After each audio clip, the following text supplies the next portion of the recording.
It's been such a long time since Boston led the way. It's more than a feeling.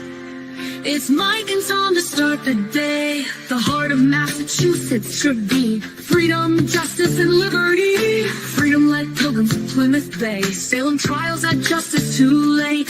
The sons of liberty spilled the tea, and then the redcoats spilled their blood. The shot heard around the world rang out from the Bay State. Boston strong and ready to defend. It's where revolution started and ends. It's been such a long time since Boston left the way. It's more than a feeling. It's Mike and Tom to start the day.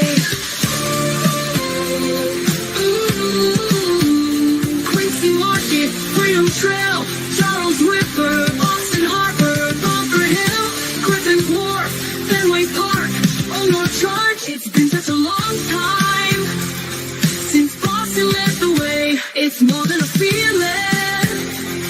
It's Mike and Tom to start the day.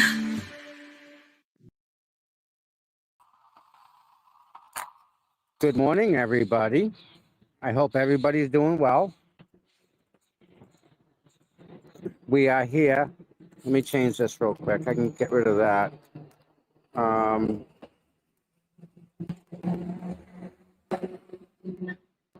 How's that? So, we're here at church. Gonna go and say a prayer for Karen, for her family. End this nonsense once and for all. You're all welcome to come in. You don't have to do nothing. You don't have to say nothing. You don't even gotta even tune in. I'll be in here maybe 5 minutes. And then if you don't want to come in with us, you can just come back in 5 minutes and we'll be back in the car heading to Dedham. So, that said, I welcome everyone here. Good morning. I love you all. Here we go.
Now we start the day.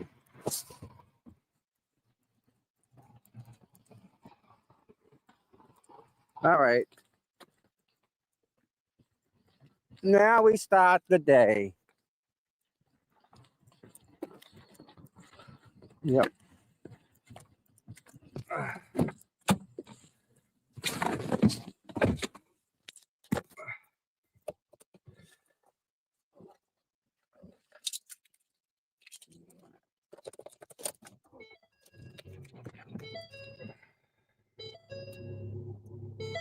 Come on.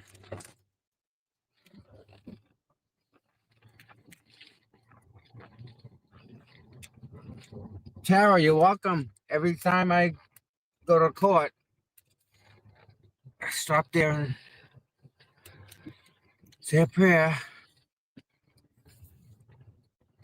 It's only 5 minutes away, so not a big deal.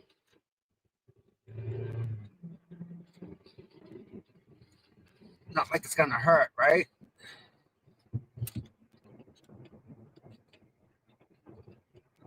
Yeah. Sometimes you gotta go and thank him what he's giving you. Because I don't ask for anything for myself. Like I have there's nothing that I what's that? Okay. There's nothing I don't want anything. I don't like oh my god, except that seatbelt noise to freaking stop. God damn you. Fix that. Yeah. Try and be a better person than I was yesterday. That's all you can do.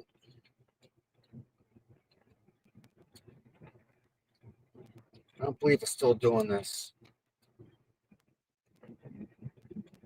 Embarrassing as it may be for them, it's 1 hour and 8 minutes to get here. An hour and 8 minutes. Jesus. Yeah,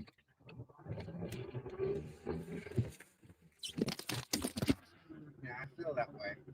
Just staying down there for a minute. Maybe a hot minute. I don't know. Damn it. Resend to you. All right. Do that. You get up here. Wow.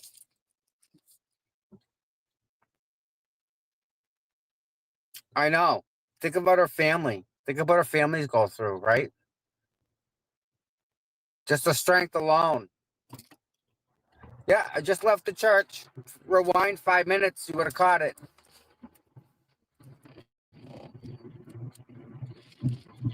It's all right.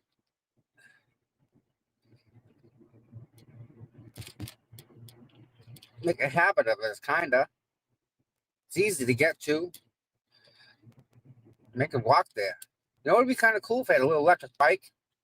I could electric bike all the way to church. That'd be fun.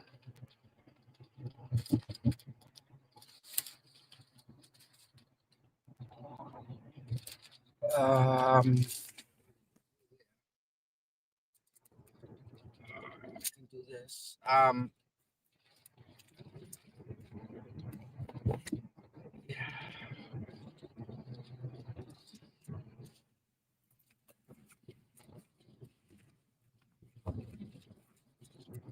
You.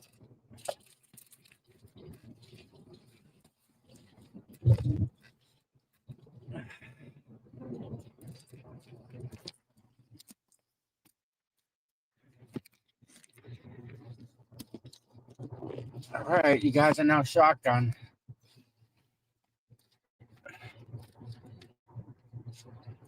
Yeah, thank you, lady. Get out of the way. You're a menace.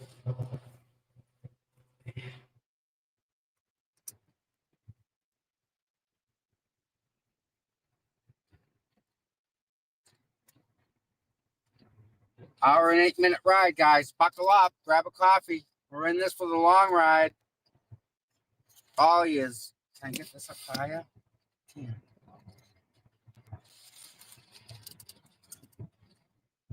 Better? There we go.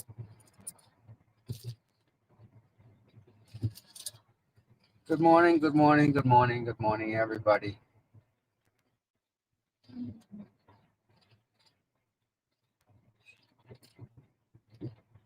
I woke up with butterflies in my stomach. I don't know why. It just did. It just happened. It just did. That's all. Super Paul. You know, something that guy said yesterday did surprise me. I was listening to him. I don't know what it is. It's just something. I think you're gonna see Hank try and grenade him, the new guy.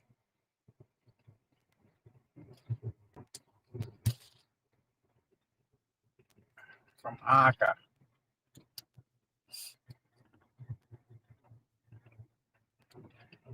Something about the dates. I don't know what it was, and it kind of bothered me last night. I don't know why. Something about the dates. Some reason. I don't know. So much data. So much, right? And you have a medical examiner on the stand saying that it never happened. And yet here we are, still trying to prosecute someone for something that didn't even happen.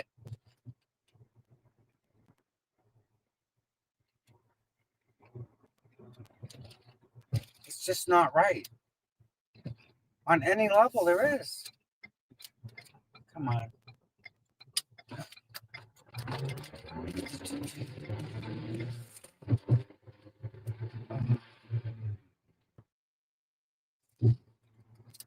Yep. I'm not sure, but pretty sure there was some angry people yesterday yelling at the TVs, yelling at their computers, yelling at their phones. Some really disheartened people yesterday, I'll tell you that much. And I heard nothing but bad things. Everybody's saying how much the judge bothers them.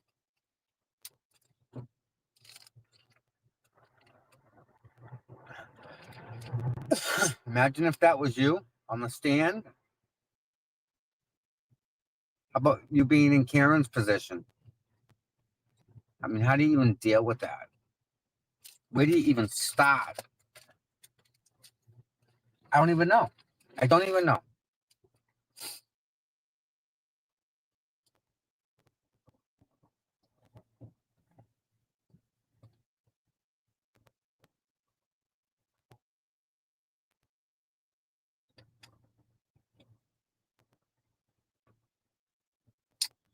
Uh-oh.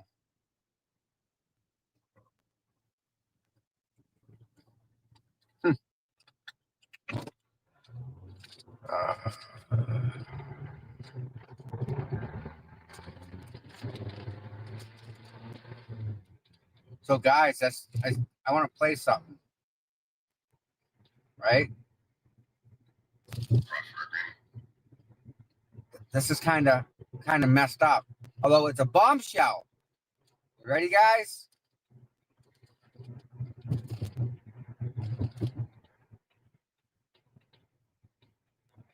Bombshell. Bombshell. You ready? I'm going to show you how to make a prototype. Buddy. The bombshell is here. I told you. Tell me who else told you. I told you from the very beginning something was going to happen, and now we know. Brian Higgins finally came forward. He signed a federal proffer agreement. What does that look like? Essentially, it's testimony. That means it cannot be used against him in future proceedings. It's not a plea agreement. It's not a plea deal. He doesn't get full immunity. It's nothing like that. It's not like you can throw some people under the bus. A proper agreement, essentially by definition, is an agreement between a federal agency, should I say, and some form of prosecutor. Now, will he take the stand? We don't know. It also means that he knew a lot of information that we don't know. He Dude, can you believe that guy? Really, guys, really, all he is. That's almost an insult to our intelligence. Legitimate. There's no way.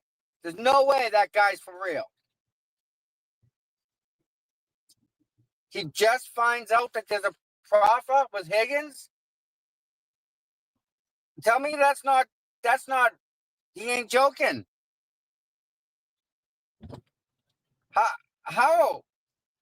How is that not real? Like, again, where the hell have we been? I don't get it.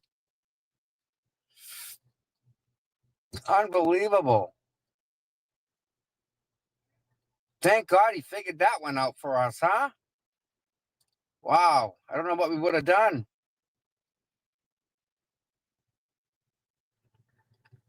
Oh my God, there's an accident up here, so we're stopped in traffic.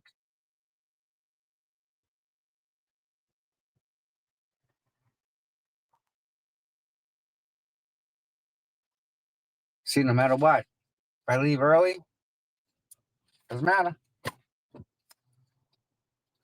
It's just how it is.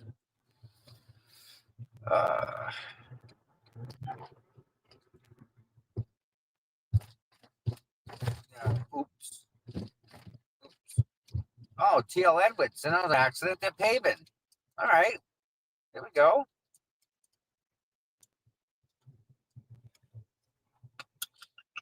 That's why they're loading up the paver right there with the mix, and they're gonna drive it, and it's gonna lay the mix out.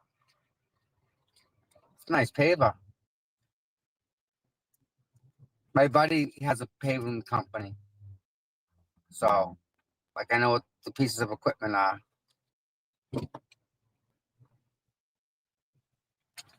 No, cleaning up there, cutting. Nice, grinding that stuff. Yep. They got some good equipment. It's TL Edwards. They got all the big stuff. They do. They do. They do. They do.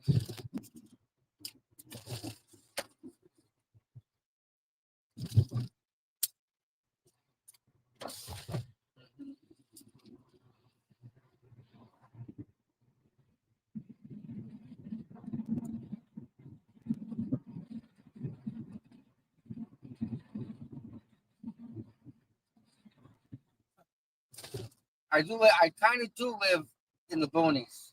I live like really far away, and it's hard to get there from here. So, not necessarily me, as much as the people in front of me. It's everybody else.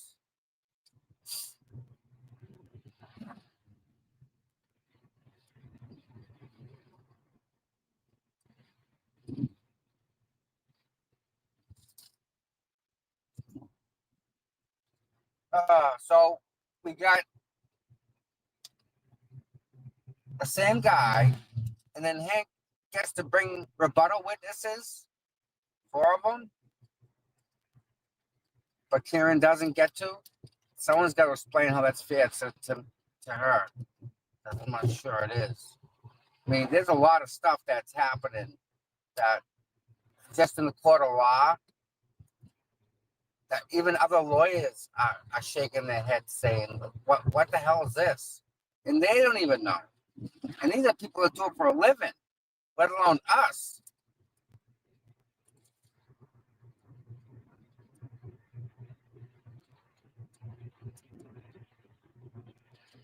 Well, Norfolk County courthouse in Dedham is definitely on the map now.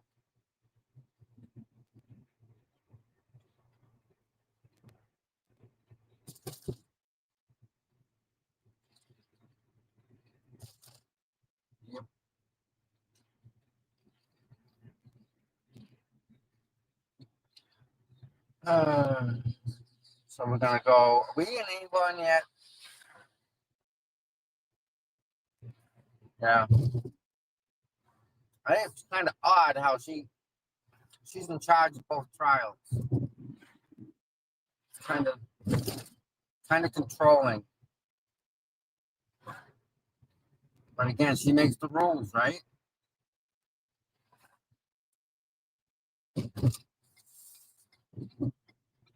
She makes the rules. They have the guns, they have the badges, and they make the rules. Simple as that. Gotta vote these people out.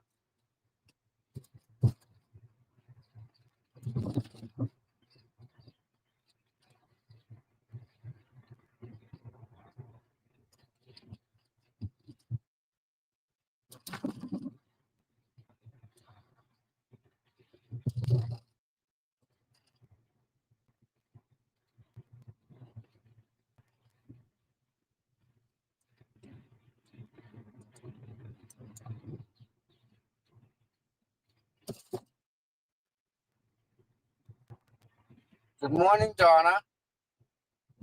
Good to see you this morning. There's Toots. Good morning, Toots. We're making progress, but not at a very good pace.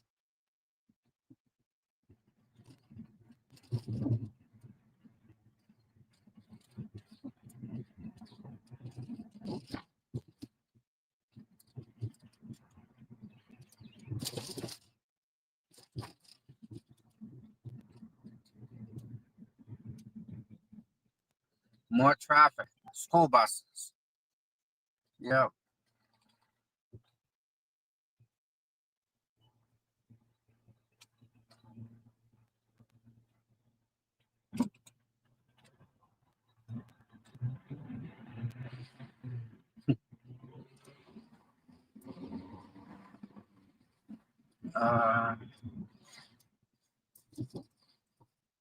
Didn't full screen. I didn't full screen it. That's my problem with the court. I put court on at my house, people. I didn't full screen it. And I have to fix that when I get to the courthouse. I can do it from my tablet. So we'll see about that. All aboard the bus. Let's go.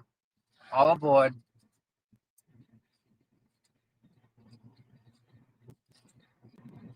We're on a road to nowhere.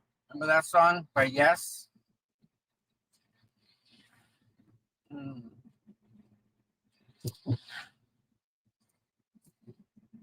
Road trip time. We need a road trip. We really do.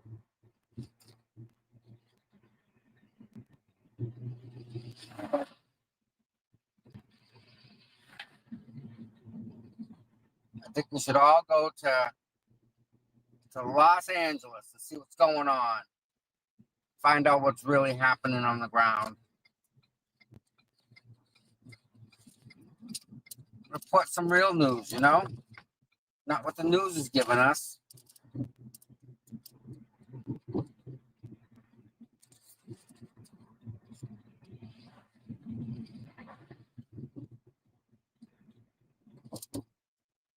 Rent a car, right?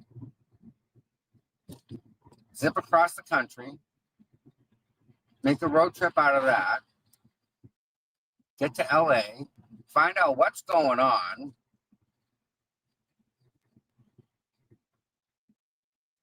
That would be fun.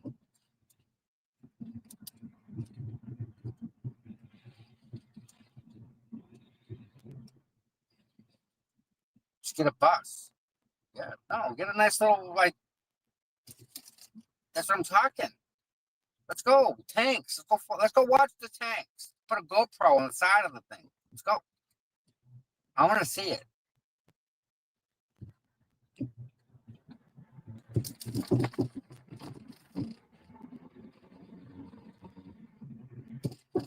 Get a bunch of people to go.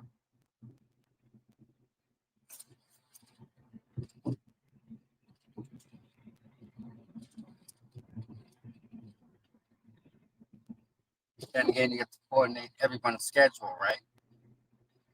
That's hell in itself. You get that.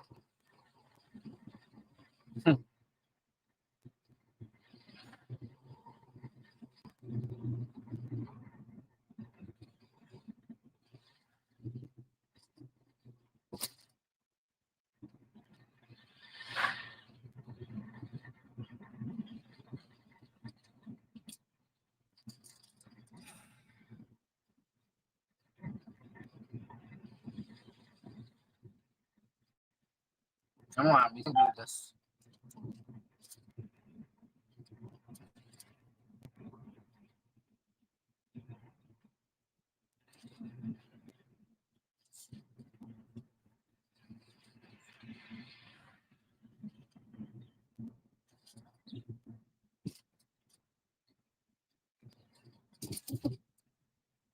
All right, stop.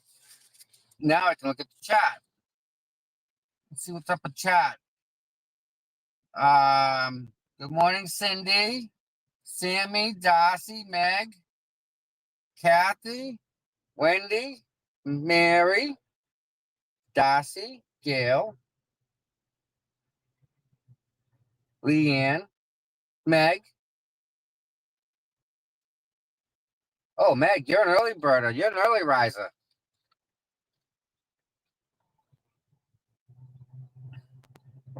Today, I think more shenanigans. I don't know what else to say. I wish I had more information. I'm still in awe over yesterday. I haven't even caught up. Like I'm behind.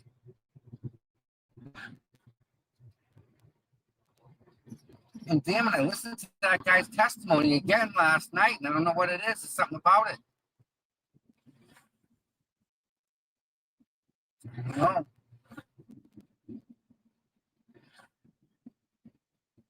But figure it out. Maybe not. Something in my head. Tell me I'm taking the back road all the way. It's taking me all the way around because the highway is just nonstop. Wow. All right. We're doing this. Oh boy. All right. So we're taking the back roads all the way to Dedham. Because the traffic sucks so bad.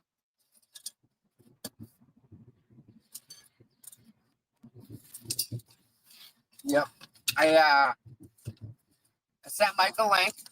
So Mike's gonna come on when he gets a second. He's taking a shower, getting up. So that's not an issue. What do you guys think's gonna happen today? And you guys in chat. What do you think's gonna happen? Because like at this time, all bets off. All bets are off at this point. Shouldn't bet. Bad for you. Should only go to the casino once in a while. Maybe like once in a while. Casino ain't bad. Losing money's bad. But casino itself ain't bad.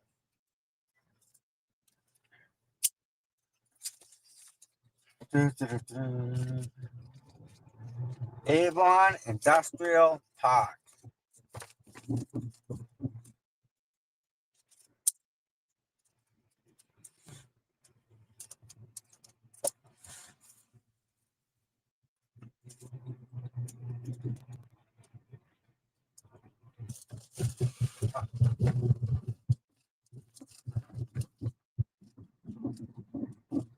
I think Hank's setting up to run for DA.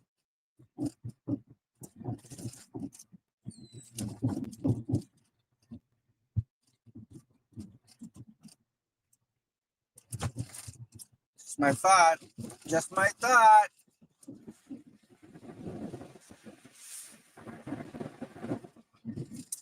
It just makes sense to me.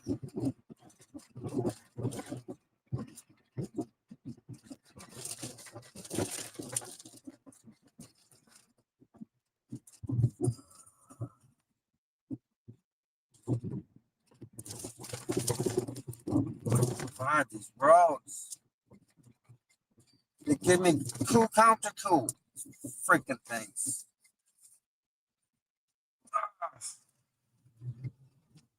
God.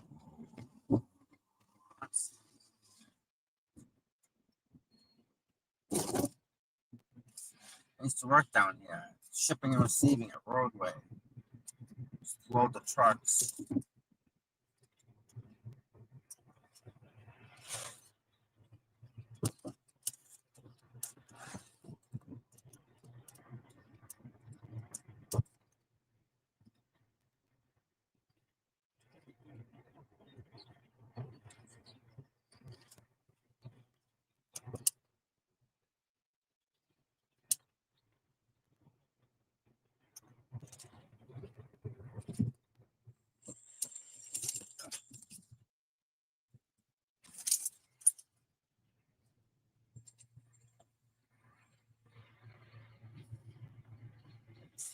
All these trucks going to get rid of the mix or getting rid of their stuff in the back.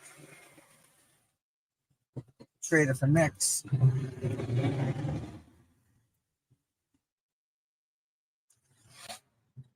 All right, well, made it this light. That's good. Slowly getting there. 138, highways to the right, taking us to the left. Okay.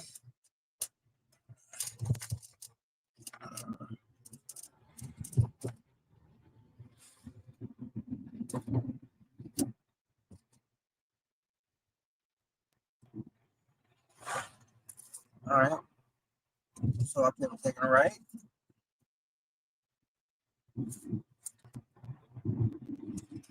Burning question.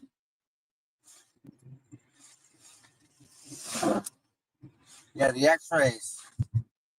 X-rays. Remember the X-rays? They didn't exist. Those X-rays.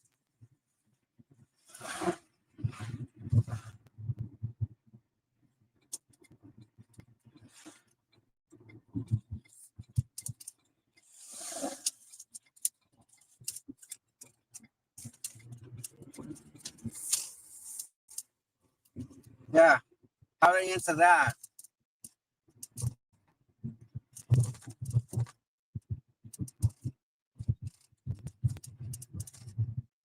FBI got them X-rays too. You know they do.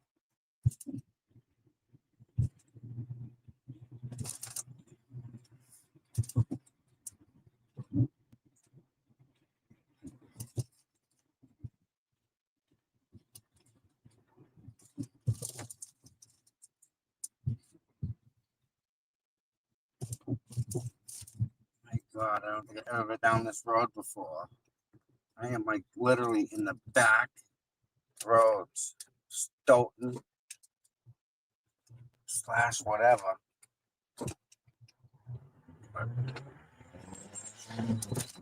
It's like Western Mass.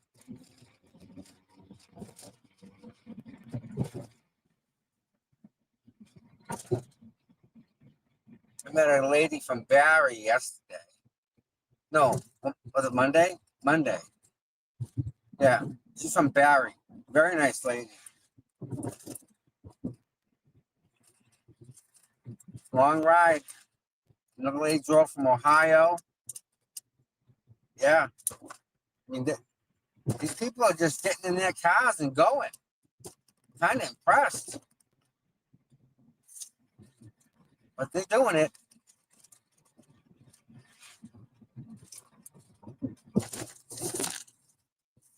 All right.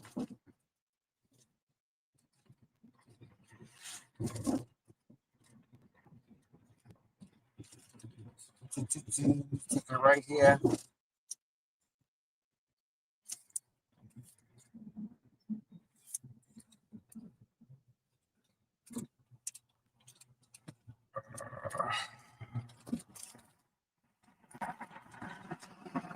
Man, how's the traffic?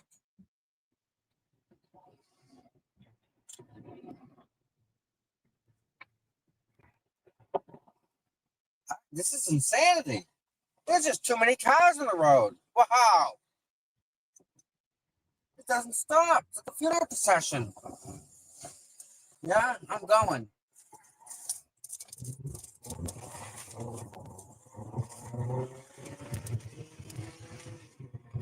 Made it.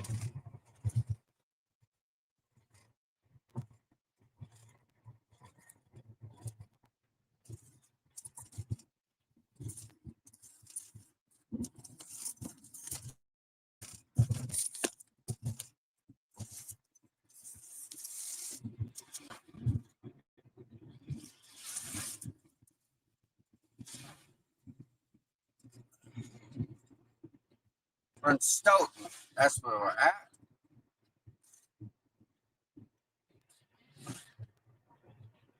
Stoughton.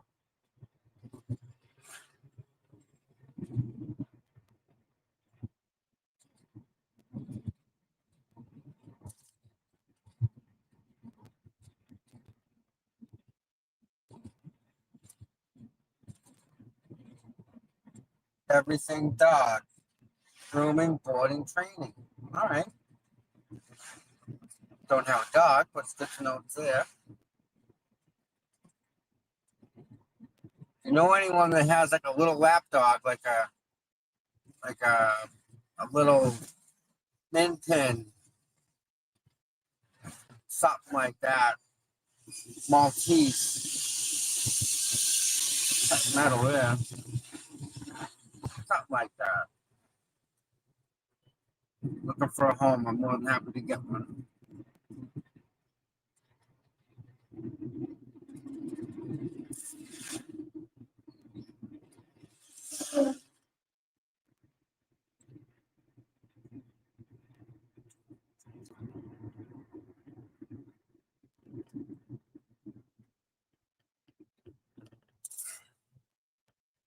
Where the heck are we? Oh, I know where we are. Okay. Wow, they actually sent us all the way around.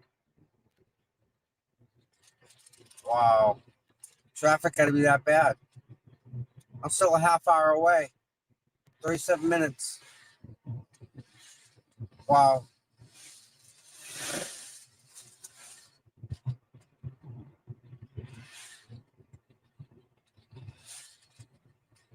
Good morning, Kimberly. Good morning, Darcy. Styling, good morning. Linda Thomas, good morning. Just I'm only able to take peeks at the chat. So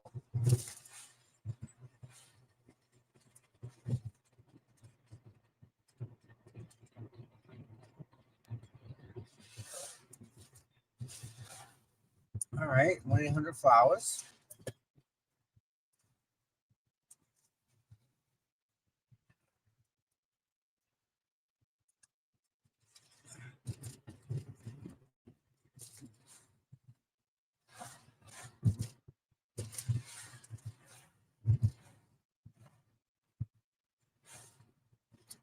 All right, it's gonna be interesting.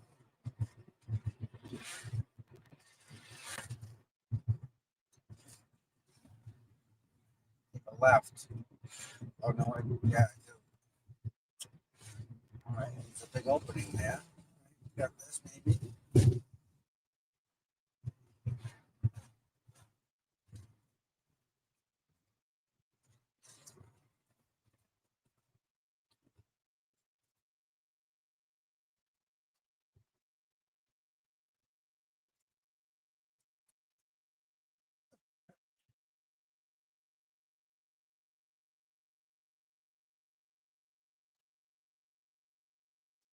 Or I take a left.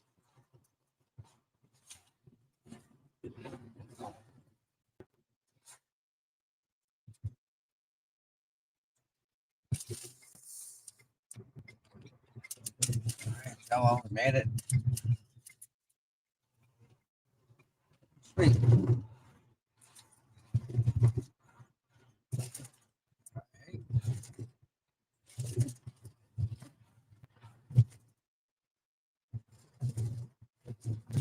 Oh,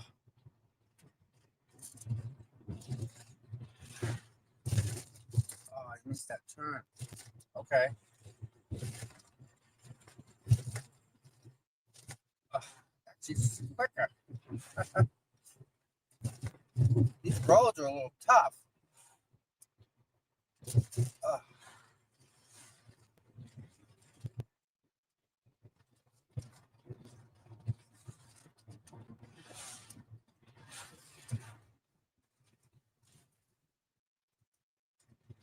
yeah. Okay. I know where it is. I hope everyone in the chat's doing well. Can't really look at it yet, so we'll get there.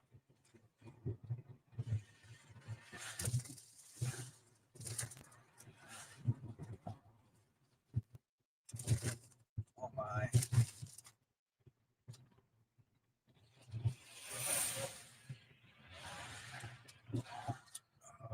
Right? Huh?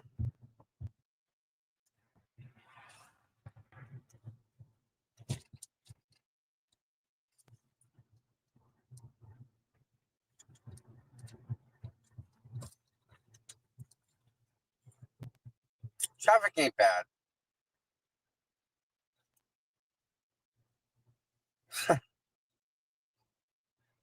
Nice. So listen, Friday I have a doctor's appointment. It's an all-day type of a thing. So I'm not gonna be here Friday. Well, I'll be here, but I won't be in any type of position to talk to anybody. We'll say that. So I have doctors and stuff. So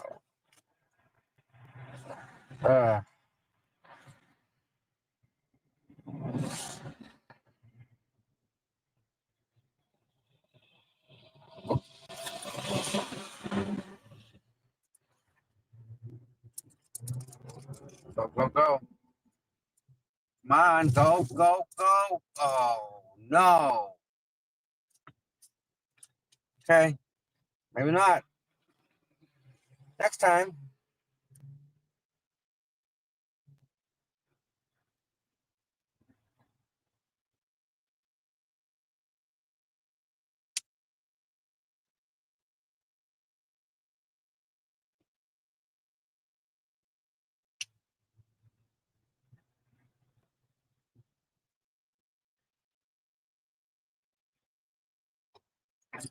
$467 people in chat. That's pretty damn good.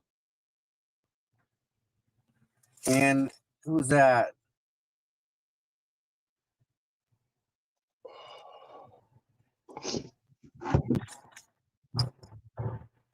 Yo.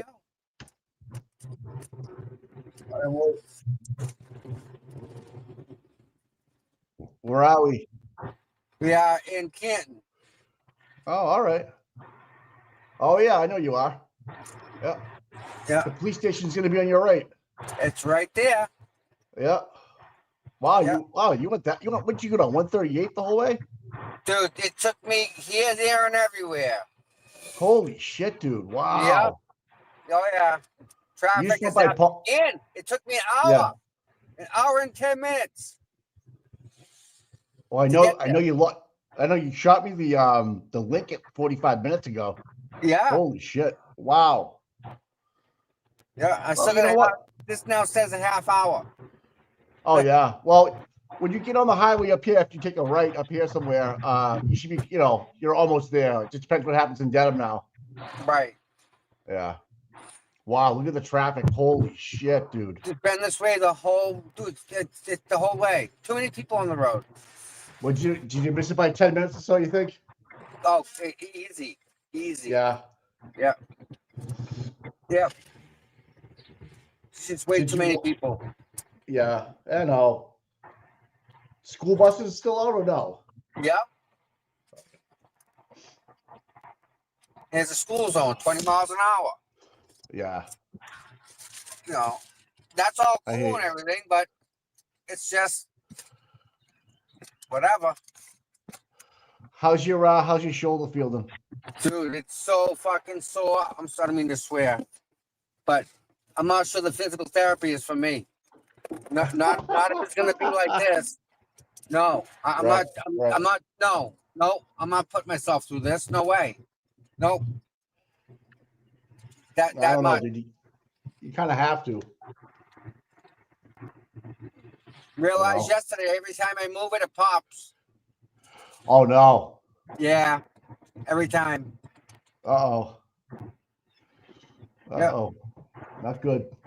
That's the kind of injury that keeps on coming back.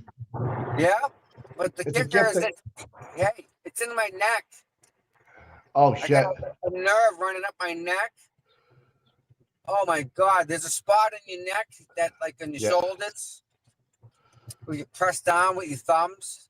Oh You yeah. go behind somebody, like that spot there. Oh Jesus, it's cranking today. My God, this hurt. Damn. You know anybody that can rub it out for you? No. Hey, guess what? The True Crime Podcast Festival is being held in Boston this year. No. Yeah, July 18th and 20th. This July 18th and 20th? Yeah. Let's go. All right. Yeah. I'm gonna send you the link. You know how many people are going to be streaming from there? Yeah. Defense Stars is gonna be there. Yeah. Yeah. We get a link in here. No, let's go. Let's have a booth. Make a booth and stuff. I don't know. We have to get. We'll have to get. There's an official website. Hold on. There's an official thing for it. Yeah. Yeah. Dude, definitely. Yeah. So yeah, I just said supporters to come and help too. Oh yeah, it's in your X inbox. Okay. I'm gonna retweet it. I'll retweet it right now. I'll put you on it. Wow, that'll be nice. Huh? That'll be fun. Yeah. No doubt. Maybe Flip Ahead will come up. Yeah. I mean, make a big thing of it, you know? Yeah. It's not that far away either, Mike. Yeah, truecrimepodcastfestival.com. Where they have it, like in a hotel, like the Omni or something? I'll tell you now. It is going to be held in.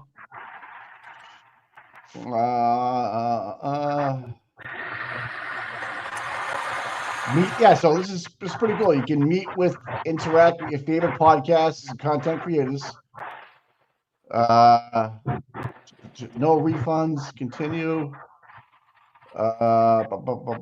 Wow, standard tickets $275. Whoa, that's for all 4 days, I guess, or for a couple of days. Then a 1 day ticket's $95. Okay. A podcaster host mix option.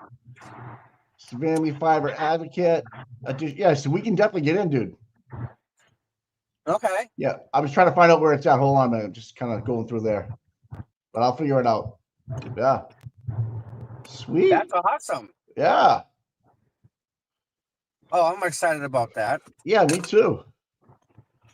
Yeah, it's at the Doubletree, Boston, North Shore, Boston. We can get a whole Boston says make a reservation. Advocates, victims, creators, all sizes. We'll find out. It just says North Shore, Doubletree, Hilton, Boston, North Shore, July 18th. Okay. Fire Rome. I think is that Salem? No, it's not Salem. It's in Danvers. All right, that makes sense. They're right up the highway. Yeah. You know what? 128 and 93 cross. Is that where it is? Yep. 50 Ferncroft Road, Danvers, Mass. So you can get a room rate for $189. Okay. If you want to spend the night, but that's not far from me. But I'm probably that's something I would definitely do. Well, at night, it's not that bad of a drive with nobody on the road. Oh, I know, especially during so 18th, 19th, so it's 3 days. Okay. That's cool, man. I'll have a good time. We'll get a booth. Yeah. Yeah. Yep. Definitely look at that when I get back. All right. So I just I sent it to your inbox in your X, okay? Yeah. And I just retweeted it on my platform. So I'm sure Doctor will be there, and I'm sure Mike will be there, and Brian and all those guys. Yeah. Well, I'm gonna actually tag Brian and all those guys in it right now. Maybe the glare will come up, and you know. So maybe couldn't like a New England crime syndicate. Yeah, dude. Group of Jesus. We'll get Nan to come up. Put that right? Together. Yep. Wow. Look at you. They all kind of help Karen. Right? Auntie Deb. Man, think about the fun we could have. If we all shared a booth, like if we had a table and just sat there, you know? Exactly.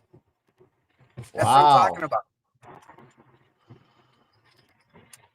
Wow, that's a really good idea. Yeah. I know I'm gonna forget people here, but I'm just doing my best. I mean, Brandy JFK, they live up there. Brandy Churchwell, right? Brandy Church, I mean. Randy, I think, goes to them, but JFK and James live up there. Yeah. So young That's their backyard. Who else? See, I'm just gonna go through them here. Aidan, Mazza, Aidan, yeah, okay. Brian, Yeah. Mike, Claire. Yeah. Don't have anybody from Resistance to Silence. Do you know? I don't know their Twitter handle, but I'll let them know. We'll figure it out. Mazza, Machado, yes. Yep. Ted Daniels. Yeah. Right? Yeah. I mean, yeah. Howie Carr. Yeah. I'll put Howie in there. Yeah, Howie Carr. Britain happens. I hate missing people, man. That sucks. You know, I'm trying to think on the top of my head. I know. And jerks. I'll keep going. How about we get Grant up there? No. No, I'm kidding. Oh, Bellero. DUI guy. Yeah, Bellero. Yep.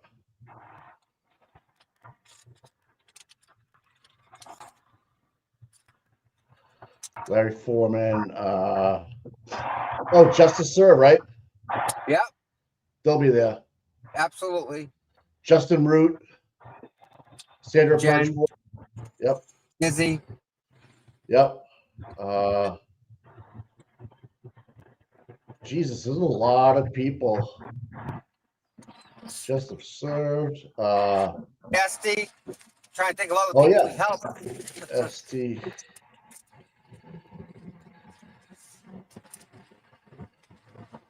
Okay. I'll put Karen Reed up there.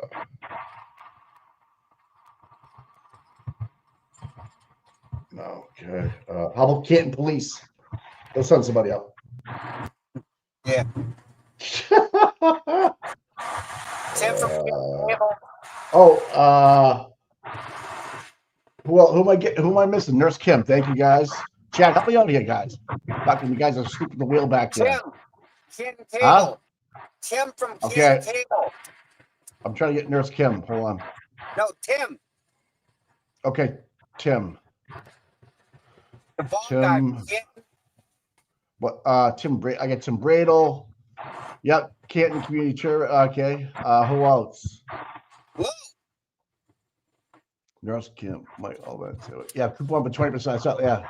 We go. I am looking at the chat now. Okay. Who else? Auntie Deb. Yep. We gotta invite Lou just to get the rejection letter. Oh yeah, Nick Rocco and Nikki Conway, Olivia, Obach. There's a lot of people we could have down there. Melanie Little. She doesn't have a Twitter account. Will someone let Melanie Little know in her I Get the Young Jerks? Will someone does anybody know Missy? Yep. Turboy SD I got. Yep. Nan I got. Andrea Burkott. I don't know her. Let's see if I got her. Andrea. Brother Council. I need Andrea Burkott's. I know I follow her, but I'll have to look it up. Brother Council. Oh yeah, that's right. Brother Council. Someone let Olivia know about what's going on. Yeah. Brother. Okay. I don't have the handle for Brother Council. Okay.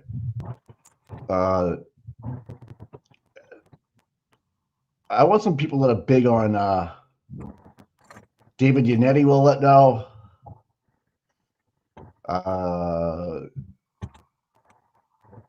Danielle Runkle, yep. I got Flipper, yep.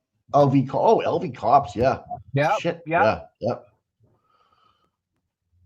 Fuck, dude, man. Okay, got them. Man, chats kick ass, man. Truth and transparency. Yeah. Carl Steinbeck got. Yeah. Defense Diaries is the one I got it from. Yeah. DUI guy. Is it spelled that DUI guy? Yeah. Yeah, I got that one. I got that one. I do it. Yep. Wow, guys, thanks so much, man.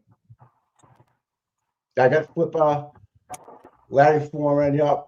Jerks. I got Laglera, Machado, Ted Daniels, Howie Carr, Bettero, Justin Root, Pedro. Birchmore. Yeah. Huh? Yeah. Oh, yeah. That'd be a Ozzy great Deb, platform. Mazza, Emily Baker. Yeah. The lawyer you know. Yeah. I don't have JFK and all those guys, but see you guys that are in the chat. If you go to other chats, please. I got Justice Serve TV. Grace Curley, I don't have. What about the blonde girl that showed up? Brandy or Britt Happens? Annie. Oh. Annie. Oh, I don't know her handle. Do you? Uncivil law. Microdots. Meredith. Oh, shit. Yeah, I got. Oh, yeah, Microdots. Jesus, you're good, dog. Meredith. Tracy. Annie. Annie Elise. Aussie Insider. She won't go. Yes. I'll let her know, though. Annie Elise, Mike. That's the girl's name. Hold on, I'm looking for Meredith. Yes. Fuck. I'm gonna have to go in and just find these people and just let them know what's going on. I'll do is I'll copy the thing if I don't have them on my handles. Grace Curley, Machado, I got.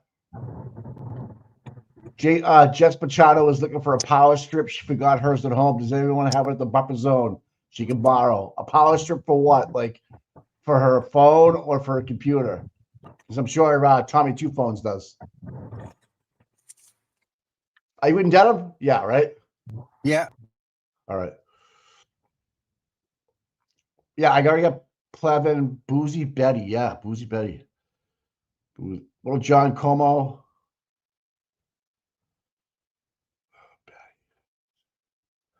I don't follow Boozy Betty. Fuck. Okay. There's a bunch of people here. I'm sure I hate leaving people out. I got Nan. Yeah. Burkhart, I don't have. Turtle Boy, of course. Stream Feed Media. Let me see if I have them. Stream Feed. No, I don't. Fuck. What else? There's a so if you catching it now, there is a true crime podcast festival in Danvers this year on the 18th through the 20th. Defense Diaries is coming out. Just gonna get back to them and let them know we're doing it. Auntie Deb, I got. Okay.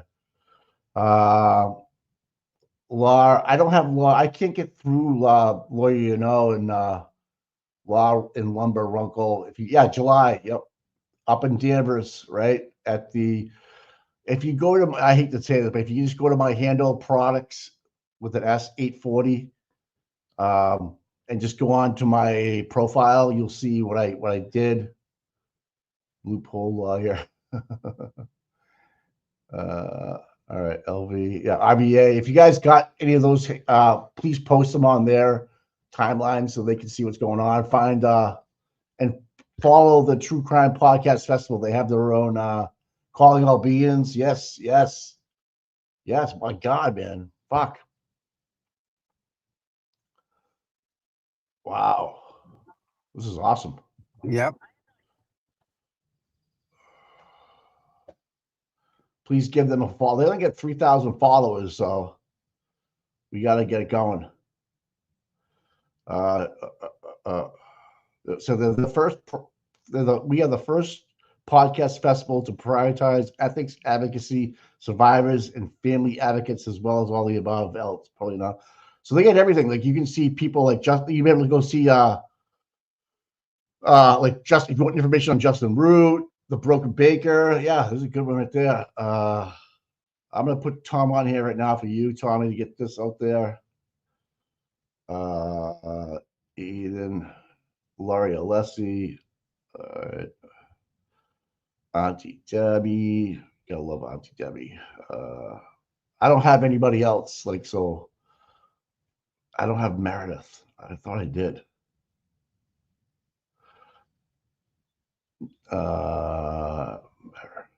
Maybe I'm spelling it wrong.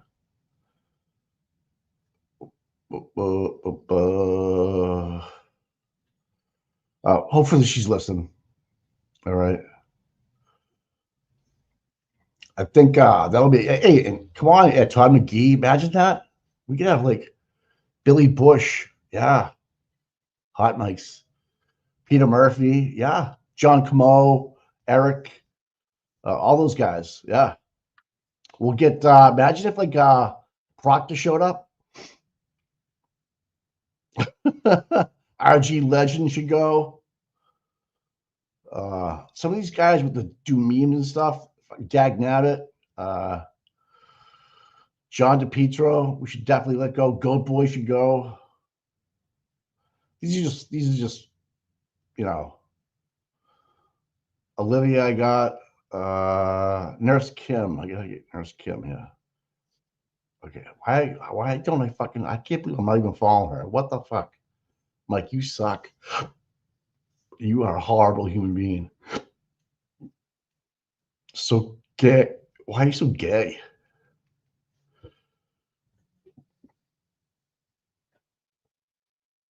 Oh man, what a morning. I mean, how are you guys feeling, man? I feel like I'm beat up. Just like I just feel like this trial is just taking its toll on me, man. Right? And they get a discount too. Get Nurse Kim in here. Okay. You guys just keep legal poor. I know. I feel like this. Yeah. We should get the Canton Select Board. Yeah, I get John Camo, Eric. Are they going to run for the? Oh, wow, that'd be cool if Eric and John run for. That'd be awesome. I trust those guys. Totally trust those guys. Hey, you there, Tommy? Yeah, but I'm just trying to figure out how to get the code for Aidan Zoom. Oh, the Glera has it. When you go there, maybe you can just walk into the courtroom and ask for it. I'm not sure though. I don't want. Does anybody in the chat know the code or can get us the code for the hearing for Aidan at 11 o'clock today?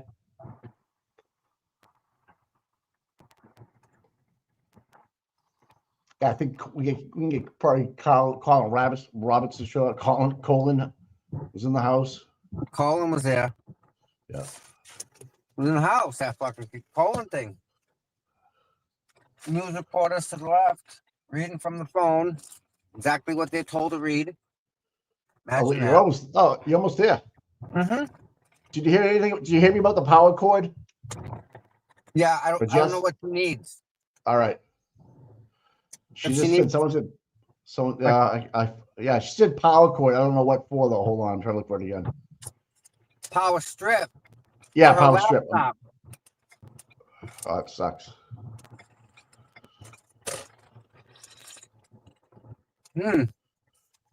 Oh, Jag Nabbit will be there. Don't forget to use the promo code Defense 220. You get that's a 20% discount on your tickets. Look at the crowd, Mike. Holy shit, dude. Tom, they're all there for you. Yeah, imagine that, huh? Yeah. Well, if we give Paul O'Keefe an appearance fee, he'll probably show up.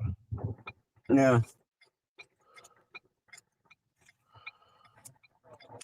Oh, you're gonna let me go, aren't you? Are you parking behind the door? Are you parking behind the thing? Yeah. Yes, sir. Oh wow. Registry of Deeds. Prosecutors Podcast.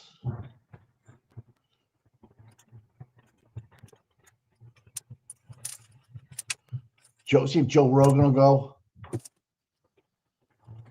Joe Rogan. He's our guy. He'll go.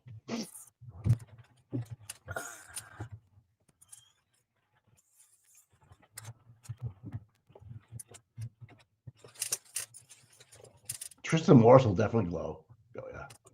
The glare is gonna stream Aidan. Yeah, but Tom's CPU will have it on there too if we get it over there. But Yeah, but can we stream Aiden? I mean, can we stream Will? yeah, here's the thing. Aidan said on his channel last night he's paying Law and Crime to film it. So maybe it'll be on Law and Crime. But I don't want you to not get the code if you don't have it. If Right. you want to get it. Yeah. So let me what's up, big guy? Let me get out of here and get all set up. All right, pal. As much as I can. How you doing? Yeah, it maybe. I don't know though. The sun's kind of cranking. Tommy, Yes, sir. I think I might have the code. Awesome. Justice Served just sent it to me. Nice. Thank you, Justice Served. But I don't know if it's, they said, I think this might be the code. I'm not sure. It's from Stoughton though. I used it last time. So, all right. So I'm going to send it over to Sammy. Yep. Okay. What do you want it? No, I can't do nothing with it here yet. All right. Let's see if I can get it over there.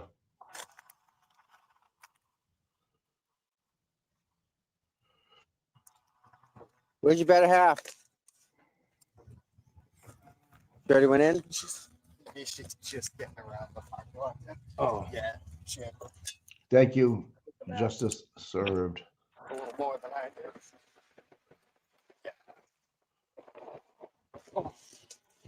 What about Enrique? I'm gonna Yes. put this I'm gonna try and set the tripod up at the bottom of the stairs. Right here. And I got a camera to it. So hopefully they won't complain. True Crime with Eve. Fuck yeah.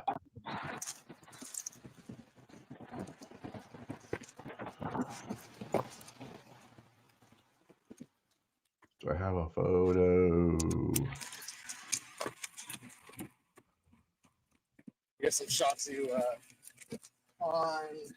I don't know what to describe it as. Almost like a pillar. Okay. Over out front there? Yeah. Yeah, on the yeah. registry side. Yeah. They had everything set up. I was like, just kind of waiting for anything to happen. I was going, what the fuck's Yeah. Tom doing? So they're kind of cool. They'll be in the mix at some point. Nice. Nice.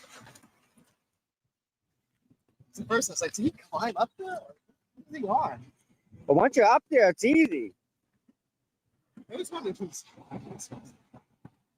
Get a little different view, you know?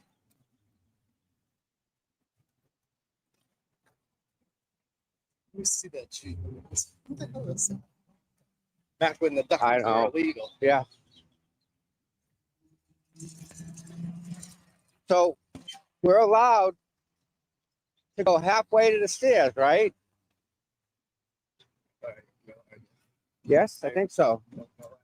I see some people posting pictures from the stairs. I'm like, Right. I go over there? I'm afraid to.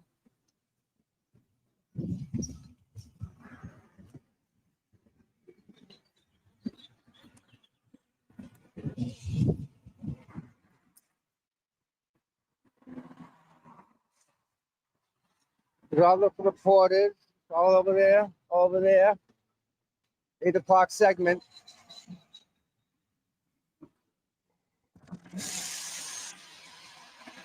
Yeah, there's people over there.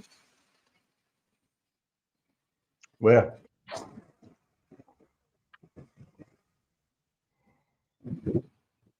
Are they inside? Are they by the garden there? I mean, the grass? Wow.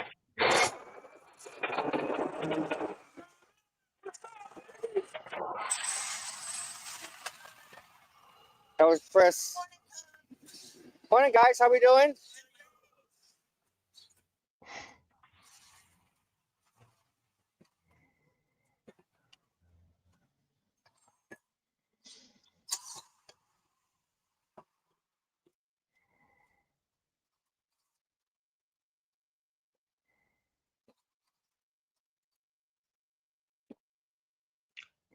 Tom's got it sideways. It's okay.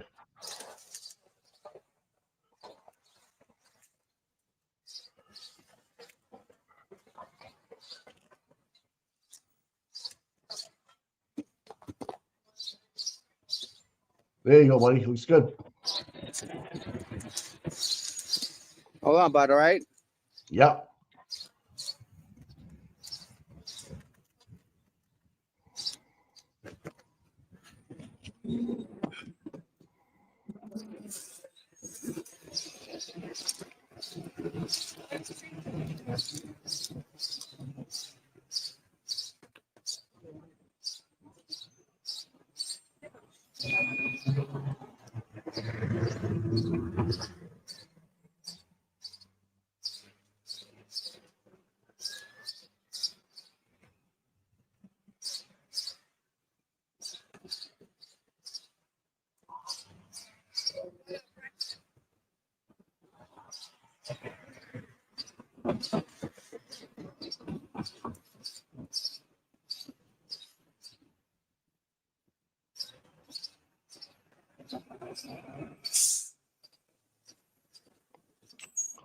I don't know if that's are you done? You're not done yet, right?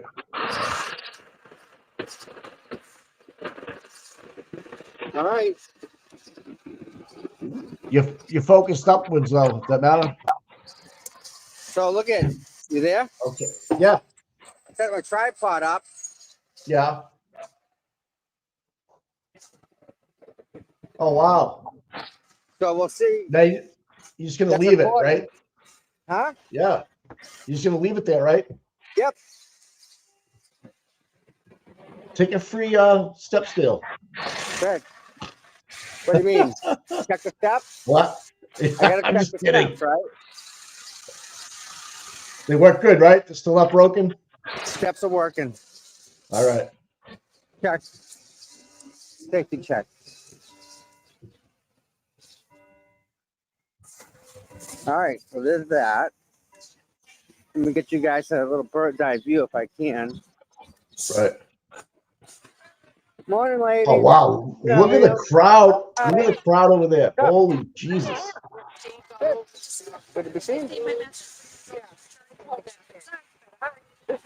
Traffic was a battle this morning. I don't know what happened, but it was bad. It was bad. Really? Well, the documentary crew's here, so that's probably why. Where is he? He's not allowed to be there.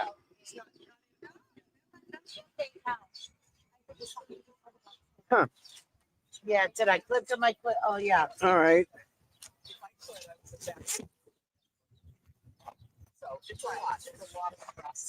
I get a turn my shirt inside out. Yep. So not only that, I do that. Of course. Of course. Well, that's why. My mother just brought me this. So, Mike, we have our first anti Where? right there. See In the Brandy blue standing shirt? holding the sign? It's Brandy there. The guy right there to the left of the two signs. So, oh wait. So is he? Oh, so the documentary people must be here today.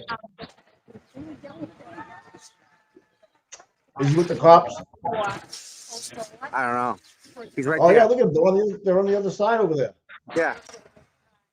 Good for them. Good for them. Oh, hey.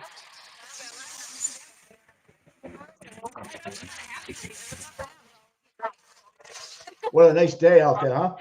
Yep.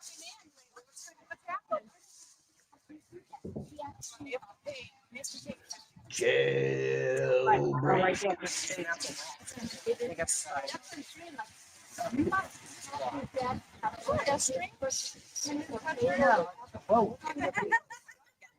If you took the day off today, you picked a good one. Yep.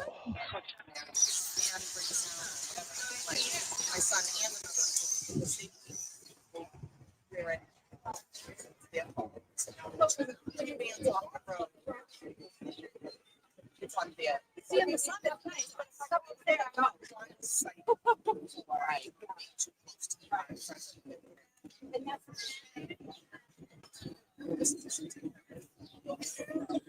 You know, so I'll touch you, but this man. You could write it in very boy. What about WBD? Hi, Brian. Sarah here? Yeah, she's in the back. Good. So I got stuff over here. That's what we're gonna do, Brian. Hi. Tom's sick Yeah, right next to me. Why? it's a full day. I'm gonna leave my sweater here. Sorry, we're here now. No, it's hot. Cold and hot.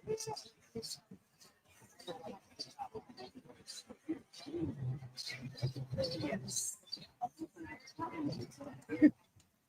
All right. Across. All right, well, no, I was saying that, Sarah. All right, I'll see you when you get here. No, I wasn't here. So, she'll be trying.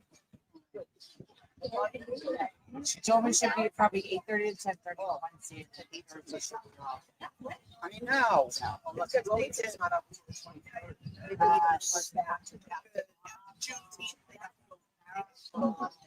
Yeah. All right,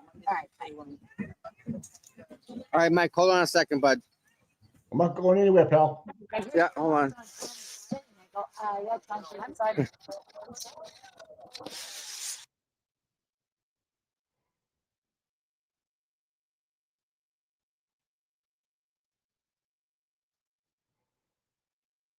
Just paused on us, but not a big deal. I don't know what he's doing, but we'll figure it out.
Hey, Tom, I don't know if you can hear me or anybody. We're frozen, if that helps you. I know you probably already know. It's just a friendly reminder.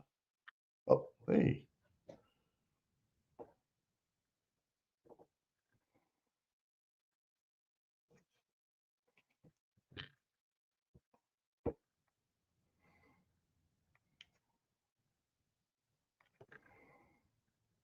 Stuck in a time warp.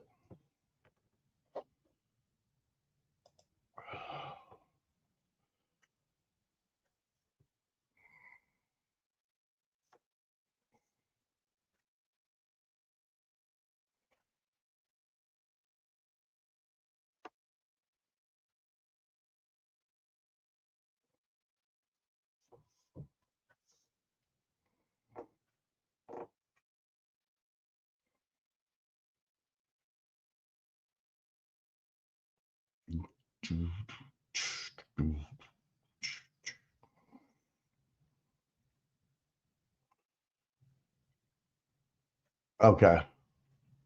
All right. Thanks, Jimmy. All right. Did I? All right. Stop it. We're back. I fixed the what do you call it? I fixed the setting in the stream. My I nephew. don't, okay. And then Chris. Just so they know. No, I'm glad you're doing it now. Yep. Check. Now I have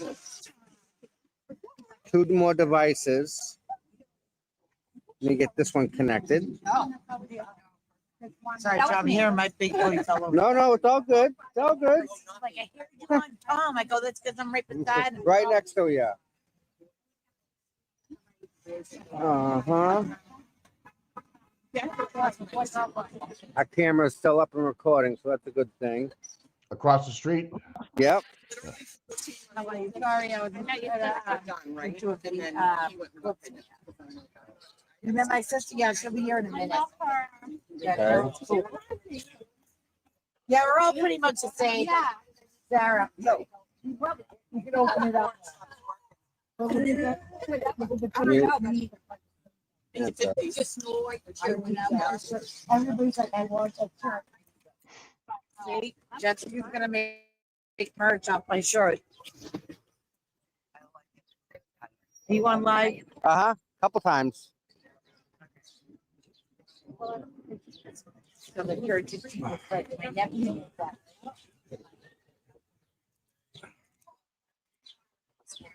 I'm trying to wait until they get their backs turned. I don't want to, there he is. How you doing? Oh, that's cool. I just need to, I would have worked today. I don't want to. I'm out of shirt. We said they got a lot of people out there, a lot of new troopers out there today, bro. Right. They're right in the line of me where I want I to can't put. believe that they're letting people across the street that close right there. Yep. That's Yep. interesting. Right, Like right across the street. it all depends who you know, right? Yeah. I don't know how he's Hey, allowed in the buffer zone. I just think at this point you just let it go, right? You're not gonna. I see. Is that just across the street with the two flags? It looks like it. Yeah. I'm making a break for it, Mikey. Go do your thing, man.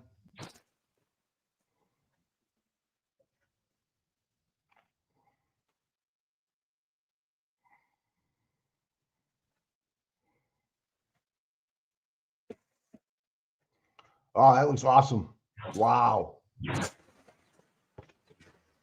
I can't get over that they let Tommy. You started that corner. That's your corner, baby.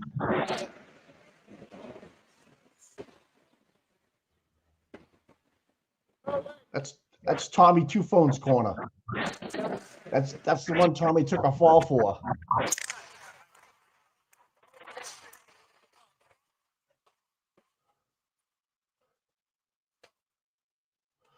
Debbie Ray. Ooh, you're talking good stuff with that little chat right there, girl.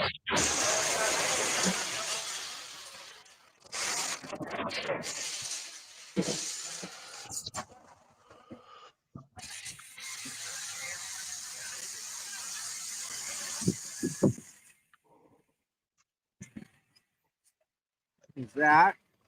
Free advertising for PS tree services. Jesus. How come my tablet's not up? I think it is, buddy. It's your phone that's not working. My phone's up. Well, yeah, it's up. Yep, but it's still got the same view as the tablet. Tablet should be different. It's wide, beautiful shot. Unless that's your phone, I'm not sure. What your mobile is your phone, right? This one here, Yeah. What's that one? I don't know. Tommy, Yeah, but is it the tablet or is it? tablet's down here. Yeah. All right. So the And tablet that's the shows. phone. Okay. We got two. Whatever says mobile on it is if Yeah. you can move that forward, you'd be perfect. Mobile Move can one go of forward. Yeah. Keep going. Keep going. I can't go much further. Okay. Because you're just getting a lot of the concrete in front of you, and that's all. There you go. That's perfect. Now, the one that's in your hand that's moving, Yeah, that's your phone. yeah. Okay. I don't know what else you want to do there. Your tablet's not on that I can see. Yeah.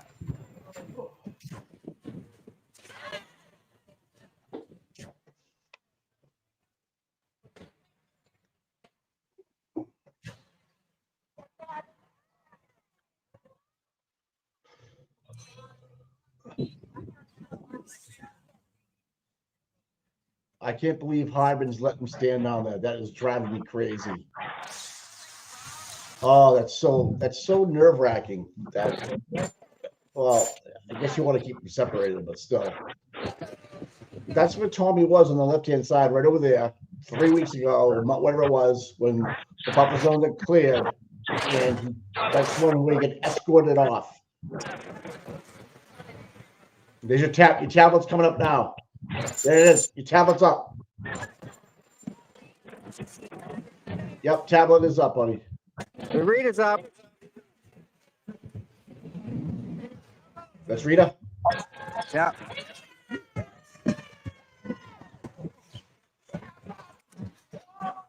So those are good, right? The two views. Yep, looks good, buddy. Jesus, Tommy.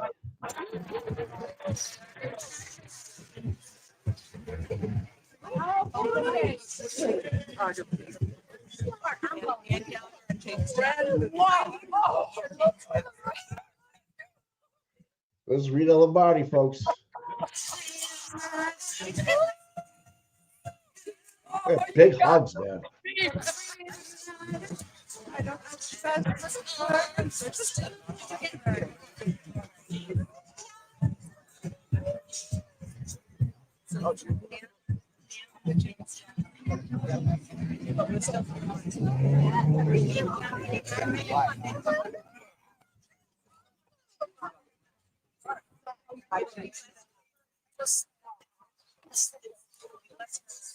Hello, how are you?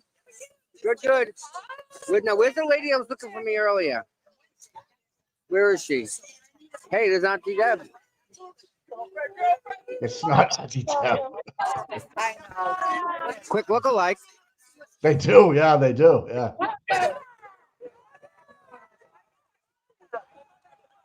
Everybody's getting big hugs from I haven't seen you. my gosh, man, wow.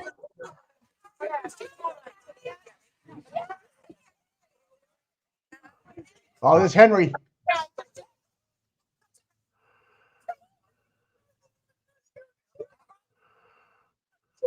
That's the one that came up with the that's the one that came up with in a world full of proctors be like Sergeant Barrows. Boy.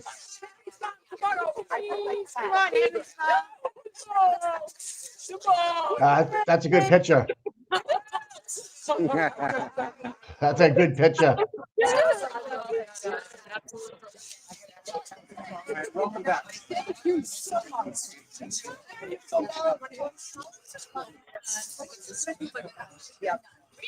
And he's just hanging out. Henry's a good boy. Henry. She can't get out of here. That's the hugs. I know, huh? Right. Henry, who's a good boy? You a good boy. People won't let go of her. She grabbed, like they hug her, they won't let go of her. Magnetism. Who's a good boy? Who's a good boy? This your toy? This your toy? Just get it. Get it. What you got? I'm gonna get it. Get it. I'm gonna get it. Get it, Henry. Best dog ever. What you got? What you got? What is it? What is that? I'm gonna get it. I'm gonna get it.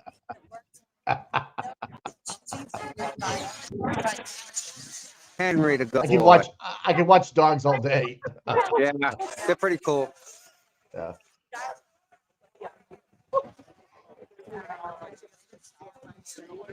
Did they move the people with the signs out of the way? Yes, Okay, cool. he's over there. That's cool. But that's my point, though. That's like how it's supposed to be. Yeah, it works, right? I'm glad that's fair. Yeah.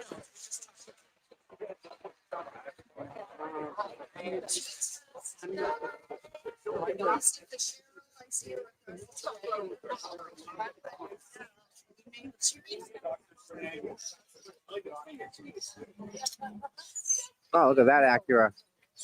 That's all sticking out. Oh yeah. All right, I'm gonna leave I'm gonna put my thing down here real quick. Or maybe not. Maybe we'll just hang out here. That's a good view right there, pal. Yep.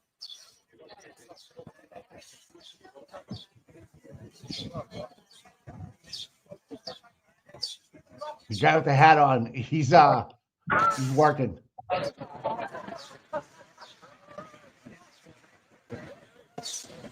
can't see what it says, but My client had no criminal intent. It was an accident. She loved this man. Her attorney David Oh. said in court Wednesday. Oh, that's okay.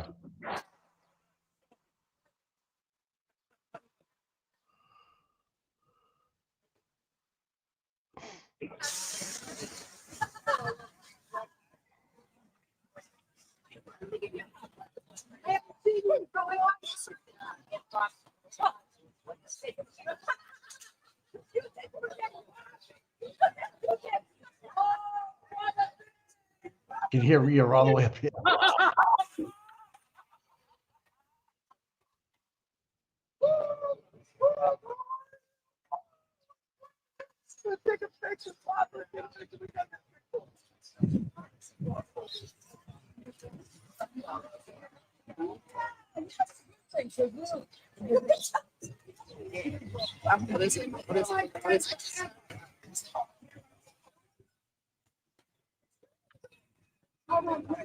Eight 26, Tommy. So in a couple more minutes. Yeah. Anytime now. Yeah. We get another full day today, so crowd's good.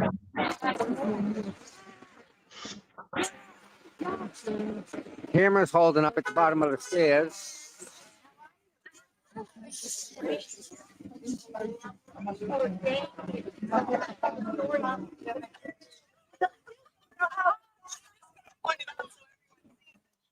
So anyone that gets a second, hit that like, subscribe, thumbs up. The Venmo code's on the screen. Cash App is CCU Yes, Tom. Gas money is well needed. It all helps out. The Venmo, they don't take 30% for crying out loud. No, I know.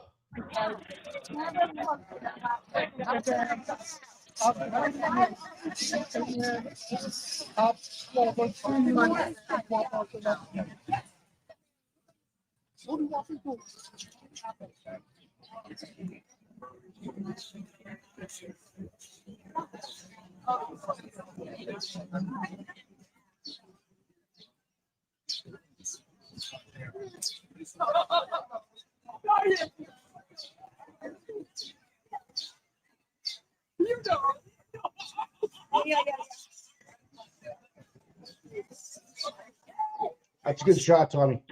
Yeah. Yeah. Yep. You hear the birds chirping and everything. It's Yeah. nice. Tom, do you have a regular power cord for Jess Machado in that room? A regular power cord. What do you mean regular power cord? I think just something to plug in, to plug extension cord. I don't. She does not. nothing. He does. All right. All I have is USB cords and power bricks.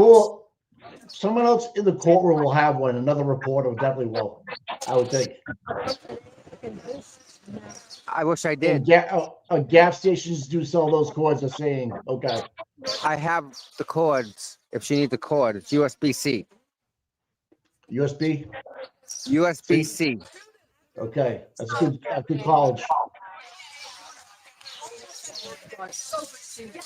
There's powder. It's your boy.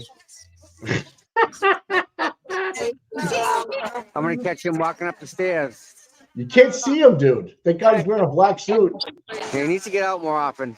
He blends right in with the sidewalk. It's like you can't even see the guy. I tell you though, he's on the Mensa list. Guy's brilliant.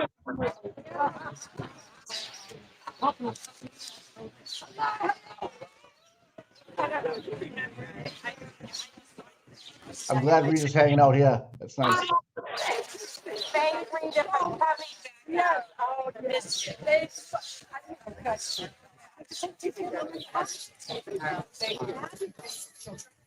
CVS Walgreens will have a power cord. Jess, if you're listening, I don't know if you are, but maybe someone can text her if they have that number. I don't know. Maybe I'm thinking another reporter might have one in there.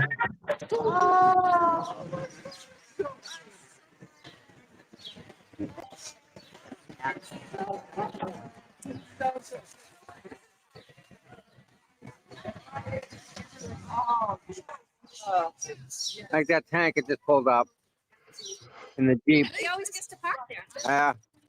They parked it for Is that- him. Is that a handicap? Yep. Are they pockets truck for him? No, But they don't pockets truck for him, do they? No, yes, just in front of the handicap there. Oh my god. they do. They move it.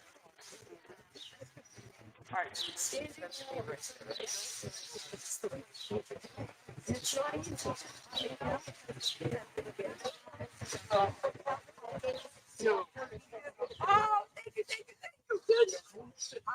Take one flap. It is. Oh, yes, red wine.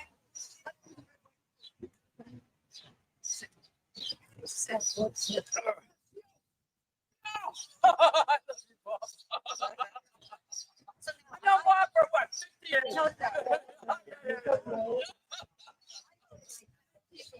Yes, good for you. Good for you.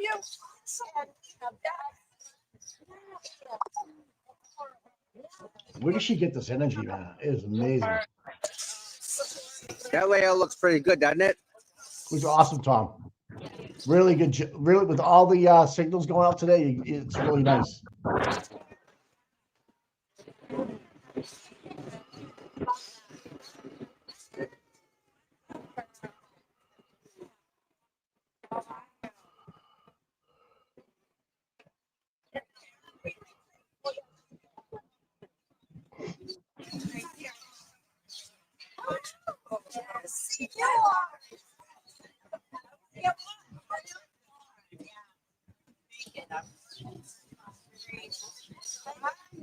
And I can't zoom in, unfortunately.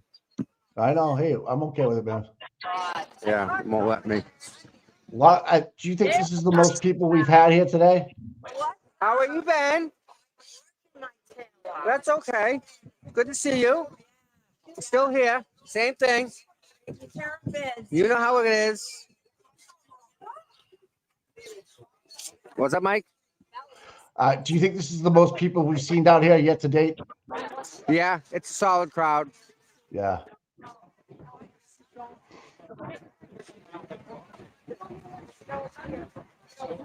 Why is Dover here? Dover? Yeah, town of Dover. Well, that's where somebody lives. There's Hank walking down the sidewalk in his brown That's suit. That's what Hank Brown, lives. all right. Dover.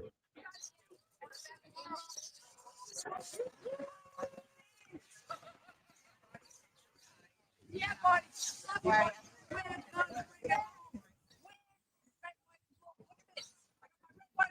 Let's wear our American colors and it's Flag Day too. Flag Day, let's celebrate. There is going to be a good weekend, and I can just, I know, even though the nation. Nice. Good shot of Hank going up the stairs.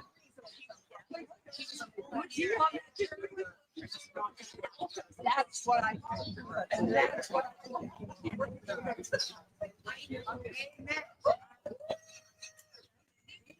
Are those the Blues right there? Yeah, those are Blues. Who's the guy in the suit out there? Jesus. Lawyer or something. Some guy.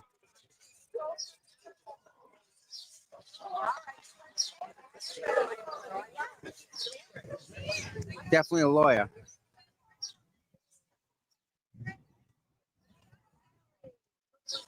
He's probably complaining about the buffer zone.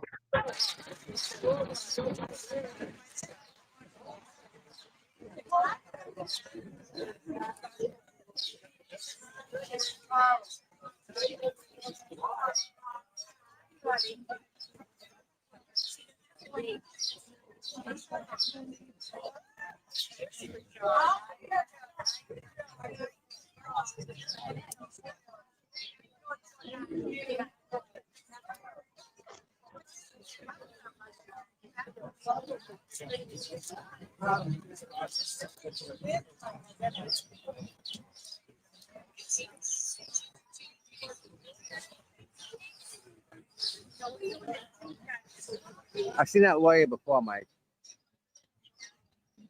Yeah. I wonder if that's the O'Keefe's he's talking to, tell him where to park. Yeah, that's what he's doing. He's gonna tell them to park down this road, and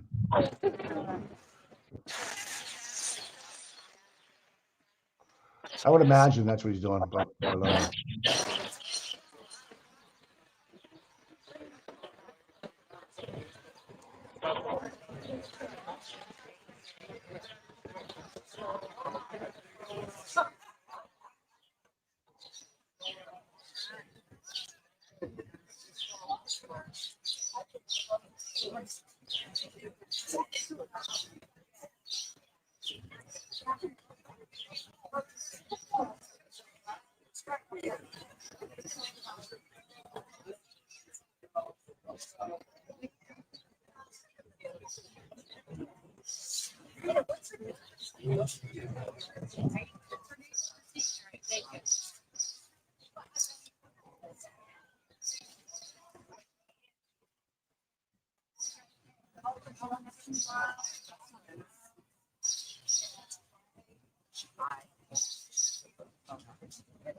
What? When? No, I don't know. Wait, no. It's too far away. Yep. No, too much ambient noise, the birds and everything. No. No. Can't hear a thing. We're good. Yeah. Yep, we got this. This is easy. We've been down this road before. Come on. We've been down here. We got this one. What'd she say? She wants to be down there. She wants to be drama free. Yeah. Yeah, so don't we. Yeah. But I mean, all the reporters are gathered down there. I wonder if I could end up down there. That was the game plan, dude. But right. I wouldn't. That's where we wanted to be. Yep. We kind of are. Unfortunately, that camera over there doesn't connect because of. You still got a video though, right? Of it happening. Yeah, it record to itself. I can't broadcast it. Like, because it's recording internally.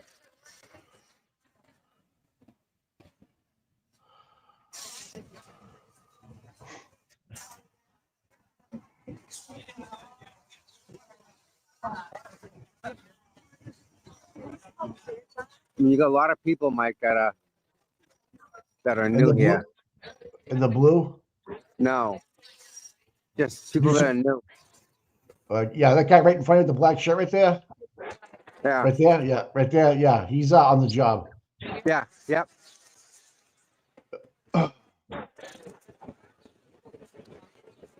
Just so you know. You probably already knew that. You look behind right here. Yeah, right there.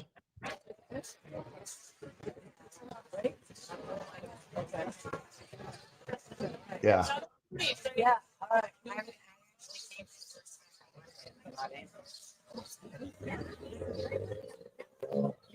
I can't wait to see what the bill is for the overtime. Oh my God, yes. You know, it's big dollars. Big dollars. Oh yeah. Shame too. It's a shame. Shame. She's not even here yet. Who, Karen? Yeah. No. See her come right down this road here. Yep. Here's Kim. My girl. That's one of our mods right there, Mike. No shit. That's our mod, Kim. That's equestrian. Oh yeah. She drives that thing? Yeah. Holy shit. Yeah, she's the real deal. Yeah. Like the second back tire she's been through.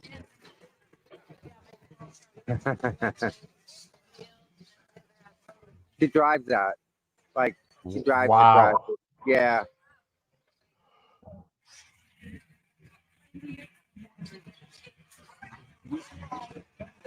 Yeah, that's Kim. She's great.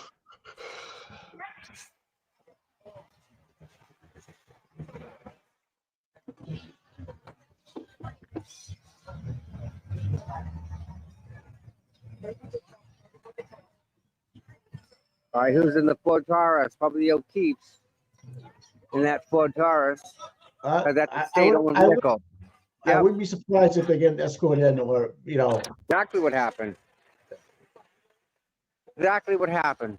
There you I go. don't- It's O'Keefe I right don't- there. Yeah, I don't even give a shit. Let them get whatever they want. State police escort. That must be nice.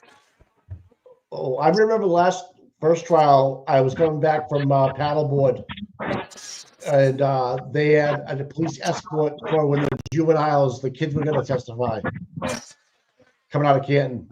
Yeah. That was crazy. I was like, wow. Huh. Yeah. He's saying, open the sidewalk up. Yeah. Okay. Really? Really? They have to. They have to, dude. It's part of the thing. No, but So. how do you expect to open the sidewalk like that? Oh, on the left hand side there. Okay. Yeah. The sign, the truth shall set you free.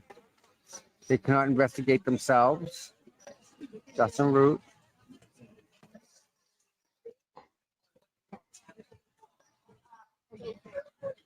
Yeah, he is. He's standing there doing his thing, thinking, I don't know how much an hour, 62 something an hour, who knows? More money. 162. Yeah, more like it. Yeah. What am I talking about? Yeah. Yeah.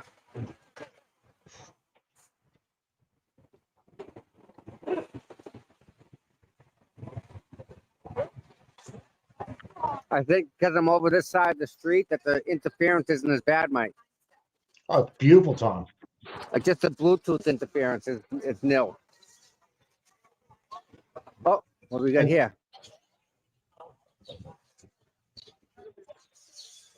That's the O'Keefe's, right? Oh. Yeah.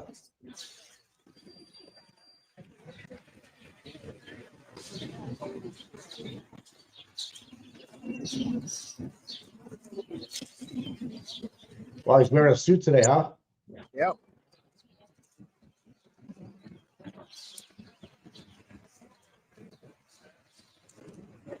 Silent. Not a word, right? Silent. Silent. There's Teddy. Ted, good morning, Ted. Thank you. I appreciate it. They look good. You ever heard a place so quiet? We will. She's here somewhere.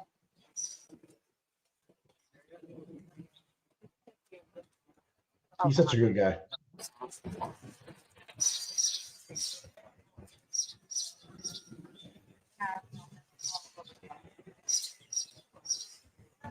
So quiet, Mike.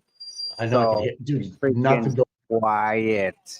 Wow, that's respect. Give them what they want. Wow, you know how many people are here, Mike? Not have one person screaming something to them. Hi.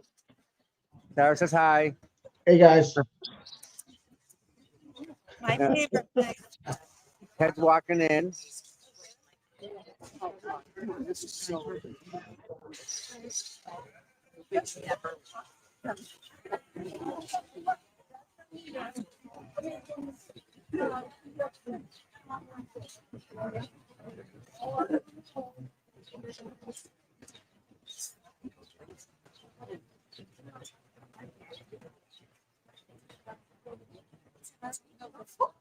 Yeah, Paul's going to testify today already in his trial today too. Yep.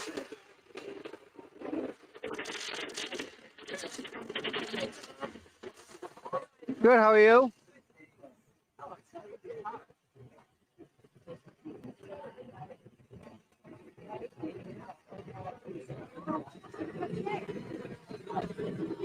This year.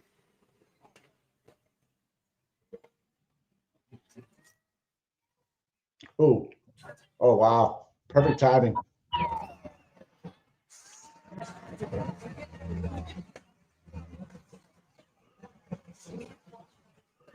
This guy's getting it all on film. Look at him.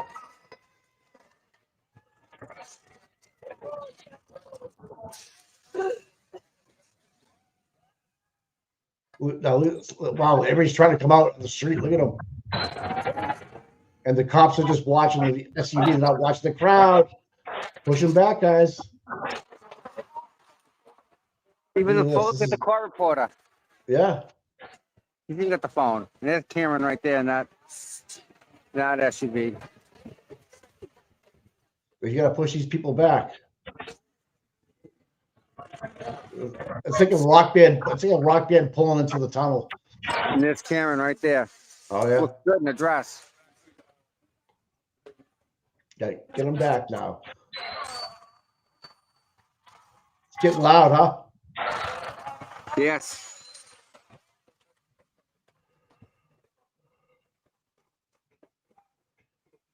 Wow, what an awesome day.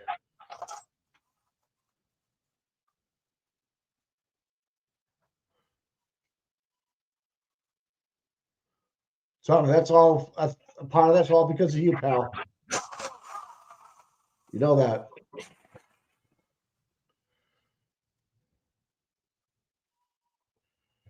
Let them all walk in together. Yeah.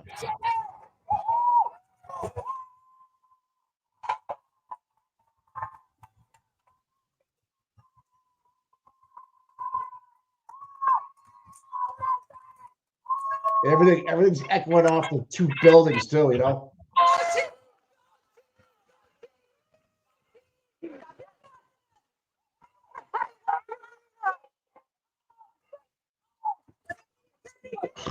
I can hear Rita all the way up here.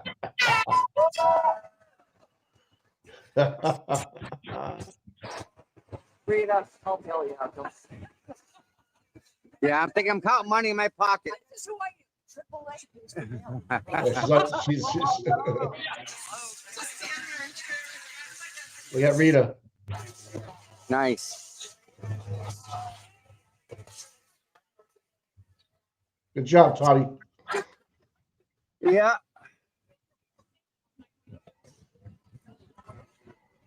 Now, what will that crowd do on the corner there for the rest of the day? Go down and have breakfast and stuff? And Yeah, some of them do. Some of them gonna go in to Aidan's courtroom. oh yeah, that's right. Yeah, We'll probably go in early. going like around 9:30ish. Yeah.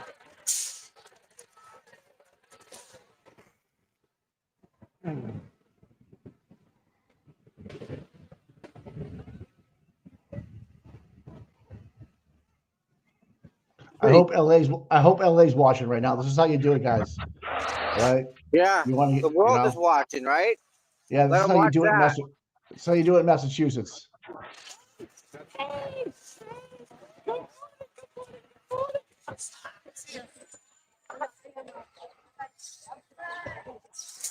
Karen's the top of the stairs.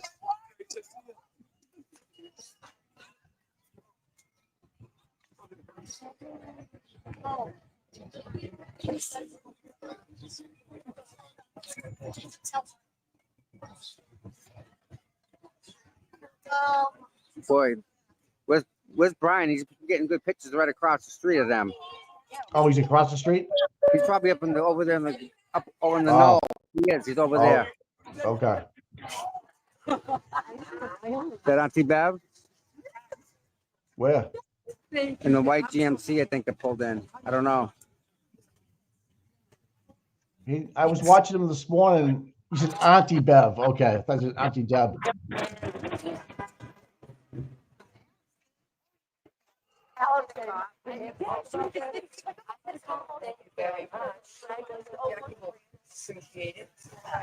Sarah, I'm gonna come right behind you.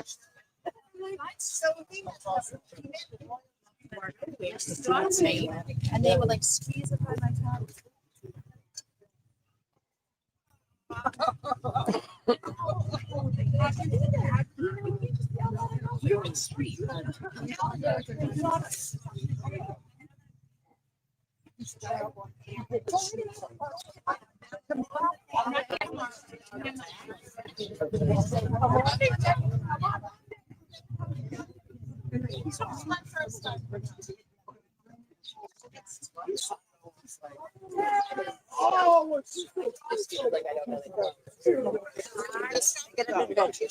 Stop and go. Hello, hello, hello, hello. Good, and you? How are you? Good morning.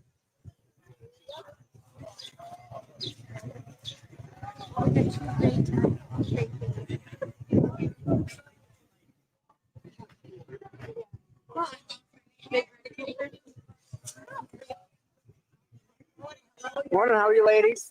Good morning. Anyone else for us? Let's do so now, please.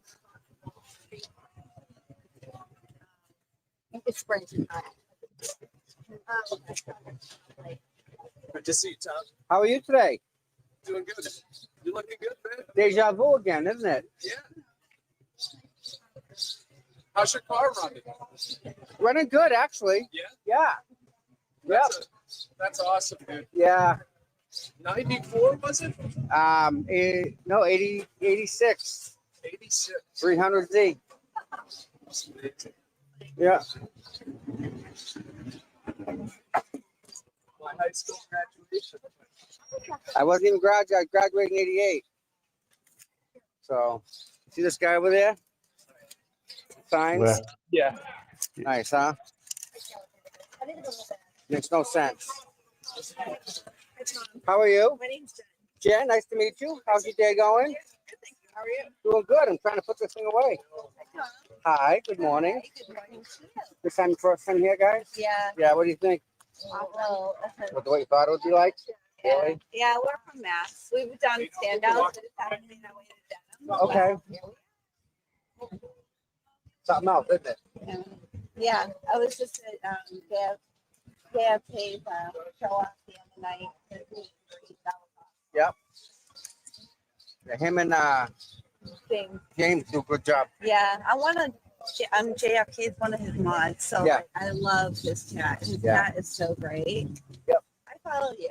Oh, you guys got some pictures? Yeah. All right. Love that. Let me put this down. They're so cute. I love them. They're so. You said you wanted to get them. Hold on a second, guys.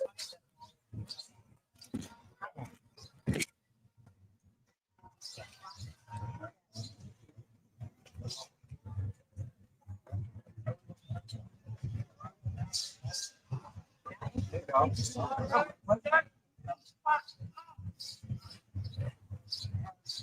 There's another way you're gonna find her.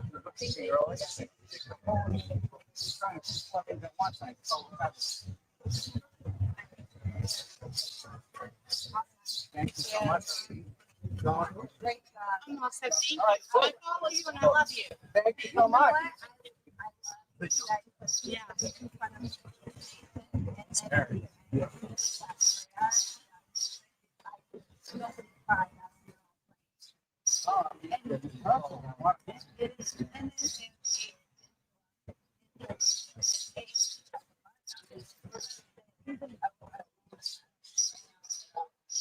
Very few people. Thank God that people like you, John, you know, they get kind of put stuff to the car, you know? Yeah, and it's really about. I don't know what Tom's doing, folks. Whatever.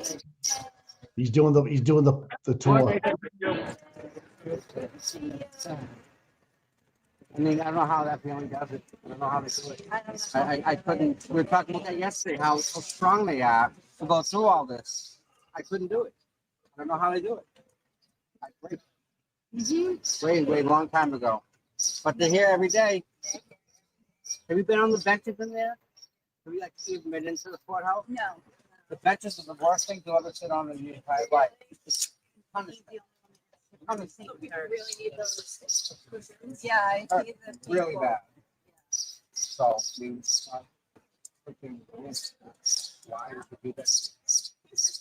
And they can't seem to afford an air conditioner that's reasonable. And the Isn't that amazing that and the reason they just they got moved- internet? yeah, it's just a dial up.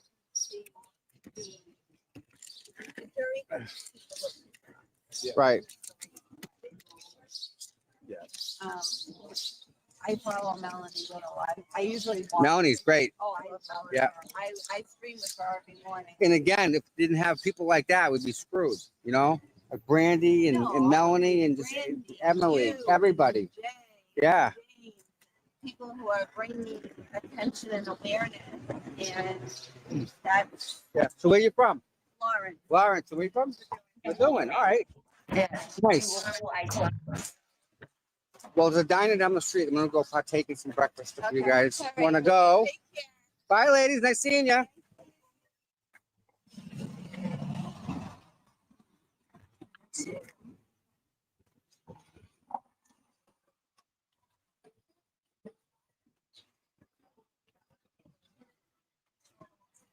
You gonna get breakfast?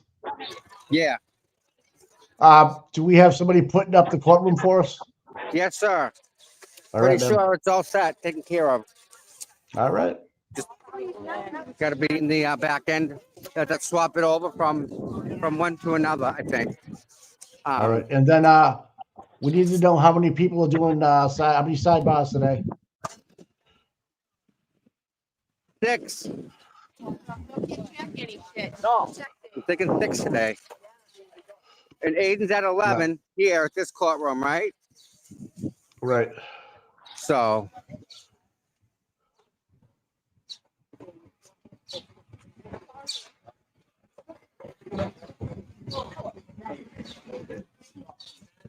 Hopefully we'll have a verdict for Aidan today, right?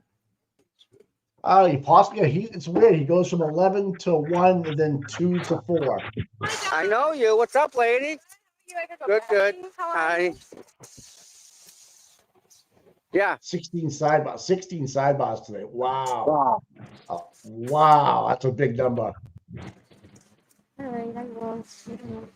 That's a lot. However, it's That's not out of the realm of possibility. Hey, look at that van back there with the red stripe on it, Tom. Turn around. You see it? The other way. No.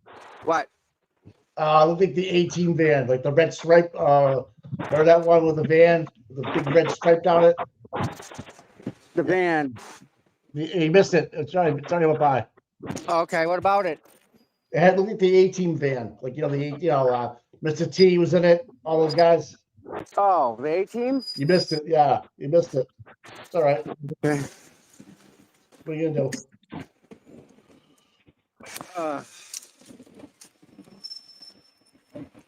So what's chat saying? I can't read the chat. We're just going through the numbers. Who's keeping count of the sidebars today? Yeah.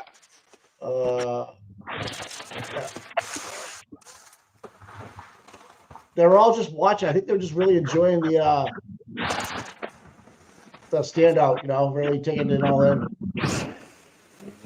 I'm really shocked at the level of quiet there was at that courthouse for Paul. Yeah. Really am. Yep. It is what it is. It is what it is. Yeah.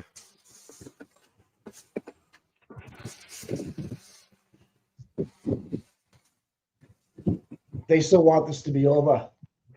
Well, God, yeah. Are we stream? We're trying to stream it. We have the codes. It might be audio only, but it'll be on the CPU Tom channel if we do. So how are we gonna do that? I don't know. Get testimony. All right. Yeah. All right. So I don't know how we're gonna do it. Can't do both. Hi. Good. And you? You're in there getting pastries, yelling my name out. I didn't even know it was them. Wow. You're famous, Brendan. You're famous. Bus people, we call them. What? Bus people. Get on the bus.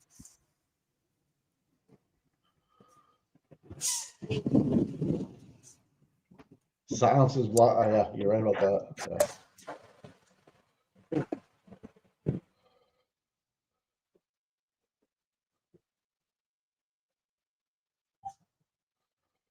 Oof.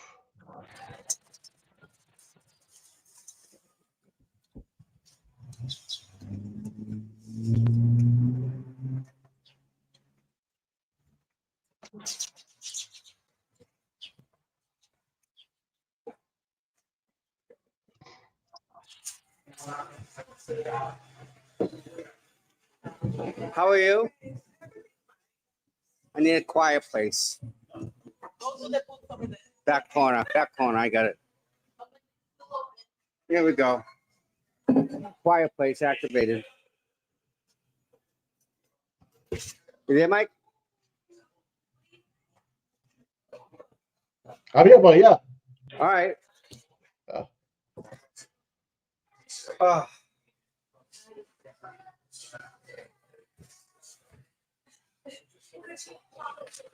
All right. Look at the fan. Up and running.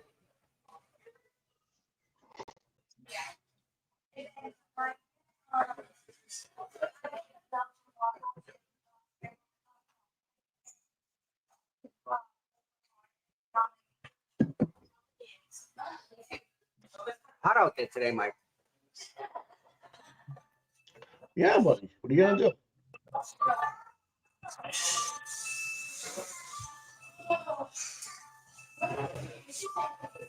And I can open my tablet and read the comments. Ha ha ha. Nice. How about them apples?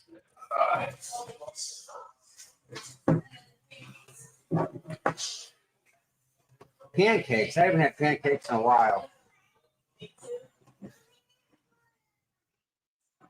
Oh, you having pancakes today? No, but I haven't had pancakes in a while. All right. Morning, how are you? How the usual. Thank you.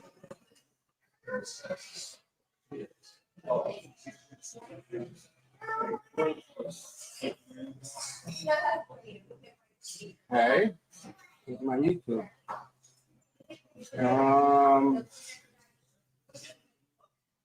You.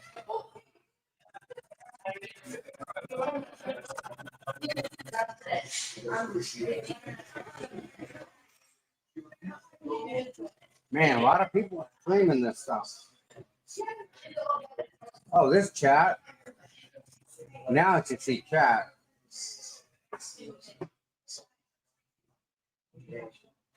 Waffle, Shelby? I'm thinking, I don't know, man.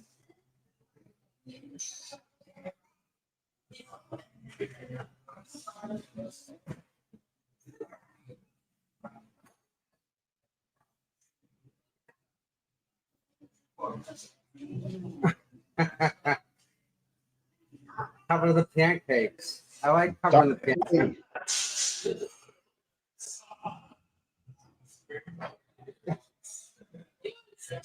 Cinnamon French toast is actually really good too. Oh, French toast. Oh yeah.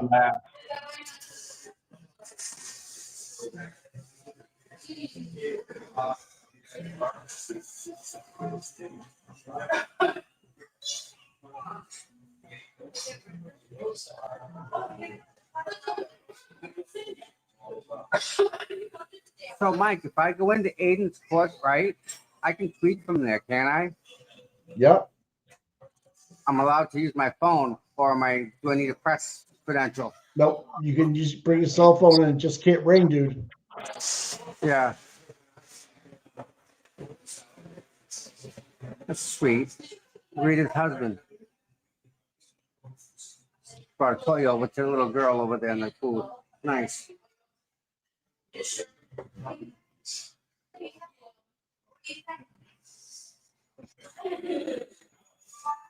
Thank you much.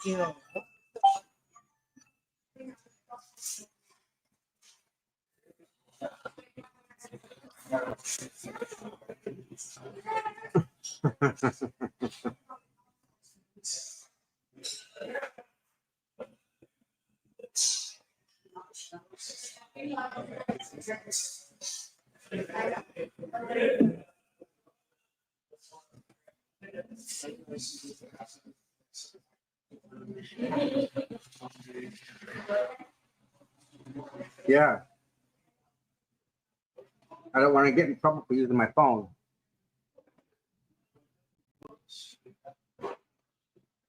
Looks like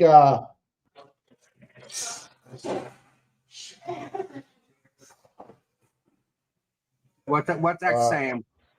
If you can do it from home, yeah. I don't know what to tell you, bro. So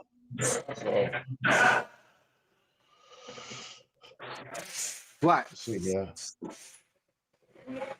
Talk. No, Sammy said just talk. Sammy's just telling me what she's telling you. That's all. Oh, Uh,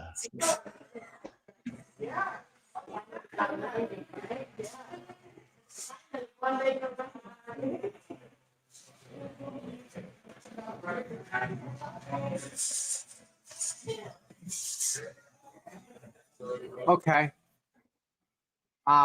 I can make that happen. okay. I can log into my PC from here.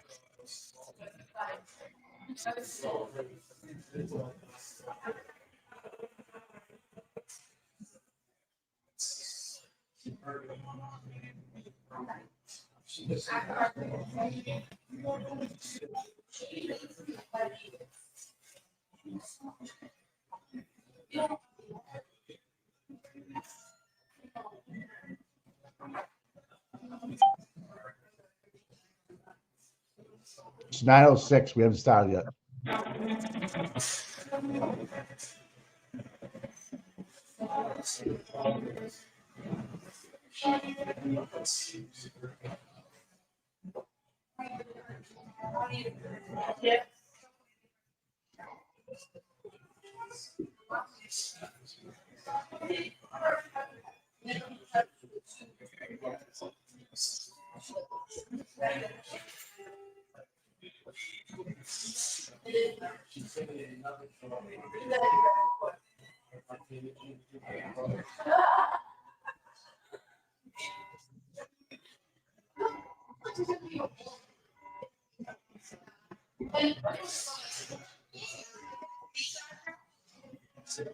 Oh my god, you're gonna make me do it again. What's the matter? I'm trying to log into my PC. That's Oh. awesome. Thank you.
Let's go. Of course, we're not going to get it started right on time.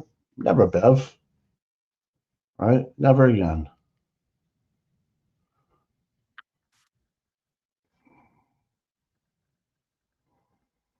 All right, there's the Zoom meeting.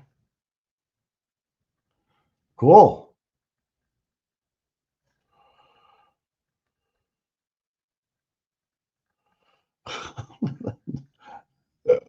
New York Post is fucking funny.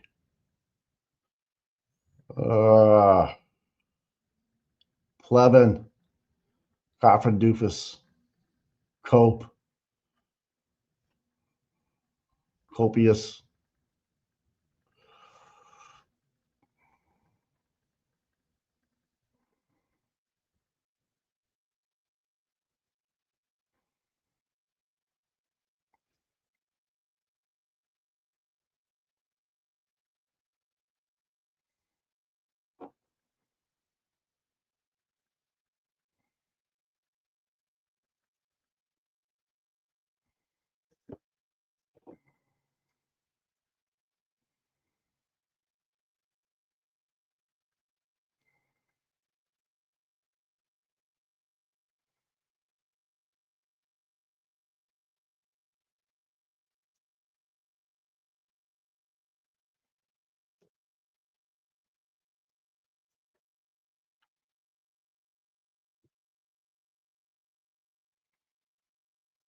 All righty, let's go. Let's get this party started.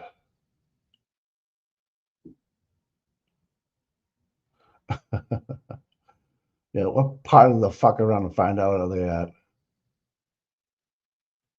Oh God.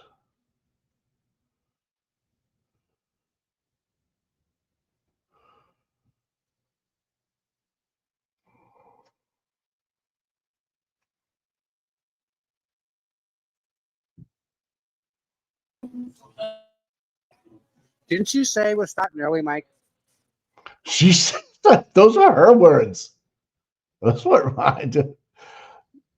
I don't know. When it comes to coordination, she needs an assistant, and she has one. It's called Jimmy Two Cubes McDermott, and she doesn't use them. You know, I don't know what her deal is. That's just not right.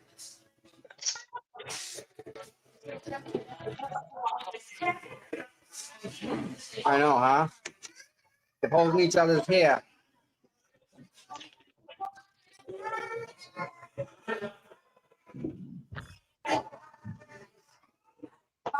I found this with Jimmy. Pizza on my happy place.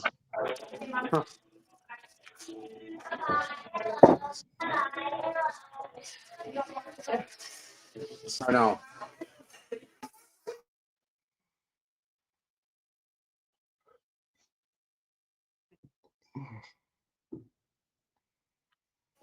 I still can't get over how quiet it was. I really can't. I can believe it. People like to spout off when they when they think they're tough, you know. So it's all good. All right, thanks, Cindy.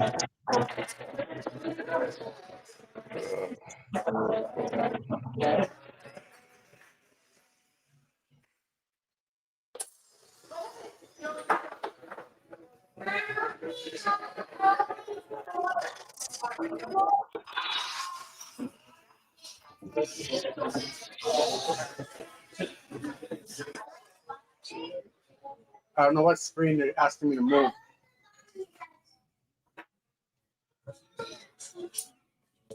What are you talking about? Trying to move the screen around on the screen here. Oh,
so now that I'm a paid member, Mike Morning dawns me. Come on, dog.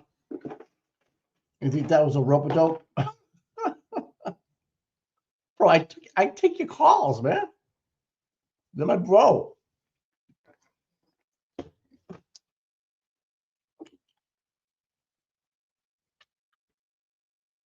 Oh no. Come on.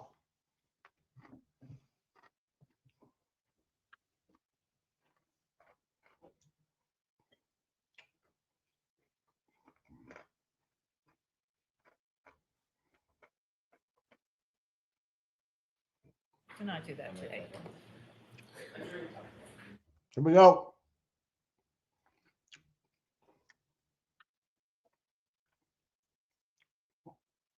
Ted Daniels got a great picture of Karen's protesters. I mean, happy people.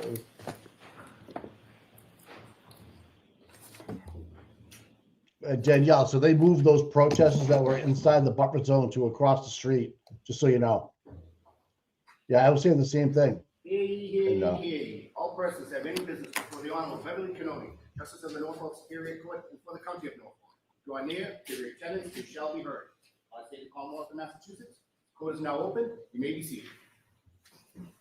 All right, good morning, council. Good morning, Ms. Reed. Good morning, jurors. I have to ask you those same 3 questions. Were you all able to follow my instructions and refrain from discussing this case with anyone since we left yesterday? Yes. Everyone said yes or nodded affirmatively. Were you also able to follow the instructions and refrain from doing any independent research or investigation into this case? Everyone said yes or nodded affirmatively. Did anyone happen to see, hear, or read anything about this case since we left here yesterday? Everyone said no or shook their heads. Thank you. Can we have Dr. Rentschler again, please?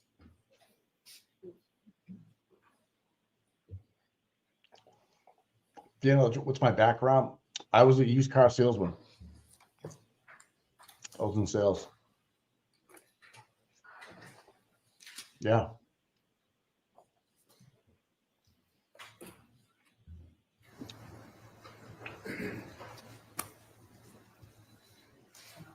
Doctor, on mind you're still under oath. Yes. Thank you. Good morning. Good morning, Your Honor.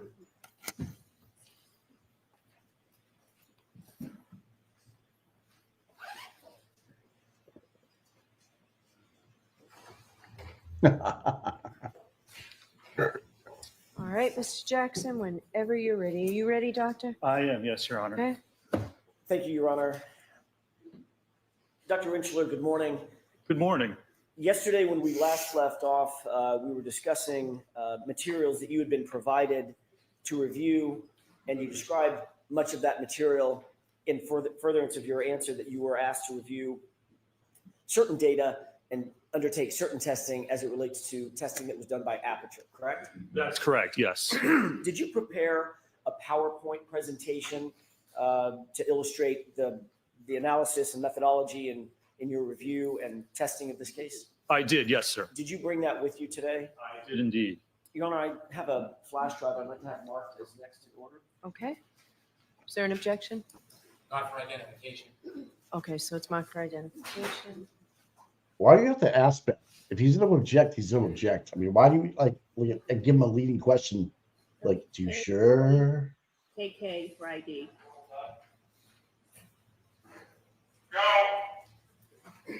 Whoa.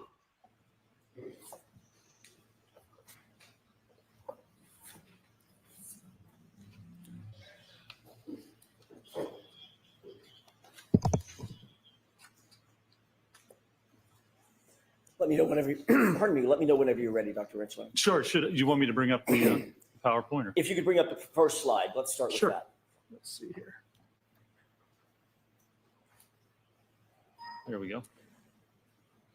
Is this representative of the PowerPoint that you presented, or sorry, that you prepared for presentation for the jurors? It is, yes, sir. Okay. Are there several blank slides, just sort of placeholder slides as we walk through your analysis that the jurors will see? There are, yes. Okay. Let's talk about first of all, what was the purpose of your investigation? What did you seek to undertake? So the purpose of my investigation in this matter was to evaluate the evidence, and particularly as it pertains to the alleged theory of what occurred in this case. All right, so I'm going to strike that answer. Ask the question again. I'm going to see a sidebar. Jesus Did Christ. you seek to undertake an analysis of Aperture's testing or part of their testing? I did, yes, sir. All right. With regard to that testing, what was the reason that you undertook to analyze Aperture's testing? Sustained. What the fuck? Ultimately, were you in receipt of a PowerPoint presentation and a report from Dr. Judson Welcher? I was, yes, sir. Okay. Did you have an opportunity to review that PowerPoint presentation in whole? I did, yes. Were you able to look at his report and read his report and review his report? I was, yes, sir. Did you undertake an analysis based on his reporting and his PowerPoint presentation? So I'm going to see you both at sidebar for just a minute, please. This is going to be a buckle up, Buttercup. This is going to be a long day. Oh, goodness. Oh, this Aaron. Terry Kerrigan. A couple of newbies, I think. I'm not sure.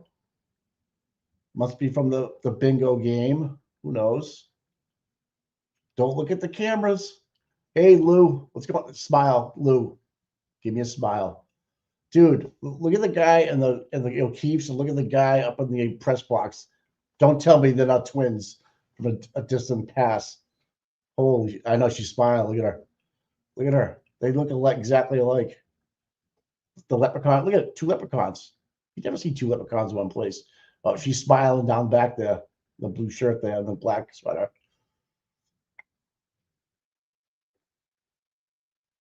Look at Terry Kerrigan. She's the giver of giving Hanky the foot waddle. Hi, Hank.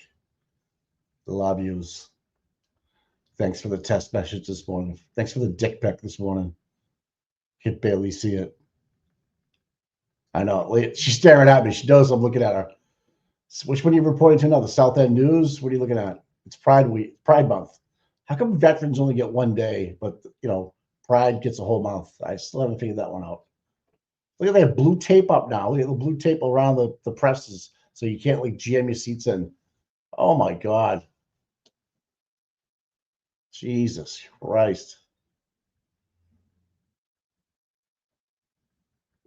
That's Pride Month, right? Why do veterans only get one day? I'm telling you, this is such BS. Sue, was your 20? Oh, look at her. She's just staring right at me like, dude, I know you're talking shit about me. My daughter sends me clips every day of you talking shit about me. But so you know what? I'm gonna let it go today. I'll let your twin sister. The one that's twirling her hair over there. I don't know who that is. I don't know what's going on. But Sue's watching the jurors right now.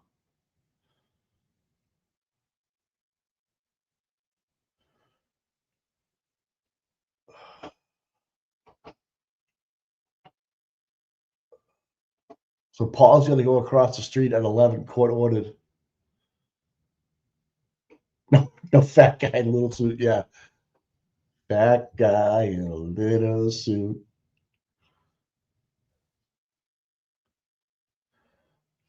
Yeah, the military parade. Okay. All right. Paul has court today. He's going to be she's watching me right now. Sue, look up. Yep. What I tell you? Sue. Yep. There she is. I'm telling you. She's quiet. I'm writing about a couple of lesbians in the South End right now that I know. Hold on.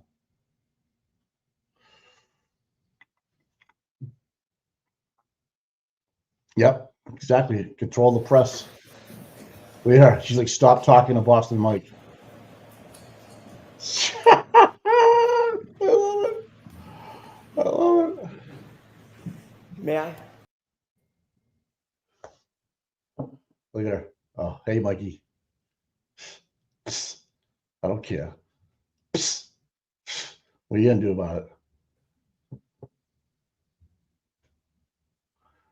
What's going on? You get no volume? Nope, they're still not back yet. I thought they were just back. So looking around. Come on. Get...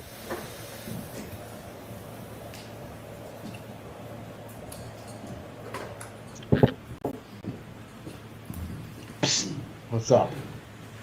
May I? Yeah, right Yes. Did you undertake to review analysis and testing that was done by Aperture as reflected in the PowerPoint that you reviewed, as well as the report that you received? I did, yes. Did ARCA yourself? Second, you have to determine what happened to the individual. So in this case, what would have happened to Mr. O'Keefe? His kinematics, how would his body move? Was it contacted by anything? Was it contacted by the Lexus? If so, what forces were produced on the arm, on his body?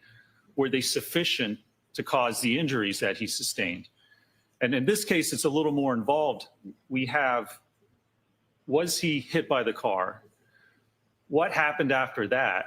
did he somehow move into the yard? And then did something happen in the yard to actually cause the skull fracture? So in order to determine if that's what actually occurred in this case, you have to look at each of those three separate events. And you have to evaluate that from a biomechanical analysis by looking at the force, looking at the kinematics, looking at a human tolerance, and determining or attempting to determine what happened. Now, if you try to determine what happened, not only do you have to prove that that was the case and the facts support that that's what occurred, you also have to eliminate all other possibilities. Because if you're saying this is how it happened, not only do you have to show that that's true. So next question, and I'm going to strike that. Next question. Is there an element of differential diagnosis that goes into biomechanical analysis? There is, absolutely. Explain that for us, please. Let me demonstrate kinematics, looking at a human tolerance, and determining or attempting to determine what happened. Now, if you try to determine what happened, not only do you have to prove that that was the case and the facts support that that's what occurred, you also have to eliminate all other possibilities. Because if you're saying this is how it happened, not only do you have to show that that's true. So next question, and I'm going to strike that. Next question. Is there an element of differential diagnosis that goes into biomechanical analysis? There is, absolutely. Explain that for us, please. Let me demonstrate. So there are several peer-reviewed articles that I reference. Is this slide number 2, by the way? This is slide number 2. Thank correct. This is injury reconstruction biomechanical analysis of accidental injury. And that sets forth the methodology that I just described. It's well written about, well reviewed in peer-reviewed articles. This is the method you need. If you're going to opine on biomechanics, this is the method you need to do, the steps you need to go through in order to provide an actual opinion. And describe that method just a little bit further. Does that include testing? That includes testing. Does that include both lab testing and field testing if it's possible? Absolutely, yes. Explain that. In fact, let me explain. Let me get through here. You know, I just had a couple examples here. This third slide, another reference about biomechanical analysis. Again, it's all throughout the literature, very well established how to do this. Now, it's all based on the scientific method, okay? And the scientific method, which you know, it was really established back in the 1620s, but this tells you how to do a proper scientific analysis. So you have an observation, you observe something. So in this case, you might say, all right, there's superficial abrasions to Mr. O'Keefe's arm, and there's a shattered taillight. Are those two things related? Well, the first thing you do is you research the topic area. You look through the literature, you find or look for any examples of that happening. You see if there's any reports or peer-reviewed articles written about this very occurrence. Can you actually demonstrate that if your arm hit the taillight would shatter and cause those abrasions? If this occurs or is a common occurrence, it should be in the literature. You should be able to find information about it. Then you form a hypothesis. Either you say, I think this injury is related to hitting the taillight, or it's not. Whichever one you choose, that's where you then start to go into your experimentation. You have to develop tests to get data to actually back up your hypotheses. So if I said, well, I think the injury is related to it, what would you do? You would go and you would test it. You would get an arm. In this case, we got a hybrid 3 dummy arm, and we got an exemplar vehicle, and we hit the vehicle with the arm. Or we hit the arm with the vehicle, we ran into it, to determine what's going to happen when that occurs. Do we get the right circumstances, the right loading to actually occur in that case? So this, and then you go back and you analyze that. And if your results don't match up with your hypothesis, you have to reevaluate. You have to go back and see. If we don't get that type of injury, if we don't get the kinematics or the force associated with what we see, you have to reevaluate if your hypothesis or what you think happened is actually true or not. So you have to continuously go through this process. And that's what experts do. That's how you perform an analysis. And that's what's important. You know, I have 3 kids. I have a 9-year-old who's actually.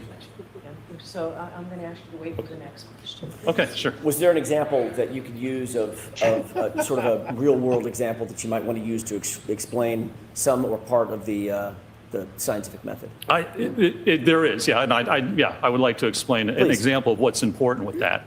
So I was going to say I have 3 kids, a 9-year-old who's actually turning 10 today. Happy birthday, Kai. And I have 2 older ones. All right, we're gonna stop this. Another example. Go ahead. Less editorializing. Minus all the personal. I'm sorry, Your Honors. Go ahead. Details matter. Jesus Okay? Christ. Details in an investigation matter, and details matter here. You need details. You have to explain how things happen. He's gonna bring the heat Okay? down, You, dude. as an expert, I can't come in and just say, Sustained. It needs to be more question and answer. Why do details matter? because your opinions have to be based on the facts and the evidence. Why is that? Because that's what determines your conclusions. I can't come in and say, I think. See? What if you don't have all the details and facts? If you don't have details, if you haven't performed a proper analysis, then you can't come to a conclusion that something happened. You can't depend just on your experience. You have to have the analysis, the evidence, and the details to come to a conclusion in a case. How do you best get details to come to a conclusion in a case? You need research. You need peer-reviewed articles. You need evidence. You perform testing. You have to demonstrate what you think happened is A, possible, and B, actually did occur. And in order to do that, you need hard evidence to demonstrate that that's what actually occurred in this case. Do you get that through both lab testing and field testing? The form. Donkey, I love you, bro. Can you get that in lab testing? Absolutely. Can you get that in field testing? You can get that in field testing as well, yes. Are those integral to an analysis? They are. If you don't have any other evidence, if you don't have research, if you don't have peer-reviewed articles showing or demonstrating what happens, you have to formulate, you have to get that evidence. I don't know what Tom's doing.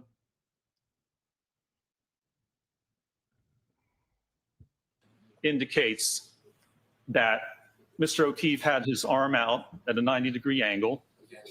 Sustained. What do you see? By the way, where are these from? These two slides. These two slides are from the PowerPoint presentation that Aperture provided. All right. So you didn't create these? I did not. No, sir. Describe the angle of the arm in the left photograph with the drinking glass in the hand. So the angle of that arm is approximately 90 degrees. The other photographs in the PowerPoint demonstrate that for someone the same height as Mr. O'Keefe, the arm would be about 90 degrees with an individual standing erect. That's what was demonstrated in their PowerPoint. Do you note anything in their PowerPoint, the Aperture PowerPoint, related to the clothing worn in that left photograph? Yes, they have the surrogates wearing a hoodie or a sweatshirt, which is the exact same type and brand that Mr. O'Keefe was found wearing at the time of the incident. Did that play a part in your overall analysis? The fact that the individual, the surrogate, as you use the name, was adorned with the same type of sweatshirt that was found on Mr. O'Keefe? It did, yes. I mean, that's one of the details that we have to look at. Details matter. So we look at the clothing that was worn and the evidence found with respect to that actual sweatshirt. I'd like to stay with that for a second. Why is that important? Why would the clothing matter? Well, because that tells us, that gives us evidence of what may or may not have occurred. Mr. O'Keefe was wearing this sweatshirt when the time of this alleged incident occurred. So if there is contact between his sweatshirt and that rear vehicle, the taillight from the Lexus, there would likely be evidence of that. And we have to look at that sweatshirt to see the condition of that sweatshirt, if there's evidence on that sweatshirt, and be able to pair that or match that up to with what happened on the vehicle. Is that part of a normal biomechanical analysis to evaluate clothing of the body as well? Absolutely, especially when you look at automobile pedestrian impacts. Why? Because clothing tells you or can tell you how the impact occurred, where contact occurred between an individual and the vehicle, what part of the vehicle, what part of the individual.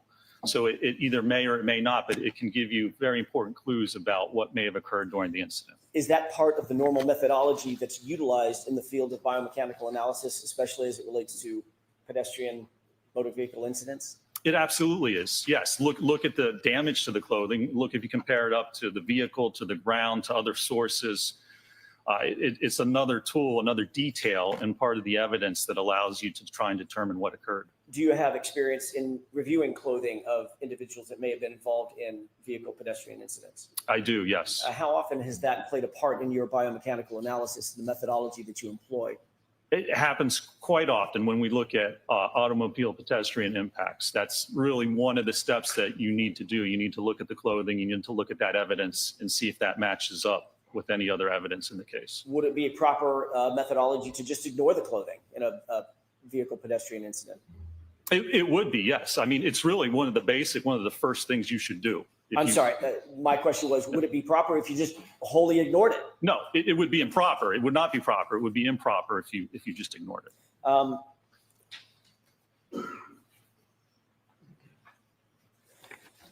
Getting back to the slide at hand, and we're on slide, just to stay coordinated, is this slide 7? That is correct, yes. Okay. You've talked about the left photograph. What is the right, the short video? So this short video is what I refer to as the paint transfer test that was performed by Aperture. And what they did was take a surrogate the same approximate height and weight as Mr. O'Keefe and had him stand behind a subject, an exemplar Lexus, the same year, make, and model. And they put paint on the rear taillight cover on the fender, and then they backed it in to the surrogate's arm. And the reason for this is they attempted to show that where the paint contacts the arm, that it's the same area where the superficial abrasions were on Mr. O'Keefe's arm. Did you utilize these photographs and videos from the Aperture report in conducting and building the field testing and or the lab testing that you ultimately undertook? I did, yes, sir. Can we go to the next slide, please? What's depicted in this slide? So this is from the Aperture report. And the third conclusion is that the location and orientation of the lacerations on John O'Keefe's right forearm and arm are consistent with the geometry and the orientation of the right taillight on the Reed 2021 Lexus LX57. How did you interpret the phrase geometry? To me, geometry just means shape. So the way I interpreted this is the one test that was performed with respect to the taillight. This is the only test I saw that Aperture performed involving the taillight and the arm, is that with this paint transfer test, they concluded that, again, the area where the paint was transferred onto the arm is consistent, the same shape and orientation as apparently the lacerations found on Mr. O'Keefe's forearm. Did this test, in your opinion, establish force multipliers that were exerted on the taillight? It has nothing to do with force. It doesn't describe the force exerted on the taillight or on the arm. It doesn't describe how the arm would have moved as it hit the taillight. It doesn't describe how the taillight would fracture. It doesn't describe how you would actually get the lacerations on the arm. Again, all this does is generally, and I made an error there. This report, and you can see the slide says laceration. Mr. O'Keefe did not have lacerations on his arm. What did he have? He was diagnosed with superficial abrasions. Is there a difference between a laceration and an abrasion? There's a distinct difference, both biomechanically and medically, yes. Is that an important distinction?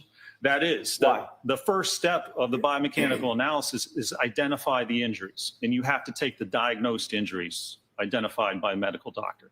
So it's superficial abrasions. To put lacerations on, that's simply incorrect. So I strike the end of that. Would you describe the injuries on Mr. O'Keefe's arm as lacerations? No. Would they be more properly described in another way? It would be, yes. What's that other way? So they've been diagnosed as superficial abrasions. An abrasion occurs when there's rubbing or scraping of the skin, and it just rubs away the top layer, the epidermis of the skin. Now, a laceration is a jagged ripping or tearing of the skin, which gets down through the epidermis into the dermis. So abrasions take much less force, they're less severe than what a laceration actually is. In a biomechanical analysis, if it's done properly, is it is it important to get the proper injury to the body as a foundation to the entire analysis? That's core to the analysis because you're trying to determine how an injury occurred. You have to know what that injury is. You have to have the correct injury to be able to evaluate it. Let's go to the next slide. This is a placeholder. I want to ask you a little bit while this is up. We can turn the lights up. First step of the analysis. What is the first step of the analysis after you determine the injuries, the type of injury? So in this step, after you determine the injury, what we want to do is we want to look at the physical evidence. So we have the abrasions on Mr. O'Keefe's arm, and we have the sweatshirt that he was wearing at the time. So the first step in any investigation is to determine, does the evidence from the arm match up to the evidence on the sweatshirt? Did you undertake that analysis? I did, yes. Is that indicated in a slide a little bit later on in your PowerPoint? It is, yes, sir. Okay. Let's go to the next slide, please. What are we looking at in this slide? So this explains the injuries. And this is on the left side, that is the diagnoses from the autopsy. The right side is from the hospital. And you can see it says blunt impact injuries of head and extremities, abrasions and lacerations. The laceration is on the back of the skull, on the back of the head where the occipital skull fracture is. When you look at the extremities, everywhere where it talks about the extremities is superficial abrasions. So the first step in a biomechanical analysis, you review the medical records, determine exactly what the injuries are. And you can see there's a picture of the actual abrasions. Those are the documented injuries or abrasions to Mr. O'Keefe's right arm. Are these acceptable sources? Well, let me ask you this. What are the sources that are reflected on this slide that you referred to or you relied on in coming to your opinions and conclusions regarding Mr. O'Keefe's injuries to his right arm? Again, on the left side is from the autopsy report from the medical examiner, and then the right side is actually from the Good Samaritan hospital where Mr. O'Keefe was taken. Are autopsy records, hospital records, medical records acceptable sources for a biomechanist to rely on in determining or coming to opinions and conclusions? They are. They are the sources you go to determine what the injuries are. Yes. Did you see?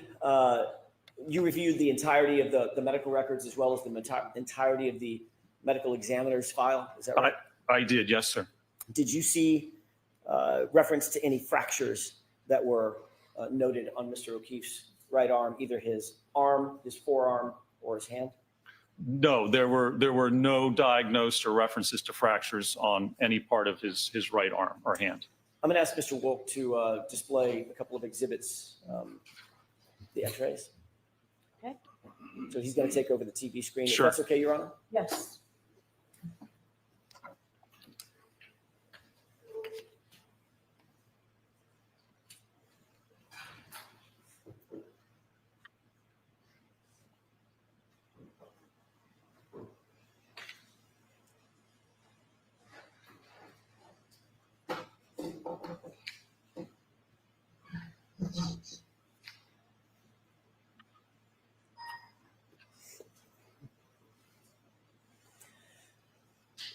This is an exhibit that was marked yesterday. I want to say 226. I may be wrong, Your Honor. I'll get the right nomenclature in just a second. This is one of the exhibits, one of three exhibits that was introduced yesterday. Do you recognize what's depicted on this? That's the X-ray of Mr. O'Keefe's right hand taken January 31st, I believe. Did you review this in furtherance of your analysis? I did, yes, sir. Was it part of the medical record? Medical records or police records? It was a series of the x-rays, yes, was attached. It was part of the medical records that were provided to me and that I reviewed in this matter. Thank you. Just for the record, so I can clarify, this is Exhibit 229A as an apple. Do you see, have you looked at x-rays before?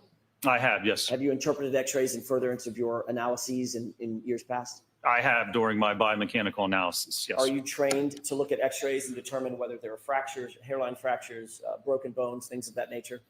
I've been doing this for 20 years. In graduate school, I worked with surgeons and doctors to look at x-rays. Is that part of the normal methodology that biomechanists undertake in furtherance of injury analysis?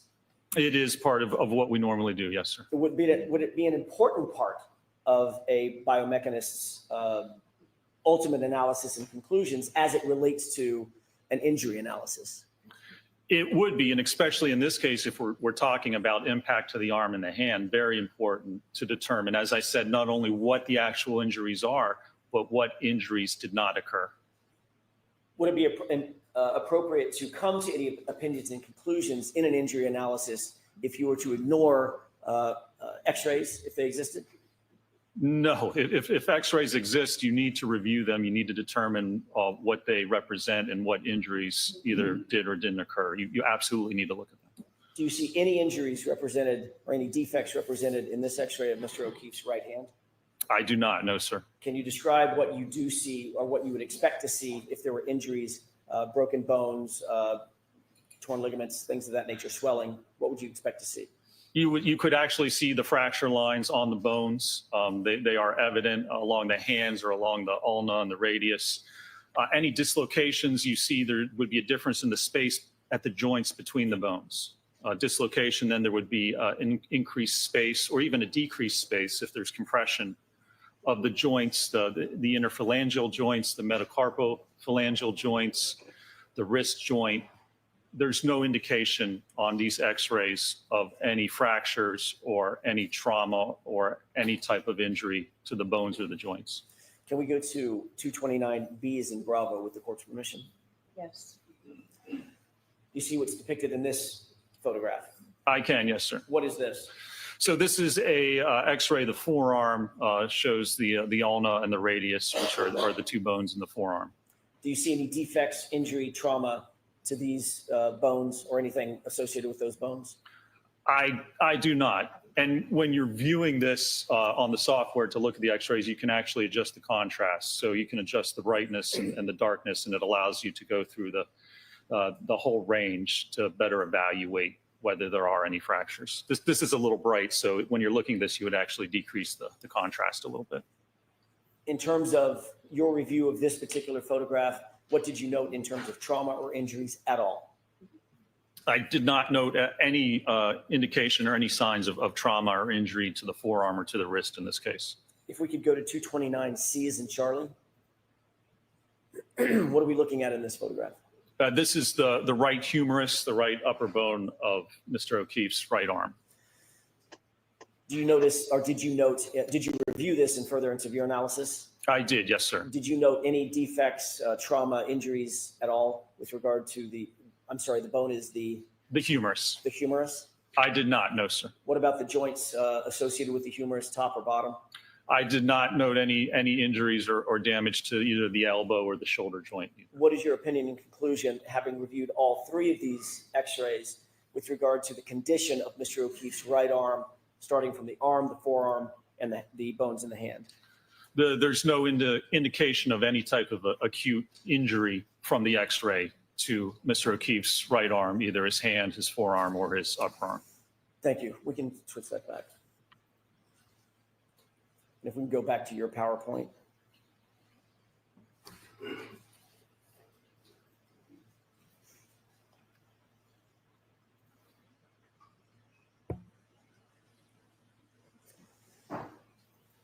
Can we go to the next slide, please?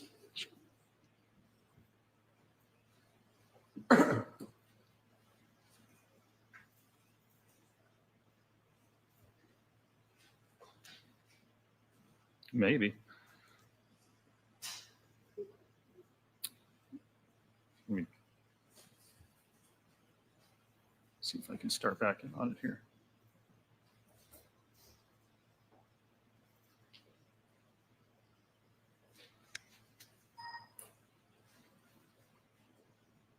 Okay, there we go.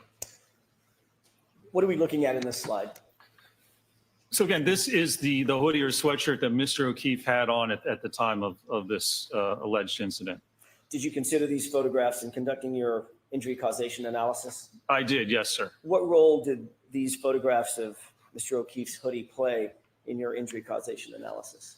So this shows the hoodie, and it was inspected by the police department, and it was noted, as you can see on the right sleeve by the triangles, there were 9 different punctures or holes noted in the sleeve of the sweatshirt. Can we go to the next slide, please? What are we looking at in these series of photos? So let's move to sidebar for a minute and Mr. Jackson, bring your PowerPoint, please.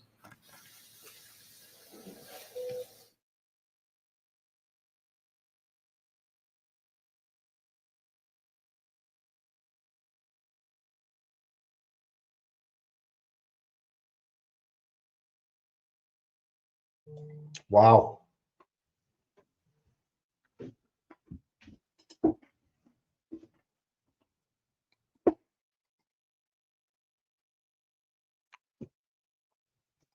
Interesting.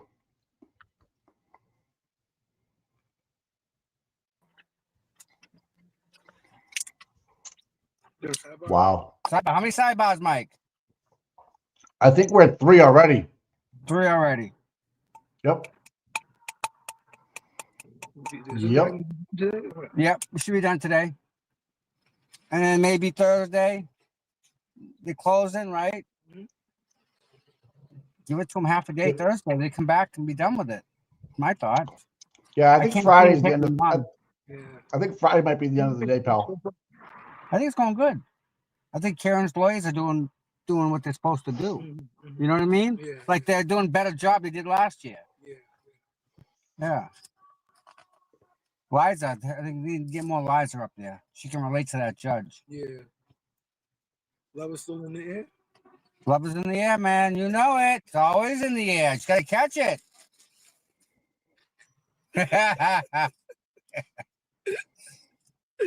So how's everything with you? Yeah? You find the 18 million missing money yet? Where? Out of schools? No. They haven't found it They yet? forgot about They still that. looking?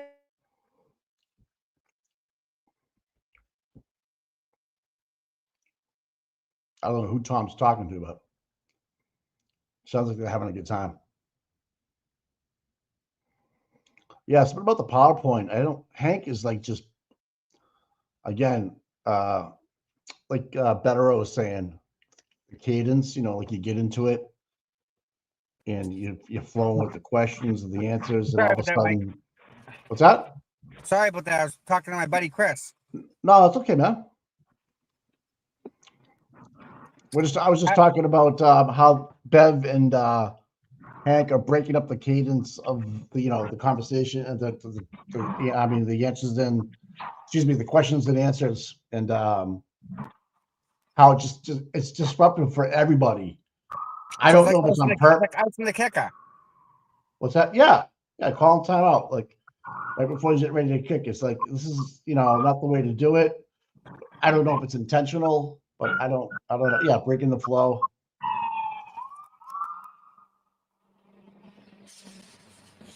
We'll see what happens. All right, we're back in court.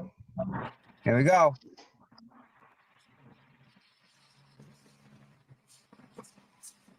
Oh, maybe not. I know the girls are working on the audio. Yeah, I just sent another code to Sammy. Jess Machado is all set with the power cord and stuff. So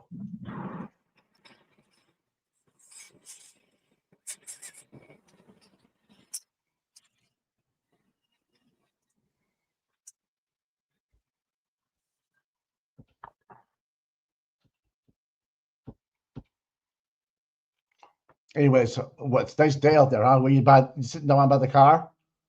Yeah, it's hot. It's actually hot out. Oh, really? I might have to go outside a little bit later during break. Had to lose a tie. You had to lose a tie? Yeah. Couldn't do it. Too much. Trying to charge my phone, give my phone a break. Did a good job with all the coverage this morning and with them coming in, buddy. So you know. Thanks. Wow. It only took me this long to figure it out.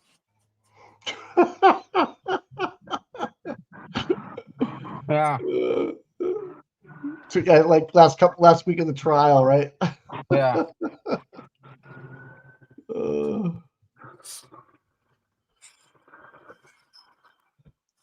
All right, hold on. What are you doing? What are the what I mean? Ambulances are going by. Oh yeah. So loud. This Friday's June 13th. Oh my God, no way. Friday the 13th.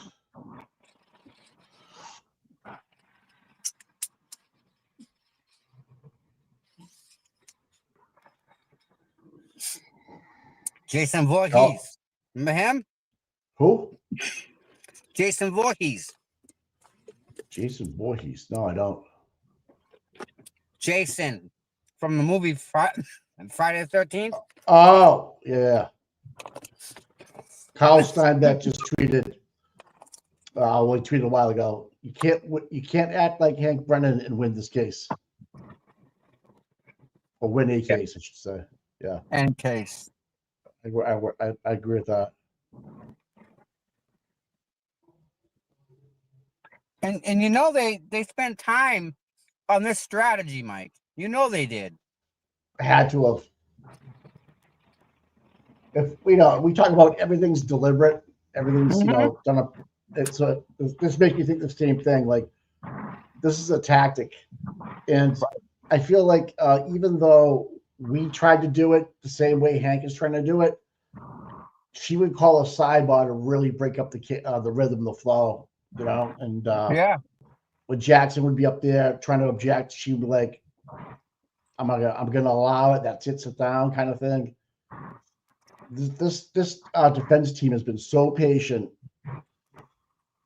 I don't know if I could actually do it this way, with everything that's on the line, and they've been waiting a long time. Yeah, it's man. Yeah, if you're a hack that's involved in Massachusetts in this side of the legal system, you must be embarrassed. As saying this is what you do. I'm a state lawyer. I work with Mike. Defense. They gave Auntie Bev an award. I know. The Bar Association. I know. So people on paper, when people look her up, they'll see this stuff. It's just all convoluted, and this is how they control the media and the narrative. And if it wasn't for people like you and all the other the content creators, we wouldn't really know the truth. And I think 10 years from now, it's all you're going to see is privately owned companies like LTL. Let's just use Brian LTL, trademarked, breaking news about certain situations, certain things that you like. That's going to be your news, Yeah. That's how it's going to be. Channel 5, Channel 4 won't be news stations anymore unless they go on the internet and they have independent reporters that are subcontracted by them to go out and find a story and talk about it and get boots on the ground and actually talk to some people. I wish that was the case. Unfortunately, Mike, it isn't. I know, but it's going to take time. Yeah, it's going to have to. Yeah, it's going to take time, but it will. It will come. People are seeing it. People are seeing it now. I don't know. Aidan's, I'm outside the courthouse waiting for my trial at 11, but closely following Dr. Frenzel's testimony. Okay. Aidan's outside? Yep. So he's watching. I don't know what he's watching. It'd be interesting. I just sent Sammy the code, but I wonder if he ever got Lauren Crime to do it. He said he paid Lauren Crime $500 to stream his but okay. I don't know if that's the truth or not. Maybe it is. If you see him, ask him. I can do law and crime, $500.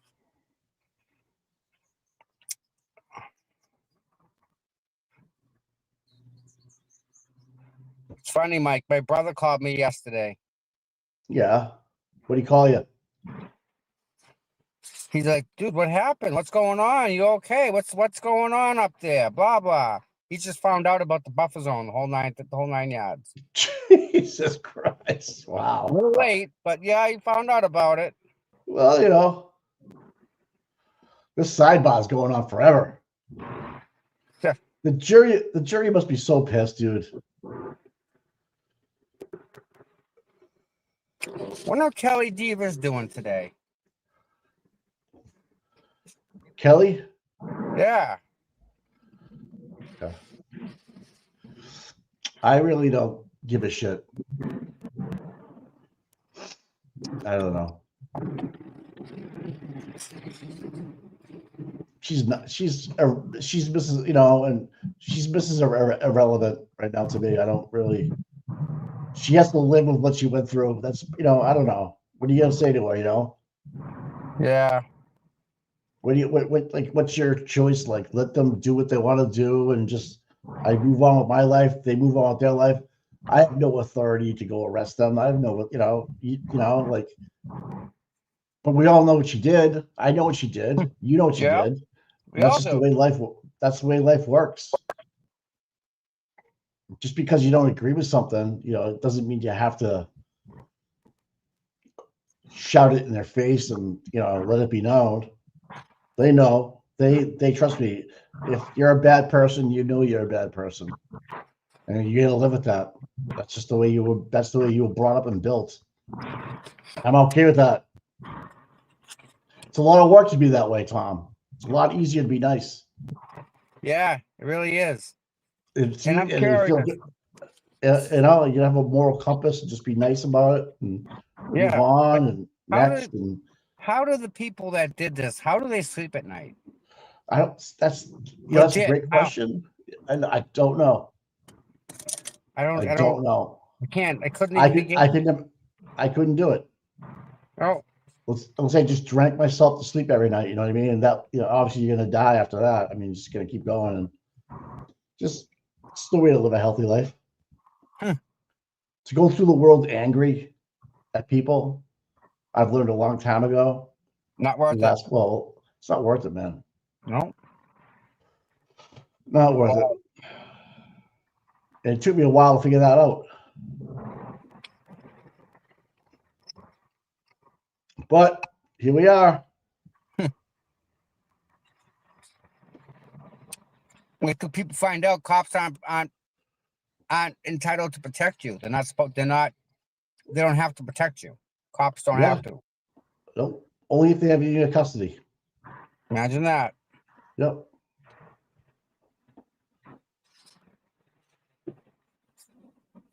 All right, we're back, buddy.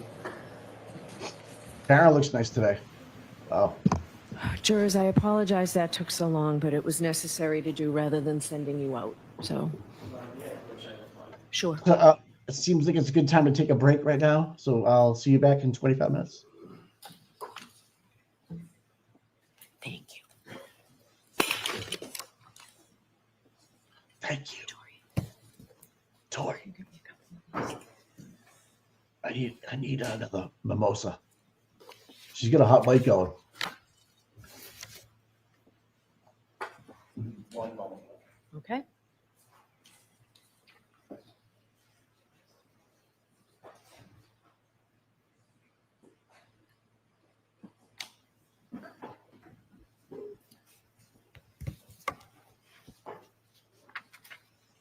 Dr. Winchler, my eyes aren't good enough to see the upper right-hand corner. What slide number is this? Number 12. Number 12, thank you.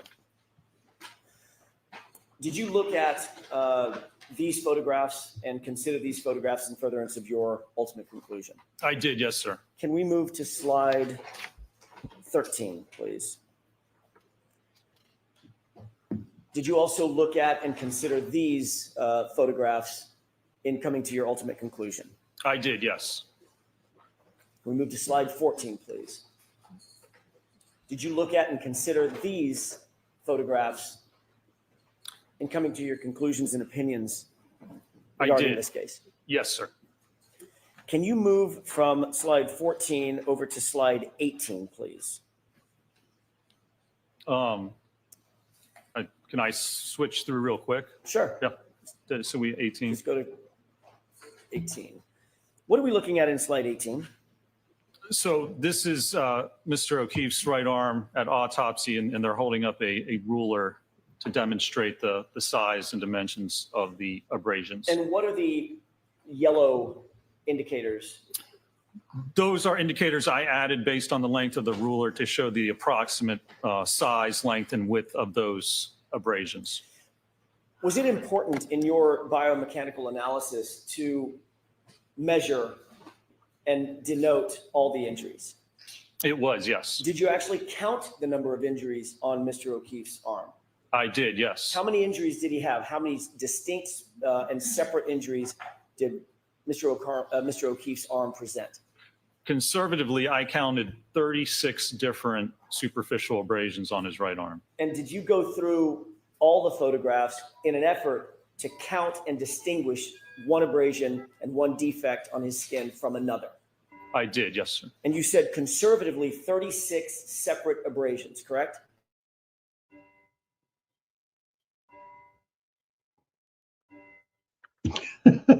He's like frozen at the time. He's like, chew. That's correct. Points of contact with to get through the sweatshirt and get to the skin to actually cause abrasion to the skin. 36 different separate points of contact to the skin. How many defects, remind us, how many defects were noted by the crime lab in Mr. O'Keefe's right sleeve? 9 defects.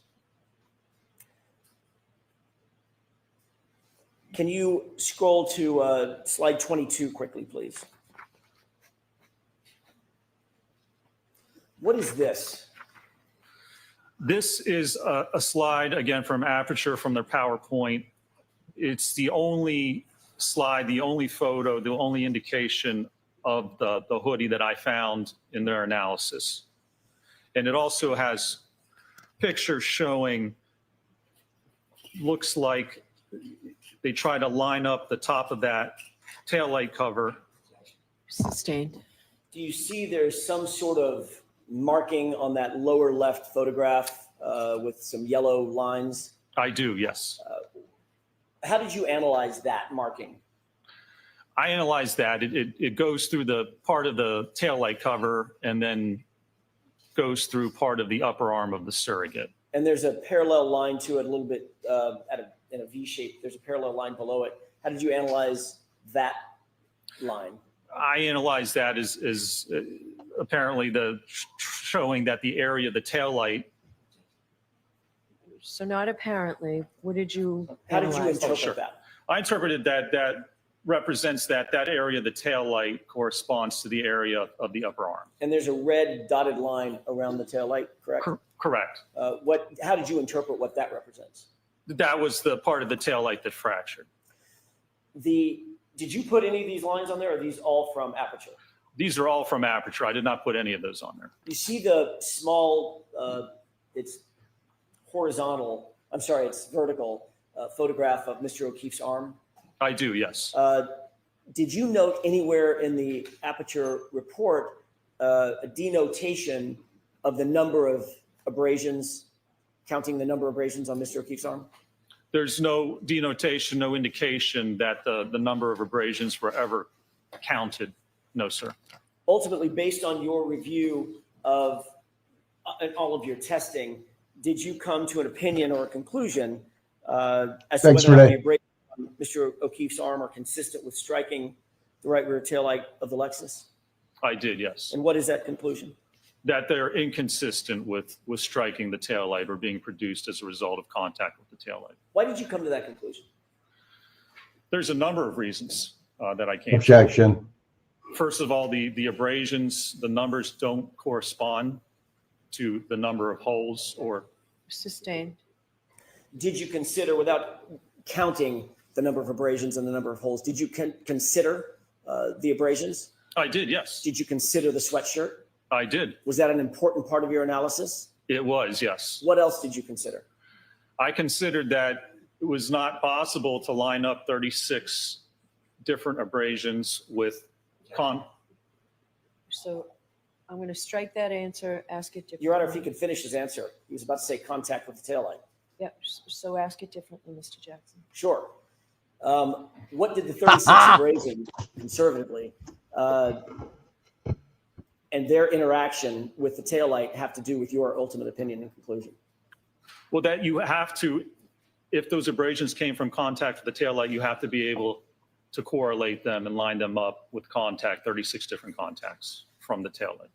And ultimately, based on your understanding of Aperture's review and the photographs that you saw, you were presuming, based on Aperture's testing, that Mr. O'Keefe was wearing that hoodie. Is that correct? Sustained. What was the What condition? the fuck? Let me ask it this way. Jesus There's Christ. a photograph in the Aperture report that we're looking at with blue paint on an arm, right? Correct. Is that your understanding, or did you test that Mr. O'Keefe could have been hit wearing short sleeves? No. What did you test? What was your presumption and assumption in your testing? That he was wearing the hoodie that was found on him at the time. With the 9 holes in the right sleeve? With the 9 holes in the right sleeve. Watch the form of the question, Mr. Jackson. Sure. What go to the the next slide. fuck? What is this? Oh, God. These are the Guy's a top fucking two doctor. and bottom right slide are from the Aperture PowerPoint. 14th injection already? interpret Wow. the top, I'm sorry, the 2 photographs on What the the right? fuck? The parallel lines and the red lines in that slide. The parallel lines correspond to an area of the fractured tail light, and then the red dotted line corresponds to an area of abrasions on Mr. O'Keefe's upper arm, and there's a red arrow pointing to part of the fractured tail light. Can we go to the next slide, please? What are we looking at in this slide? Again, this is the paint test. This is the only test that was conducted by Aperture to look at the tail light and the arm in this case, and the interaction between the two. Did you note whether in all of Aperture's data that you reviewed, whether or not there was any measurements to determine whether the abrasions were consistent with contact with the Lexus? I did. There were no measurements at all taken with respect to that test. No measurements with respect to where the contact happened on the car or on the arm itself. There was no indication of where that blue paint extended on the surrogate's arm, say from the wrist up to where the laceration or the abrasions would have occurred.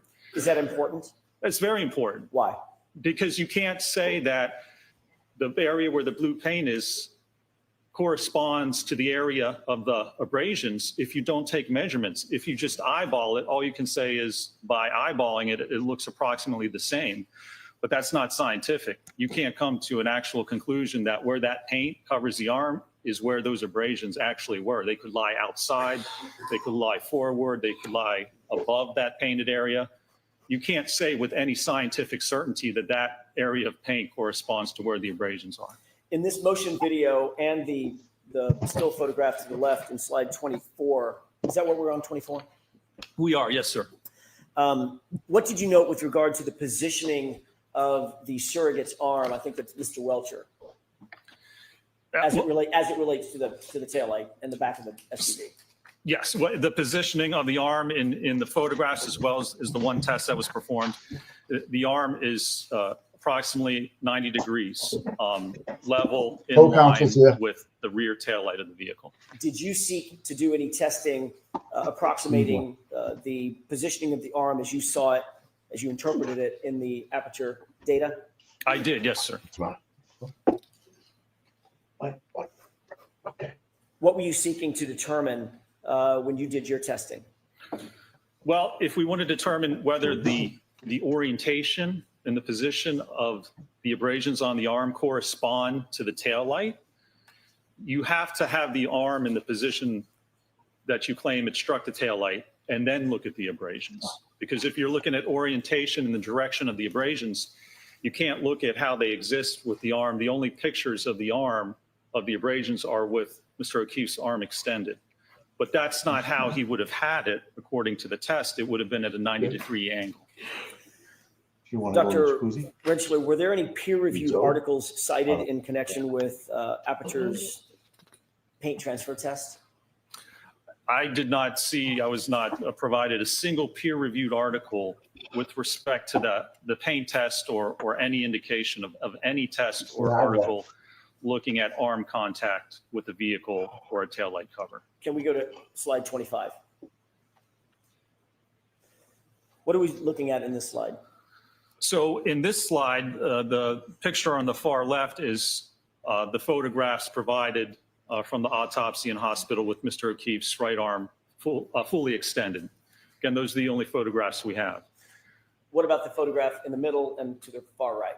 In the middle and the far right, what I did was actually take that arm and then rotate the forearm to put it in a position that it would be in as demonstrated by the paint test with the arm at approximately 90 degrees. What was the import of this undertaking? Well, if you look at the paint test and the way the arm's at 90 degrees and having the car come and essentially contact and push the arm out of the way, that's going to give you or tell you the directionality or the direction of the abrasions. Because if you have your arm at a right angle and the vehicle comes and pushes and slides against it on that forearm, you would expect those abrasions to be horizontal, to be in line with that forearm. Are they? They're not. You can see some of them are vertical, some of them are angled, some of them it's hard to tell what the directionality is. But if your arm, again, is being struck and pushed this way, as it's pushed and as the car goes by, if this would occur in this manner, you would expect those abrasions to be horizontal in the direction that the vehicle is actually traveling. When you say horizontal, do you mean horizontal from the elbow to the wrist? Correct, or parallel, yes, with the forearm. Can we go to slide 26, please? This is yet again the same video that we saw earlier. That is correct. This is the paint test video, yes. And what has to happen in order for the paint in this test to reach the upper forearm? Well, in this case, to reach the upper forearm, there has to be contact between the forearm and the taillight cover. Can we go to the next slide, please? What is this slide showing? Again, this shows, you can see on the right, I added arrows to kind of show the directionality of the different abrasions. And on the forearm, they simply do not line up with the type of kinematics or the type of motion shown in the paint test. Again, of the arm getting pushed out of the way and the car traveling past. If there were going to be abrasions from the fractured glass as it moves along, again, it would be lengthwise parallel to the forearm. If the arm was positioned as it was indicated in the paint test done by Aperture, would you expect to see this pattern of injuries on Mr. O'Keefe's arm if in fact it contacted the taillight and if in fact it was abraded based on the taillight? You would not. You can't get, for instance, horizontal abrasions on the upper arm and somehow get vertical and angled abrasions on the forearm. The kinematics don't work out to actually produce those types of injuries. Can we go to the next slide, please? What are we looking at in this slide? So again, this is the paint transfer test, and it demonstrates there were no measurements taken. So we don't know the exact size or location of that paint or of the lacerations. And you can see the photograph on the right basically shows that after doing the test, a picture of the right arm was put next to it and basically eyeballed to say it's the same. Well, it's only approximately the same area. So I'm going to strike that. So. Oh my God. Do you see any measurements, any tape measures, any laser measuring equipment, Dale, be anything good. like that in that right photograph? Nothing, no types of measurements whatsoever. Can we go to the next slide, please? This is on the left, the same video that we've seen several times, correct? That's correct. What are we looking at on the photograph on the right? So on the right, it is the video of this test taken from the side of the vehicle. Did you notice anything of note in this angle of the paint transfer test? I did. I slowed this video down. And so as you can see, as it starts out, and you'll see the vehicle starts to slowly back. So there was no photographs showing the position of the arm in the back of the car. The video is from the side, and the top video, you can't tell where the arm is positioned against the tailgate. But whatever positions it's at, you can see as the car backs up here, look at the elbow and the upper arm. If the car backed directly in this direction, there would be no contact with that elbow or the upper arm. And remember, this test is to show where the paint would transfer and if that correlates to the lacerations. You mean before you start the video, when you say there would be no contact with the elbow or the upper arm, you mean the biceps area and from the elbow up? That's correct. Is that based on the photograph on the right and the positioning of the surrogate? Exactly. You can see right now, if the car just backed directly straight back, it would not contact the elbow or the upper arm. Before you play the video, what did you note when the car from the angle to the right of the video on the right? What did you note as the car, just before the car starts to make contact with the surrogate? What did you note? So in order to get that pattern on the arm, right as the car contacts the arm, the surrogate pushes his elbow forward, leans into the car against the light, and then rolls off. Can you play that for us, please?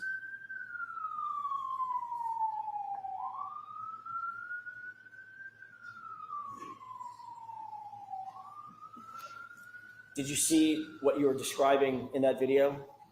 I did, and I can slow it down. So you can see even at this point, as the car approaches, it would not contact the elbow or the biceps. So as it comes in, watch the elbow all of a sudden shoot in.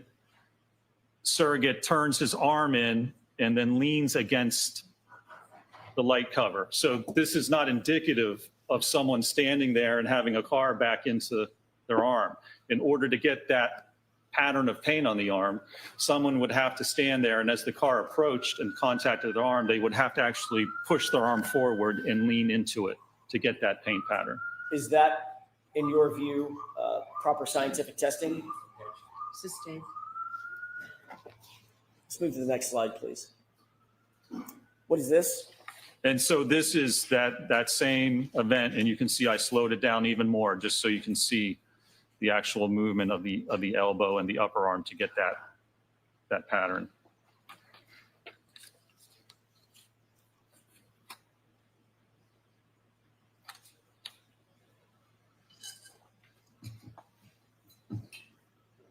Thank you. Can we move to the next slide, please? This is slide 30. And let's go to 31. Yeah, this is 31. I'm sorry, 31.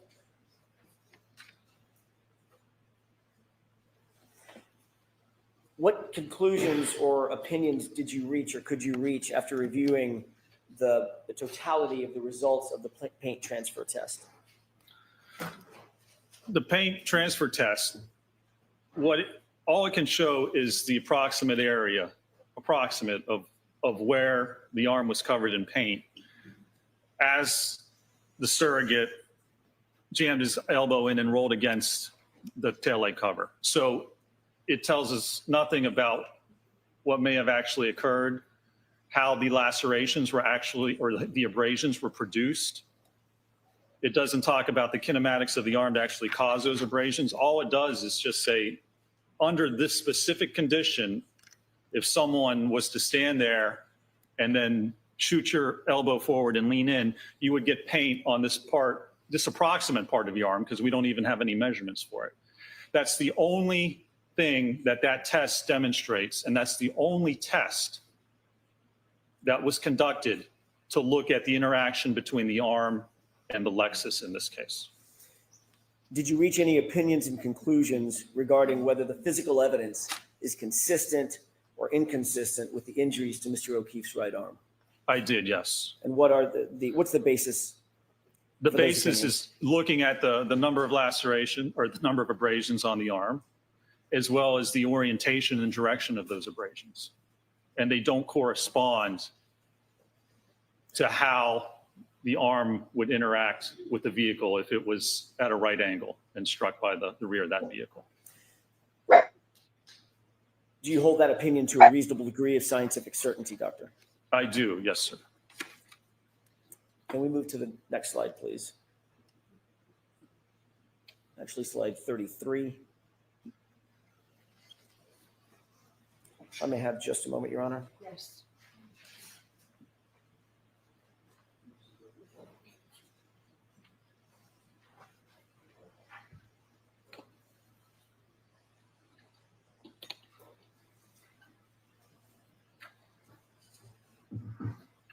Did any of the testing that you saw in terms of the paint transfer test or any other testing that you saw included in the Aperture report and the Aperture PowerPoint presentation indicate that there was any consistency or any results that were consistent with Mr. O'Keefe's right arm being struck by the taillight, causing 36 plus abrasions to his right arm while wearing the shirt, or the sweatshirt with 9 holes in it?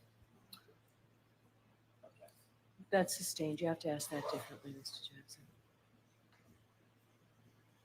Did you determine, based on the testing by Aperture, whether or not it was consistent, that paint test, that paint transfer test was consistent with Mr. O'Keefe's arm being damaged by the taillight at speed?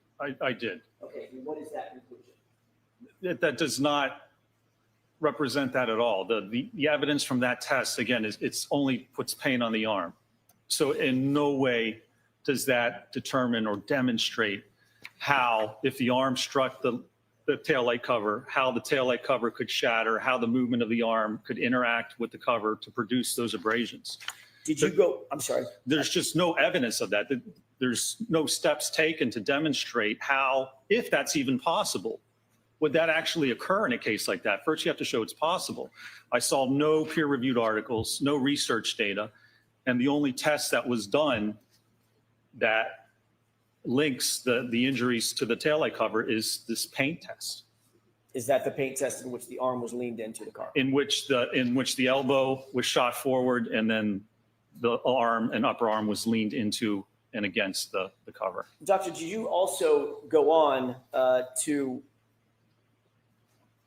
further your injury causation analysis by performing impact tests to evaluate the kinematics involved? I did, yes. Can you describe that for us, please? Sure. So one of the steps involved in the biomechanical analysis is the kinematics, the motion. So we need to look at the motion of the arm. If the arm hit the taillight cover fractured, and you got abrasions, you need to be able to show that. You need to look at how the arm would actually move if it was struck by the vehicle. I've seen no peer-reviewed articles or research to demonstrate that. So what you need to do then is do testing to look at how the arm would actually move and whether it's possible to create those conditions to actually get that injury. Did you use an ATD hybrid 3 arm for testing? We did, yes. We used a 50th percentile male ATD hybrid 3 arm. Is the use of that hybrid 3 arm accepted in your industry in terms of testing? Yes, it certainly is. As I said yesterday, it's the gold standard for testing. And the arm itself is used just for that very purpose. In fact, there's a number of studies. They use the 50th percentile arm to look at airbag deployment. One of the issues with airbags for the driver is it comes out of the hub of the steering wheel. So if you're steering and you're turning your car and you hit something and the airbag goes off, what happens? It blows right into your forearm, and it can actually cause fractures. We see that quite often. So they perform testing with the 50th percentile arm to look at the forces and acceleration on the arm as airbags go off. Very similar. So if your hand was hit by the back of the arm was hit by the back of the car and propelled forward, that's very similar to having an airbag deploy. Actually, this would probably be more severe. An airbag's almost like a giant pillow enveloping the arm. And here we have an SUV actually contacting the rear of your arm. Can we go to the next slide, please? Sure. This is 35. Let's see, here's 35. There we go. Thank you. What's depicted here? So this was testing done at 15 miles an hour. So this is with the hybrid arm and suspended so that it was actually impacting the right rear of the Lexus as the Lexus was traveling at 15 miles an hour. Was there acceleration that was noted on the arm, force and acceleration? There was on both the arm as well as the hand, yes. What was the result of the damage to the taillight based on this test? So in this test, there was actually no damage. As you can see, it catches kind of the hand and the forearm. And if you want to describe it as kind of a glancing blow, there was not enough force at 15 miles an hour on this glancing blow to actually fracture the taillight. Is the position of this arm relative to the SUV consistent or inconsistent with the original spot that the surrogate in the paint test was standing as it related to the SUV? It's consistent. We lined it up so it's consistent with that original location so that it would not impact the elbow or the upper arm. So at that position, if there's impact to the arm at 15 miles an hour, it doesn't cause the taillight to fracture. And it's also important to look at the kinematics. If you look at the acceleration data below, that hand and arm is accelerated. The hand's accelerated up to the speed of the vehicle in about 2 to 4 milliseconds. How long does it take to blink your eye? 250 milliseconds. It takes a quarter of a second to blink your eye. So this occurs if your hand's hit at 15 miles an hour by a car, it's going to be accelerated up to the speed of the car about 50 times faster than you can blink. Can we go to the next slide, please? And what are we looking at in this? So this is lab testing at 17 miles an hour. So the housing and the cover was basically propelled into the forearm of the dummy at 17 miles an hour. What was the acceleration that was noted on the arm? So when you look at the arm, its acceleration here is almost 300 Gs. What does that mean just to us? So, 300 Gs, if you look at weight, if you say the weight of the arm is 10 pounds, 300 Gs means there's 3,000 pounds of force acting on that arm. Is that enough to break a bone? It's more than enough to break a bone. Is that enough to to tear ligaments? Absolutely, yes. What about the bones in the hand? Are those stronger or the same resistance as the bones in the forearm? Or are they more delicate? No, the bones in the hand are, as you can imagine, much weaker because they're much smaller. When you look at the carpal bones, the metacarpal bones, the metacarpal interphalangeal joint, which is basically your knuckles, they are much smaller and it takes much less force to fracture your hand bones compared to your ulnar or your radius. Let's go to the next slide, please. What are we looking at in this slide? So this is a 24 mile an hour impact with the arm of the dummy contacting the rear, again, tail light. And it shows you the motion, the dummy suspended, shows you the motion of the dummy and again, the force and acceleration. Now that right video I put in because that's real-time video. We've been showing the low speed, but look on the right. This is the actual speed at 24 miles an hour. That's what it looks like if you have your hand out and it's struck by an SUV. Wow. Is the arm accelerated in this? Do the same physics apply? Is the arm accelerated up to the speed of the car in milliseconds? It is, yes. It's all about weight, right? Because you have a 6,000 pound car and you have a 10-pound arm. It's whatever speed that car is going, your arm, your hand, whatever's sticking out there is immediately going to get accelerated up to the speed of that vehicle. The video on the right is in real time. Like you said, it's sped up in milliseconds. Is that right? That's correct. Is the hybrid 3 that's used in this test, is that suspended from above? The dummy in this test is suspended from above, yes, like a pendulum, barely touching the ground. Is the dummy connected to the ground in any way? No, it's just its feet are barely touching. What would happen if there were forces applied to that dummy that went perpendicular to the travel of the vehicle? What would happen to the dummy? The dummy would swing out like a pendulum in that direction. Based on your review of the test that was done, the 24-mile-an-hour test, were there forces on that dummy that were perpendicular to the car to such that the dummy would swing out or be forced out or be propelled out away from the car? No, there were no forces from the testing, and it's simple physics. Your center of mass of your body is basically at your umbilicus or your belly button. So in order to move the body, you have to apply a force at that part of the body. If your arm's struck, it's not going to move your body appreciably. All it's going to do, your arm's like a moment arm, it's going to spin you around. Could there be some motion forward or backward if you take a step? Possibly. But the center of mass of your body isn't going to move. You have to get struck by the vehicle to have the body actually move in a specific direction. Can we go to the next slide, please? What is this showing?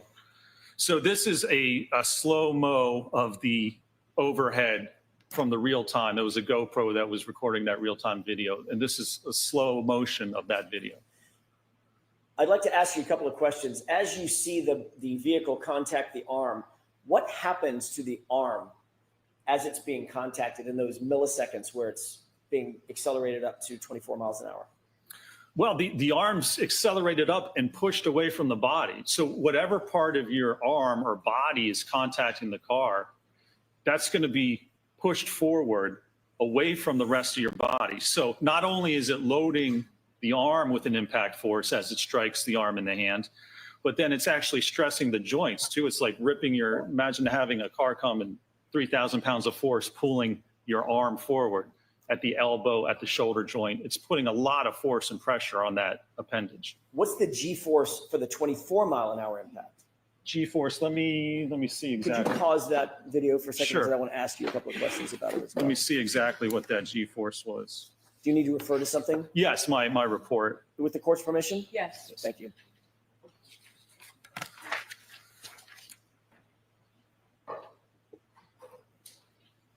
So at 24 miles an hour for the arm, the acceleration is 302 Gs.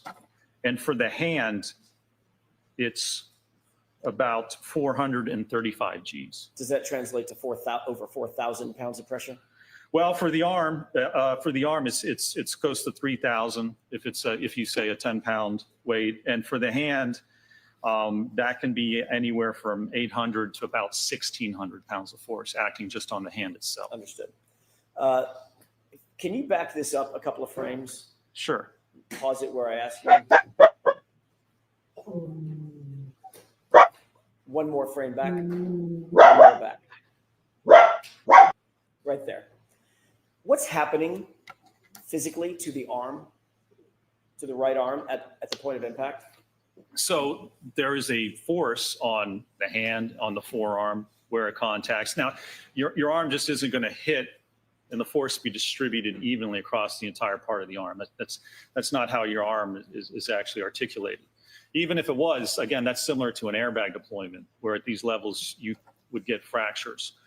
But if it hits the hand, now, if Mr. O'Keefe's holding a glass at the time of this impact, think about that. What happens is you're holding a glass. It exposes the knuckles. So if you're holding a glass and your arm's at a 90-degree angle and the car comes back and hits your hand, it's going to strike right on the knuckles. The force is going to be applied right at that joint. And then it's going to likely hit along the forearm back near the elbow. What's the shape of that arm in this still photograph? Well, it's somewhat of an abnormal shape because the arm should be level with the body. The forearm should be even with the shoulder. But you can see as it gets pushed forward, it's accelerating that forearm away from the arm and the rest of the body. Does that abnormal shape suggest anything to you in terms of what you would expect regarding the bones in that arm?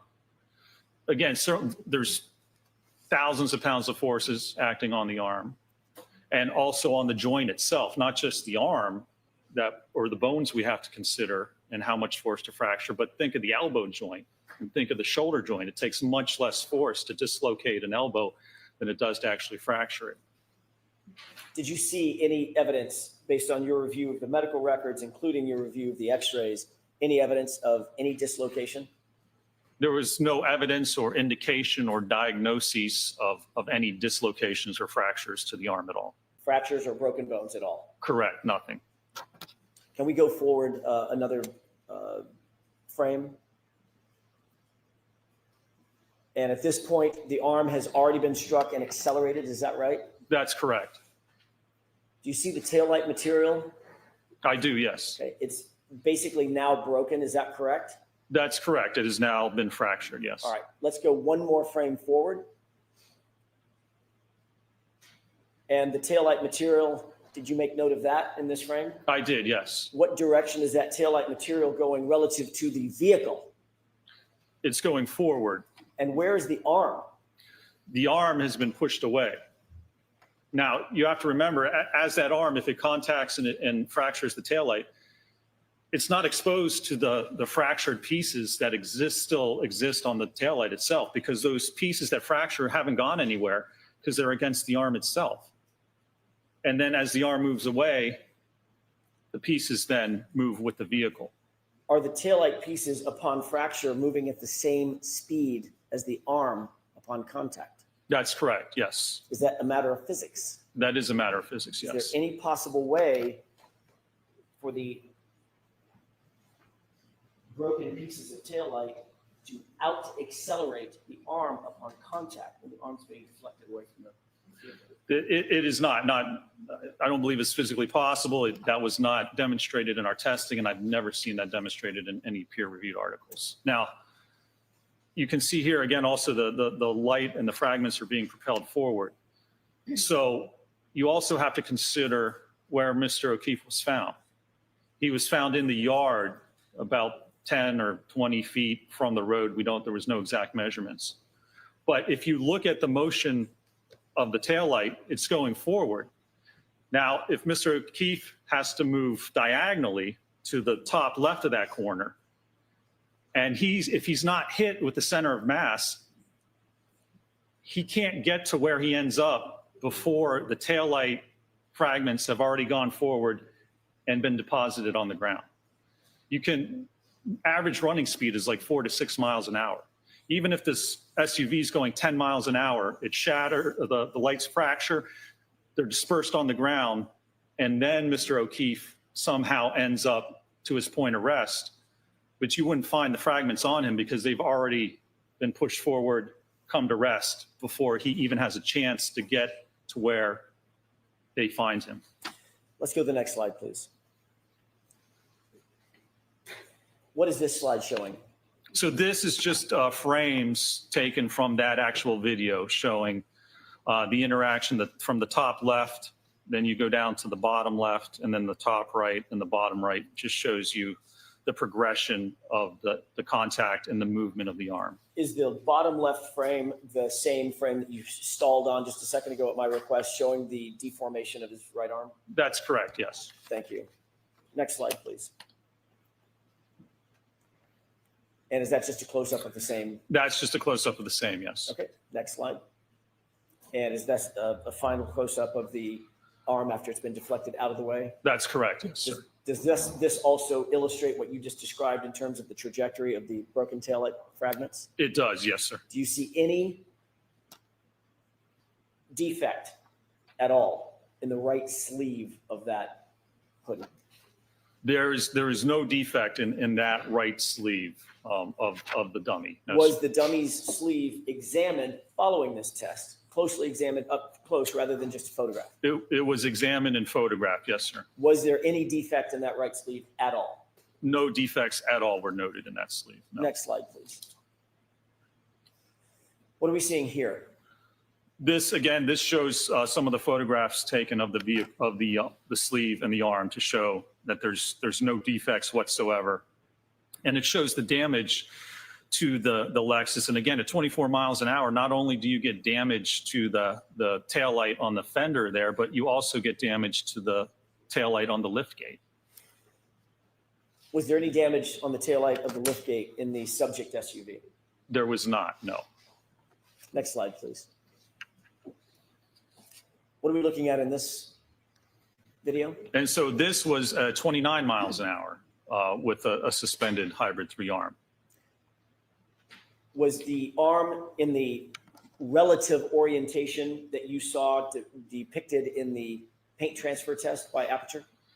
It was, and in fact, in this one, there's actually contact. We moved it in so that you would get contact with the elbow and the upper arm as well. So it's in the position after Dr. Welcher moves his elbow in and rolls his shoulder into the taillight cover. We evaluated that position with this test. And do you see any damage to the lift gate taillight based on this test? There's extensive damage at this speed, yes. What about the damage to, damage would you expect to see to the arm itself at this speed and in this orientation? Yeah, at this speed, I mean, we're talking 4,000 pounds of force on the forearm, and with the hand, 1,400 to probably 3,000 pounds. I mean, well above levels where you would get fractures. Next slide, please. What are we looking at in this slide, these two photos? This was the final test that was conducted in using a dummy, and it was impacted at 29 miles an hour.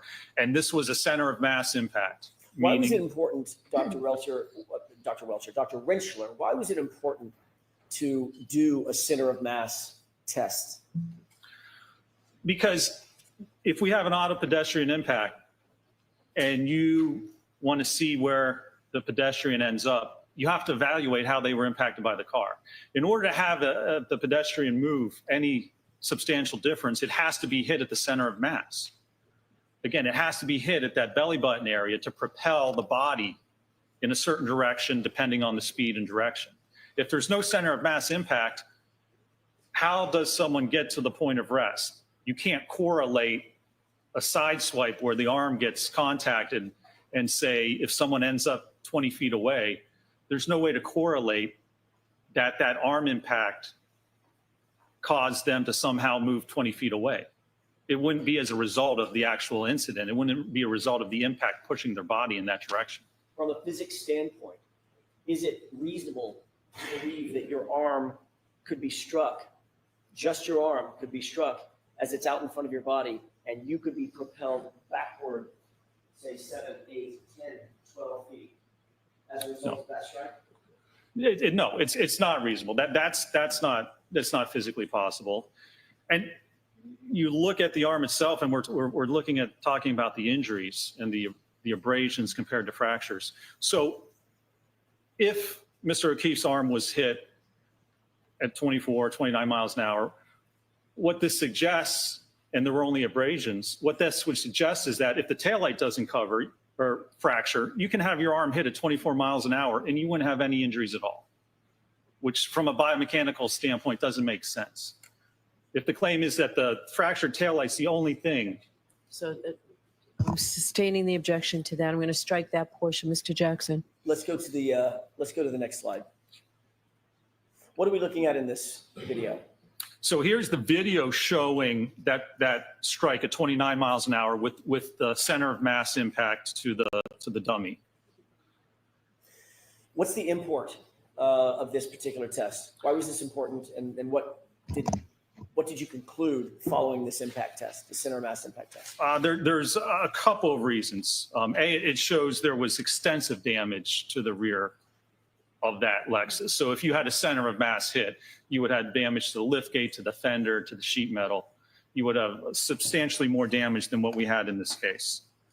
And secondly, which I believe is just as important, it shows the post-impact trajectory of the dummy. So again, if you're struck on the corner by the Lexus, the dummy goes straight back in line with the vehicle. There's no force and no direction to actually cause that dummy to move off into the side of the vehicle. So you can't be hit center of mass with the vehicle going straight back and somehow end up 10 or 20 feet to the side of where the vehicle is traveling. So in this circumstance, would you expect the taillight material to be distributed straight back in the same center line as the vehicle is traveling? Yes, absolutely. Would you also expect the body to be struck and move in the same center line as the vehicle? Sustained is twofold. Sure. What about the body? What directionality would you expect on a center mass hit? The body's going to move in the direction that the vehicle is moving. That main direction, that main force moving straight back, the body is going to move primarily straight back. Did you reach an opinion or conclusion regarding whether the right arm kinematics are consistent with fracturing the taillight cover and sustaining the abrasions that you saw on John O'Keefe's arm? I did, yes. What is that opinion? My opinion that it is not consistent with contacting and fracturing the taillight cover. Do you hold that opinion to a reasonable degree of scientific certainty? I do, yes, sir. Can we move to the next slide, please? And I could have just a moment, Your Honor. Sure.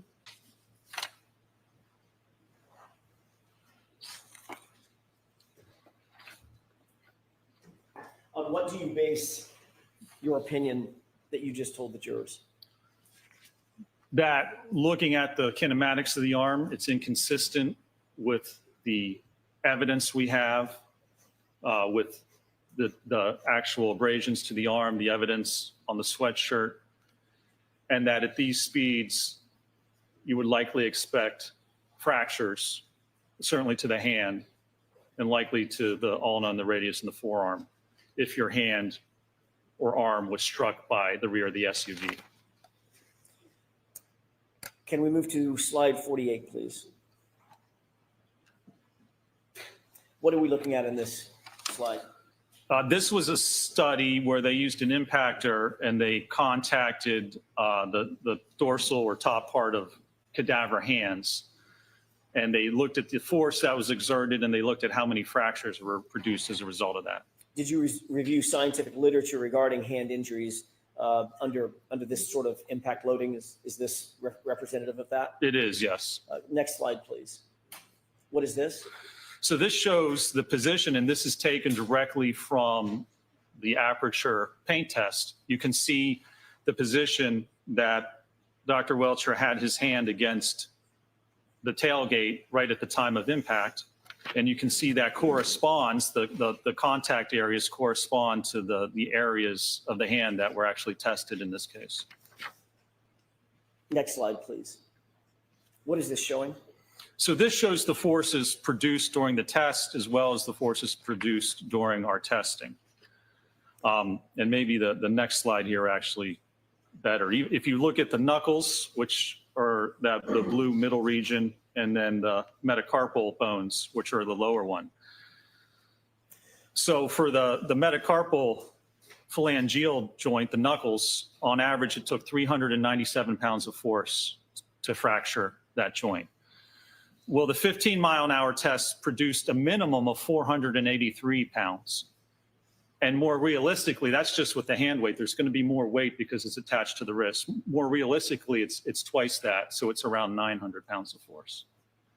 But what these tests show is that the force produced on the hand, as represented by the PowerPoint from Aperture, even at 15 miles an hour and likely below that, you would expect to get fracture of the hand bones, of the knuckles, metacarpal interphalangeal joints, and the metacarpal bones if you contacted the rear of that vehicle at that speed. Did you see any indication in the x-rays you saw or the medical records that you reviewed that Mr. O'Keefe's hand was damaged in such a way that you would expect? There were no indications whatsoever of that, no, sir. Next slide, please. What are we looking at in this slide? This was a test where they actually looked at the force on the elbow. So this is a direct longitudinal force against the elbow. Now, there's no indication of exactly the paint test has the arm horizontal, but there's no indication, there's evidence of whether maybe it would be angled or if it's straight horizontal. But even if your arm's angled a little bit at the point of impact, the forces, again, on the right are what we determined from our testing, and those are minimum. Again, that's just with the forearm. If you include the entire arm, it's about twice that. So even at 10 miles an hour, you're going to have 600 to 1,200 pounds of force acting on the arm. Is that enough to break it? That's enough. If you strike the elbow, that's more than enough to actually fracture the different bones of the elbow. If an arm was hit at that speed with those forces, would you expect the x-rays to show no trauma No broken bones, no fractures, no hairline fractures? I would not expect that, no, sir. Next slide, please. What are we looking at in terms of this slide? So these are just more articles that I referenced, and they look at impact force on the forearm, so the ulna and the radius. It takes, just to have a transverse blow right against the bone, it takes about 1,100 to 1,200 pounds of force to cause a fracture. We're at that level already at a 10-mile-an-hour impact. What about a 24-mile-an-hour impact? 24, we're at 1,400 to 2,800 pounds of force. Did you see any trauma on John O'Keefe's arm that was suggestive of an impact of that nature, of that size, of that force? There was no trauma. There were no fractures. There wasn't even an indication on the arm of where it would have contacted the vehicle. So if there's fracture at the taillight, there's going to be a force at that point on the arm where it actually contacts the taillight and causes that, right? There's going to be a force riser to cause that damage. There was no bruising. There was no lacerations. There was nothing at the alleged point of contact which would indicate an impact that produces thousands of pounds of force on the arm. No evidence of it whatsoever. You just mentioned this in your answer, but I want to ask a little bit further. We've talked a lot about bone fractures and ligament damage, et cetera. What about bruising? In any of these tests, would you expect to see bruising, at least bruising, all over the arm at the points of contact? Absolutely. Bruising occurs when the blood vessels just below the skin are ruptured, and it causes blood to flow into the arm. Was there any indication that John O'Keefe suffered even a minimum amount of bruising on his arm at all? No indication of any amount of bruising whatsoever on the forearm. Next slide, please. And let's go to the next slide. I think we want to jump to slide 50. What slide are we on? Is that 53? This is 55.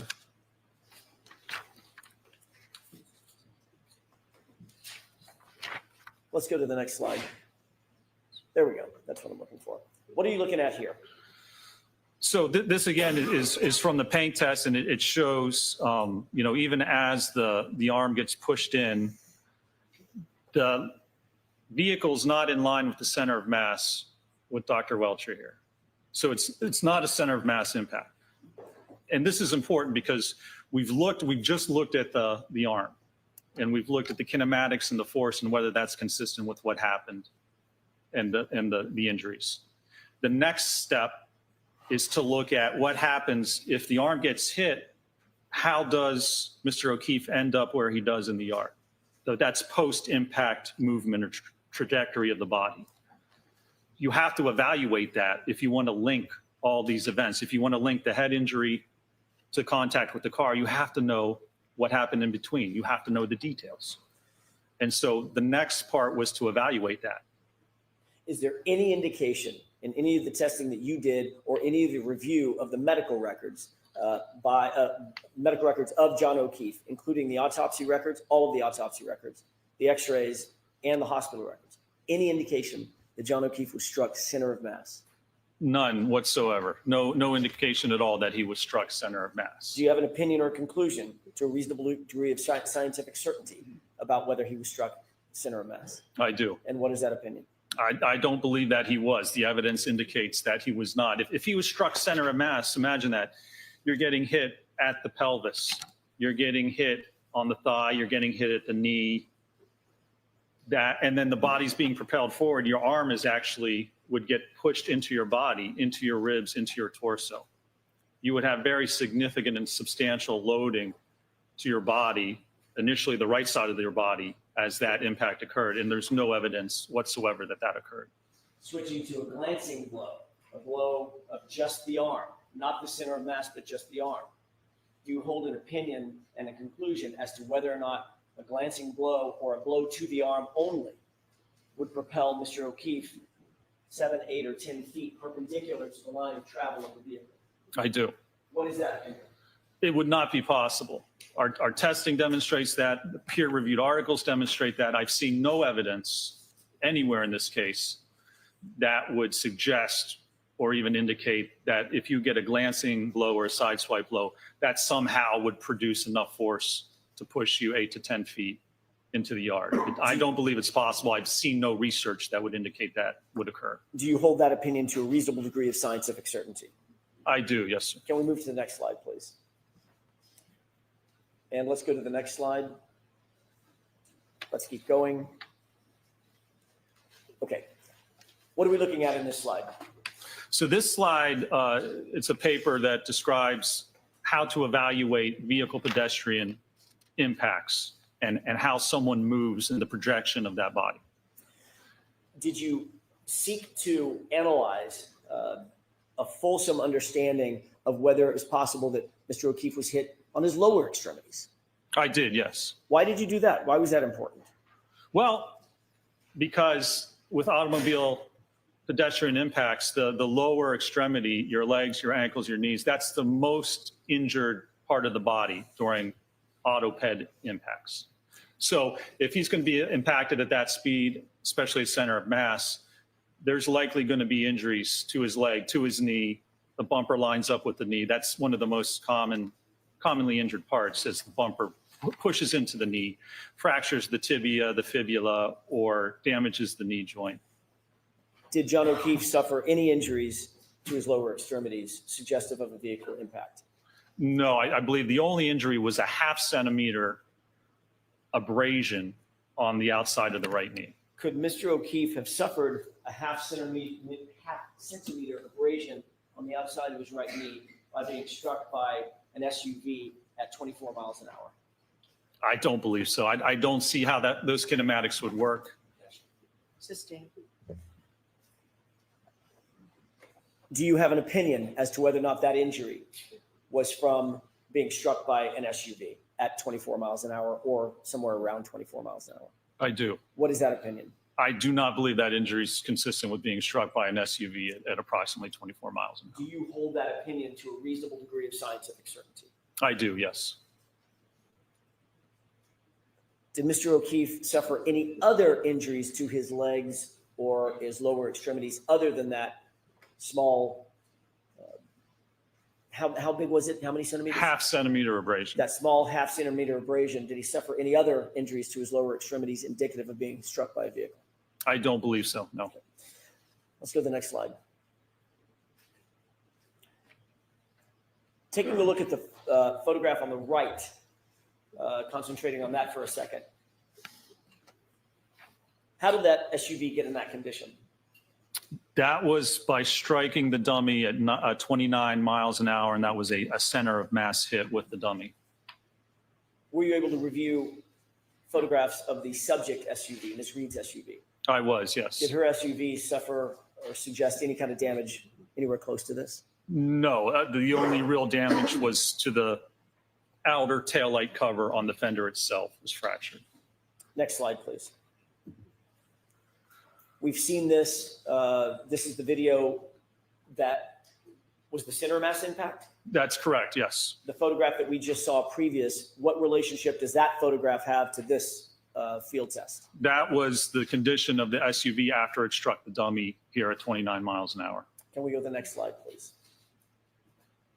What are we looking at in this series of diagrams? So this is some more recent testing that was done, and this test compared impacts between a small sedan and an SUV, and show it's looking at damage or injury to the legs as a result of this type of an impact. And these impacts are actually conducted at a speed of 24.7 miles an hour. They used cadavers, people who donated their bodies to science, set up the cadavers and struck them at just about 24 miles per hour. Did this support your opinion and conclusion concerning the lower extremities of Mr. O'Keefe and the possibility that he was hit by an SUV at speed? It does. If I can go to the next slide, it actually. Sure.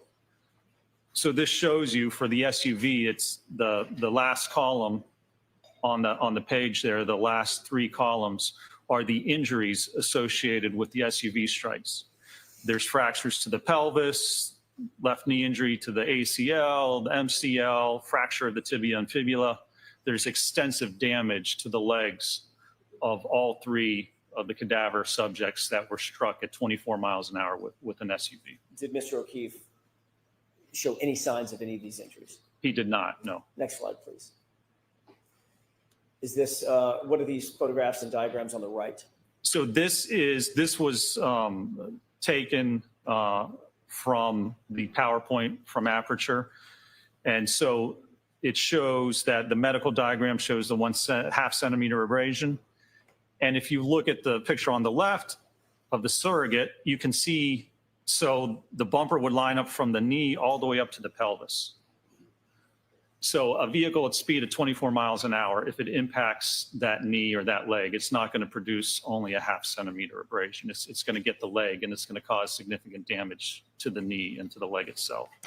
When you say from the knee to the pelvis, are you talking about the width of or the height of the bumper itself being from the knee to the pelvis? I am, yes. Would that be the contact area that you would expect if there was even a glancing blow to the knee and the hip?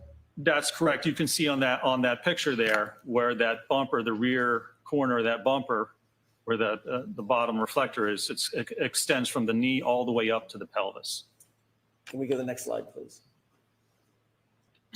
What are these diagrams? Again, these are just reports, peer-reviewed articles demonstrating that auto pedestrian impacts result in lower extremity injuries and fractures. Did you review all of these peer-reviewed articles that you've told the jurors about, the academic articles, in furtherance of coming to your opinions and conclusions? I did, yes. Did you see any reference in the Aperture report that you reviewed and the PowerPoint slides that you reviewed that the concomitant peer-reviewed articles were sought in the paint transfer test? No.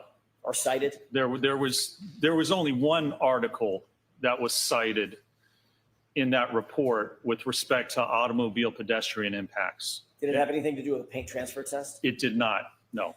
Next slide, please. And let's keep moving until we get to yes, there we go. What is that slide depict? So this is the opinions that were offered in the Aperture report. And if you look at the top, number 4, it says the totality of the evidence is consistent with the right rear corner of the Reed Lexus, again, impacting John O'Keefe and Mr. O'Keefe striking the rear posterior aspect of his head on the frozen ground. And when you look below that, it basically has the references or the support for that one conclusion. I'll see you both at sidebar for a minute. They go into break. Tom, you there? All right, I haven't seen any tweets yet from Aidan's courtroom yet, so I'm not sure what's going on. Paul's still in the courtroom. Oh, there's my fan crowd.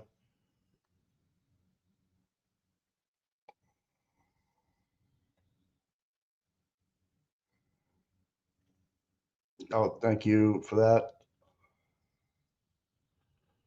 Okay, Jess Machado.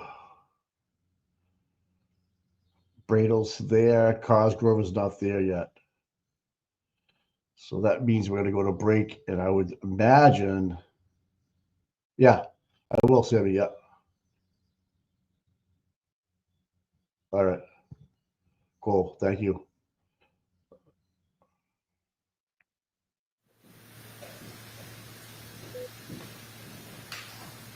Okay. Jurors, Dr. Rinschler, he's almost done. can we move to slide?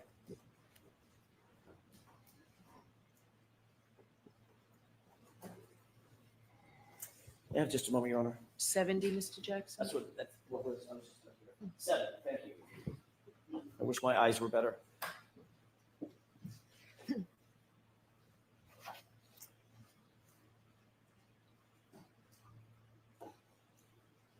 Slide 70. Oh. Let me restart it here.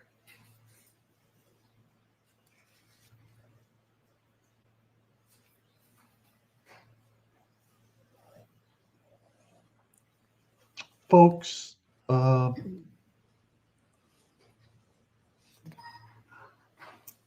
Thank you. Okay, what are we looking at in slide? This is slide 7. Yes. What are we looking at in slide 70, Dr. Rinchler? So this was the one article that was referenced in the Aperture report with respect to automobile pedestrian impacts. And there was a chart from there that was referenced in the PowerPoint that indicates the head's the most commonly injured body region in pedestrian impacts. And what significance did that reference have in your analysis? Well, that's not accurate. This article was written in 1979. And the first modern SUV, the Jeep Cherokee, wasn't manufactured until 1984. So this is an article that's 46 years old that doesn't actually relate to this type of an impact. And that's the only peer-reviewed reference with respect to automobile pedestrian impacts that was cited in the entire Aperture report. Can we move to slide 71? Do you recognize what's depicted in this slide? I do, yes. What is depicted here? So this was a hybrid. This is the 50th percentile hybrid 3, the same dummy that we utilized. And Dr. Welcher performed a test where Can I interrupt you? Sure. So this ATD, anthropomorphic test device, Yes. was not a 95th percentile test device? It was not, no. Is it 50%? It was a 50th percentile, yes. Is that the same exact, not the same exact, same exact sized ATD that ARCA utilized in all of its testing? It was, yes. Okay. And to get the forces on the head, Dr. Welcher scaled the acceleration results based on the weight, which is what I was talking about yesterday. You scale the results from the 50th percentile. That's exactly what Dr. Welcher did in this case. Is that an appropriate way to adjust for the size of an ATD? It absolutely is, yes. Okay. Go ahead. So this test, what he did, he took a 50th percentile dummy, stood it up, and then let it drop backwards and strike its head on a concrete surface. Next slide, please.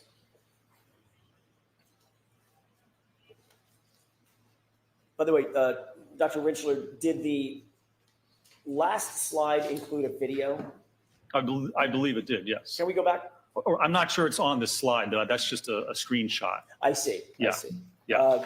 Okay, so let's go back to that slide for just a second. I thought this might be the video of it. Oh. So in the lower portion of the center of the screen, you see Dr. Welcher holding the ATD. Is that correct? That's correct. Did you review a video of what happened next? This is not the video, but did you review the video? I did, yes. Describe for the jurors, since we don't have access to the video, what did you see happen from this point forward?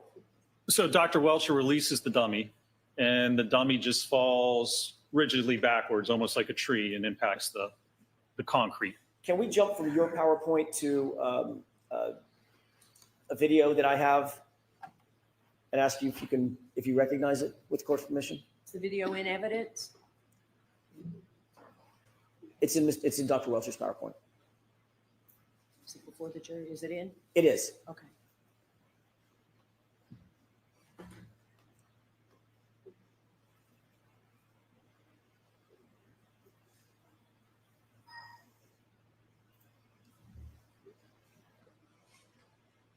Okay.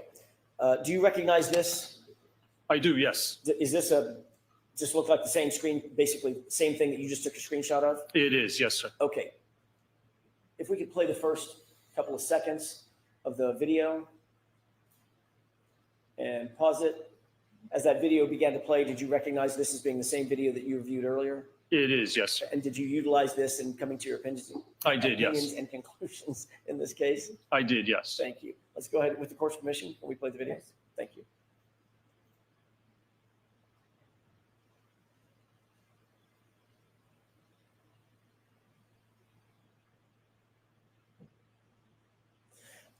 What did you see? Describe what you saw in this video.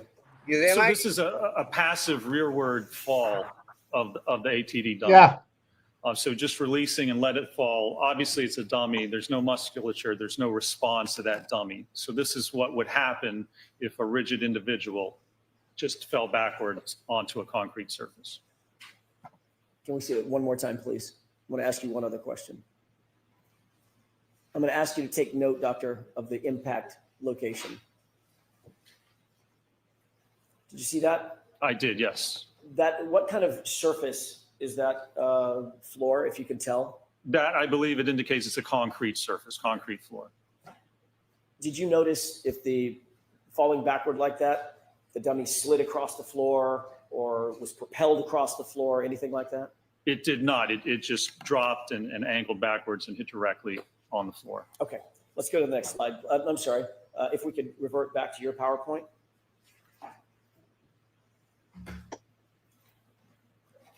And if you could pull up slide, I think it's 72. Let me, every time we do that, I have to restart the PowerPoint. Okay. Why did you include this video one more time in your PowerPoint here? Because again, this is the pain test, which indicates the position, at least that Dr. Welcher had himself at to get the impact with the taillight cover. And notice, again, so it's not a center of mass hit. It hits his arm and then he slides by. So if that were to occur, he would rotate or move to the left. So if Mr. O'Keefe did that and somehow ends up falling backwards, rigid directly onto his head, he's going to have to rotate at least 270 degrees and then stop and then fall directly backwards onto his head. There's no explanation of the kinematics. Sustained is to the end of that. I'll strike the end. Do the kinematics support what you just suggested? Objection. Sustained is to form. What do the kinematics support? Objection. I'm going to see you at sidebar for just a minute. What? Jurors will be What taking a is- break. What is going on here? Terry Kerrigan, tell me what the dealio is. All right, Paul has left the building.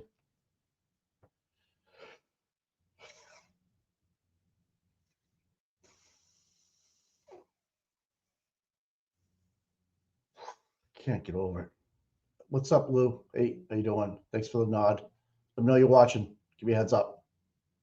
Thank you.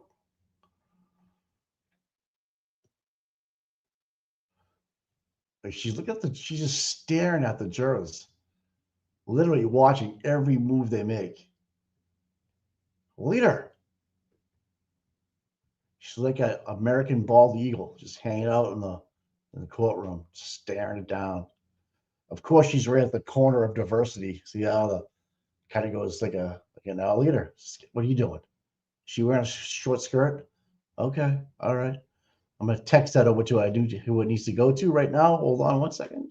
I'm gonna text it. I got you. Yep, here it comes right now.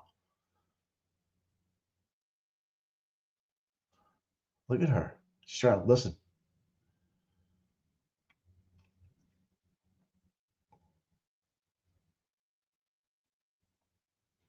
You can tell Sue's doing an awful lot of reporting on this case.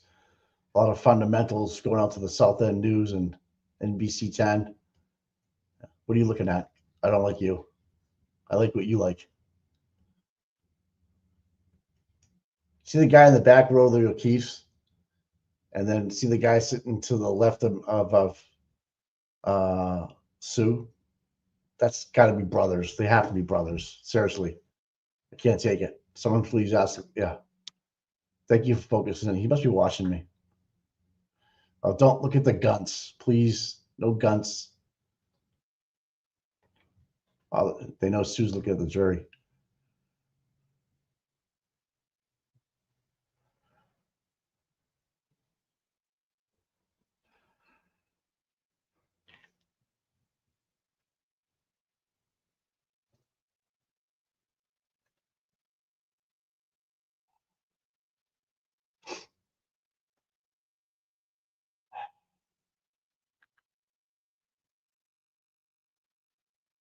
Who the fuck? Mikey, I cannot stand. He drives you insane. What the fuck? All right, come on, Sue. Is Stop everybody telling as me. Yeah, no. confused as I am? What? Is everybody as confused as I am? Yeah, she's like, again, she's breaking it up. She let him go for about a half an hour. But I think AJ is gonna wrap it up right now, then they're going to a break. But Paul has left the courthouse, so he's across the street now. Yeah. So anywho. I'm Are you so heading home? glad the world is watching this. Yeah. I can get Right. in front of the PC. I'm so glad the world is watching this whole thing happen in real time. Because they wouldn't Oh, believe us any other way, Mike.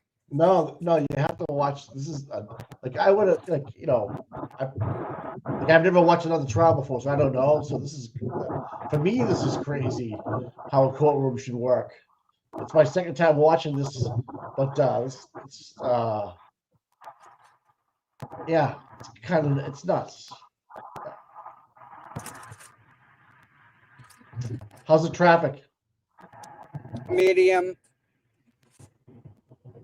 You know, it's never easy either way. Yeah, Whatever. Get it there. is. So a lot of people down there. There was this morning. Starting to thin out now, though. Yeah, and I still can't believe how quiet it was when Paul walked across the street. Yeah. Like, I never heard it so quiet, Mike. Yeah. Interesting, huh? Yep. Very interesting. And I mean, that a lot has to be said for the people, the supporters out there.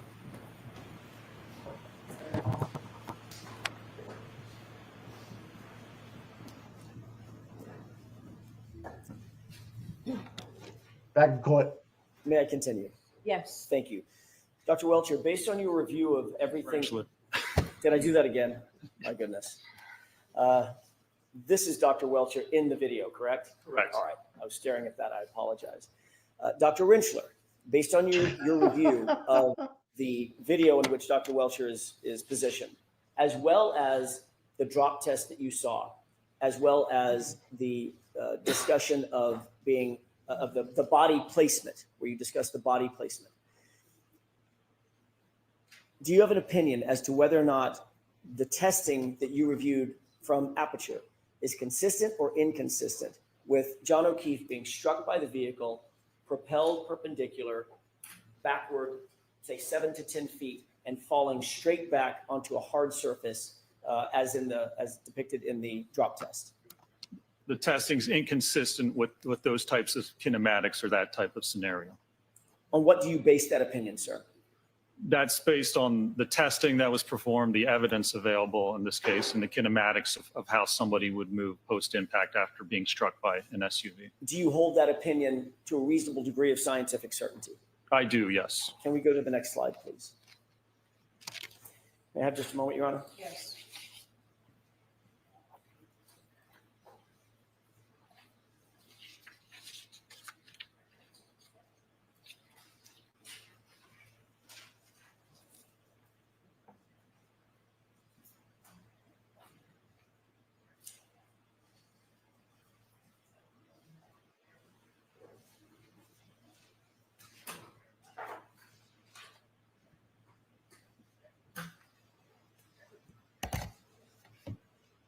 Finally, Dr. Rinchler, do you have an opinion, or did you reach a conclusion whether the biomechanical evidence in this matter is consistent or inconsistent with Mr. O'Keefe's right arm being impacted by the subject 2021 Lexus 570, resulting in a backward fall leading to the head injuries that he suffered?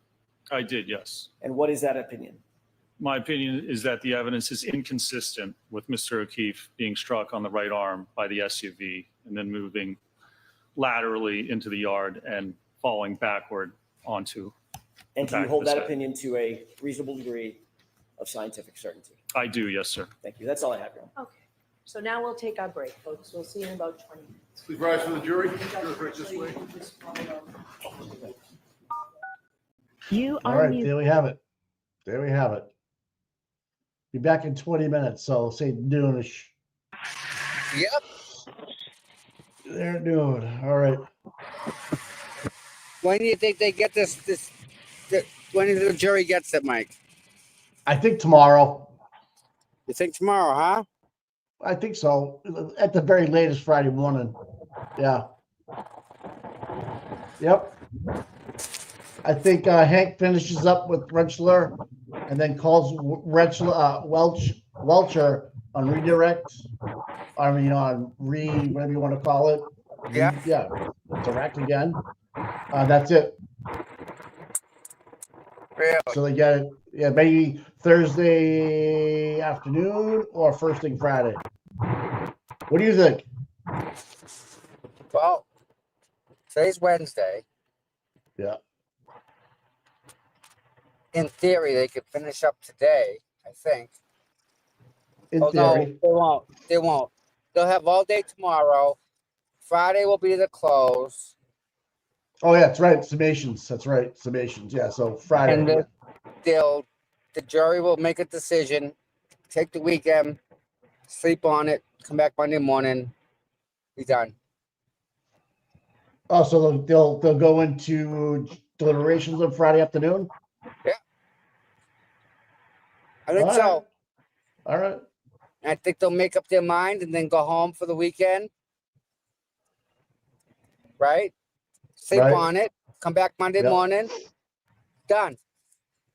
That makes sense. Makes sense. Yeah. All right. Hey, you got this for a minute? Yep. All right. So I hope everyone's having a wonderful time today.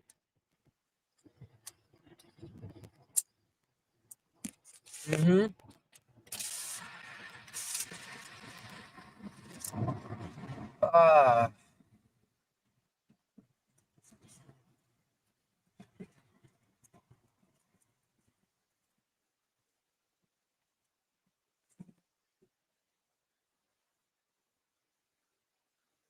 Yeah, it's on the other channel. On CPU, Tom CPU, we're streaming Aidan's court.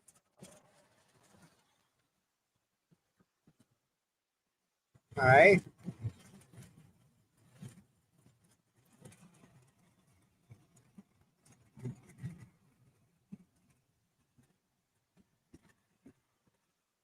I spoke to Will about that. I asked him if I could do that, and he said I could. So, but I'm getting closer to home where I'm able to control the computer from here.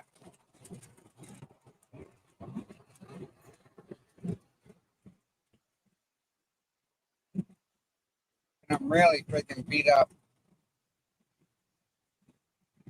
My shoulder hurts so bad from what I did yesterday.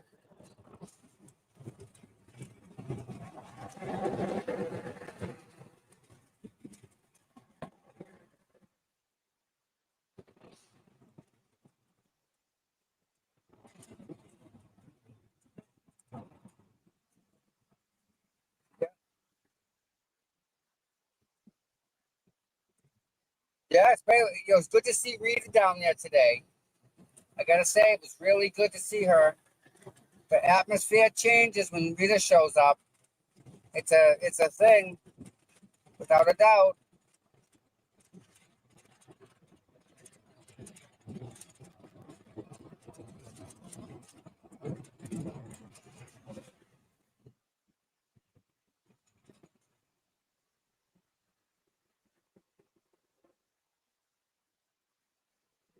Really good to see Rita this morning. Yeah. Almost home, guys. Almost home.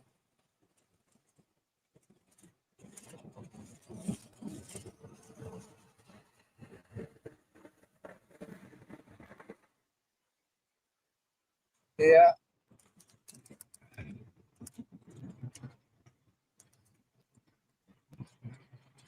Braille questioning witness.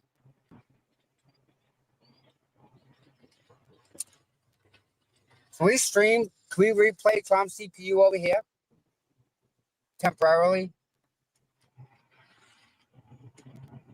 I wonder. Mods.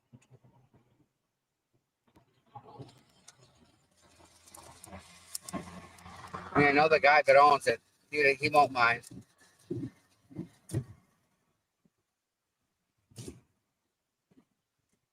See?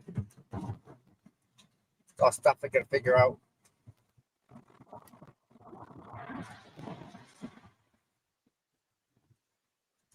If Aiden's on the other channel, can't we just pop over there and present that stream on this, like as a window?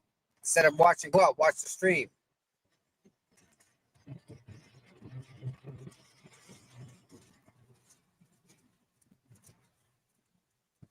So why can't we put that link here in chat? Like not in chat, but in the window. Like what we're watching, instead of watching the fan, we can listen to Aidan.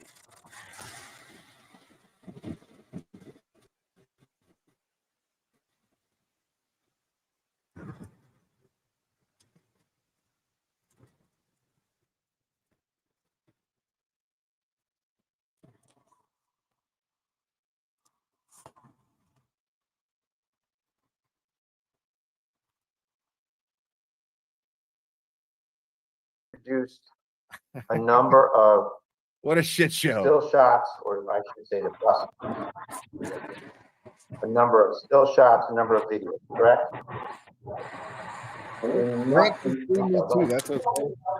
So Grant.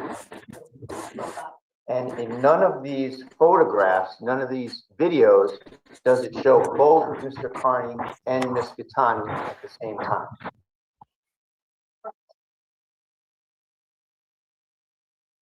So it's fair to say that Ms. Gattani came to this hearing.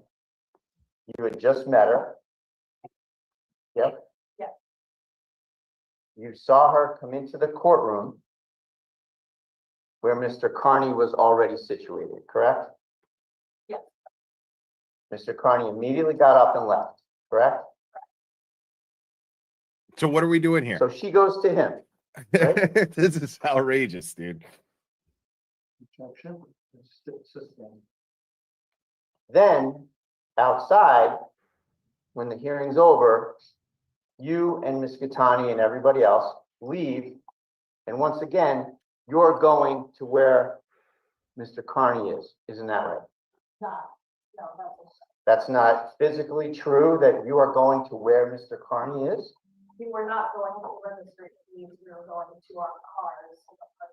So what you're saying is you were not anywhere near him. I'm gonna in any need this bitch to relevant speak up. Type of a material way, were you?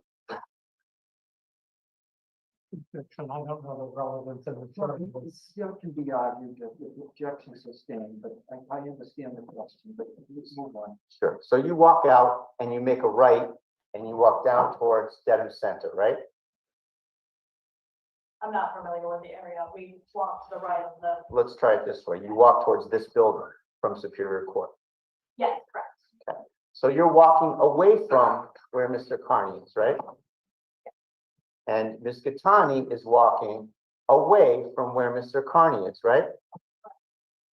So even if you were to have seen her, she is extracting herself from the area, isn't she? Yeah. And then you make a left and you go towards the registry parking lot, correct? And you start to continue to extract yourself from Mr. Carney's location, right?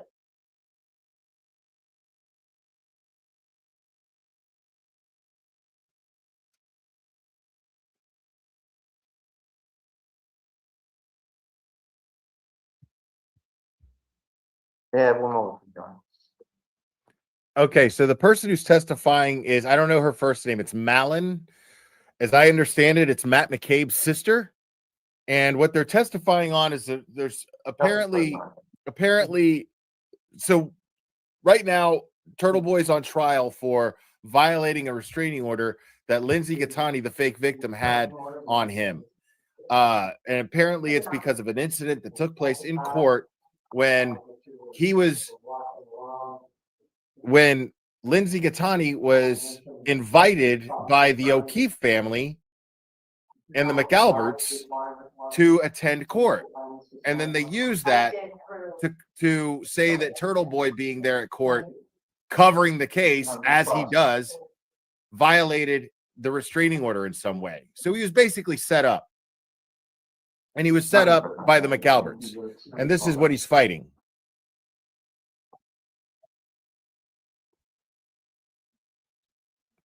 Like, this is... Thomas, another card, please.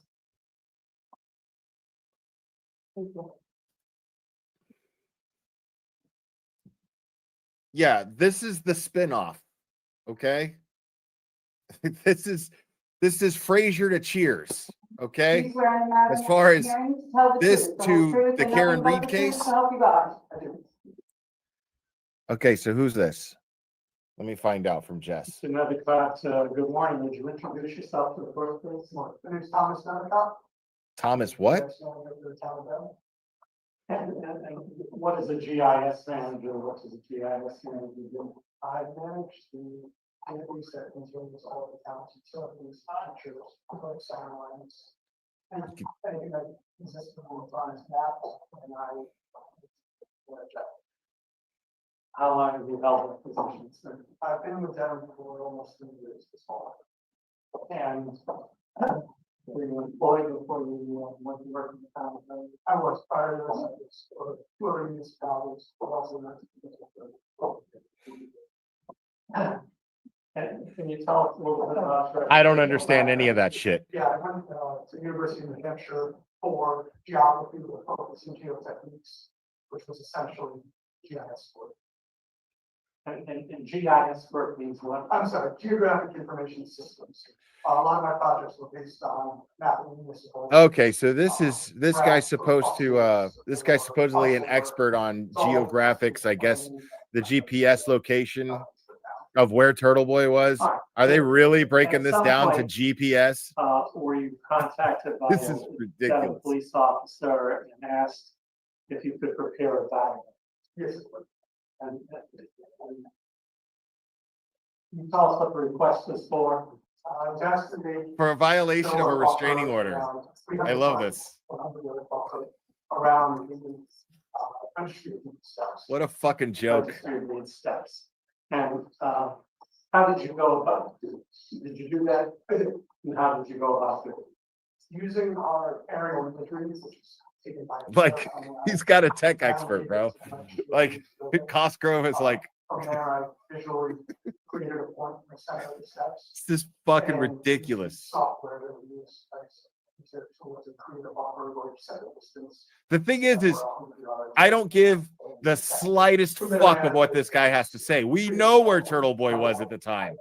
We know where he was. So, you said you used an aerial photograph. As far as I know, the time we have the airplane, where did the aerial photographs? We have a subscription with Geomap imagery, which we provide aerial imagery to many municipalities in the Northeast. It provides 8-inch accuracy imagery. And how long has the time? Dude, this is like motion strike. getting a fucking crime lab out for a bag of weed. Other company and their accuracy. For a dime bag. That's what it. It's unreal, dude. They got hazmat suits. Ready to fucking dust prints for a fuck on a dime bag of weed to find out who had the dime bag. That's what this is, dude. This is fucking ridiculous. Documents. It is, John Miller. It's fucking embarrassing, bro. This is like, if I'm local there, I'm like, dude, this is a fucking embarrassment. What does it show? Shows a 300-foot buffer with a circle that surrounds the vegetable and steps, which is the star. Do you agree with me that a 300-foot radius is the same as a 100 yard radius? About the extent. Objection. Thank you. Exhibit 11. No further questions. Anything on cross? Briefly, Your Honor. Good morning, sir.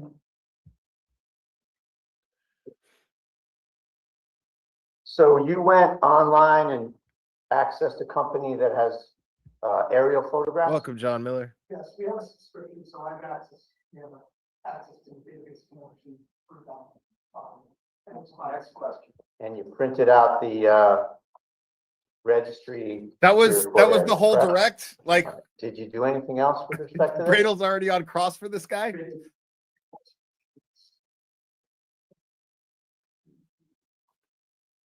So it's fair to say that you created kind of a as the crow flies map with respect to the distances, right? But people don't walk and move as the crow flies, do they? That's interesting. So did you go into the Norfolk Superior Court and measure the distance that one would have to walk down the stairs, around the corner, outside, down the steps, over to the registry, up the steps in any way? Did you use any kind of measuring wheel to do something like that? To get kind of a real life walking distance? Thank you, nothing further. Dude. No, thank you, sir. So you didn't do shit to actually determine where Turtle Boy committed this horrible crime where he just showed up. Oh my God, this is the biggest farce I've ever. Dude, I thought fucking Karen Reed was bad, bro. This is like worse. This is even dumber. Power. Oh, I'm sorry. No.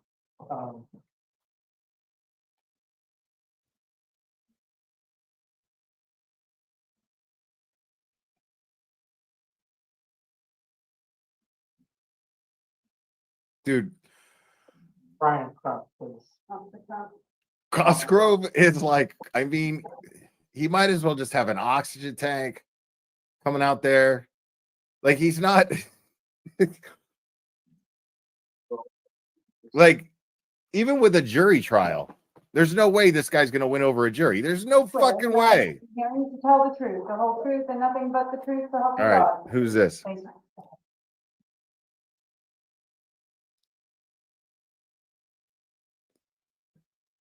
Good morning. You can introduce yourself if you look short. Officer Ryan Crump, we have a police officer, 26 years in town. It's a cop. I just don't know what his name is. I can't make out what his name is. On duty of February 26th of 2020. Yes. What was your assignment? My assignment that day was to cross people in the crosswalk and the registry leads and spirit. Oh, Officer Crump. Okay. The crossing guard. Awesome. This guy should be damning. What was the traffic like? Right. Agreed. Yeah, I get what you're saying. Thank you. The demonstrators. Just people. A lot of people. A lot of people. Is there a lot of noise? Smaller. We'll go up and down Hey man, this guy's doing God's work, man. Like, when I was limping across the street last time I was there, dude was like real helpful. I'm not even trying to lie. I'm not even being funny. And did you know him or know him previously, or was this your first step? Just vaguely. I don't think I ever met him personally, but just from people talking. And how did you happen to encounter him? I was waiting to cross a bunch of pedestrians across High Street. Well, it's a good thing I'm doing CBD and weed too. Stephanie Flynn, thank you. Nah, man, this judge seems solid, man. And to the best of your recollection, But thank you, I appreciate it. You say to him, and what did he say to you? Well, he did say he brought my attention to a restraining or someone that had a restraining order. Is Altman in here? Oh, Altman raid. What's up? What's she saying? I think I responded. I don't know who you're talking about or where Furry arms. I love it. We walked. And watching them kind of going in the direction of the Main Street, across the river to the, head that way, you know. But he was walking away at that point, and I think now we're focused on getting out. Did you have any further conversation with him after that? After that time. You know what's funny is I can't understand anything that's happening, but I know it's completely fucking irrelevant. It doesn't fucking matter that I can't hear it. What's up, Dana? Cut it off or And thank you, Diane, for the Venmo. Appreciate it. Going in the direction away for the street with people around going with them. So after when I came back to the cross side of the traffic. Your attention was to the traffic at that point? Yeah, people want to get over Did you have occasion to view a video of your conversation with him? Yes. They're going to show a video. Is it the video you viewed correspond with your memory, but it's really inaccurately reflects the conversation? I watched it over a year ago, and then my sergeant prosecutor had me do a briefly conversation. I think it was 1 year ago. To play the video at this point. No objection. 6th place.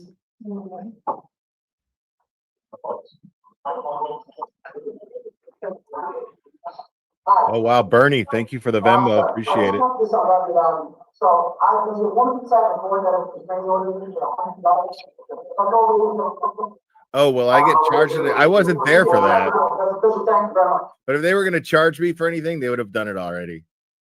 Like, they're not interested in me, man. They want to shut him up. They don't give a fuck about me. Now, how do you have the conversation with Mr. Kearney? Were you aware that he was recording the conversation? Yes, I assumed you were outside. I wasn't sure. Dude, they know that if they would have charged me, it would have blown my channel up. I would have just accumulated more viewers. That's all that would have happened.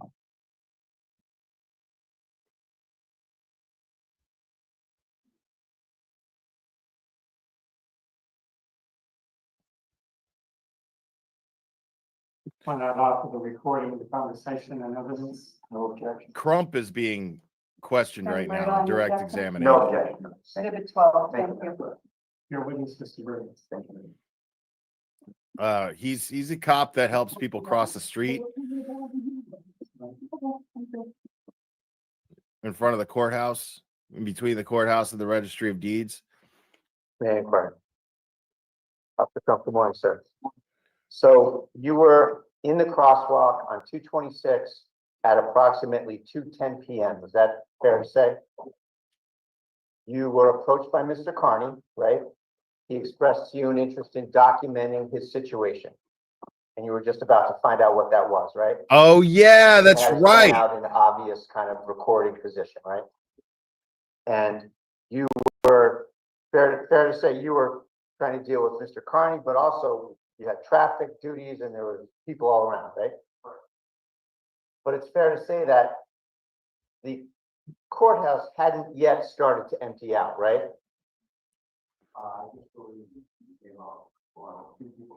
Right. It wasn't a huge crowd yet that came out, right?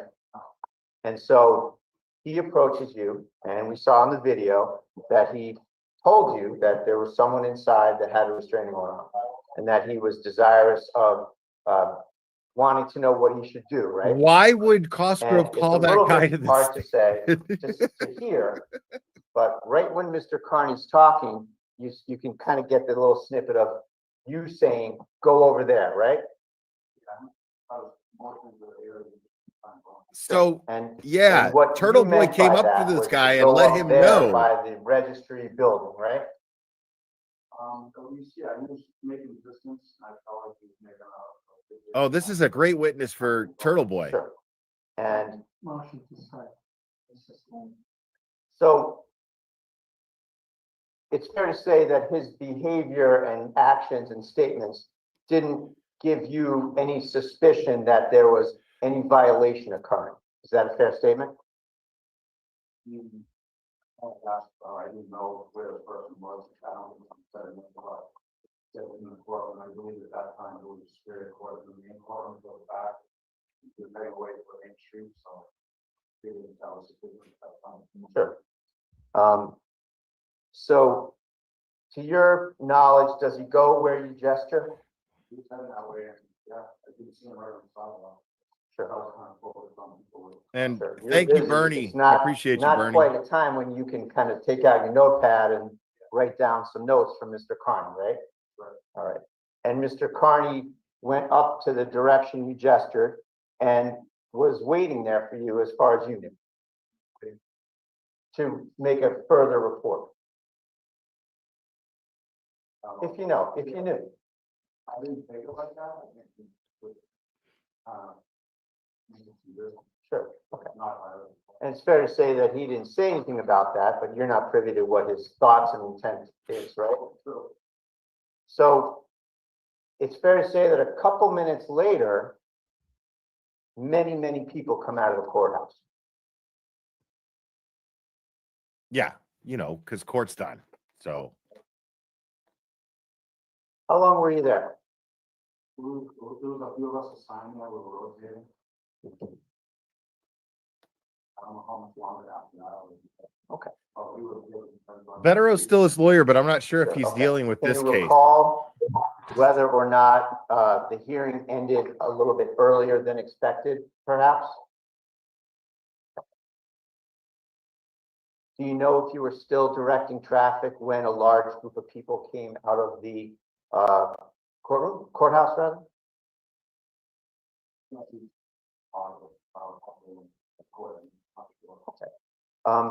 At some point, did anyone that came out of the courtroom and the courthouse when you were there approach you or try to talk to you about any sort of a restraining order violation?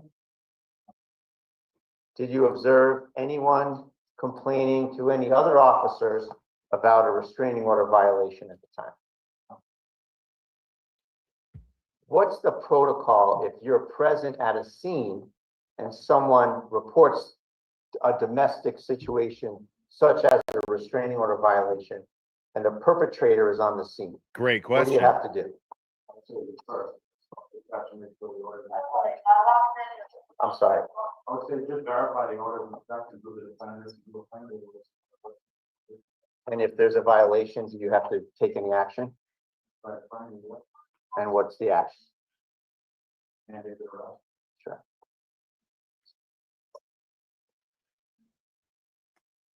I just wish I could hear his answers May have one more clearly, because Bradel's asking some great questions. I mean, what is the best thing for Turtle Boy to do in that situation? Hey, someone who has a restraining order against me just showed up basically where I work. So I'm here to just let you know this, that I'm not trying to violate anything. Like, he did exactly what somebody in that situation should do, is contact the law enforcement agent immediately. There happens to be one helping people cross the street.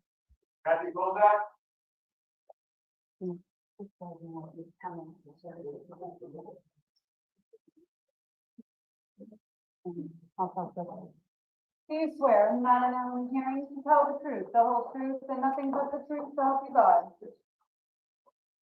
Good morning, Officer Kozak. Could you introduce yourself to the board, please? Yes, Officer Kozak. Officer Kozak.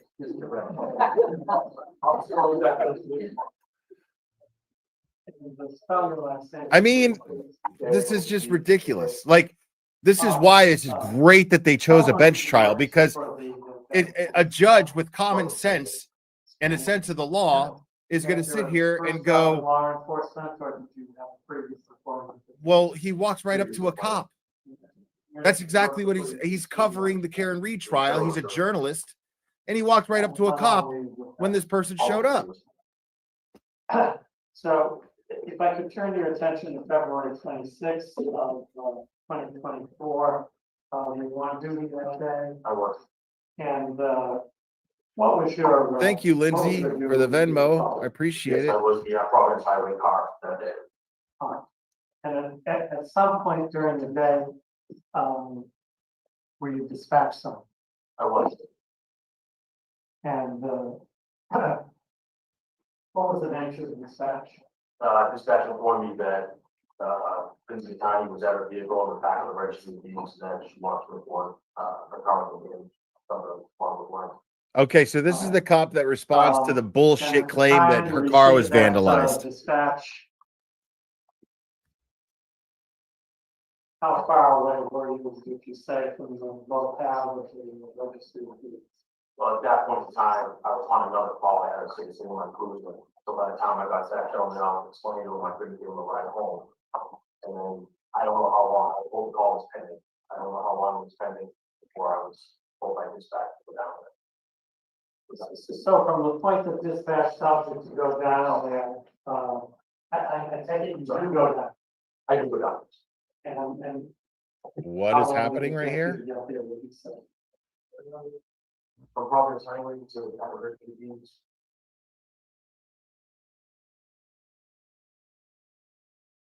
And giving opinions about where Mr. O'Keefe might have fell or not fell. You were discussing where Mr. O'Keefe was lying on the side of the yard, weren't you? Where he came to rest? Came to rest. Well, approximately, we don't know the exact position, but yes. You said 10 to 20 feet, didn't you? I believe so, yes. You said that 3 times, 10 to 20 feet. Do you think Mr. O'Keefe was 20 feet from the roadway? Well, I think he's maybe 10 feet, but 20 feet is from, if you're hit by the car, you need some distance to travel. He couldn't travel just horizontally, or perpendicularly. So it would be at least 10 to 20 feet if you look at the total distance. You have no idea where the point of impact was in this collision, do you? Nobody does. I'm asking you, not nobody. Yeah, excuse me. So go ahead and ask the question. Dr. Oh, this is getting spicy. Have no idea where the point of impact was of this collision, do you? That's correct. There's no evidence. And neither do you, Hank. Go get him, Rentschler. 10 to 20 feet, Dr. Rentschler. Did you ever see this photograph before or part of this video? I'm sure I have. Well, when you say you're sure you have, are you guessing or have you seen it or not seen it? I'm sure I've seen this before, yes. So you've seen this before? Yes. And when you look at this video, did you look at the street and look at the area where Mr. O'Keefe was? Sure, yes. Sure? Yes. 20 feet, Dr. Rentschler? The way I explained it to you, yes, sir. 10 to 20 feet. Details matter, don't they? They certainly do, yes, sir. Take that down, please. Did you speak to anybody today before you testify about Dr. Welcher's testimony in court? I did not today, no, sir. Before today, did you speak to anybody about Dr. Welcher's testimony? I did not, no, sir. At any point, did anybody discuss certain issues with you today that they said would be particularly important? I don't believe so, no, sir. When you began your testimony yesterday, before you even finished your credentials, you began talking about your work with the NHL and how important it was to use a 50% hybrid 3 dummy. Do you remember that testimony? I did, yes, sir. And you hadn't even finished your credentials yet. Was it brought to your attention that there was an issue in the testing because you or Dr. Wolf or you and Dr. Wolf chose to use a 50% dummy? Not at all, no, sir. In your preparation for your testimony, was it discussed at all that at the beginning you should get ahead of the issue and talk about the 50% dummy? I didn't know it was an issue, no, sir. Well, you know that the 50% dummy represents somebody who's 5'9", correct? Approximately, yes, sir. Approximately 173 pounds. 171, 172, somewhere around there. And Mr. O'Keefe, how much did he weigh? 216, I believe. How tall was He was 73 inches, I believe. he? So that is not a representative height and weight for Mr. O'Keefe, is it? That height and weight, no, sir. And so if you were making projections or analysis based on limb weights, They would be inaccurate if you didn't make adjustments, correct? Well, they would certainly, the force on the limb would be less if you use a lighter limb. So if Mr. O'Keefe is heavier than the hybrid 3, and I use a hybrid 3, the forces I calculate would be an underestimate of the actual force acting on his body. If you didn't make an adjustment, but you relied on the numbers from the test 3, the hybrid 3 dummy, ultimately the conclusions would be off, wouldn't they? They would be an underestimate. Yes, the actual forces would be higher. And so did you make any conclusions, or did you know that when Dr. Wolf did his tests using the hybrid 3 dummy, he didn't make any adjustments? What do you mean? What adjustments would he make? You get the acceleration, but the acceleration's not going to change, and that's what we utilize. Then you can scale the weight of the body, but I'm not sure what he would have made adjustments for. When you looked at the ratio, force and mass, if you use a lighter weight, the mass changes, doesn't it? If you use a light, sure, yes. And that changes the force equation, doesn't it? That can, yes. And so when you were discussing yesterday at the beginning of your testimony about the 50% dummy, had that issue been raised with you? No, sir, it had not. You had testified before, hadn't you?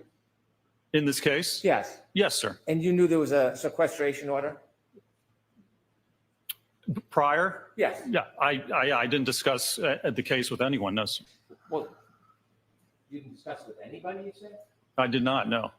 Before you testified last year, you were receiving information from your employer about issues and testimony in the case.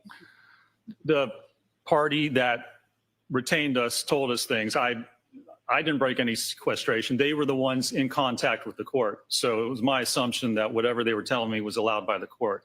They were the client. I didn't discuss anything with them or tell them anything, but yes, they told us certain things. Before you testified under oath last year, you were getting updates from your employer about details of this case, weren't you? Yes, Your Honor. Maybe we can approach briefly. Say the word FBI, dude. Go ahead. Say it. Just do it. Just break it. Oh, Paul keeps back. Hey, Paulie. What's going on, Lou? Give me a little heads up.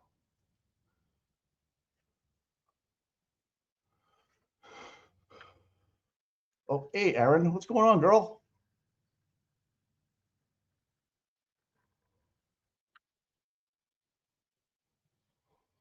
It's so weird that they can't look across the hall. They got to look, stare down, look someplace else. God.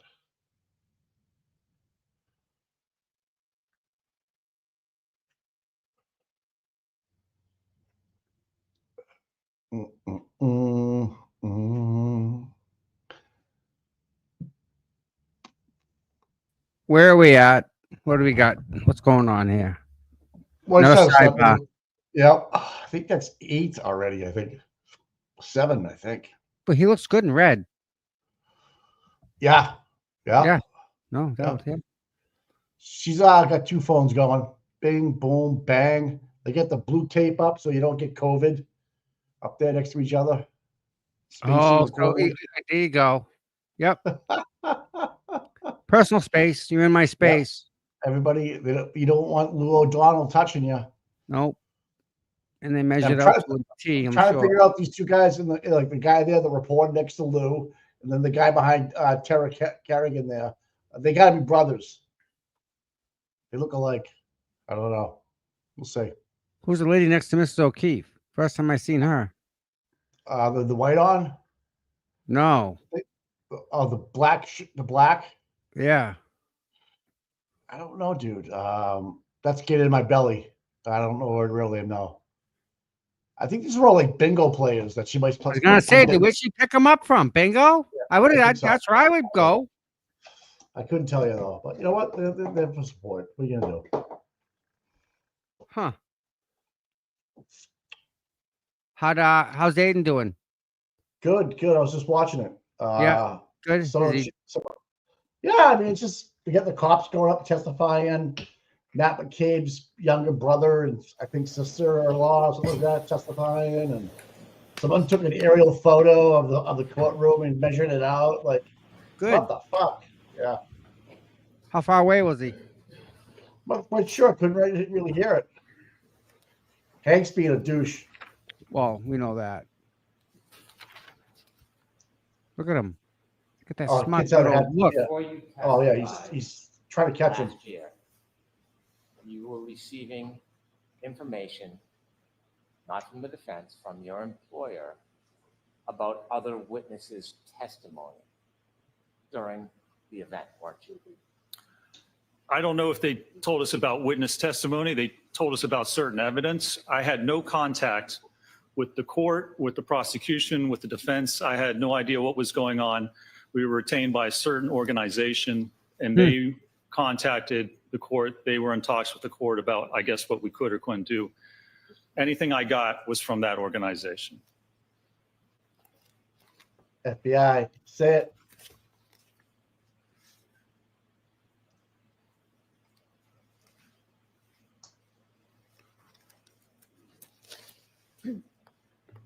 That's all I have.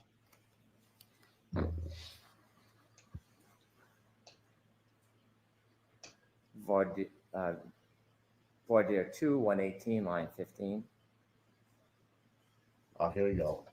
Did you testify under oath that they did inform me, yes, about testimony and situations and events that came forth in the event that I was not aware of? I don't know. They told us about evidence. I don't know if it was specific to who testified to what, but they told us certain things, certainly, yes. Oh, so they're interested in this case, Mike, huh? Interesting how that works. Said to you. Are those your words, sir? I have no idea. I mean, if that's what's in the record, I assume it is. Would you agree it certainly helped you prepare? It helped me prepare. Yes. It didn't make a difference to my analysis or conclusions. Made no difference at all? It did not, no, sir. There you go, Do buddy. you agree it helped you understand Done. what was going on during the trial? I don't think it made a difference at all. No, it doesn't change the facts that I evaluated or the analysis I conducted or the conclusions I came to. There you go, buddy.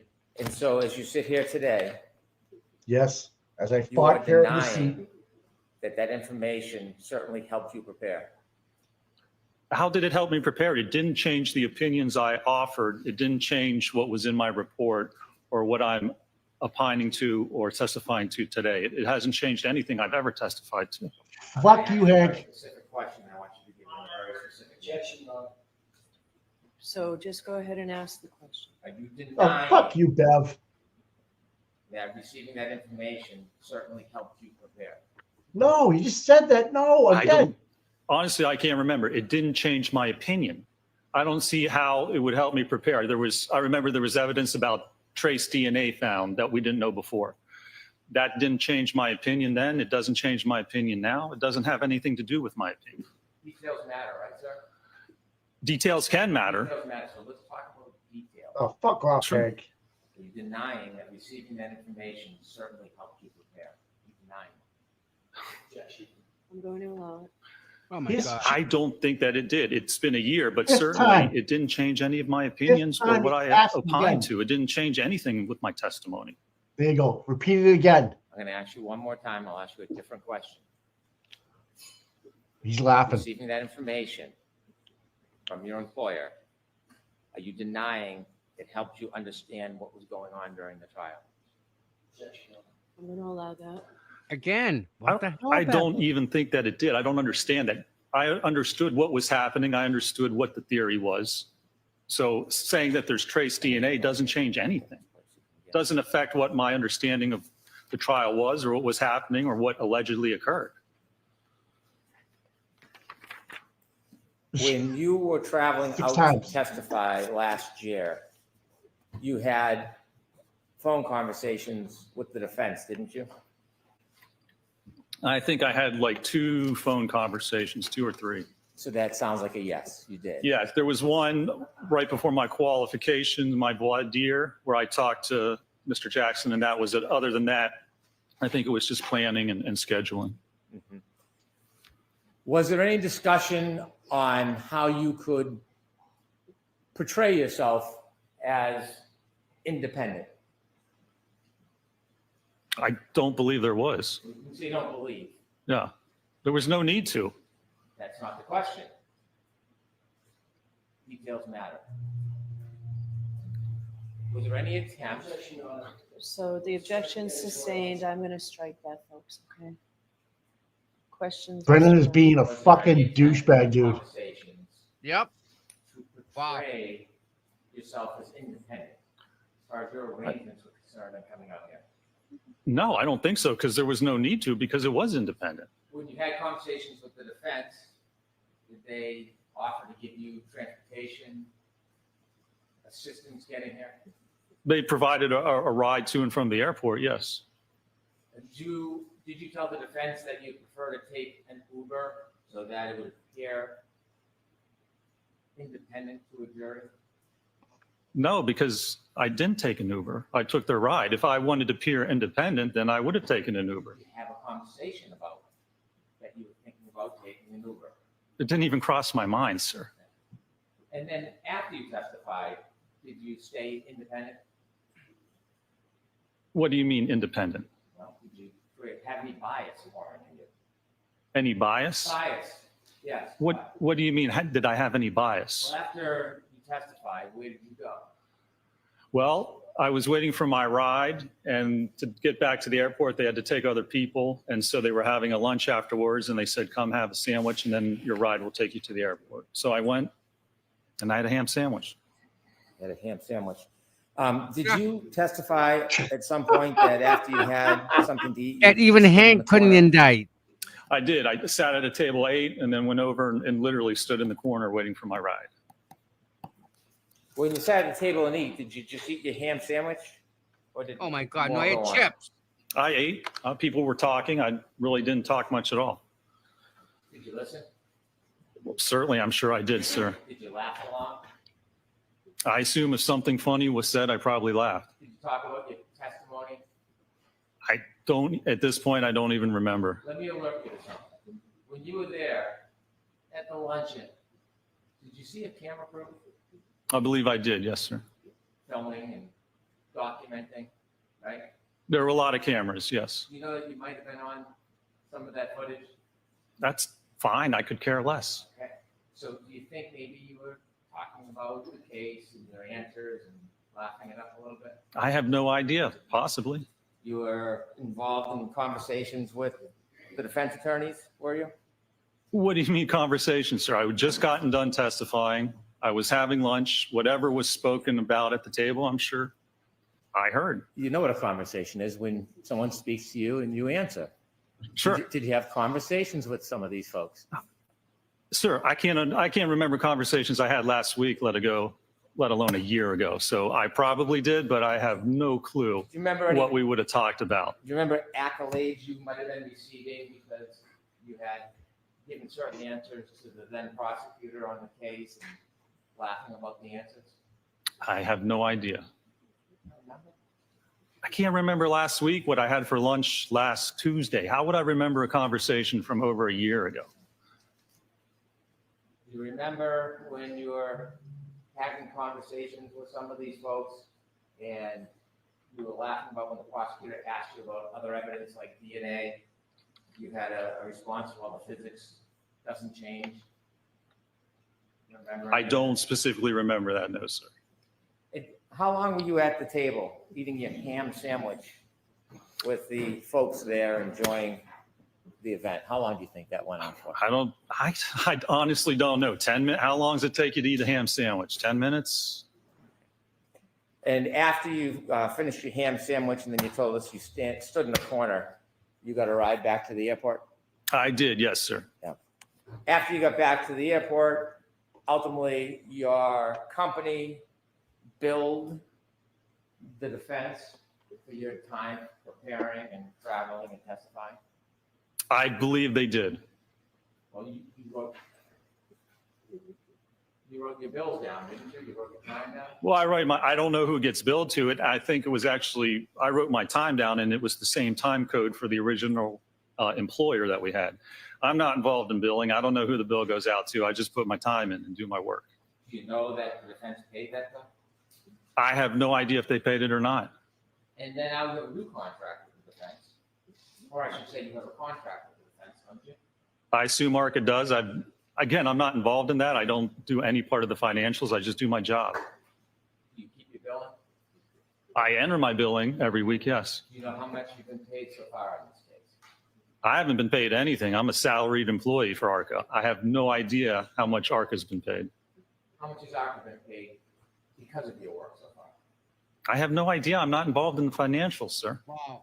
You have no idea how much time, how much. What is douchebag, huh? Company's going to get for the work that you've done and continue to do on this case. You have no idea. Yeah, it's not my concern. It's not my department, so I A don't. ham sandwich. That's A enough. ham fucking That's- sandwich. Yeah, that's the no, sir. Now, when you communicated with the defense, you texted, didn't you? When?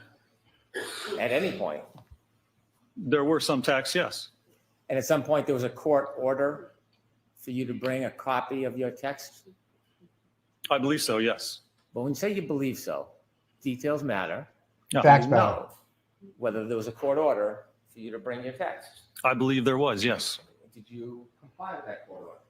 I complied with, yes, with whatever I had. Did you Yes. have any of the text messages? I don't believe so. What happened? Well, there were like 2 text messages about where I could get my ride and what time. And so after that day, like I do many times, I'd probably erase those texts. Wouldn't say probably. Did you delete the text that you had with the defense? Jesus Christ. I can't believe what the fuck Again, I'm I had watching like right 2 now. texts about scheduling, and A ham I'm sure I sandwich deleted them like and text messages. sometime This around is that time, like I legitimate. do This with is most texts. fucking his cross-examination right now. A text message and a I did ham not, sandwich no, and a sir. fucking ride, dude. I have This no is what need he's to. doing. What the Why would you have fuck? a need to? Oh, fuck me, G. I wouldn't have a need to. That's why I said I don't use it. What signal for? It's for, I think, for encrypted messages. Do any of your Wow, colleagues use Signal to have Oh conversations with my their clients? fucking god, I'm dude. going to allow that you're aware. Of course you are, but I have no idea what my fellow employees or cohorts do. One of your fellow employees is a gentleman by the name of Dr. Wolf. Yeah, you worked very closely with him on this case, didn't you? I've worked with him on this case, yes, sir.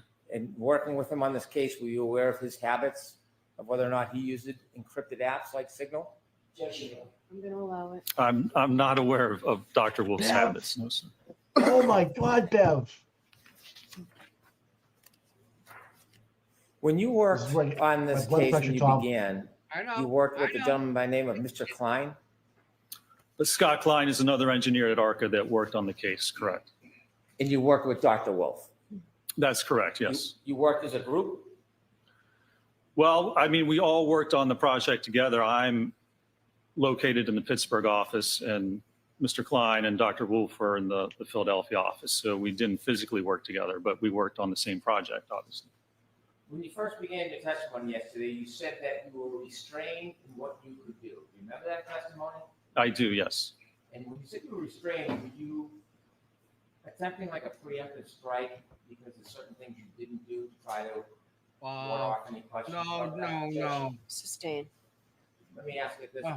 Were the rules different regarding your initial investigation for you as opposed to Dr. Wolf? What? I don't know that they were. I don't believe they were. Did Dr. Wolf have free reign to do whatever he wanted? Sustain. Were you given free reign to do whatever testing you wanted? I don't believe we were, no. You, though, were you? Was I? Yes, were you given free reign to do whatever testing you wanted? I mean, there was budgets and we had to stay within certain values. So I wouldn't say I was given free reign because I couldn't do whatever I wanted. Did anybody tell you what tests you could or couldn't do? I don't think there was a list of specific tests or not, but you would discuss what would be done or what we could do and what the cost of those tests would be. Were you free to suggest any tests that you wanted to? I'm assuming I could suggest whatever I wanted to, sure. Were any of your suggestions denied? Can't remember. I don't know that they were. I mean, we had what we were constrained is what the client wanted to know. And so we tailored our tests to do that and tried to keep the budget and the cost of what we did in our analysis down for that Right. very purpose. Could you have suggested crash tests? Probably could have suggested whatever I want. Did you suggest crash tests? There you go, doctor. Give it back to him. Honestly, I don't know. I mean, it might have been brought up, but pretty sure that would not have been within the budget. So I want you to be detailed. I don't want you to guess. So without that preamp, go ahead and discuss. Christ. Did you suggest doing crash tests last year? I can't remember. We obviously didn't, but I don't know if that was brought up or not. Since your memory is difficult, Sustained. Okay. Brandon, what the fuck are you doing, dude? Sidebar. Well, we got to be up. That's 8, I think, or 9. Wow, and it's not even lunchtime yet. Mike, Brendan's doing his job. Look at Peg. Peg's laughing because she's having. I think they're having fun with this stuff. This is fucking comical, right, Peg? Comical. Sue? Yeah. Yeah, Nan's here. Hey, Nan. Good to see you, girl. Hey. This is crazy, Nan, isn't it? And look at this is the first reaction we've got.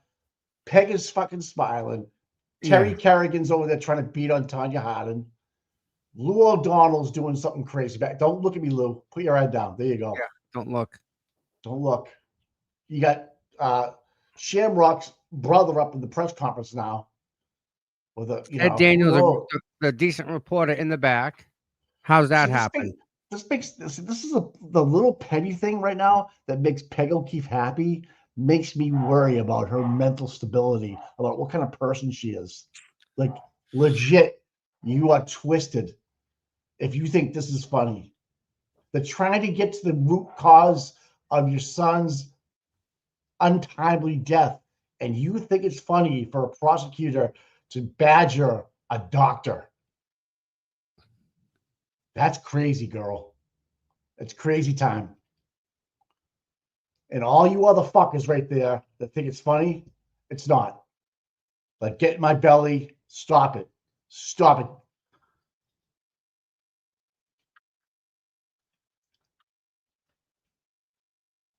Hey, Nan. Oh, God. This is Dr. Welcher, man. This guy's he's smarter than any one of you guys on that stand over there.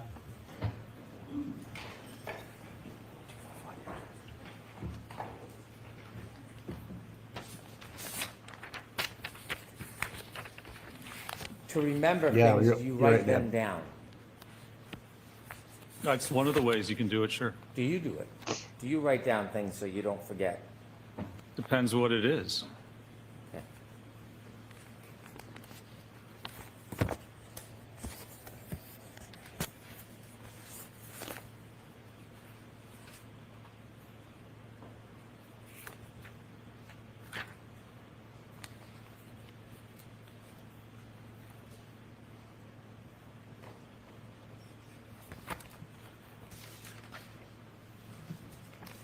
You provided a CV, which is a resume.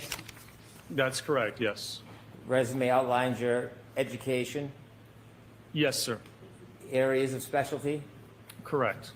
and then it highlights your accomplishments as far as the focus of your specialty or the focus of your profession, what you like or what you do a lot, right? Some of it, yes, sir. So, for example, you have a number of publications that are peer reviewed. Correct. And peer review publications mean that you've written something that's been evaluated and considered by other experts in the industry and have been adopted or recognized, correct? Well, that it's been published, yes, sir. You have a long list of peer-reviewed articles dating back to 2003, is that correct? Yeah, as I said yesterday, most of my peer-reviewed articles are all written when I was in graduate school, correct? Have you had any peer review articles since 2003? Probably not, no. And your peer review articles, 2003 Deal with the evaluation of selected electric-powered wheelchairs. That was one of them, yes, sir. The next one, intelligent walkers for the elderly. Correct. Comparison of fatigue life for 3 types of manual wheelchairs. Yes, sir.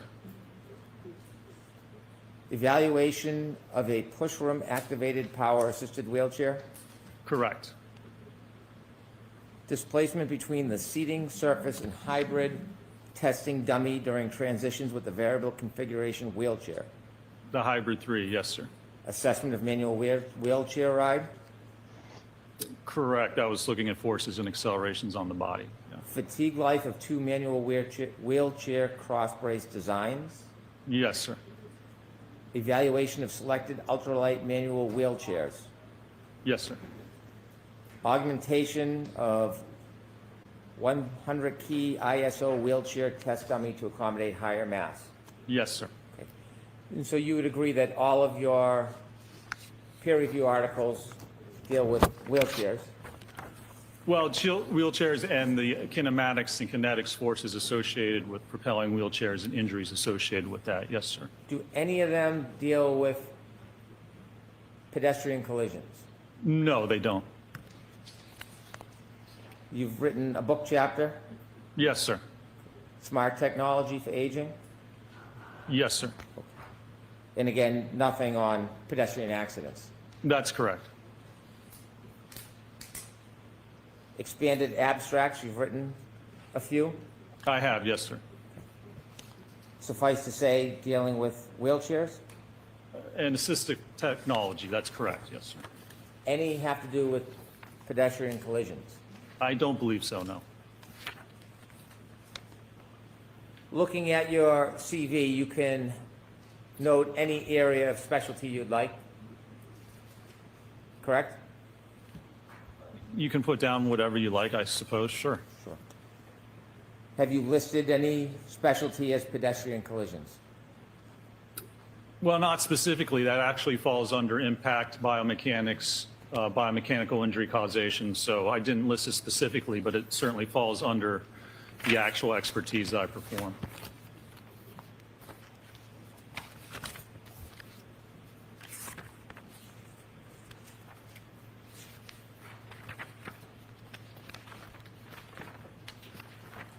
Now, Doctor, when you worked with Dr. Wolf, did you have a chance to look at his report? I did, yes. If you saw anything in the report that was off or mistaken, would you have an opportunity to discuss that with him? I'm sure I would, yes, sir. Did you find anything about his report that was wrong as far as data? I don't recall. If I did, I probably would have talked to him, but I don't recall. You and Dr. Wolf were collaborating together, weren't you? Yes, sir. And when you collaborate, you relied on each other's data at the time, didn't you? To some extent, yes. Some things Dr. Wolf did, you relied on ultimately for your interpretation and your conclusions. I did, yes. Did you write a report and talked about the acceleration of the ATD, the test dummies, regarding its hands and arms? I did, yes. When you wrote your report talking about this very specific data, do you remember what you determined was the acceleration for the ADT right hand at 29 miles per hour? How many G's that was? Let's see. Accelerations for the right hand. Page 6. Yeah, it looks like 863 Gs. And when you were comparing data with Dr. Wolf, if something was different or off, would you correct it? Oh, I'd talk to him about it, sure. Okay. Did you ever talk to him about his collection of data regarding peak acceleration that the arm and hand experienced at a 29 mile per hour collision? Well, when I think that 863 is from 1,000, the CFC 1,000 hertz low pass filter. And in his report, he used a lower number from a 180 hertz. So they're both accurate numbers. It's just how you actually filter the data. So you know what I'm talking about, right? I do, yeah. Yeah. And I ended up using a lower number than when I did my calculations. Could we have Exhibit 1, please?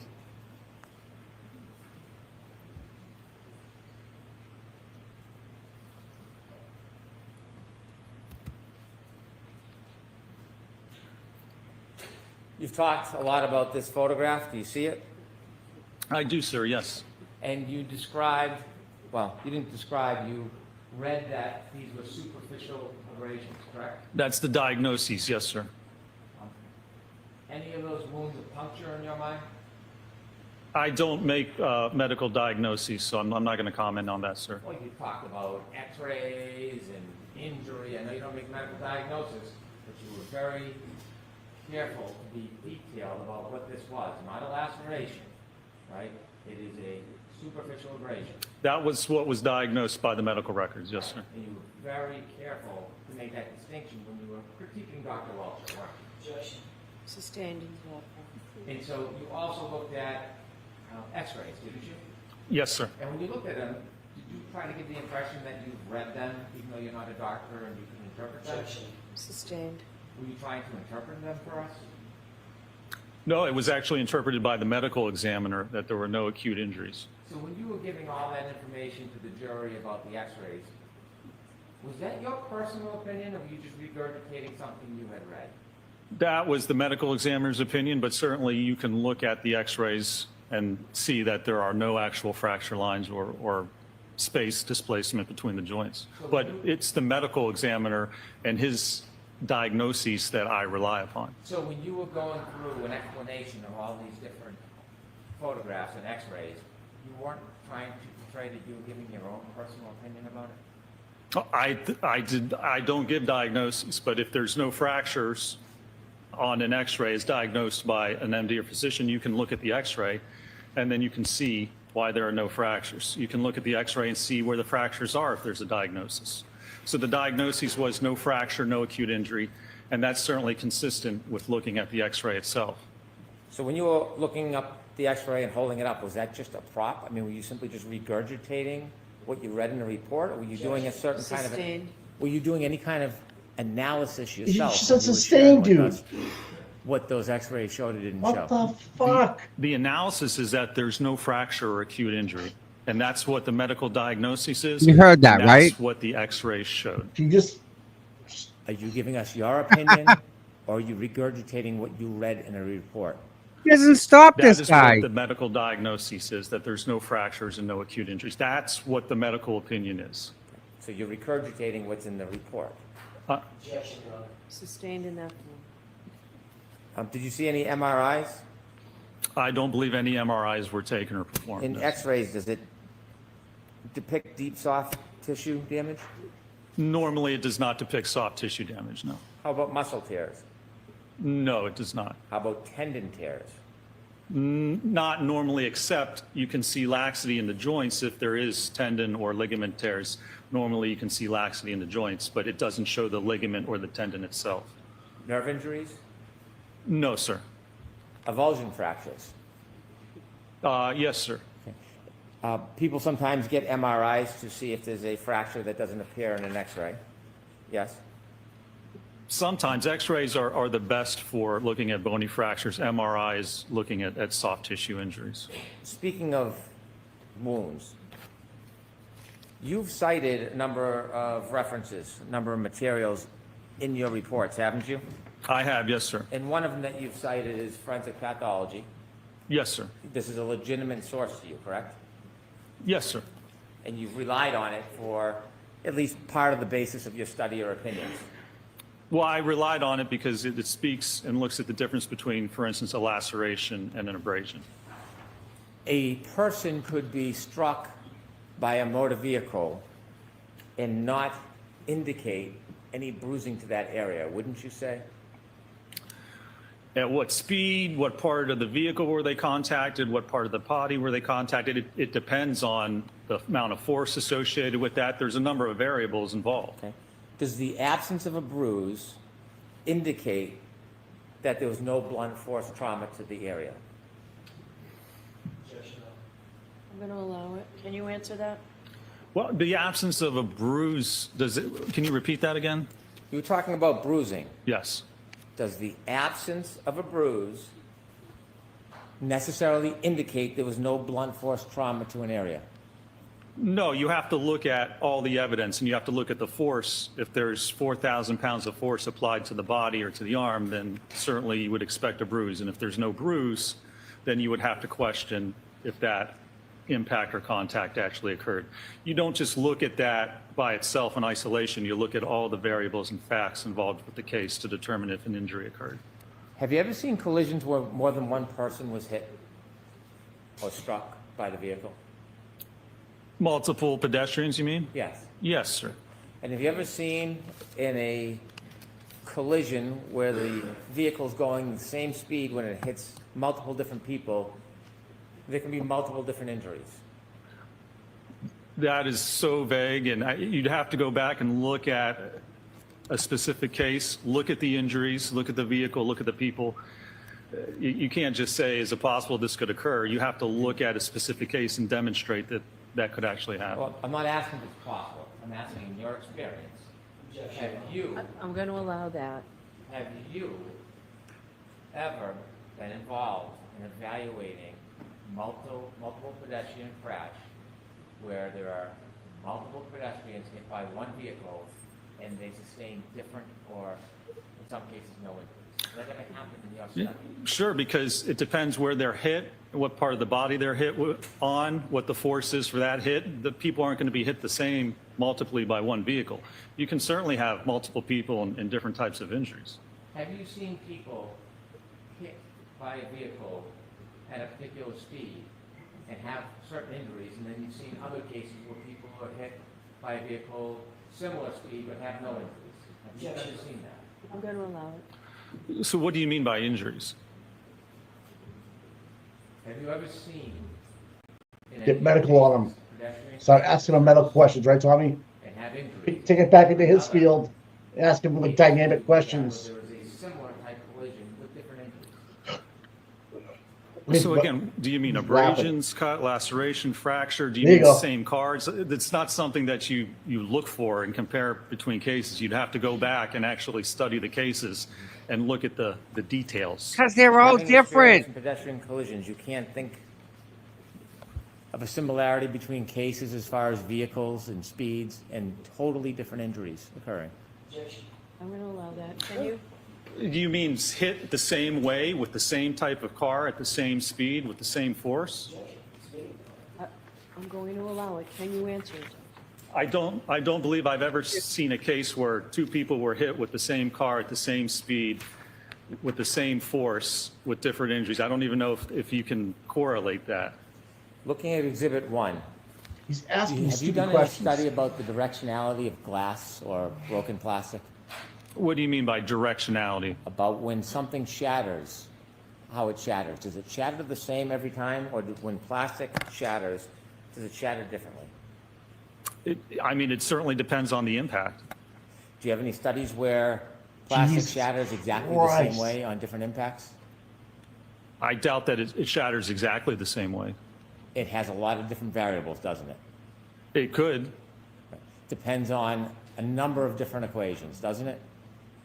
Well, it depends on the testing you do. If you want to see how it shatters, and if you're claiming that it shattered in a certain way to cause a certain injury, if you don't have any peer-reviewed evidence, if you don't have any research, then you have to do the testing, because you can't just say, well, it's possible it could shatter this way and cause that injury. That's not conclusive. You can't use that to come to an opinion about what happened. Oh, that wasn't what I was asking you. I was asking you if you have seen in cases that when the plastic breaks. Renslow, bring it home, buddy.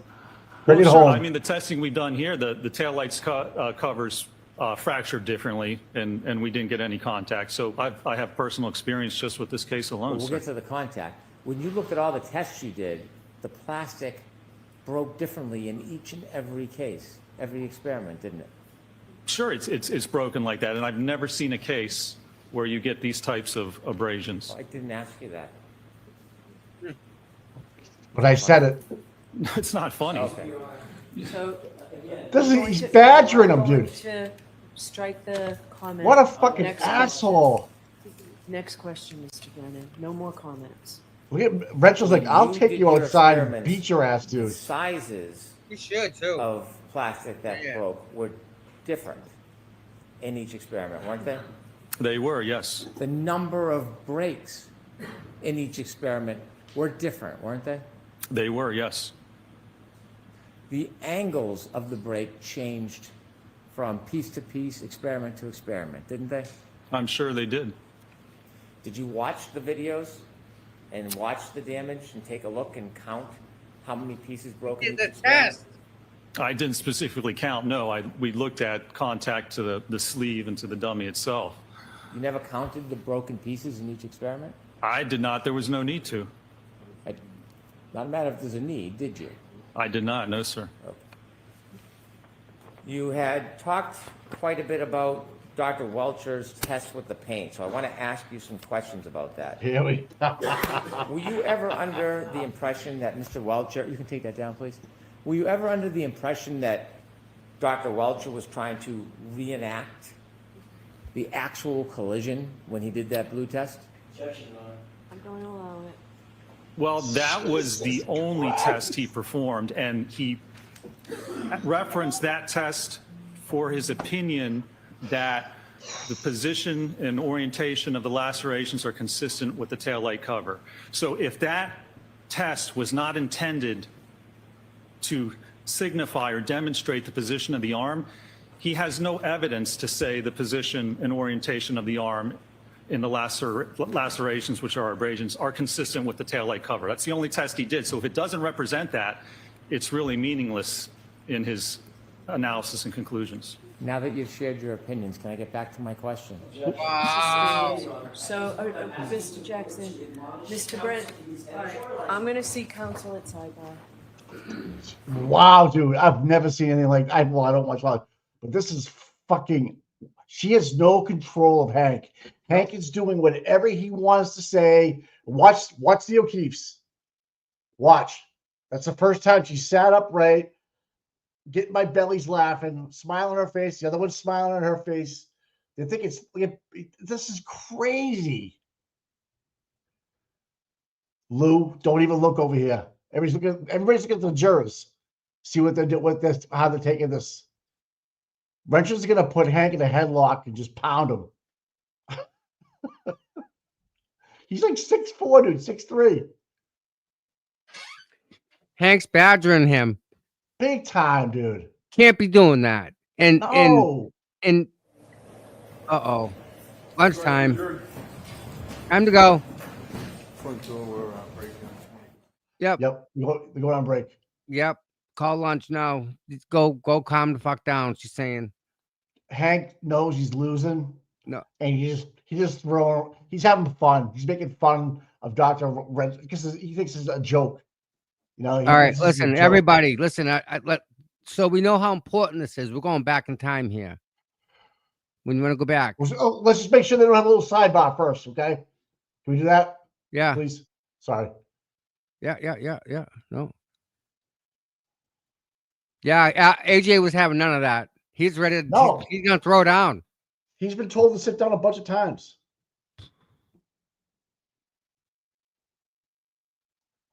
Let's see what they say. Lunch. Yeah, but they might have a little side conference. Like, such bullshit, dude.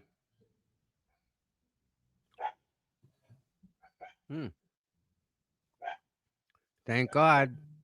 Thank God the whole world is watching. Yeah. Really? Yep. You want to tank your career? Go ahead, Hank, dude. And go ahead, do it. All right, so it looks like they're leaving. Oh, okay. And yeah, this is not going good for them. Well, you know when Hank's gonna be like this, he's losing. He's not, dealing with strength. It's getting personal with him. It's getting personal with him. He's letting it get to his head. He's getting personal, but he's not getting the right answers. He wants to try to embarrass Renshaw. How do you embarrass a doctor? You're a lawyer, dude. He's a doctor. Oh. It's two different things. Like, you're trying to quiz me on something that you're a layman on. That's what, you know what I mean? You have the experts battle it out. Welcher couldn't hold this guy's jock. Obviously, we found out. That's why So it will be the experts. lunch and recess and we'll take an hour. All rise to the court, please. All right, let's go Jackson's back. pissed. Sorry, Back buddy. in time. Sorry. No, All back right. in time. You ready? All right. Yeah, yeah, hold on. I'll check on the co-counsel. That All right, let's go back to here. Let's see. This is important. people. Accelerations for the right hand. page 6. Yeah, it looks like 863 Gs. And when you were comparing data with Dr. Wolf, if something was different or off, would you correct it? Oh, I'd talk to him about it, sure. Okay. Did you ever talk to him about his collection of data regarding peak acceleration that the arm and hand experienced? Mike, I just rewound it like I don't know, 15 minutes. Sure, dude. Let's go. Because Let's do the it. last 10 were it. It was awesome. So you're right. Here we go. Let's watch. 29 mile per hour collision? Well, when I think that 863 is from 1,000, the CFC 1,000 hertz low pass filter. And in his report, he used a lower number from a 180 hertz. So they're both accurate numbers. It's just how you actually filter the data. So you know what I'm talking about, right? I do, yeah. Yeah. And I ended up using a lower number than when I did my calculations. Could we have Exhibit 1, please?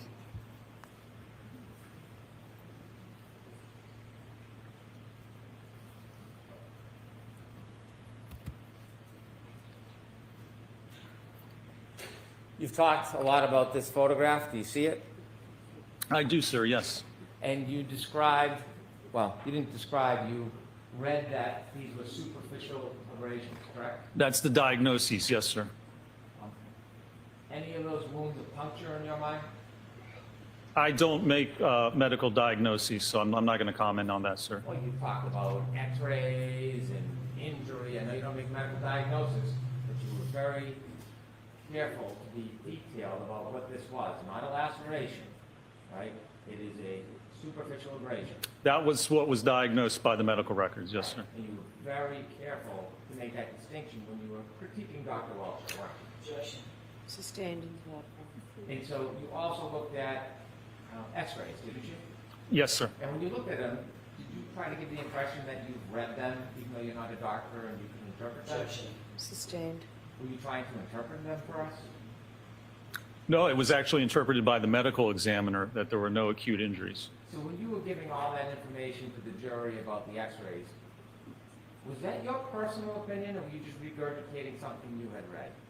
That was the medical examiner's opinion, but certainly you can look at the x-rays and see that there are no actual fracture lines or space displacement between the joints. But it's the medical examiner and his diagnoses that I rely upon. So when you were going through an explanation of all these different photographs and x-rays, you weren't trying to portray that you were giving your own personal opinion about it? I don't give diagnoses, but if there's no fractures on an x-ray as diagnosed by an MD or physician, you can look at the x-ray and then you can see why there are no fractures. You can look at the x-ray and see where the fractures are if there's a diagnosis. So the diagnosis was no fracture, no acute injury, and that's certainly consistent with looking at the x-ray itself. So when you were looking up the x-ray and holding it up, was that just a prop? I mean, were you simply just regurgitating what you read in the report, or were you doing a certain kind of... Sustained. Were you doing any kind of analysis yourself when you were sharing with us what those x-rays showed or didn't show? The analysis is that there's no fracture or acute injury, and that's what the medical diagnosis is, and that's what the x-rays showed. Are you giving us your opinion, or are you regurgitating what you read in a report?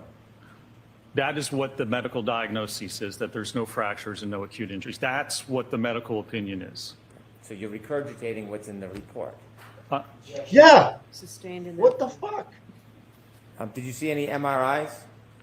I don't believe any MRIs were taken or performed. In no. x-rays, does it depict deep soft tissue damage?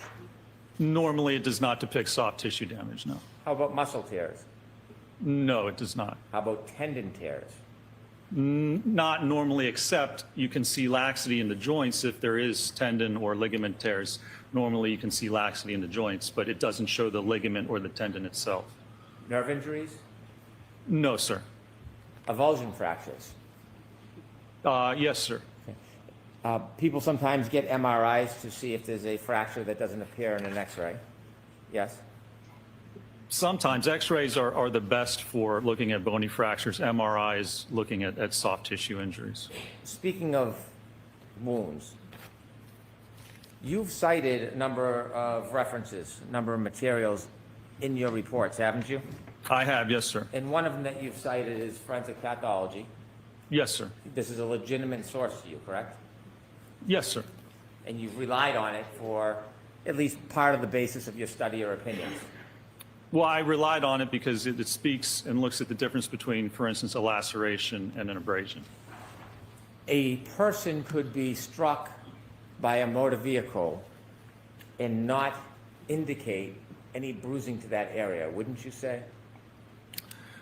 At what speed, what part of the vehicle were they contacted, what part of the body were they contacted? It depends on the amount of force associated with that. There's a number of variables leading involved. question, Mike. Does the absence of a bruise indicate that there was no blunt force trauma to the area? I'm going to allow it. Can you answer that? Well, the absence of a bruise, can you repeat that again? You were talking about bruising. Yes. Does the absence of a bruise necessarily indicate there was no blunt force trauma to an area?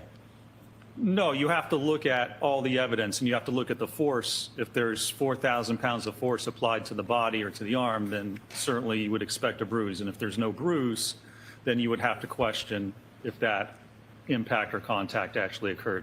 You don't just look at that by itself in isolation. You look at all the variables and facts involved with the case to determine if an injury occurred. Have you ever seen collisions where more than one person was hit or struck by the vehicle? Multiple pedestrians, you mean? Yes. Yes, sir. And have you ever seen in a collision where the vehicle's going the same speed when it hits multiple different people, there can be multiple different injuries?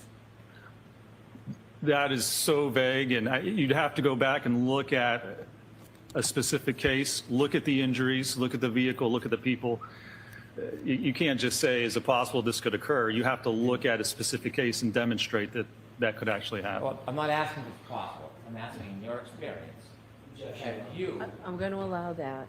Have you ever been involved in evaluating multiple pedestrian crash where there are multiple pedestrians hit by one vehicle and they sustain different or in some cases no injuries? Does that ever happen in your study? Sure, because it depends where they're hit, what part of the body they're hit on, what the force is for that hit. The people aren't going to be hit the same multiply by one vehicle.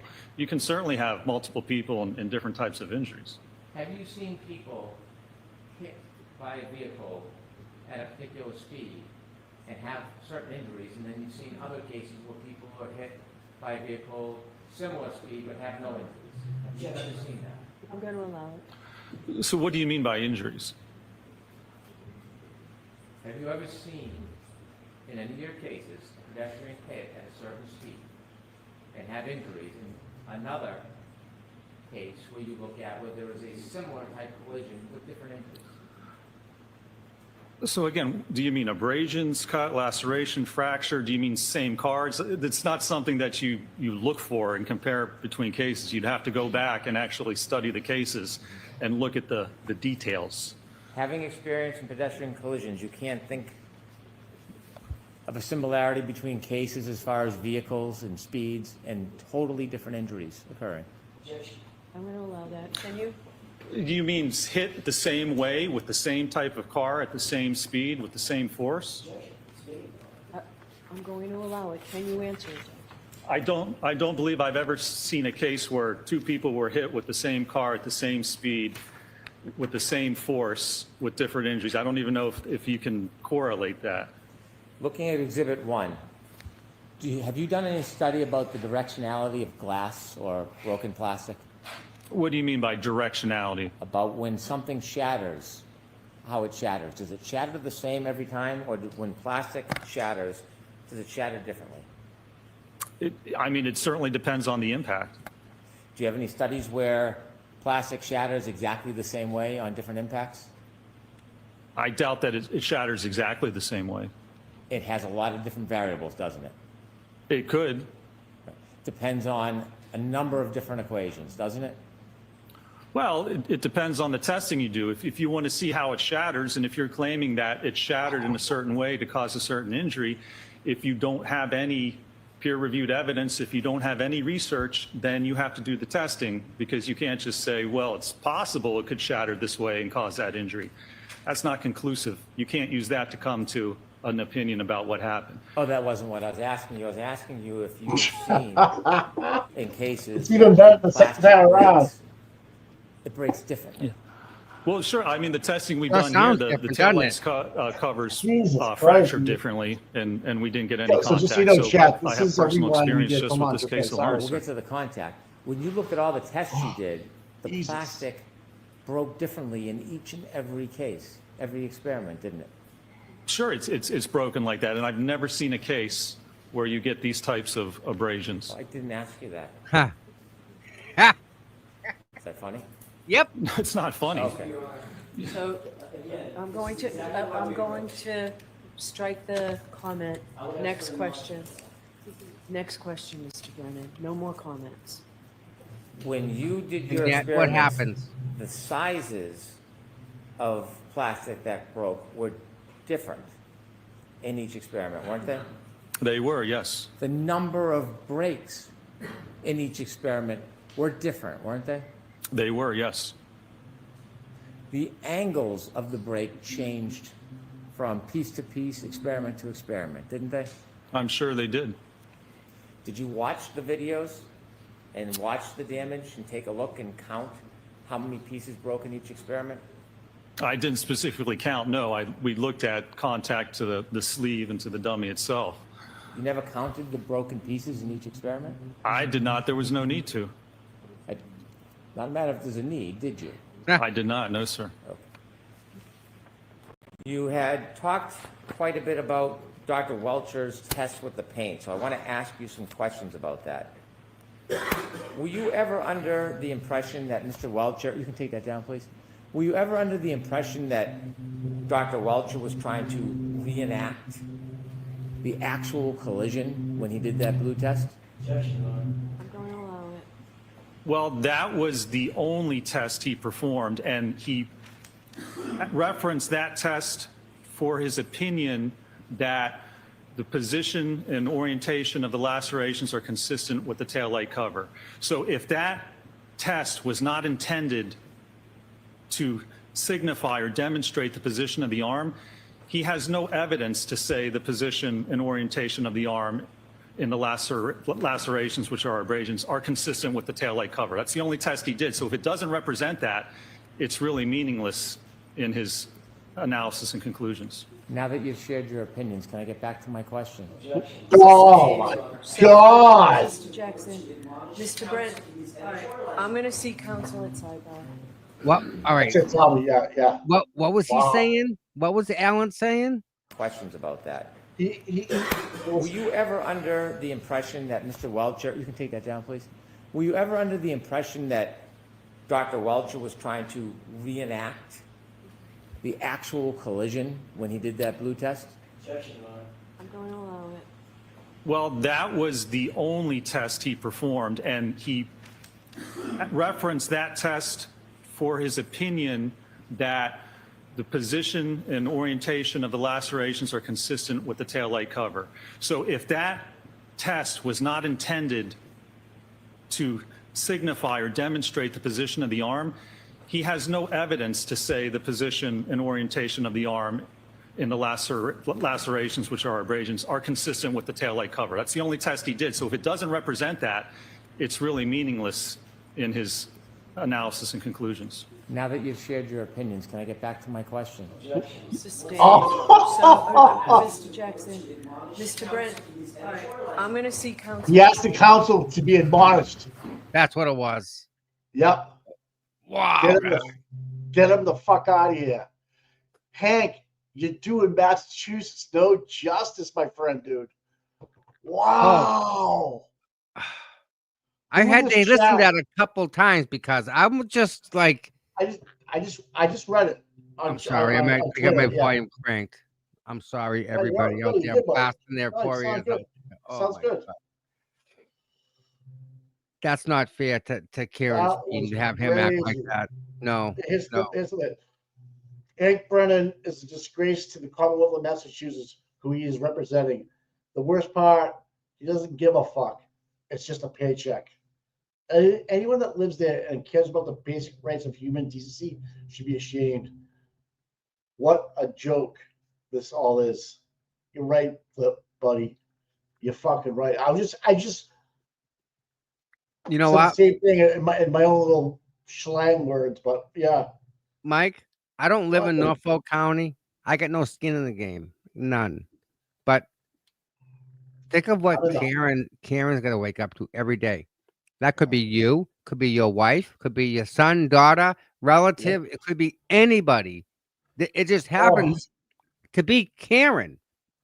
So, you know, I see that, and I can't let that go. I can't let that just be. So what do I have? I got a big mouth, so I use the internet. Use it. And Use it. here we go. Use it, right? Yeah. Because this is horrible, man. It's been like this from the first time I read Aidan's story, man. And you know Right. the sad part was I knew it was all true. That's the sad part. Because everyone's like, they all doubted it. Ref, no, not it can't be that bad. You're making it up. No. And they locked up Aidan, and I'm like, oh, shit's fucking real. It's absolutely right. And then people, well, you know, now they see Hank, they're all in. Yep, corrupt. Even Bev is just full out letting him do whatever he wants in her courtroom. Like she's like just there as like the rails. And he's just going around and just skating around. He's finishing questions when she's when he's objected to. He doesn't even stop. He just keeps going. He does not care. Nope. Impunity. He gets zero repercussions because he's working for Bev for the most part through Morrissey. Because think about this. If Morrissey and Bev are good friends, which we all know they are, and Morrissey hired Hank, how is Hank not by default friends with Beverly? Right. They all, yeah. Right? How does that not happen that way? This is a joke. This is like watching a soap opera right now. It really is. It's like this is Karen Reed's life on the line, and Hank Brennan and Bev Canoni and Jimmy Two Cubes and Madam Court Reporter and the other two there, Lunch Lady Arms. You gotta realize how many eyeballs are watching this right now. Yep. And that are going to watch this. Law school students, the oh God, Mike, what an excellent learning tool. What not to do. What not to do? How to lose a jury in 30 seconds by Hank Brennan. And someone needs to write that dissertation for your thesis. I would, if anyone knows anyone in law schools, I'd love to go in and talk to them and tell them how much of a difference that they have a chance to make in this world, because the legal part, the legal end of this deal is just as important as what we're doing for Karen on the front end of it. The lawyers all know what's going on. They got to stop playing this freaking game of pay me. That's all this comes down to. How much do you play? How much do you toe the line dictates how much you. Yep, you're gonna make it, and the big hack of Massachusetts. That's where it's at. Yep, the hackorama. Meh. Even Howie Carr, 5 minutes after he mentioned the word ham sandwich, had an article out on Twitter about how much of a joke Hank Brennan is. Yeah, about how he's making a mockery of the courtroom, not the courtroom, the justice system. You can indict a ham sandwich, right? Yeah. Hank tried to get Aidan and Karen indicted for witness intimidation. He failed. He didn't get indictments on either one of them. That's how hard you got to fail at getting an indictment. When has Hank won in this case? He hasn't won one. We've turned his witnesses into defense witnesses. It's the prosecution that needs to bring this case beyond a moral certainty of not having any reasonable doubt. He can't even come close to that, dude. Mike, and now he's blown it wide open for an acquittal. The only thing I have in the back of my mind, and you know, I can just pray that the last person that used Whitey ended up the way they ended up. I mean, Morrissey Jeez. just hired Whitey, right? I'm sorry, hired Hank. Look what happened to Whitey. You know? What the fuck, dude? Yeah, What Morrissey's the turn. actual Yep. fuck is going on? Well, they're protecting. They're I protecting. understand. I get all that, but I can't believe I'm actually watching it in real time, and Oh. and the world's watching. Like I almost want to pinch myself and say, "This is a joke, right?" You mean This is a like joke. when a cop has to get arrested by the FBI because the local town cops won't do it, can't do it, Right. refuse to do it, but the FBI says, "Hey, she's a witness. Let's get him." They arrest this guy, and it takes a year before he goes in front of a judge. This A is year, joke. Mike. A Yep. year. The whole judicial system in Massachusetts, well, at least let's put Eastern Massachusetts, needs to be revamped. Enrique, how many days since Enrique passed away? I think we're going on 9 months. You know, 217 days I had, I think. 418. My argument end is 103 days plus. We're plus on that by a lot. Oh, Nan's gonna be here on Friday morning, people, just so you know. But man, I am just like she must like be like, why would I want to practice in Massachusetts? Like, why would I want to do that? Why would I want to bring my business, like bring my people here or open up an office in Massachusetts when I have to deal with the mentality of the Massachusetts judicial system, whether it's criminal or civil, and have to deal with people that are learning from so-called good attorneys. Well, that I guess that herein lies the problem. Do the attorneys self police themselves? I mean, Well, I'm that'd be thinking right? maybe not, because like the bar association just gave Auntie Bev like an award for being like best judge of the year. Think about, let that sink in. Let that sink in for a second. After She just got watching an award. Yeah. They knew what they're doing. Yeah. They're all in. They're all in. They're like, we're betting. We have to. We bet the house Because if it's we their go down, paycheck. Yes. if we go down, everybody's going down. You get it. So you guys better have my back, because if I go down, you're coming with me. Mike, you know what's funny? And I wonder if someone can get me the day that Dr. Rensler testified last year. I think I was in the I think I was in the lunchroom in the church with them. Oh, you were with Dr. Rensler when he was there, when he was actually in the thing. And I think I remember him kind of by himself. He was in the corner by the doorway, and he talked to Mr. Reed. That was it. And I think it was just a cordial, because Mr. Reed just saw him by himself and just like, he was literally waiting for the black Tahoe to get back to take him to the airport. Yeah.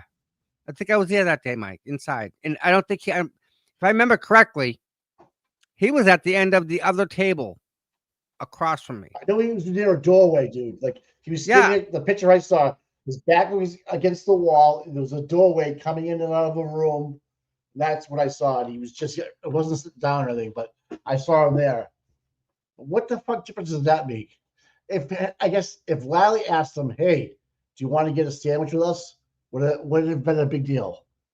Would the Reeds, would AJ have said something like, did you have lunch with the prosecution? You know what? The more I think about this, Mike,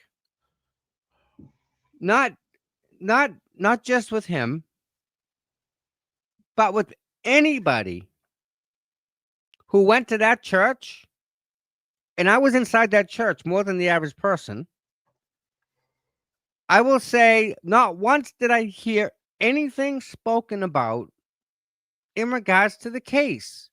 It wasn't like that. It was, there's waters here. Did you get enough to eat? Did you try this? It was just cordial small talk, just to carry the time till it was gone. It was nothing case related. There was nothing, zero. It was like an odd situation, but it wasn't, because it was not pressured. It wasn't because it wasn't about the case. It was just about, all right, we're here to eat. Has everyone eaten? Yes, we're good. Okay, let's go. Legit, like easy. It was just like that. So for him to insinuate that he would go and talk to a bunch of strangers about a case, that's just He would weird never in do itself. that. No, he wouldn't. Just And like it wasn't even like that. So now, if a bunch of lawyers got together for lunch and drinks, which they do, yeah, do you think they talk? Do you think they talk about cases they have? absolutely, Yeah. absolutely. Well, do you think of biomechanical engineers go around and have or go play golf together and have drinks? Do you think they talk about biomechanical engineering and what tests it? I don't think so. They think it's probably fucking boring, but it's a means to the end, and they fucking enjoy what they do when they're at work. But when they leave, it's over with. It's These like the lab lawyers, technician. You're gonna go golfing with the lab technician? no. Guess what? The lab technician doesn't go golfing But like my because point is, lawyers live that life of like it's all they know. It's cases. They're yes. getting calls all the time. Dr. Rentschler punches out at 5 o'clock on a Friday. Boys, I'll see you Monday morning at 10 o'clock, whatever, and I'm gonna run tests in the Well, backyard and look at numbers. It depends. He's salary. It depends on what's Right. required of him. Yeah. He may end up Okay. working 80 hours a week. We don't know. But I mean, But a everyone's got lawyer, different workload, right? He's but he's got not his getting- workload, right? He don't want he's to not talk getting- about work when he's not done. getting calls on a Saturday. Hey, listen, I need you to do this right now. The dummy's A not lawyer- working, right? Yeah, a lawyer's gonna get a call saying, "Hey, listen, I got an OUI. Can you be here on Monday, right? Sunday. Hey, a bunch of people got arrested in a riot over the weekend. Can you get down here for Boston, right? Those guys are working all the time. I'm convinced that lawyers kind of take days of the week off instead of weekends because they're so busy during the weekends. And 'Cause even their when they phone's do that, nonstop. the phone's ringing and it's going right to voicemail, and they're getting back to you. They live that life, unless you're a bigwig. They have to. That's what puts food on the table. That's not what makes them rich. That's what puts the food on the table. Is those cases, Mike? Right. You need those cases. AJ goes, yeah. I look at about 100 cases a month in an email, and I decide which one I want to do. Mike, what? How do I put this? I My lawyer doesn't even need to be a lawyer. Put it that way. He does it because it's his hobby. That's just what he loves. That's his thing. Right. I'm sure Dr. Welcher loves what he does. I'm sure he makes great money, but he's not taking a call on a Saturday or a Friday night at 11 o'clock. Absolutely not doing it. No. Nope. No. But a lawyer will. Because that's why lawyers make the money they make. Do you think rent? I mean, I'm sure. Listen, what police officer wouldn't take a detail on a weekend? No, yeah. That's time and a half or double time on a weekend, Mike. All right. So do you think a police officer takes a phone call at 11 o'clock at night when they're off? And when they're off, but it says, "Hey, listen, I get my friend that's getting beat up. Can you come down there and help me?" No, that phone call he won't take. He'll take it from the station for a detail. That's what I'm talking about. Oh yeah. Absolutely. But he won't take it from his, his second cousin twice removed that's 2 towns over. Say, I need a hand with an assault. No, fucking call your own police. Click. Yep. I love you, but I can't do anything about it. I agree. What the fuck? I know, it's insane. Do you think other fucking biomechanical engineers are calling Dr. Rentschler going, "Hey, I need your advice. I need your advice. What should I do?" No, they all have the same formulas and calculations and work it out. It's not that fucking hard. Again, to you and I, it isn't. Fuck, man. Mike, when I was doing all the computer stuff, right? Yeah. I loved working at night and on weekends because there was nobody there and I could get my stuff done. It wasn't, hey, I can't print or I can't log on or can you, blah, blah, blah, blah, blah, blah. Not that I don't mind that stuff, but when I'm there, just go away. Let me do what I gotta do. Half the time is how long are you gonna be? Well, how much longer are you gonna be? Well, how long are you gonna be? And then right behind me, brand new Cadillac CTSV as I'm hanging like I think it was a 50-inch monitor on the wall. Like I'm afraid to drop a screw, let alone a screwdriver. I can see it just bouncing off the ladder, just stabbing right in the hood, and it's black CTSV right behind me, and I'm not gonna ask him to move it. So Yeah, when no one's there, I have no problems. It's Yeah. all good. I just can't believe this is a high-priced attorney That's what we got. who's going after a doctor with these stupid. I'm not asking you about your this. I'm asking you about your what you stated or what you. What do you? He's answering your question whether how he words it. Whether I should have maybe I should have went that way. Wrong path. Like he's not asking the right questions. Like, does this Maybe test he should correct? be asking about fucking pizza and chicken sandwiches and the pizza's not done, but the chicken sandwich comes out and you're still hungry for that fucking pizza, but they messed up the order and they sent back and God help us. What are we gonna do now? I'm gonna starve to death. Like he's totally dismantled Dr. Welch's test, I guess, because they did because Acker did the test of John's body and it came back. There's no way that John had the car or the car had John, Nope. right? But Aperture is saying it's possible. This is what would have happened, and now Rentschler has dismantled that on direct with AJ. So so Brennan's way of getting back at him is to make fun of him and make jokes and make it seem like it's just funny when Brennan's making a joke of it himself. When a cop stops you, you have to give him the license. You do. Right. You have to identify yourself. But listen, I'll give you a piece of advice. If you're out drinking and you get pulled over, take the 60, 90 days without a license or 120 days. Do not blow the breathalyzer. Don't even take the field sobriety test. All you need to do is put your hands out. Lock me up. Don't say a word. I want a lawyer. That's it. Yeah. Because if you're drinking, you already know you're popped. Not worth it. Just don't say nothing. I want a lawyer. Don't do no test, no nothing, no nothing, no nothing, no nothing. Breathalyzer, anything. Nope, don't. And they're gonna say, "We'll let you go home. We'll let you go home if you're just blowing this." No, because guess what? You're gonna go home anyway. They're gonna let you go home the same amount of time, whether you blow in there or not. Who cares if it's 180 days? Yeah, you don't ever want to take the test. Yeah, none. I like your first one where if you get in an accident and you've been drinking, get out of the car and start drinking on the side of the lawn, and just tell the people that you started drinking just now. That's it. Yep. Doesn't matter. What? Yeah. Yeah. That's so many different things. I know, dude. That was a good one.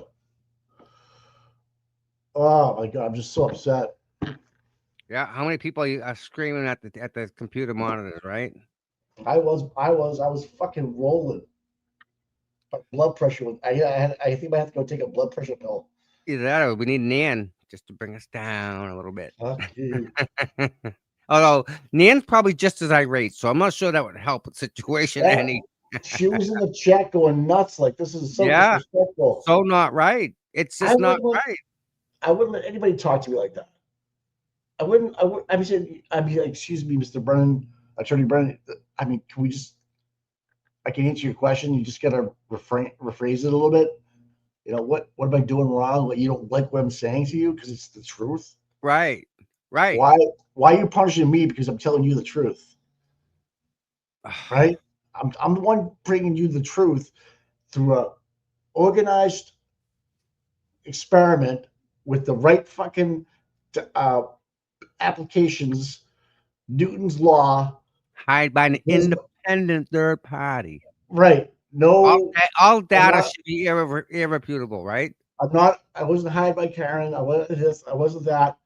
And you're mad at me because you don't like the outcome of a controlled experiment. It doesn't float well. No. Well, it's like Hank builds a boat and puts it in the water and sinks and blames somebody else for it. Like North Korea. They tried that. Yeah, I think they tried to cover that up. That's right. Their fault. I don't know why. Use that excuse. Their fault over there. It's their fault. They were launching a ship. The launch went bad, and they lied to the whole fucking North Korean community that, we're great, no problem, yeah. Meanwhile, it's stuck on its side. So what happened was, I don't know if did you guys see this yet? You saw us yesterday, right? Yeah, we saw it yesterday, buddy. Yep. So the ship, right, when they launch it launches this way into the water, but the front and the back, well, the back went first and it got caught when it tweaked. Instead of it all rolling at once, the back rolled faster than the front, and it tweaked the front and it locked the front up, and the back kept sliding down into the ramps because gravity would just, and it not only fell in, but it bent and twisted and like it rolled itself.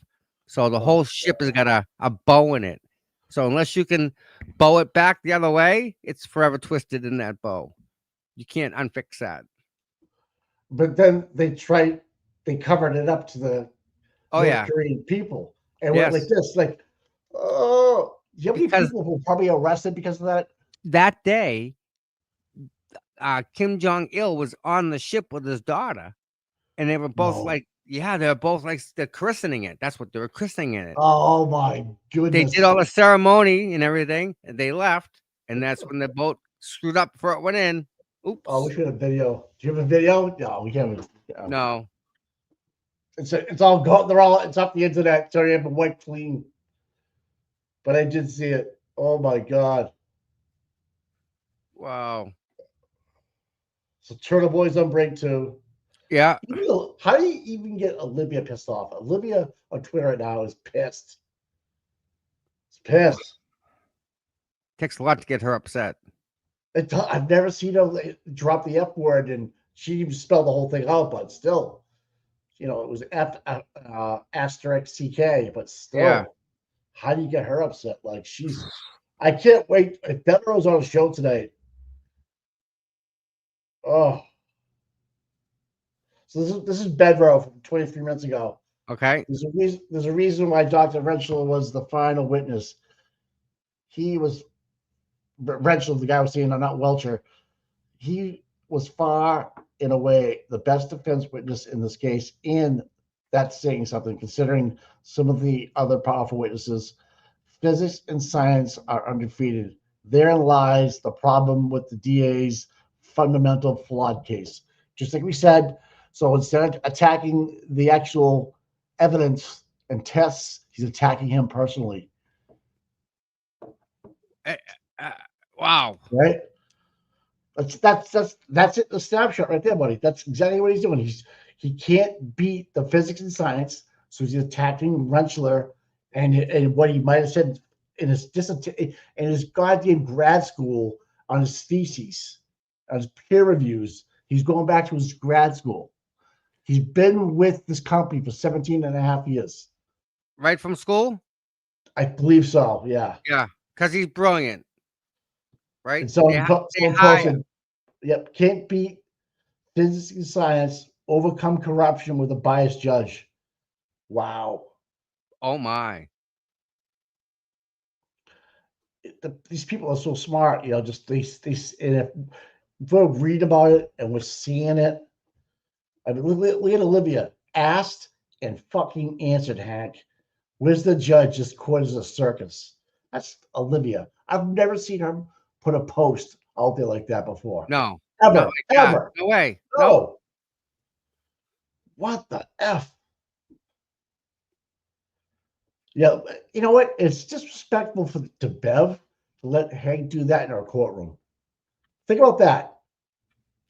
Wow. Or is it his courtroom? Might say me casa, you casa. It's just, what I'm saying? It's, If this Ted's like, at what point does Bev realize that Hank Brennan has zero fucking respect for a courtroom? At what point does pride step in? Right, man. What the F? That's like coming into my house and shitting in my bathroom and not flushing. Like, right? Hank's just leaving a log in the men's bathroom right now. Like, he doesn't give a shit. He'll be back in federal court where they have private bathrooms for lawyers. And wouldn't it be funny in a couple of years from now, we see Hank hire his fucking Akram or something? Right? Fucking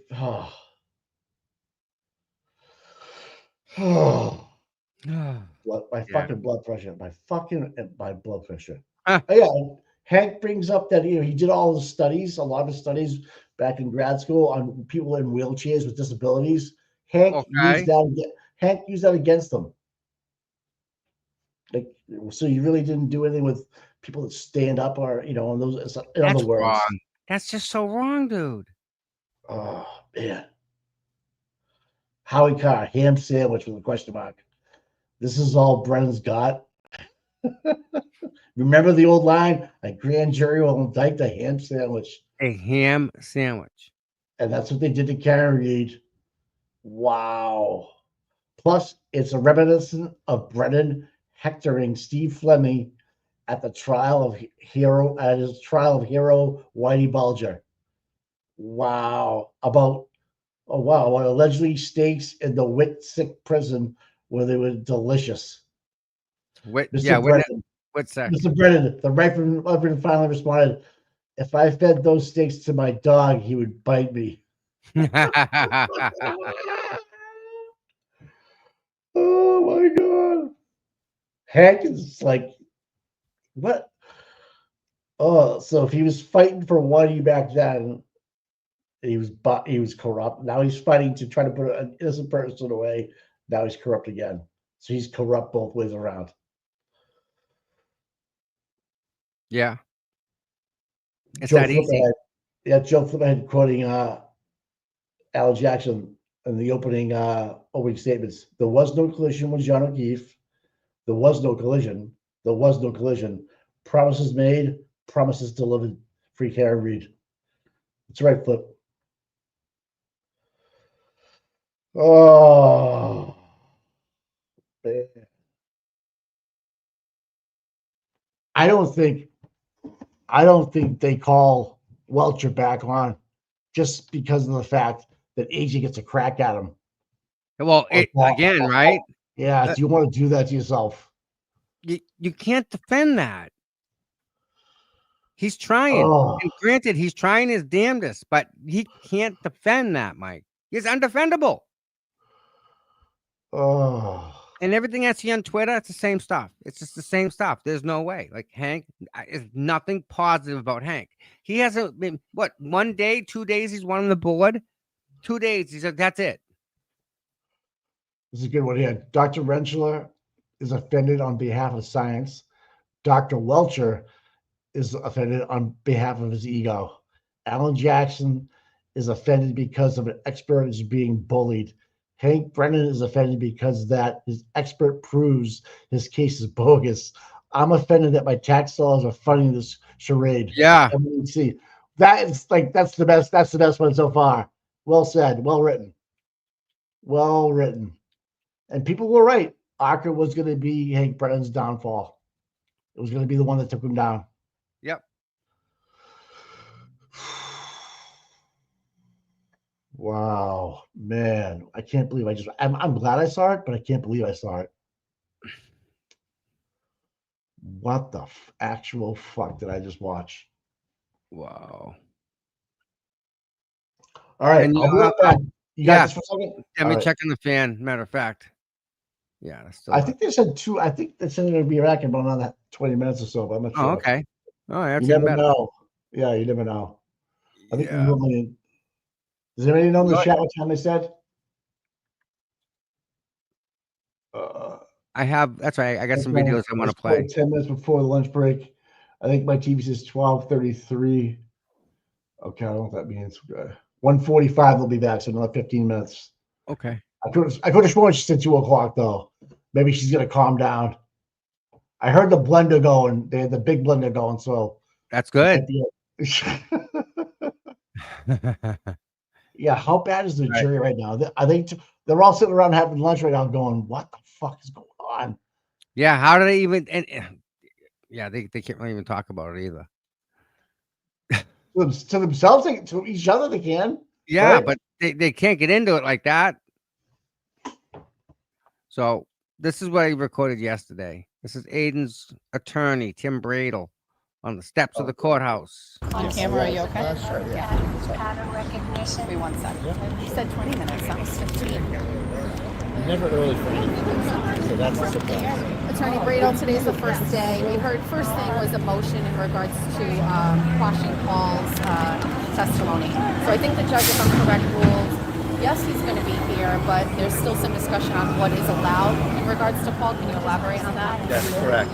He seems like he's going to be allowing the testimony because he's a fact witness. We still have to discuss the scope of how much disclosure of text messages there's going to be first. Do you want to elaborate a little bit on your decision to go to a bench trial and not a jury? Well, Judge Pomerol is a very educated,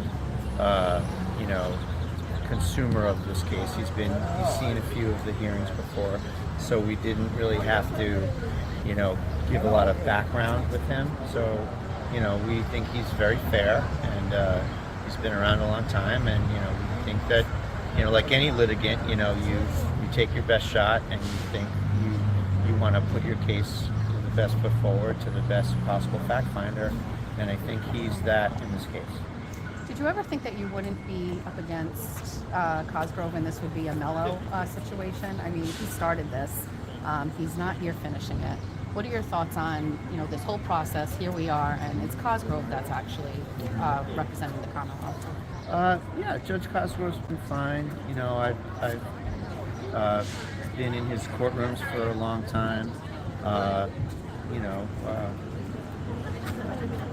Really no issues that I can see. It's been perfectly fine. We're getting along pretty well, and we're sharing things without really needing court orders to do so, which is a good sign that the case is moving along. And we actually just had a conference inside about sharing some discovery and resupplying us with some discovery. And things are fine with it. The judge is saying that Wednesday's the only day left in this. Do you think this is all going to be buttoned up by Wednesday? Yes, because he's going to go till the end of the day. So we feel like that's plenty of time. From 11 till the end of the day should be sufficient. Any surprises today? We heard from 2 court officers, and then we heard from Matt McCabe's sister. Any surprises in the testimony today? No surprises at all. Everything's going exactly how we anticipated, and we're feeling very confident in the case, and we're going to do our thing, and we're very confident it's going to land where it needs to land. How difficult is it to give an opening statement in this case that has so much depth to it, and a lot of different parties and theories? How hard was that to cultivate that opening statement? It's okay. I mean, Aidan and I have been together a couple of years now, and we're very focused on the details of these things. The details matter. The chronology matters. It's not it's not our first rodeo with the complainant here, and we've done this a few times. We've done well, and we're pretty happy and confident with our chances. Last question is in regards to the complainant in this. You made a motion, I believe, to allow video that depicts Lindsay Gattani somewhat soliciting her ex, who she had in an order against, where she gets in his vehicle, you said, then calls the police. He ended up being arrested. You're claiming that this shows a pattern of abuse of these orders, and the judge allowed that. That was a win for you today, I'm assuming, to have that video allowed? I think I'm going to wait until it's in evidence, because I don't want to comment on potential evidence in the case, and I just want to kind of rely on my in-court statements on that, and we'll kind of see where it lands. But yes, we are offering that video from a prior case. Thank you. You don't often die from a drug attack, you know? So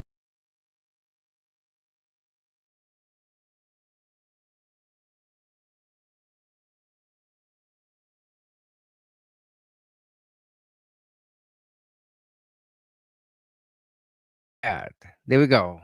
So that was Aidan's attorney yesterday. Yep. Yeah, Albert, that's where it gets good.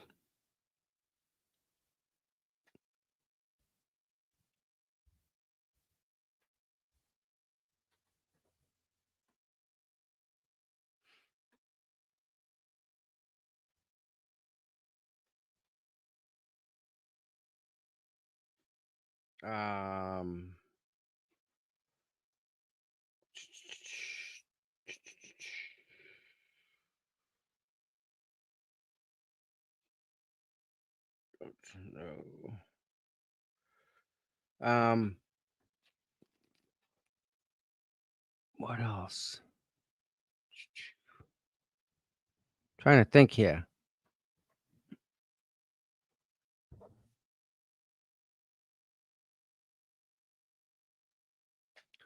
Blue Man Group guy. Let's find out what Blue Man Group guy is gonna do. Check Twitter. Twitter's always good for a little bit.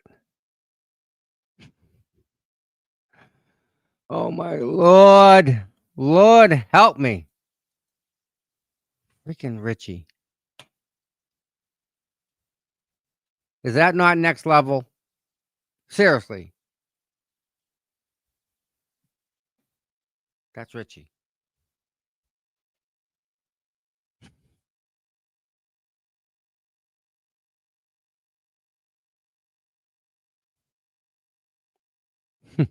Randy's getting randy with him. Good luck with that one, Joe. Fake victim hired a babysitter to get her kids off the bus that February day. The babysitter had never met her children. Hi, I'm your mom's friend and she told me to pick you up. Imagine the fear in her children. Fucking meaning of a stranger danger. All to go to a Karen Reed hearing, a place she'd never been to. All the hope to violate Dr. Turtleboy. Fucking psychotic. Cannot agree any more than that. Yeah. Bonnie Hayes. Thank you so much, Bonnie. Holy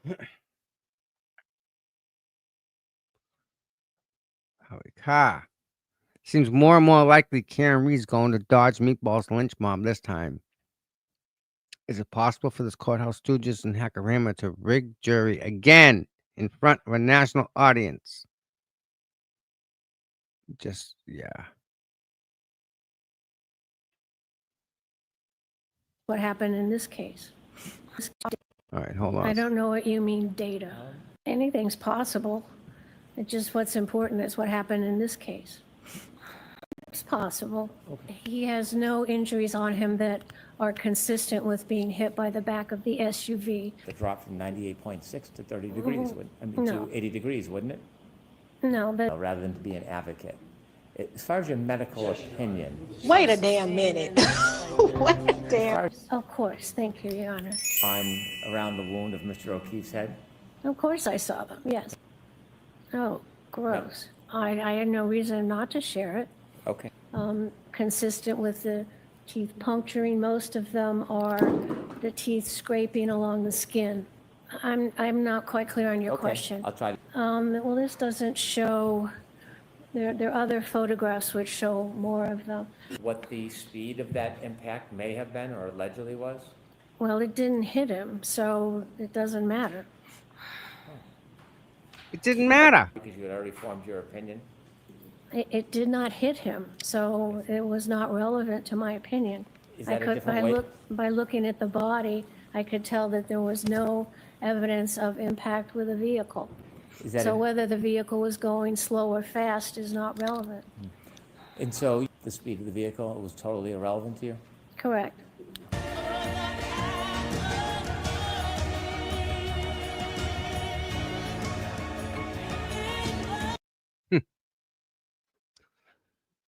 Oh, we'll get into that in a bit, Danielle. The problem with the defense expert is he can't explain the taillight debris field. There is no DNA. The hair in the vehicle. Are you still going there? She didn't reverse at 24 miles an hour. She didn't.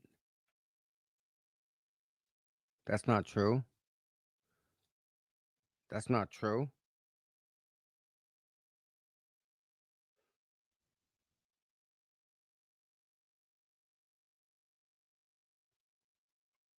Yeah. Not true. Oh, gross. Oh, what's this? But what happens when I spread my load out, when I lay on my bed like this? Oh, gross. The old buffer zone. I remember that picture. Yep. That's right. Yeah. We just watched that a couple times. There's Rita and Deanna. Good to see you guys together.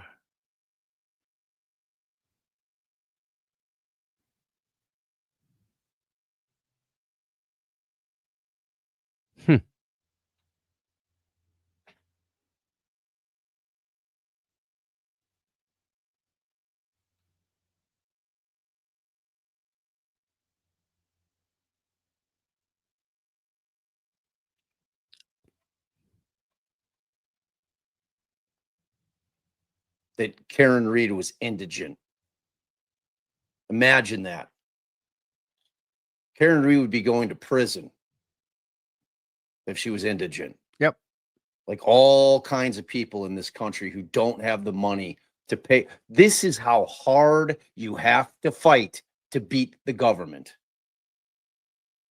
That's why when I'm on X and I'm seeing all these people cheering on the fucking government without providing any evidence, any proof, any science as to what they're saying, it should terrify you.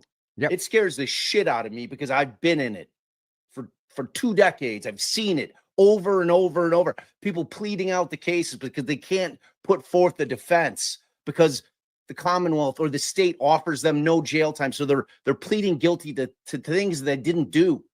This case is a fucking sham. They have wasted so much of the taxpayers' money. They should be ashamed of themselves. And Hank coming in here with this bullshit, with his scorched earth approach, because Hank doesn't have to answer to anybody. He's a hired gun. Yep. Literally a hired gun who could come in and act like the biggest jagoff he wants to act like, and there's no repercussions. He's not getting fired from the Commonwealth because he doesn't work for the Commonwealth. He was hired to try this case. So he's coming in and acting like the douchebag that he is because they wanted a conviction on this thing. They picked the biggest jerk off that they could find, and Hank was that guy. Because he is good at cross-examinations. Yep. He's trying to bully the jury into coming in with a guilty verdict. That's what he's doing. And the And story. it should scare the shit out of him. Good job. Imagine Good job, Bob. That's a good characterization of it. Guys, I really appreciate you. Oh my God, dude. Do I dare open the comments on this? Oh my God, do I?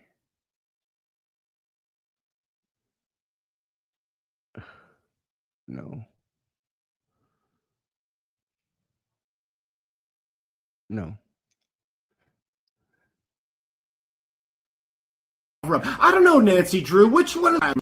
People are like, why do you think the Karen Reed trial is a cover-up? I don't know, Nancy Drew. Which one of these stories do you think is more believable? Karen Reed and John O'Keefe are at the waterfall, happily gushing about how John's niece just got into a private school, and then in the 5-minute drive between the bar and the McAlbert's house, they suddenly get in some outrageous fight. And then minutes after they pull up, other people pull up and see that Karen is sitting in the car alone. Which apparently means that John was, crouched on the ground on the side of the car, hiding from the other people pulling up. And then once they took the time to walk inside, Karen Reed pulled 50 feet ahead, backed up 84 feet in reverse at 24 miles an hour, hit John perfectly with a clipping motion on the back of her taillight, sending John in a triple-double axle pirouette backwards 7 feet into the snow, putting dog bites on his left arm, and mysteriously making his Apple Watch look like he just walked 86 steps and down 3 flights of stairs, while simultaneously causing lashes on the front of his face, which nobody can explain, and leaving shards of glass on the back bumper of the car that got towed and drove for 50, 60 something miles that didn't match the glass that was supposedly in his hand. And then Jen McKay butt dialed John's phone 7 times, and then Higgins, after a long day at work, decided at 2:30 in the morning after throating whiskey gingers all day, decides he's going to go back to the police station at 2:30 in the morning to move cars. And then he's caught on a surveillance camera texting, making phone calls in the parking lot, which he says he doesn't remember because they were butt dials.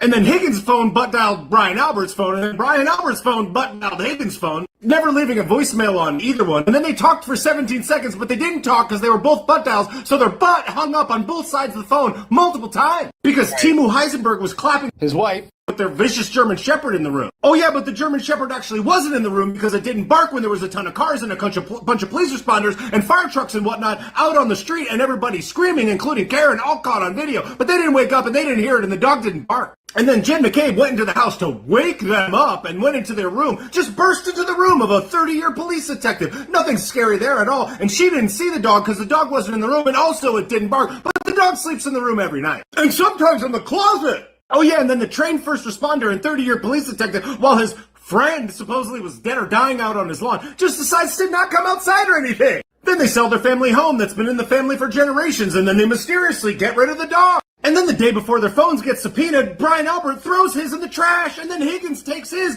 to a military base and throws one in one garbage can and another broken SIM card that he destroyed in a dumpster. You know, because he's innocent! And then at 2 o'clock in the morning, Jen McCabe goes to her house and gets on her phone and watches It's Raining Men on YouTube and doesn't search Hoslong to Die in the Cold because some nerd said that it happened 4 hours later for no reason. Because I don't know about you, because when my friend is dead or dying in the lawn and there's first responders tending to him, I just pull up a quick Google search to see how long it would be before he died in the cold, even though he's right in front of me. So if you're paying for your cell phone minutes by the call, you better not go to Canton, because you'll just have all your friends butt dial each other 30 times in one night. Oh yeah, and did I forget to mention that when John got hit by the car, supposedly, his phone landed underneath his body, and they brought a guy to testify that that was the case, and they said, how did that happen? He goes, just because it did! Okay! Or he went in the house.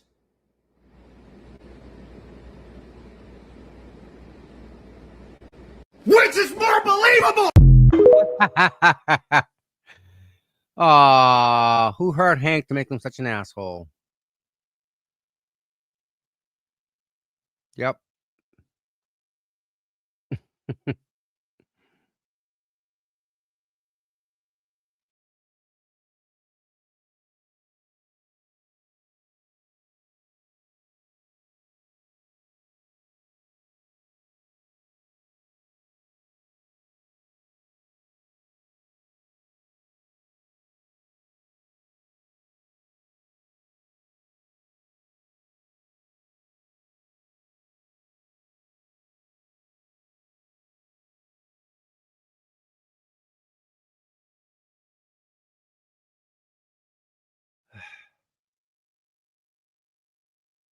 Do you think that she finally realizes Karen is innocent?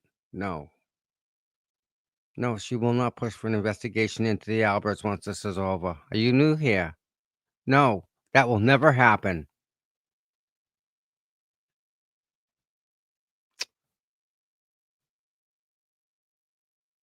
Peg.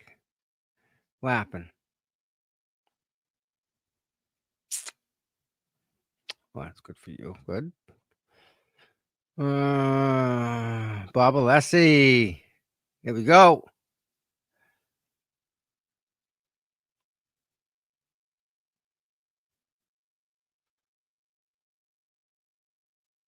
Good afternoon, Dr. LaPosada. 6 minutes till the afternoon. Good afternoon. That's okay. Good afternoon, Dr. LaPosada. Nice. Uh-oh. Those are drones.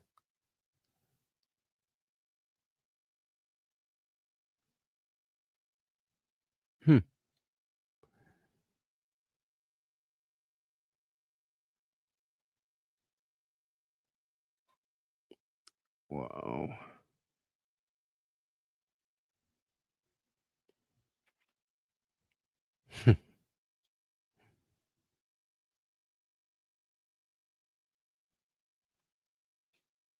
What else?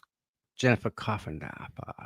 Typical snarky testimony from Lapasoda. She and Russell should face off for the I Am the Smartest in the Room award. Hope the jury saw through both Russell and Lapasoda. Juries are pretty smart. Yeah, okay, bud. Okay. Hank has objected 27 times, 27 sustained.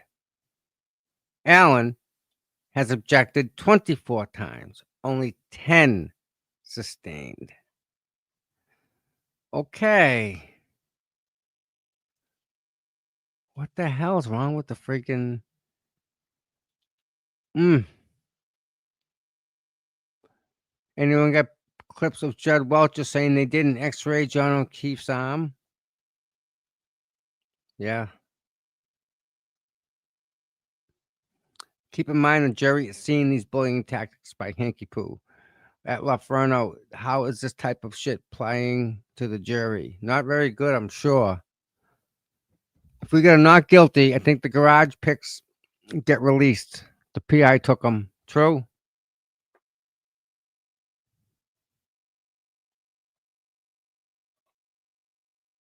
Oh, I can't unsee that. That's perfect. You guys see that?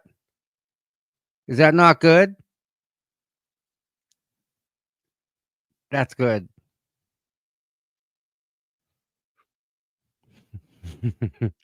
Good luck, Hank. You're gonna need it. Yeah. Yeah. Nice.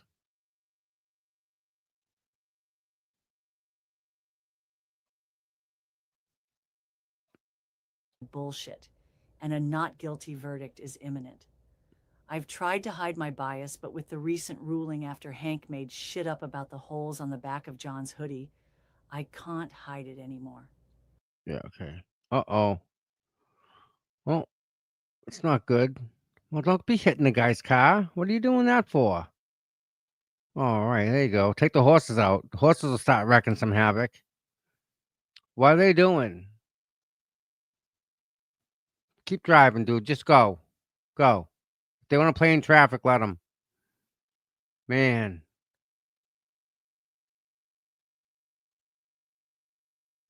What do you expect?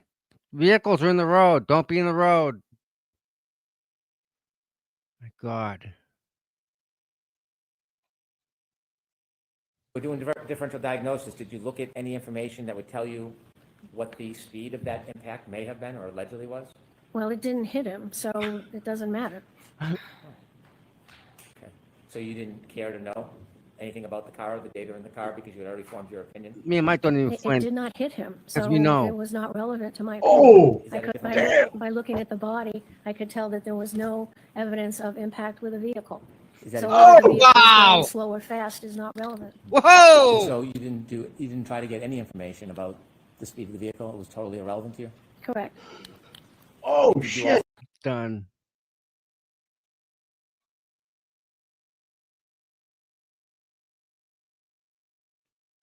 Agents are consistent with the taillight cover. That's the only test he did. So if it doesn't represent that, it's really meaningless in his analysis and conclusions. Now that you've shared your opinions, can I get back to my question? Sustained. So, Mr. Jackson, Mr. Brett, I'm going to see counsel at sidebar.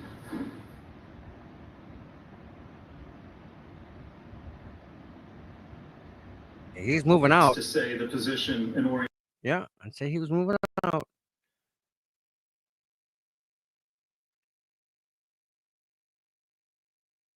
Yeah, here you go. Sarah, 20 feet from the road. Mulaney, 10 feet. Nuttall, 6 to 8 feet. Flamati, 10 feet. Kelly, 5 feet. Walsh, 10 feet. Good, 10 to 12 feet. Yeah, it would be great. Someone took pictures and measurements. Imagine that, huh?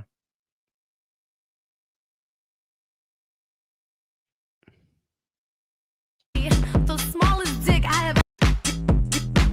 You need some fucking tweezers to put that little thing away.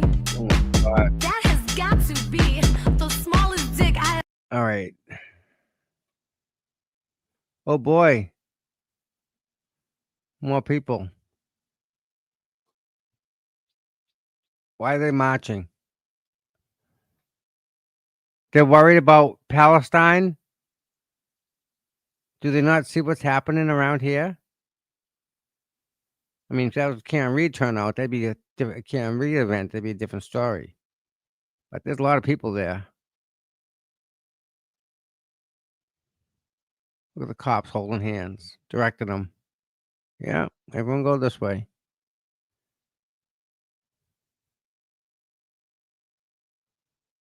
Where are y'all going to? That's the question. Oh, it must be going to the park. That's why.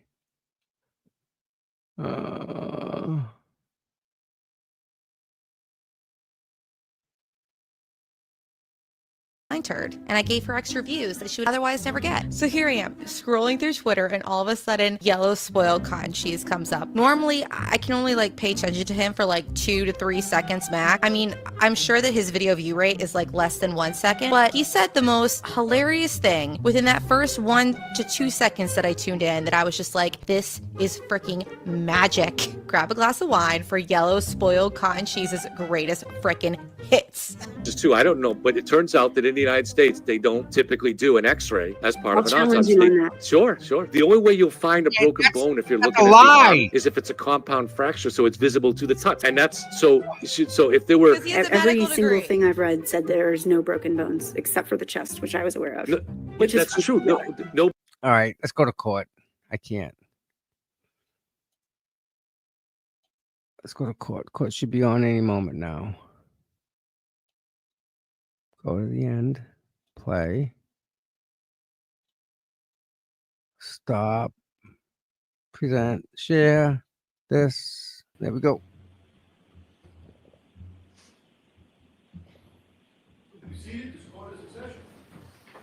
All right. Mr. Brennan.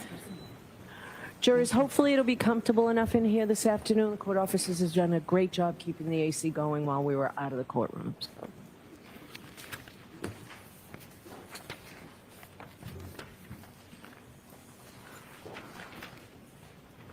Dr. Rentschler, you wrote a report back in February 2024? That's correct, yes, sir. And in that report, you provided a number of opinions, didn't you? I did, yes. Do you remember if you opined or had the opinion that the injuries on Mr. O'Keefe's arm would not result from impact with a non-damaged tail lamp cover? I believe that's correct, yes. And the amount of force required to fracture the tail lamp cover would result in extensive soft tissue and likely bony injury to Mr. O'Keefe's right arm? Correct. And so your opinion back in 2004 was that if a person's arm were to cause the damage to that taillight on that Lexus, you would expect to see extensive soft tissue and likely bony injury.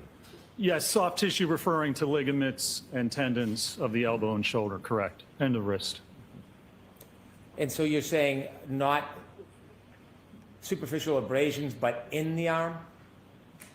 Yes, when you look at, and you can see from the testing we did for this case, for this round, that the arm extends and you have contact with the arm, you would expect at those speeds damage to the tendons and the ligaments, the elbow, the shoulder, likely the wrist. And the x-rays that we looked at, or that we saw, and you offered the words of the medical expert, there is no MRI studying any ligament damage, is there? There are no MRIs that I'm aware of, no, sir. And x-rays wouldn't fairly depict some of those internal injuries that you're referring to, would they? As I described before, it can show laxity of the joint, but it normally doesn't show the actual soft tissue damage itself, no, sir. And a crash test dummy is different than a person, isn't it? Certainly it is, yes. No sir. muscle. That's correct. No ligaments. That's correct. The crash test dummy does not react or respond like a human being. Well, it does to a certain extent, yes. There are differences. Certainly there are, yes. And so when you're looking at a crash test dummy, you can agree that there are significant differences between what you might see on the dummy's arm and what would maybe happen to a human being's arm on the inside. There can be. That's why you have to look at the acceleration and the force, and that's primarily what the ATD is utilized for. But focusing on the actual observation of the arm, you would agree, doctor, that looking at a crash test dummy arm is not comparable to actually looking into a human being's arm with an MRI and seeing if there's any damage on the inside. No, of course that they're not the same. No, sir. You were speaking about references earlier. You did have a chance to see Dr. Welcher's report, didn't you? I did, yes. And in his report, there were a number of references, weren't there? There were different references, I think maybe 26 within his report. In addition to his references, you were sent a number of gigabytes of information, weren't you? I was, yes. And in those gigabytes, there was different references to different materials, wasn't there? Well, first of all, there were only 26 references in his report that he cited to for his opinions. There was material contained within the batch of documents that they sent over. There was a bibliography or CV of different papers that he had submitted, I think 20 pages of papers that weren't referenced in the original report.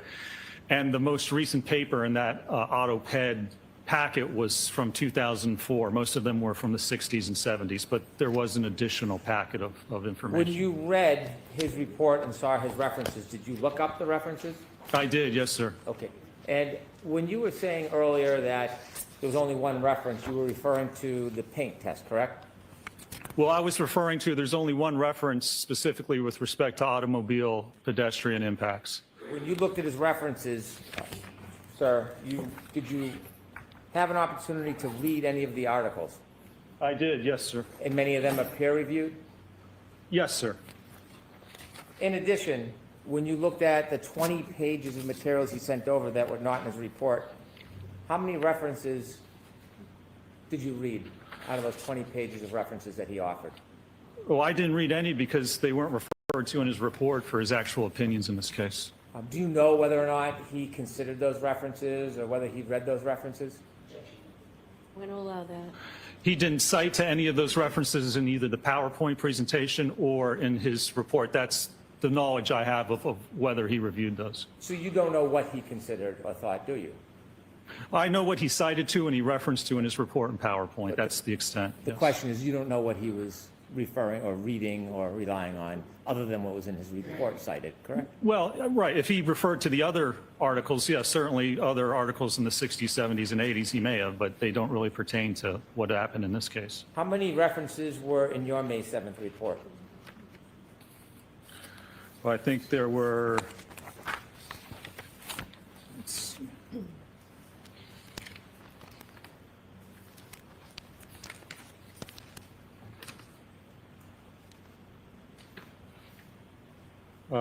26, I think. Those 26 references, are they offered in your report to suggest some type of support for the proposition that you're promoting in the report? Well, they support the opinions or the methodology or both with respect to what I've offered in this The matter. reason why you put a cite in is suggesting that it supports whatever proposition you're footnoting on that. To some extent, or the methodology or some information pertinent to that opinion, yes, sir. Regarding crash test dummies and prediction in soft tissue injury, you provided 3 sites, didn't you? And soft tissue injuries? Yes. Can you show me where it says that, sir? Footnote 11 of your report, Mr. O'Keefe's right arm kinematics during impact with the Lexus are inconsistent with producing the documented cuts damage to his right sleeve as well as the abrasions to his right arm. Did you write that? Yes, and which one was that again? I just want to make sure. What was the number? You cited footnotes 24, 25, and 26. Yes. And when you cited 24, 25, 26, did any of those 3 sites, in fact, those are the only sites that you cited for that proposition, correct? Yes, sir. So your entire basis of sites is limited to those 3 articles or 3 papers, yes? For reference, it's not, the testing obviously proves differently, but yes, for that one comment there, those were the 3 that were provided, yes. Starting with number 24. When you looked at 24, did it ever suggest, in this paper, did it ever suggest that it was appropriate to use a crash test dummy in the material of a crash test dummy to make an analysis or determine whether or not there would be documented damage to someone's skin? No, it didn't, and that's not what I did in this matter. In this article you cite supporting the claim that you made, there is Did it just start back up? in here that would suggest that a crash test dummy is appropriate to use in making that determination, is there? There is not, no, sir. In fact, in this article, it gives you details on what actually should be used to make that analysis, doesn't it? No, sir. It tells you certain ways to look at sharpness and how lacerations are caused. This is titled Skin Tissue Cuttability and its relation to lacerations, severity, indices. You know that, you cited that. That's correct, and it looks at specifically, I think, laminated glass and its ability to cut the skin. Number 24 in your site, correct? Yes. And it tells you 3 types of skin were examined and used for this type of study. Post-mortem human skin from 2 different body sites, Cameos leather, and Napa goat skin. Is that correct? Right, to look specifically at laminated glass and it's the cuttability of that type of glass. And the reason why the study is giving those suggestions is because a crash test dummy's arm and fabric, the way it's made, is different than how real skin would respond. Yes? Well, it is different, sure. Yeah. And I didn't do that type of comparison. You did not do any comparisons with any of the suggestions in the site that you cited in support for your proposition, did you? Oh, I did not evaluate that. No, not in that manner. No, sir. And then you cited number 24 or 25. You cited a book, Forensic Pathology, correct? Correct. And in this forensic pathology book, in the entire book, it never suggests that crash test dummies are appropriate to use when making this type of analysis, does it?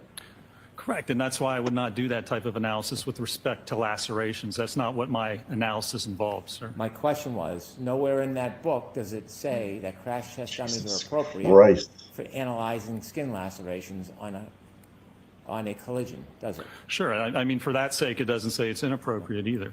And then you also cited an article, your third article, Understanding the Acute Skin Injury Mechanisms Caused by Player Surface Contact During Soccer. Did you cite that? I did, yes. And again, there's nothing in there that talks about the appropriate use of a crash test dummy when you are trying to support the proposition that someone's arm is consistent or inconsistent with producing cuts and damage in a collision. That's correct.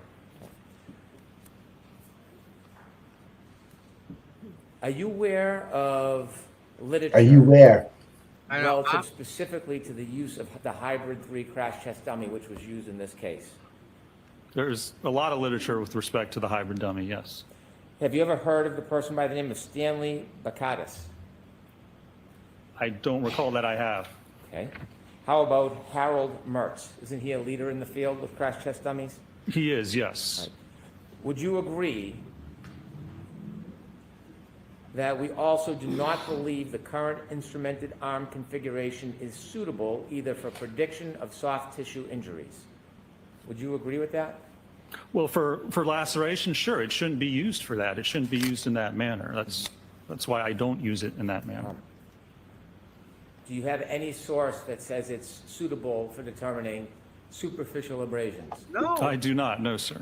Because he said it doesn't fucking do You it. have no other sites whatsoever supporting that proposition, which led inevitably to one of the opinions you gave to this jury, true? No, not true. That's a misrepresentation of what I performed, the testing that I performed, and the results that I analyzed in this case. Good. Now, you've talked a lot about Dr. Welcher's pain test. You don't have any information that Dr. Welcher ever claimed that his test was intended to represent exactly how Mr. O'Keefe's arm was when he was hit, do you? Well, the evidence I have for that is that in his report, he says that the orientation and position of the lacerations are consistent with the orientation position of the taillight cover. And then right under that, he has reference to that test that he performed. So again, if he didn't intend to do that, then there's no evidence that he can provide with respect to the arm impact at all. That's the only test that was performed to look at the arm and the taillight cover. If it doesn't represent the actual position, then apparently he has no idea how the arm was positioned or how it was impacted. Let's get back to my question. Yes. Is there Oh anything man, where Jesus Dr. Welcher Christ, has man. informed you or written that he is intending to represent the actual arm angle of John O'Keefe when he was hit by Alexis? Again, I just described what he has in his actual report. So he didn't write specifically that that's what it's intended to do. It seems he's inferred that. And again, that's the only test that he's performed or referred to in this case. You inferred that? Inferred that that's how he believes that the arm was positioned? I think we understand your perspective is that the only test he performed, but what I really want to get at is your conclusion, your assumption that Dr. Welcher was suggesting that there was a specific arm angle that occurred in this case that he was identifying. You don't see that anywhere in his report. Well, it would be pretty odd if the one test he ran didn't actually represent what he thought happened. I don't understand what the value of that would actually be. Did Dr. Welcher ever represent that he was trying to describe the actual body position of John O'Keefe when he was hit? Right? Actually, he doesn't state that. He states very little in his report or in his PowerPoint. He demonstrates through the video of his arm like that and contacting it, and then he holds his arm up to a picture of Mr. O'Keefe's right arm to compare and apparently demonstrate that it's in the same area. But again, he doesn't actually state that opinion. He doesn't state any opinions that the contact actually occurred, except in one point, and has no evidence or foundation for that. Would the answer to my question be no? You would have to ask Dr. Welcher, I suppose, but if it's not, again, then I'm not sure what that test actually accomplished or represented. You've made assumptions and then have given opinions to this jury based on your assumptions, haven't you? I've evaluated the evidence in the one test he ran. If that's incorrect, well, then I would have to correct my opinion and my assumption and say that not only is the test not actually show what occurred, but he hasn't performed anything to actually link the arm contact to the taillight cover. If it doesn't represent that, you're right, I'd change my opinion. Yeah. That there's no evidence, no analysis, no conclusion whatsoever. Yep. Try to make my question a little clearer. Yeah. Oh, Jesus Christ. Hey, I'll be back. All right, brother.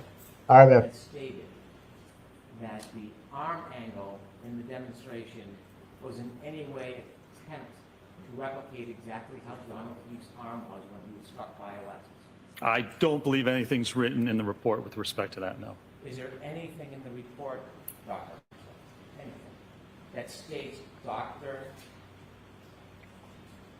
Welcher was stating or claiming that he knew the body position of John O'Keefe when he was struck?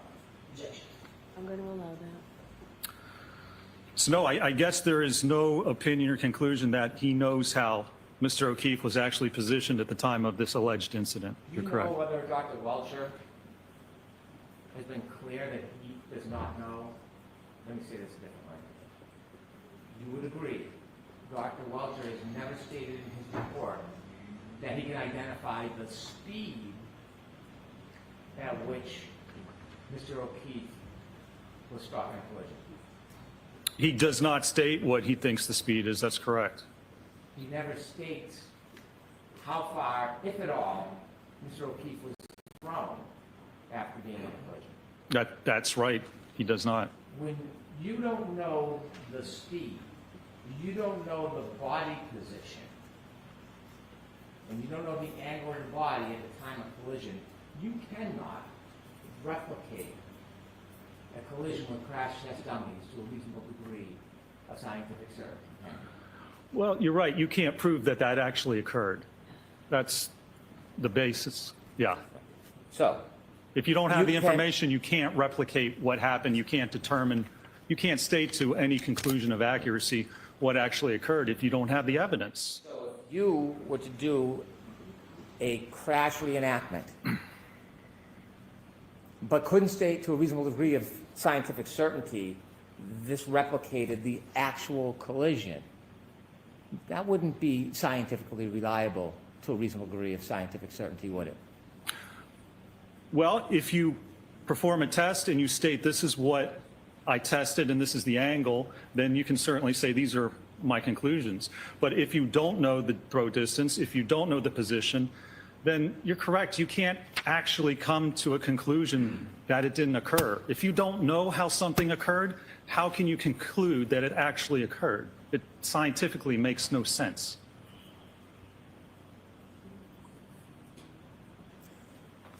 So if an expert does a crash test and they can't determine to a reasonable degree of scientific certainty that it replicates the actual collision, you would agree that would not be a reliable test to present to a jury, don't you? I'm gonna, very briefly.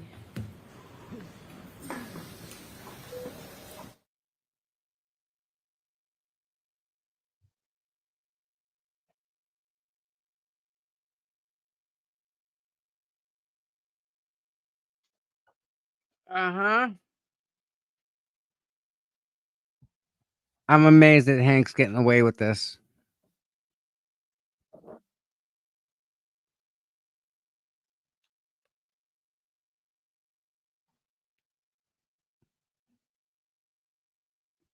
Sue O'Connell, what's wrong? You without a laptop. What are you doing, Sue? Sue, you okay? Lou. Well, wake up. Blink twice. No. Yeah, Hank is doing a good job at destroying the case. Isn't it pretty good? Yeah.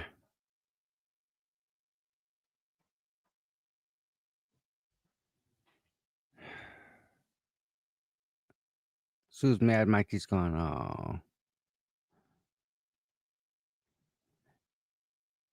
Sometimes this case takes a lot out of you, mentally and physically, especially the mental part. It takes a lot. It really does.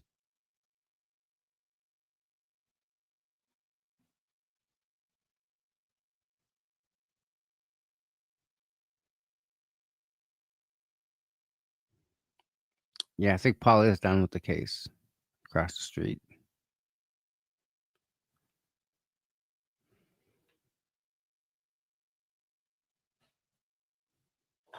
No.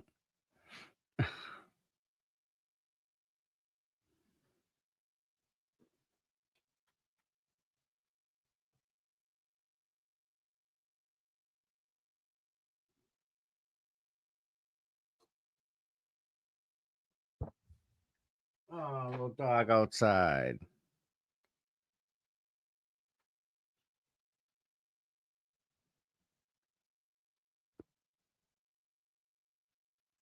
We're back. Yeah.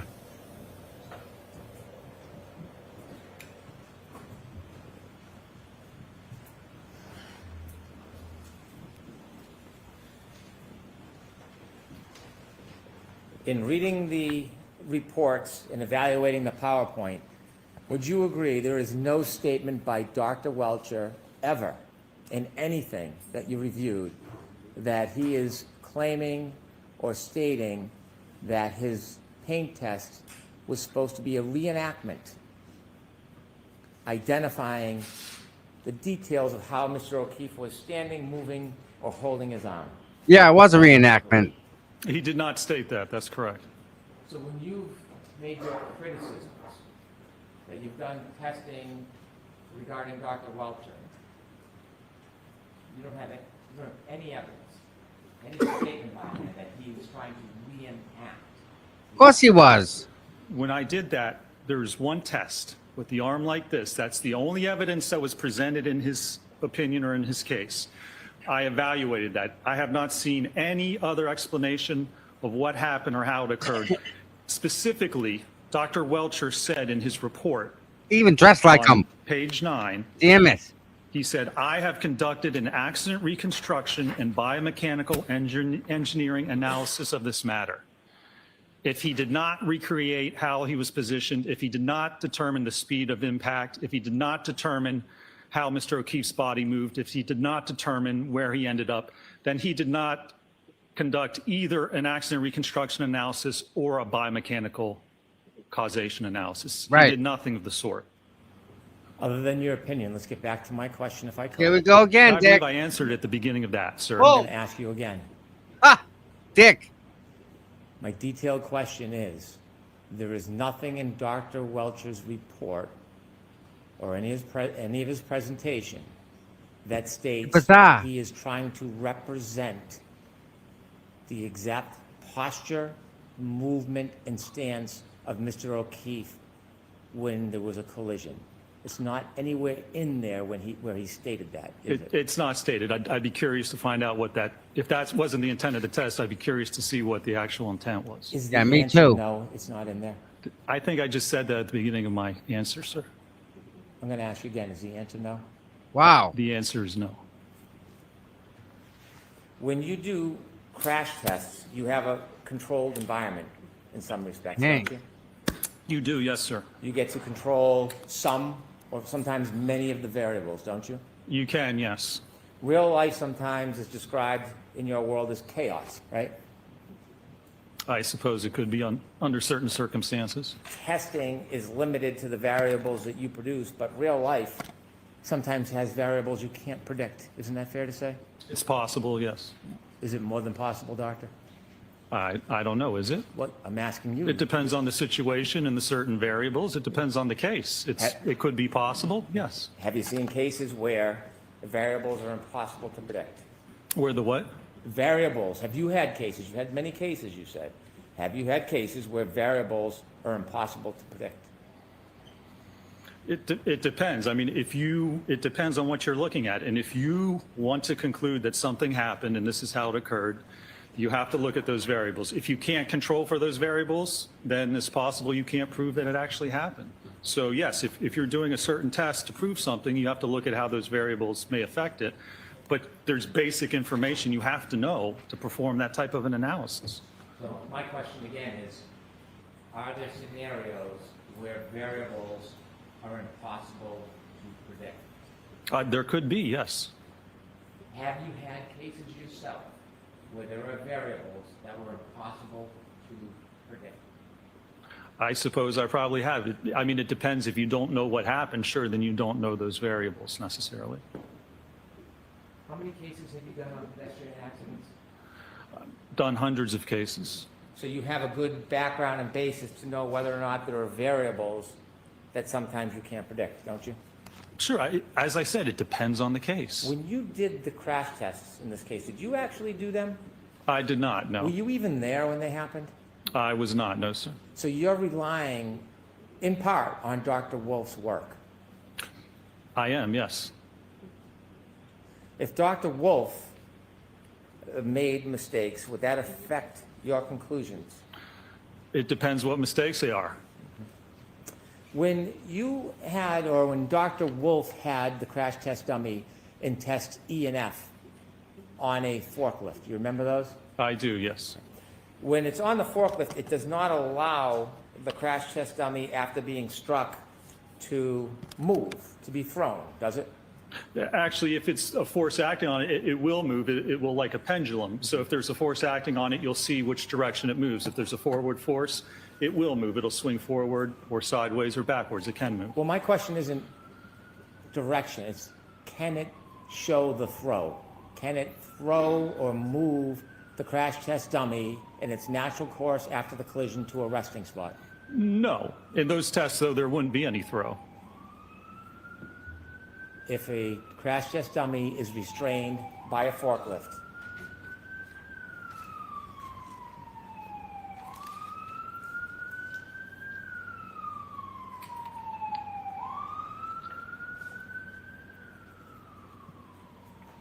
if a crash test dummy is restrained by a forklift, it does not allow the crash test dummy to be thrown, does it? Assuming there is throw, that's correct. It doesn't. It doesn't allow an observation of the crash test dummy to turn or fall, does it? No, it does not. Well, no, actually it turns, sure. I mean, it can spin. How about fall? No. And a crash test dummy would just fall down anyway. You've seen crash test dummies where it is held in place electromagnetically, and when the collision happens, then the dummy can move. Have you seen that? I have, yes. Have you seen, excuse me, have you seen crash test with crash test dummy where there is a light? I'm sorry. Have you seen crash tests with crash test dummies where there is a light string and somebody cuts the string moments before the impact or a second before I the have, impact? yes. That wasn't done in this case, was it? What? It wasn't necessary. Was that done in this case? It wasn't. I'll speak slower and a little clearer. Then if you answer my question. I just did answer it. I said it wasn't. When the crash test dummy is held by a forklift and the car hits it, it doesn't replicate the drag that the car will have on the crash test dummy as it would a real person, does it? You can see if there's any drag because it's on like a pendulum. So if there's any drag pushing it forward, it's going to sway that way. It's going to move the dummy. It's not going to move at the distance that it actually would. If there was any distance, it would move it. But you can actually see the motion, and you can see in the testing, the 24-mile-an-hour testing, there was no motion, which is not unexpected for that type of a test. There is a difference between a crash on center of mass and a fender vault, isn't there? There is, yes. A fender vault is a different type of collision than a center of mass collision, isn't that true? That's correct. It is impossible to replicate all of the different scenarios with a crash test dummy on a fender vault collision, isn't it? I mean, it depends on what you're trying to replicate, and it depends looking at the injuries or how someone was positioned. So if you know how they were positioned, you can try and replicate that, yes. Could I have 59 of Dr. Renschel's PowerPoint, please?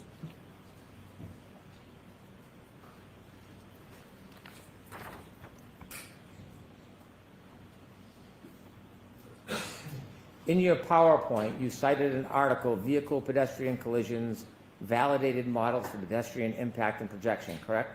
Yes. And you put snippets up on the board? Yes. Okay. And these snippets talk about an engagement with the pedestrian in the vehicle? Correct. Okay. Is there a reason why you took out a piece of that article that falls between those two paragraphs? No, I don't think so, no. Those were the most relevant parts. Did you cut out the part that says some frontal collisions are with the corner of the vehicle where the pedestrian is deflected to one side without secondary impact of the upper body with the vehicle front? Alternatively, the transverse velocity of the pedestrian at impact may be sufficient to prevent head contact as the body rotates sideways off the bonnet, and these situations are known as fender vault. The models presented here do not apply to fender vault. Did you leave that part out purposely? Oh, yeah, I did, sir, because this isn't a frontal impact with a sedan over the fender of the hood of a sedan. This is with the back of an SUV, so it's completely different. You've cited many, many sources where it talks about front-end collisions, because that is the majority of pedestrian collisions, the front end, isn't it? The majority, Yes. It is, yes, sir. And so there is a difference between fender vault and a center of mass collision, isn't there? That's correct, and that's why you see a center of mass, you look at the testing we did, that's the center of mass impact. On a frontal impact, usually, if you're hit by the front of a car, it doesn't usually get your center of mass, you're too tall. That's why you do a fender vault, or you flip onto the hood, or you flip over the top of the car. So yeah, it's completely different. It doesn't pertain to allegedly what occurred in this case. So let me get back to my question. When the tests were done, E and F, F was a center of mass collision at 29 miles per hour, wasn't it? That's correct, yes. Right. E, are you considering E a center of mass collision? Which was E, the 24 miles per hour. No, it didn't hit the center of mass of the dummy, it just hit the arm. Exactly. So there is a difference. In this case, you don't know the position of Mr. O'Keefe's arm at impact, do you? Nobody knows. I don't think his arm was even impacted by the car, so no. I don't know the position of the arm at impact because it wasn't hit by the car. You don't know the angle of his body at impact, do you? The alleged angle? So ask the question again. Okay.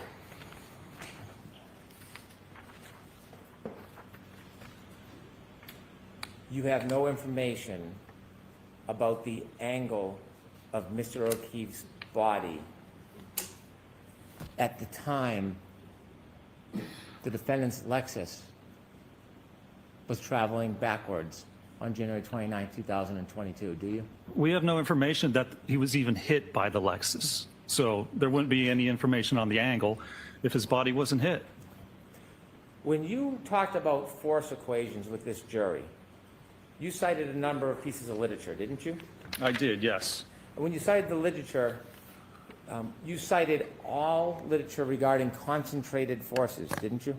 No, that's not true. There's a difference between concentrated and distributed force, isn't there? Yeah, I talked about that on my direct, yes, sir. When you showed your slides, for example, the hand. Yes. Could we see slide 8, please?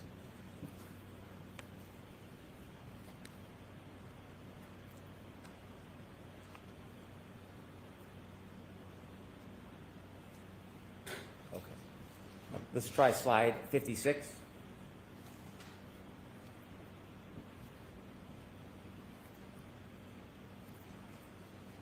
You would agree with me, Doctor, there's a difference between a concentrated and a distributed load, wouldn't you? I would, yes. When you gave your opinions in this case, it was based on concentrated load, wasn't it? No, sir. When you gave your force equations, was that distributed load or concentrated load?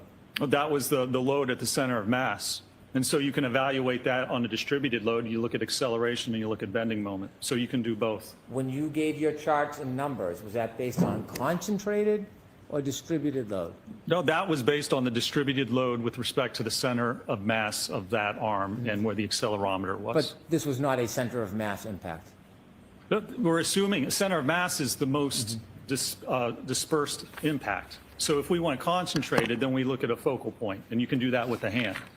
But center of mass, acceleration, and distributed across the entire arm, that's where it's the least amount of pressure, if we're talking about force over area. And that's what I evaluated in this case.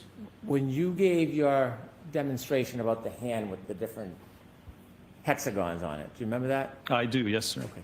There's a difference between taking a small object and putting pressure on the body as opposed to a larger, wider object, isn't there?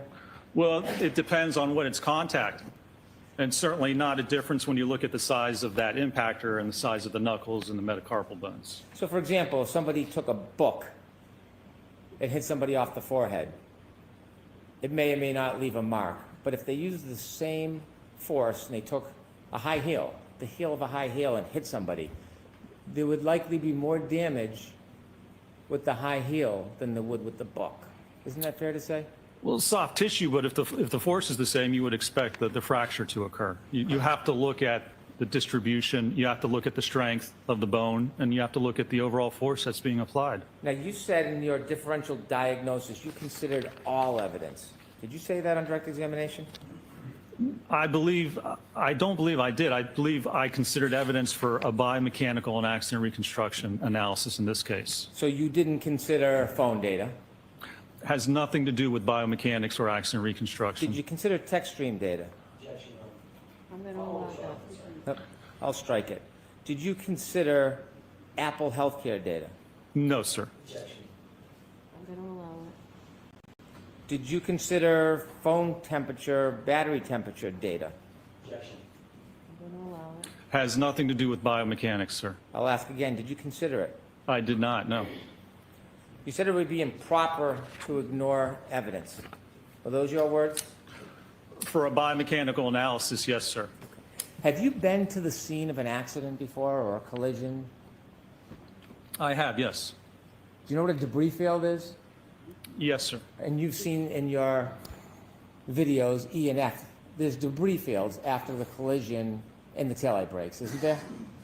So first of all, there's debris in the yard. What that's from, is there a collision? Was there a collision? Where did that come from? Where it was positioned? That's all conjecture and supposition. Those aren't actual facts, sir. Can you hear my question about debris field? I'm asking. Yeah, and I think it's in a... Excuse me, sir.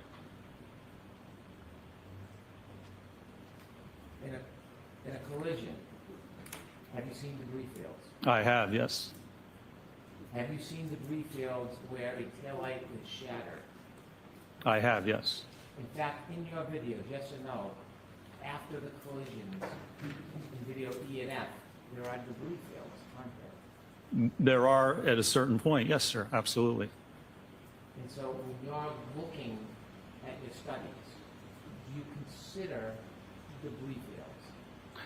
It depends on the evidence. It depends on how it was collected. It depends if it is accurate or reliable. But from a biomechanical standpoint, no, you don't need to look at the debris field or alleged debris field of a taillight cover. That has nothing to do with the injuries or the position or the movement of Could I an have Exhibit individual. 73, please?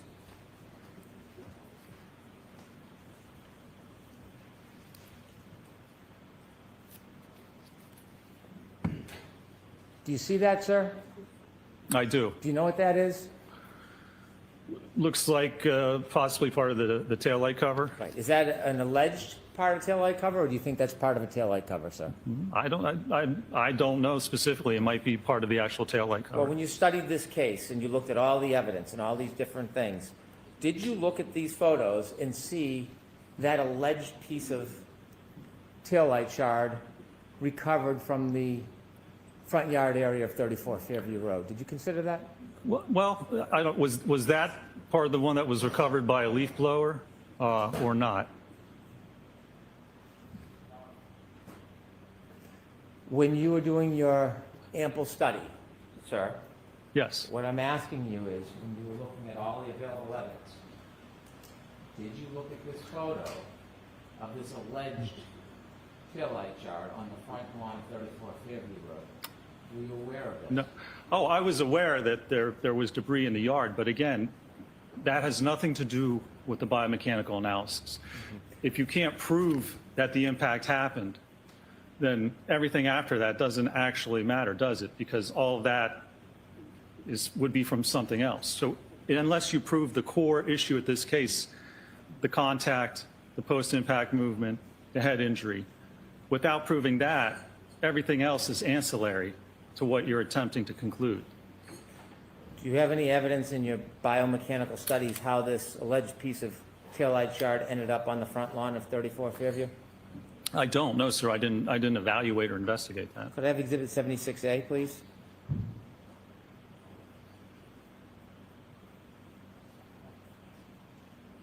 Did you see this photograph, sir? I do, yes. Is that part of a red taillight shard or an alleged piece of a taillight shard? It looks like it, yes. Did you consider this in your biomechanical studies, that this taillight shard was found in front of 34 Fairview Road? Was found. Can you give me a precise distance from where the body was found and where that was found with respect to Mr. O'Keefe, with respect to a reference point? Did you consider this, sir? There is none, so no, I did not consider that. Do you know how this taillight shard got there? How it got there? Yes. That wasn't part of my analysis. There are certainly different possibilities of how that actually occurred. Exhibit 99D.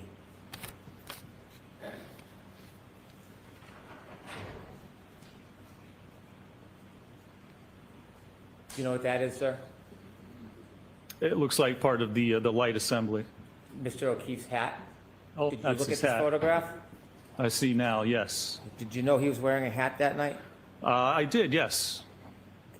And did you consider how that hat ended up on the ground in front of 34 Fairview? No, sir, that was not part of my biomechanical analysis. There's a number of ways a hat can end up in a yard. Right. Is one of those ways being in a collision with a Lexus? I suppose that's a possibility, or someone could put it there. I mean, there's a number of different possibilities as to when or how a hat may appear in a yard. Who do you think put it there? Well, I have no idea. I haven't seen any evidence of how it got there, and frankly, it's immaterial to a biomechanical analysis. Do you have a theory you want to share with us about planting evidence? Is that where we're getting at, sir?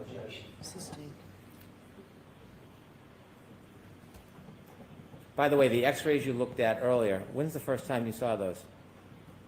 I saw those when I was on the case initially for the first trial. No mention in your report about reviewing those.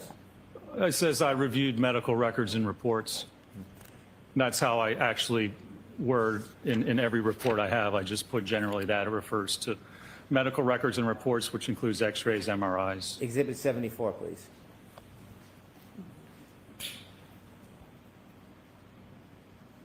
Have you seen this photograph?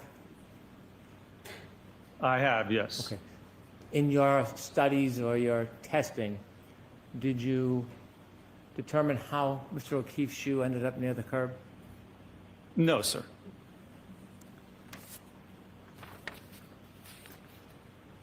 Exhibit 201A, please.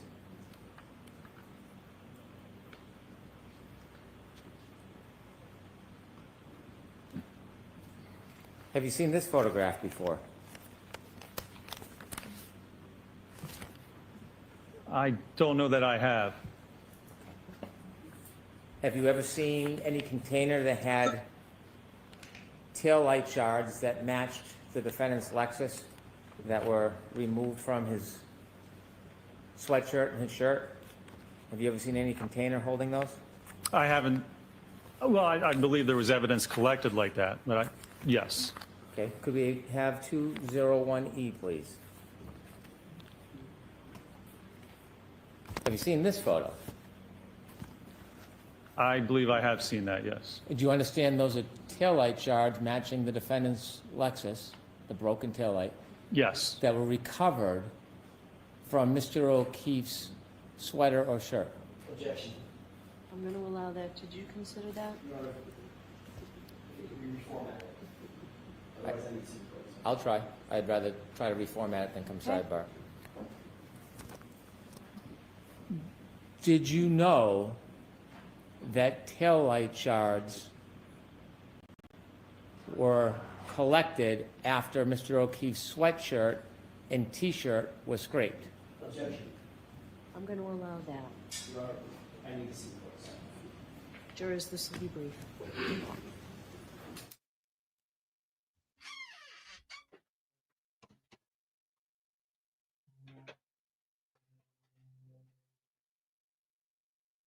This is, he can't keep doing this.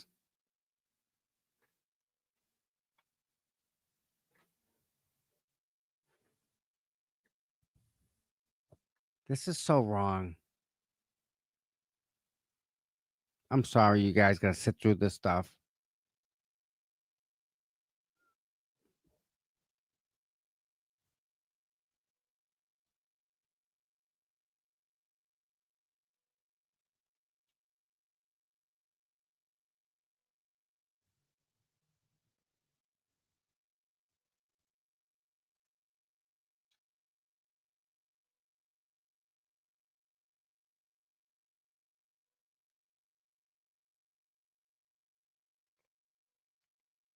Right, John's hat has nothing to do with the guy's analysis. But yeah, let's talk about the hat. Let's talk about how the hat's just not relevant.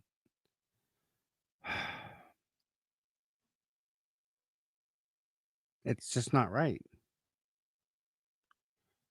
And here you guys are trying to deal with it. It's a lot. I know it is. Yeah, I do feel sorry for the jury. I've been checking and see if I get in. There's nothing for Aidan yet.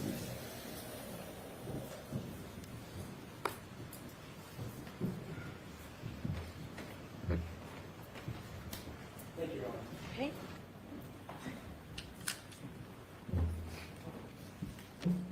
In your extensive study of the detail of this case, did you know that these pieces of plastic were removed or scraped from Mr. O'Keefe's clothes, specifically his sweatshirt and his T-shirt? Did you know that?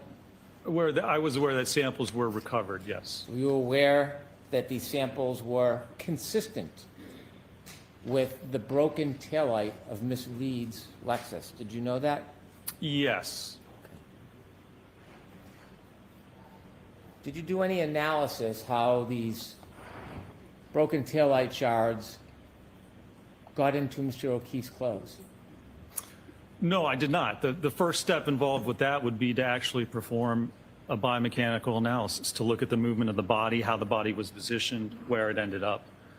So without that knowledge, you can't determine exactly how or if those types of shards were deposited there as the result of an actual impact.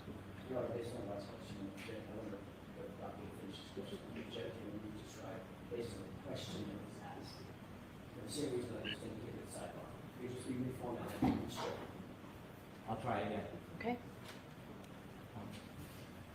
When you looked at these taillight shards that were Objection. Go ahead, Mr. Brennan. when you looked at these taillight shards that were consistent with the break in Ms. Reed's Lexus, did you consider how they got into Mr. O'Keefe's glove? Objection. Same objection. I understand the objection.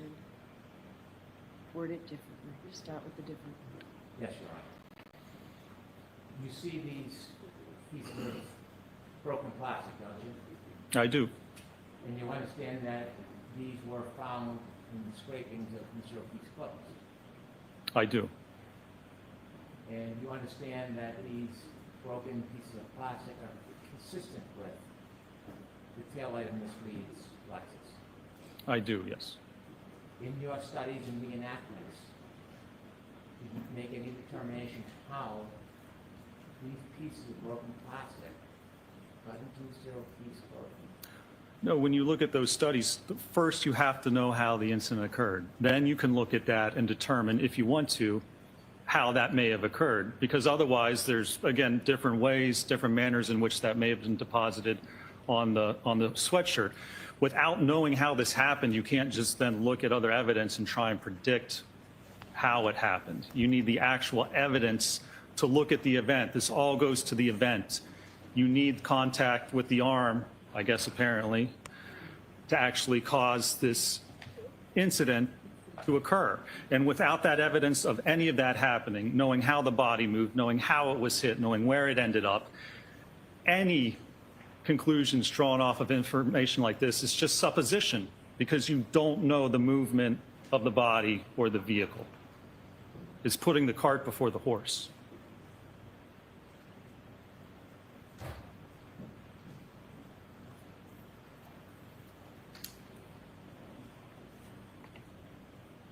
Could I have Exhibit 201D, please?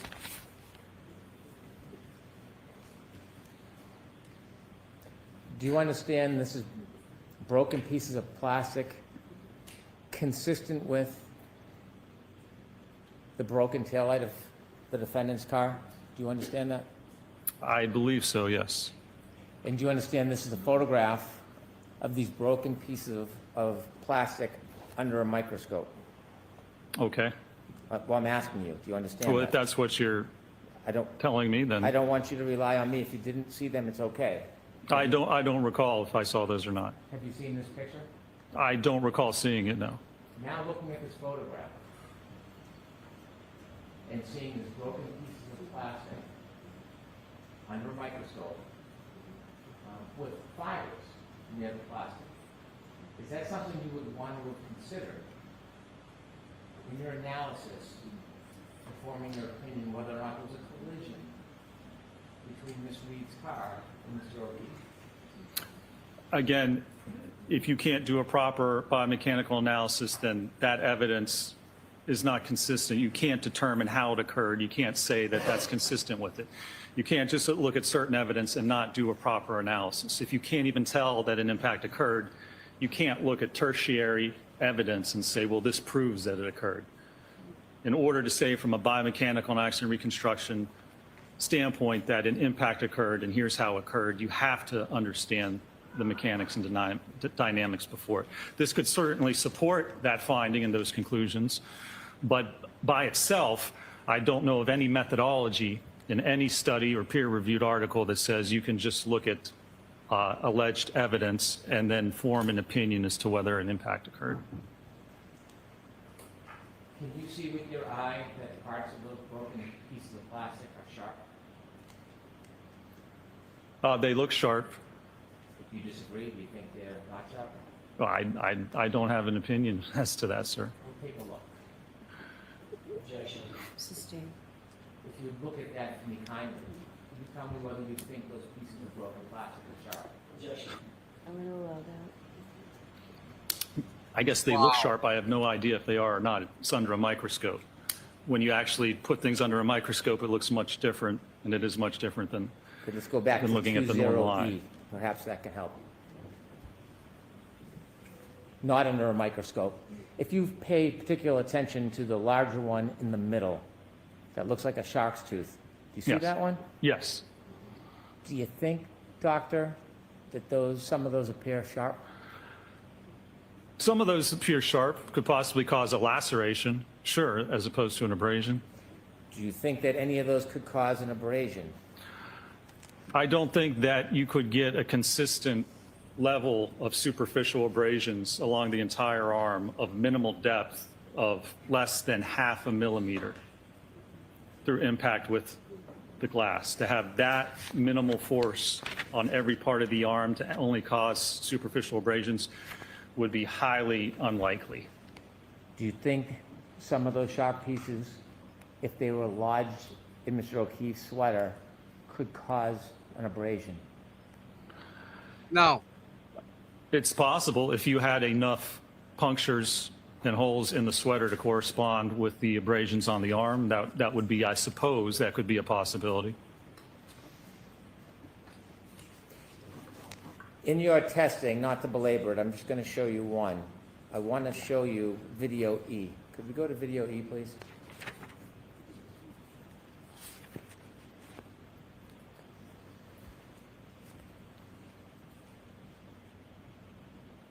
Stop. In video E, the arm that is sticking straight out, who determined that angle, Dr. Wolf? No, the car. It just got hit. So we positioned it just so it would impact in the general area of what was shown in Dr. Welcher's paint test study, which apparently is irrelevant and doesn't show the alleged position of how the arm was at impact. But yes, we positioned it in that manner. When you say we, did you have input on the positioning of that, or did Dr. Wolf do it? Well, I had input into how we were going to position it. It would probably be both of us, I would say. So you and Dr. Wolf chose to position the arm straight out, correct? In that test, we did, yes. Is there a glass in Randy's hand? There's not, no. A drinking glass, no? No. In any of your studies, did you have a drinking glass in Randy's hand? We did not have a drinking glass in the dummy's hand, no. And you see when the taillight is shattering, those red things falling down. What are those? Those are part of the taillight. Continue a little bit, please. Stop. Did you count how many taillight pieces broke?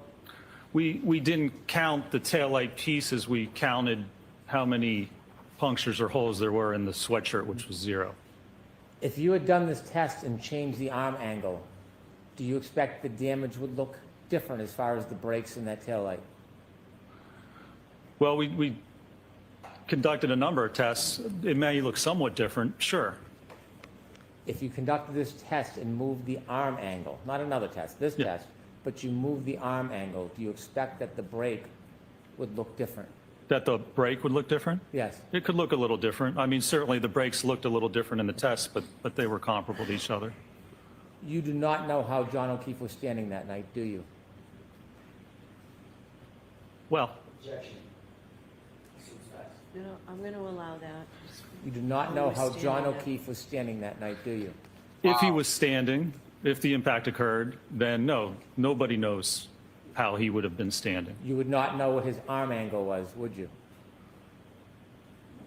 No. You would not know the exact speed of any vehicle that hit him that night, would you? Objection. Sustained. The debris, the broken taillight, is that traveling in a consistent or a different direction? What do you mean consistent or Is different? it all going in the same direction, or is it going in different directions? No, there's some spread to the debris. So the pieces don't all fall right in a pile with each other, do they? They do not, no. Continue, please. stop. Do the majority of the pieces land on Randy? No, they do not. And so as they fall, if Randy were to fall, many of those pieces would not be among the immediate area of his body, would they? If the dummy fell right there, no, they would not be. Now, the dummy can't fall because the dummy is on a forklift, correct? It's suspended like a pendulum, correct? And you see in your test that the tail light at what you say is 24 miles per hour can be broken without the dummy's knees touching the vehicle. Isn't that fair to say? That's correct, yes. Okay. You can't tell the full movement and fall of this dummy the way you've set up this test, can you? Well, knowing the physics, you can certainly determine or estimate where it would be, but no, you could release it and it would fall primarily straight down. It would twist and it would fall down. Is there something that could affect the dummy if you let it fall? Is there something that could affect its movement after being hit? Like what? Like, could its feet be twisted and then hit another object like a curb? Well, there's going to be very little lateral movement of its feet, but even if it did, then it's still going to fall over right where it is. Can you continue, please? Can you see the feet, doctor? Yes. Are they twisting? They are, yes. Is that because of the rotation of Randy after he struck? Yeah, that's the rotation of Randy. And again, as you said, that's not a normal person because there's no normal force acting on the dummy. We just have it barely touching. So a normal individual, you aren't going to twist to that extent because this is a dummy which is suspended with just a little contact on the And ground. after being contacted by a vehicle enough to break the light, could it cause a person to stagger backwards?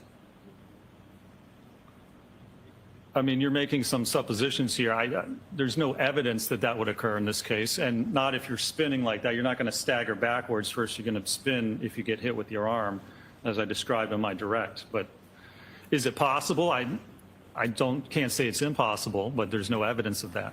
Could a person stumble backwards after being hit? I'm going to allow that. What do you mean by backwards? Because you'd be spinning. So what direction is backwards?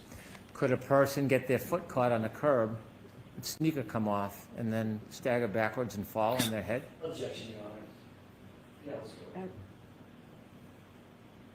I'm going to allow that. Doctor? Can you answer that? I mean, I guess you could somehow predict or have a possibility of almost anything happening. You could say someone could get hit by a car and do a couple of somersaults into the yard. I mean, there's no evidence of that.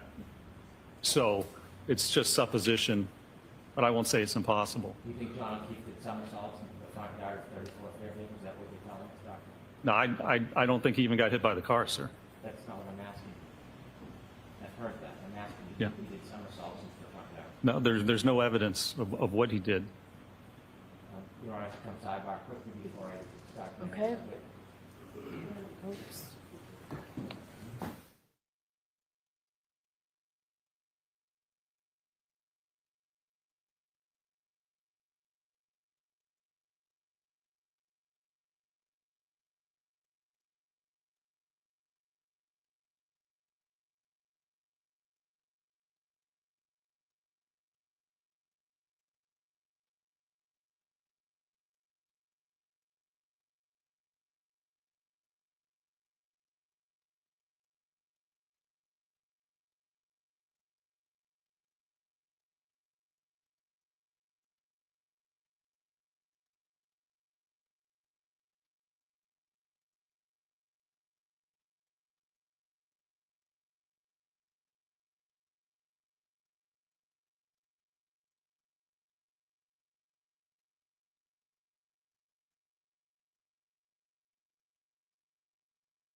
isn't possible to replicate all of the different scenarios that we have to test done on a fender-ball collision.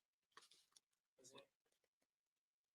It depends on what you're trying to replicate. And it's Why are we at a sidebar here? someone's position. So if you know how they were positioned, you can try and replicate that, yes. Oh, I'm behind. That's why. All right, there.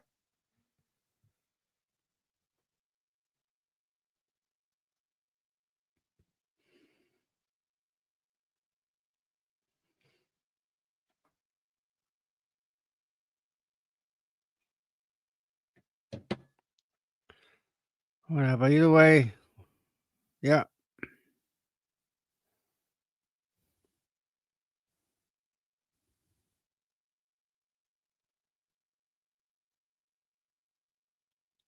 He was never hit by a car.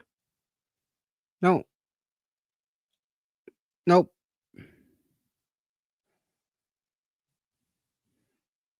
It's 3:00 already.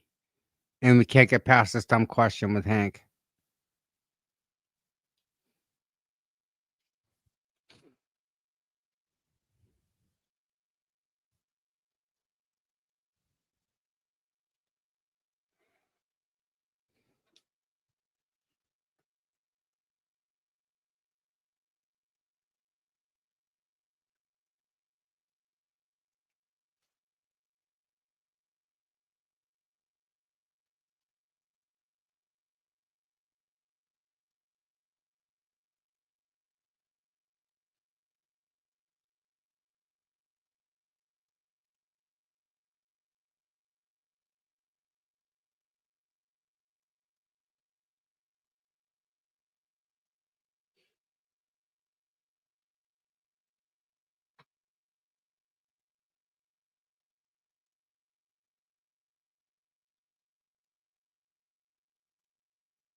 What a question. Yeah.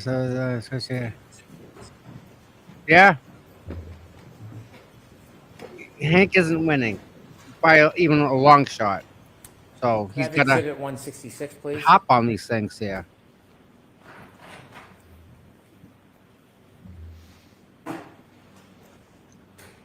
Did you see this photograph, sir? I did, yes. And do you see the cut on Mr. O'Keefe's nose, the left side of his nostril? I do. In your analysis of whether there was a collision with the defendant's Lexus, did you consider or know that there was evidence that a piece of glass or a piece of broken plastic was pulled from Mr. O'Keefe's nose? Objection. I'm going to allow that. Wow. I'm going to allow that. So, hold on. Let's get an answer, Dr. Mitchell. Oh my God. Noted, Mr. Jackson. I was aware there was some piece of material allegedly pulled from the nose, yes. Allegedly pulled from the nose? Yes. Okay. And that alleged piece of material, were you aware that it was perhaps a piece of glass or broken plastic? Wow. Are you aware of that? Jesus Christ. So, hold on, Mr. Jackson. Mr. Brennan. I can reword it. Okay. There was no glass. Are you aware of that object? Karen wasn't on the stand to pulled bring from it Mr. in. O'Keefe's nose? What material that was? I believe it was glass. Did you want to know in your assessment about collision where that came from? Well, I did evaluate that, and it's actually entirely inconsistent with coming from an impact with the vehicle. Can we have exhibit 52A, please?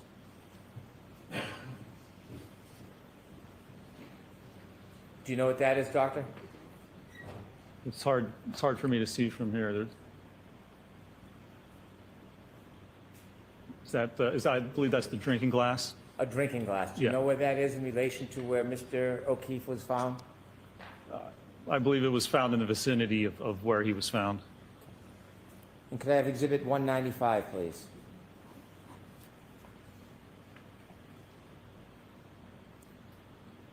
You recognize that? That is another photograph of the drinking glass, yes, sir. 197A, please.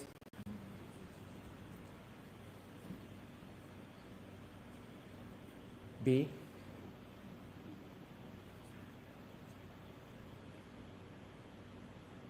C. D. And in your assessment, did you know that a piece of glass that fit the broken drinking glass was found in the street area in front of 34 Fairview Road? Yes, sir. 98, please.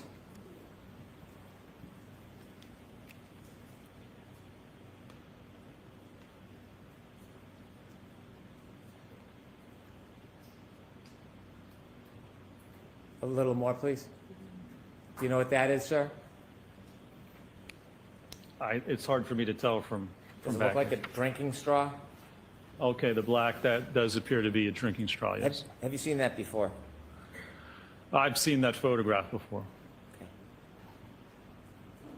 And do you appreciate that is in front of 34 Fairview Road? Yes, I believe that's correct. And sir, in your analysis, in your reconstruction analysis, did you consider the broken glass found near Mr. O'Keefe's body, the suggestion glass is found in his nose, and that glass that fit the broken glass was found on the street? Did you consider all those things in your reconstruction analysis? Well, my biomechanical analysis, I did consider especially the glass in the nose, yes, and whether that could have been as a result of the impact. A result of what? A result of the impact with the vehicle. When did you find out about the glass from Mr. O'Keefe's nose? When did you learn that? I don't recall specifically. Well, was it before you came and testified last time, or was it before this time? I honestly, I couldn't tell you. I know it was before this time. I don't know when I found out about it. Weeks ago, months ago? Could you turn the lights on, please? I have no idea, sir. You don't know if it was weeks or month ago? I don't remember What a that jerk. specific piece of evidence when I found out about it. What do you mean you don't remember it? Have you seen it before? Well, I evaluated certainly for my report for this case. I don't know if I had known about it prior to that. Is it mentioned anywhere in your report about the piece of glass in Mr. O'Keefe's nose? No, it's not. When you received that information, did someone tell you about it? Did you listen? Did you watch? How did you evaluate this evidence? It might have been in an interview or something that it was pulled from his nose, I believe. Okay. So you saw and listened to something? I believe so, or was made aware of it. Okay. Just a couple more questions, sir. I had asked you at the beginning of your examination whether you denied that receiving information certainly helped prepare to understand what was going on during the trial. Do you remember those questions? With respect to the trace DNA, correct? Okay.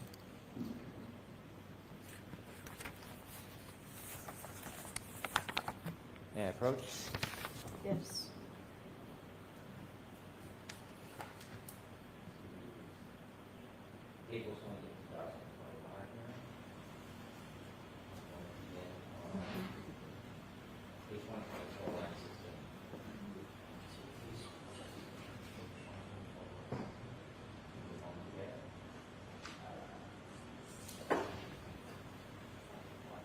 Yes. 124 line 16. May I approach? Yes.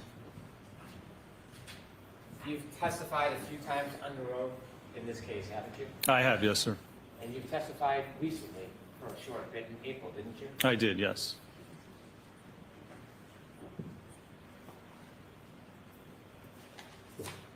On April 28, 2025, did you testify in this very courtroom? I believe I did. Under oath, Yes, sir. like the oath you took today? Yes, or yesterday. Now, when I read this, I'm not attributing this in any way to the defendant's attorneys. I'm going to read you this just for clarity. You were asked, did they inform you about witness testimony? And what did you say, sir? They did inform me, yes, about testimony in situations and events that came forth in the trial that I was not aware of. Those are your words? Yes, sir. Page 125, line 7.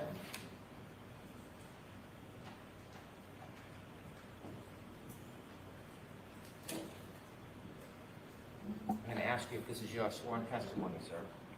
On page 125, line 7, I'll read the question, and if this is your answer, you should read the answer.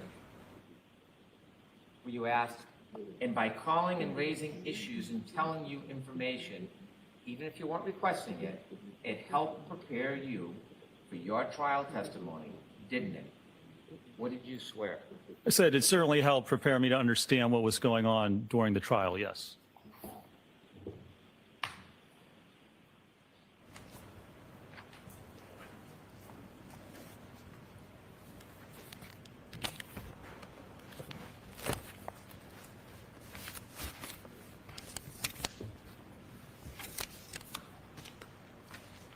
I have no further questions. All right, Mr. Jackson? Yeah, approach briefly, Okay.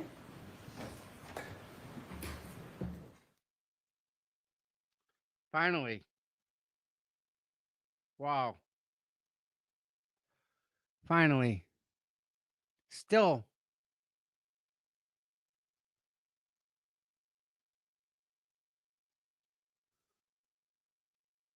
Still. The O'Keefes are there, not asking questions. And they still didn't hear from anybody about what happened.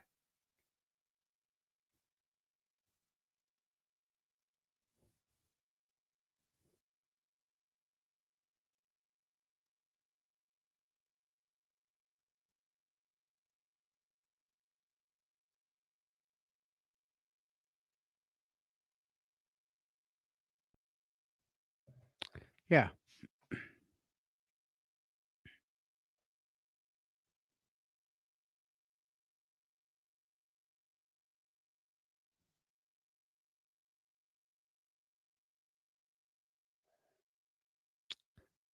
Yeah, this is interesting. What did you miss? Not much. You missed Hank asking the same question 80 times for the same answer. It's ridiculous. Sick of it. No need for it, actually.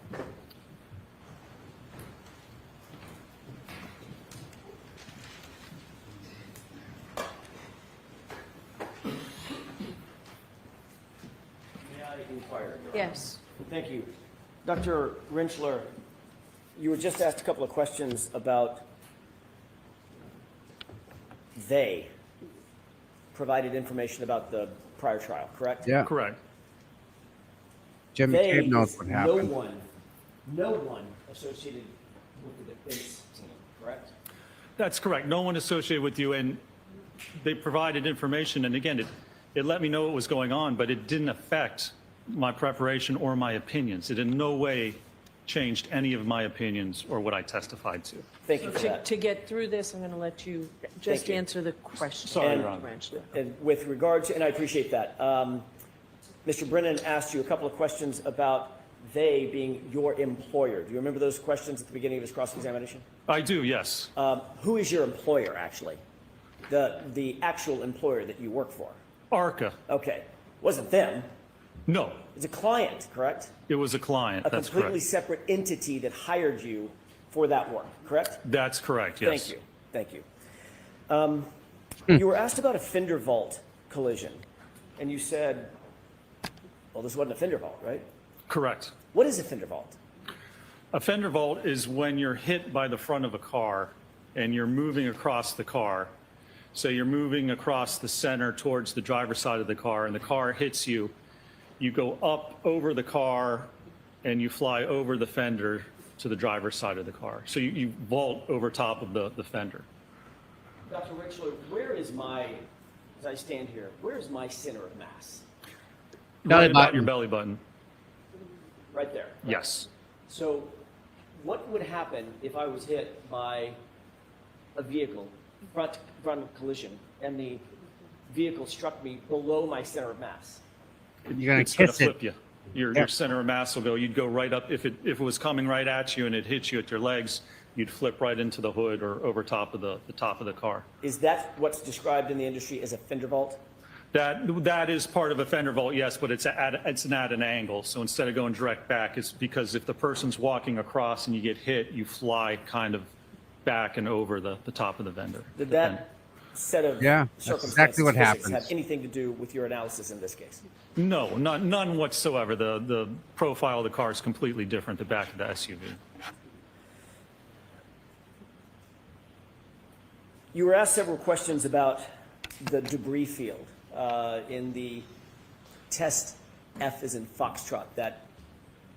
Well, actually, you were asked about both test E and test F. Test E being the 24-mile-an-hour impact to the right arm of Randy, correct? Correct. And test F, the full rear impact, center of mass impact, correct? Correct.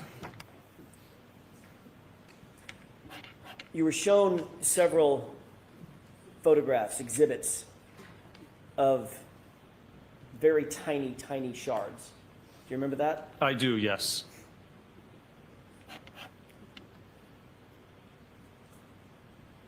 I'll get to that in a second. You were also shown some photographs of pieces of plastic that were claimed to have been found at 34 Fairview. Clear plastic, piece of red plastic, correct? That's correct, yes. In your review of all the data in this case, do you know when those pieces of plastic got to 34 Fairview? I do not. No. Do you know how those pieces of plastic got to 34 Fairview? I do not, no. Do you know who put those pieces of plastic at 34 Fairview? I do not. Were you aware in your review of the police reports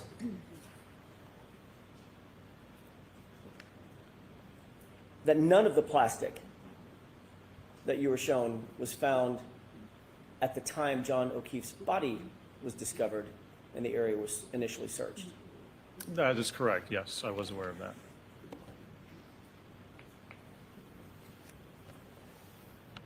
You indicated that the cut on Mr. O'Keefe's nose, the right side of his nose, was inconsistent with coming from a vehicle, correct? Correct. Can you describe why you came to that conclusion?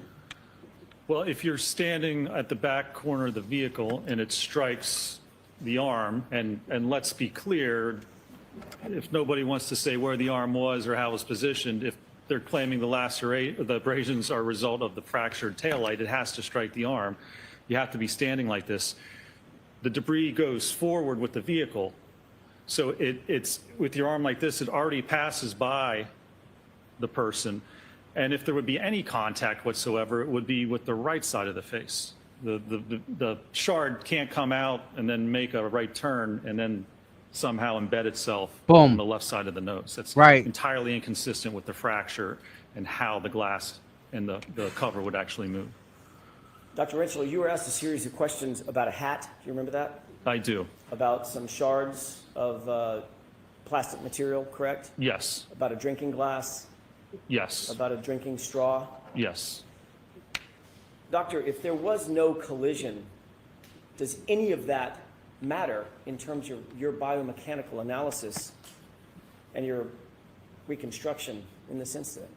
It does not. Why? Well, because if there wasn't a collision, it wasn't that debris or those items weren't a result of that impact.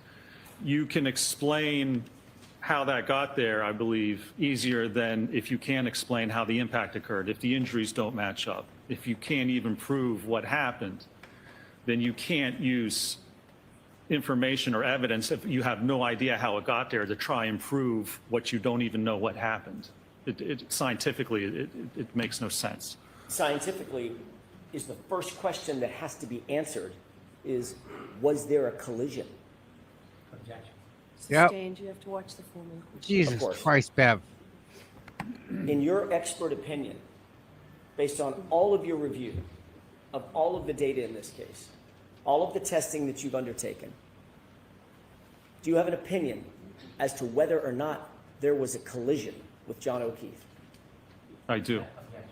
Yeah, I'm sustaining that, Your Honor's comment. In your view, What, if anything? was there evidence of a collision with John O'Keefe? Objection. Sustained.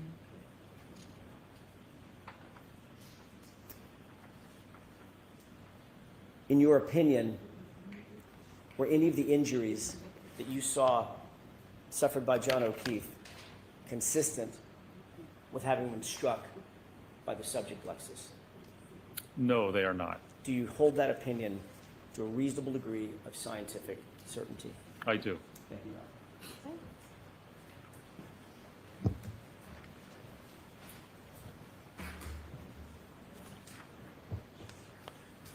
Right.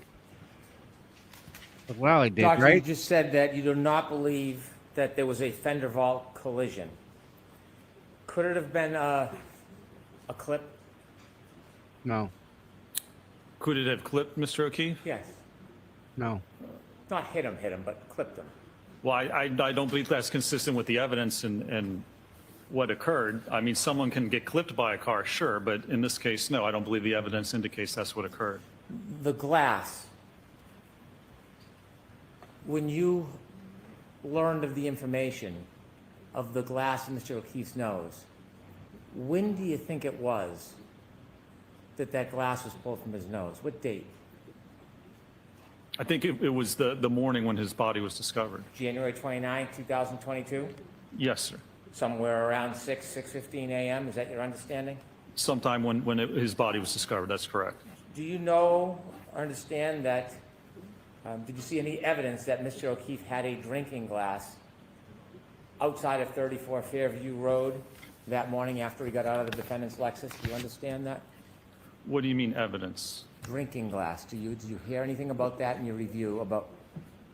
What evidence would there be? Is there a video or a photograph, you mean, of him holding a drinking glass? Because otherwise there's a drinking glass there, but there's no evidence that he had it. We have a clip, right? Okay. Judge, can I come sidebar? Okay. Let's play that video from the waterfall.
Directed verdict. I hope so. Oh, do I hope so?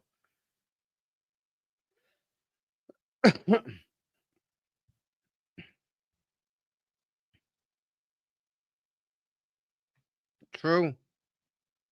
Yep.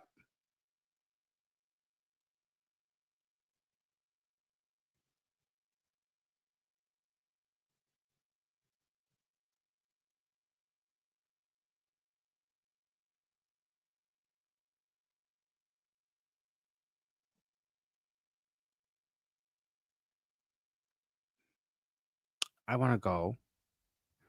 I want to go. Yeah.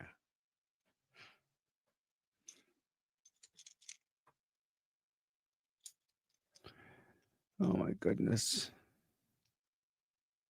Let's see if the judge plays it. See if that ship is sailed already. See if she lets him do it.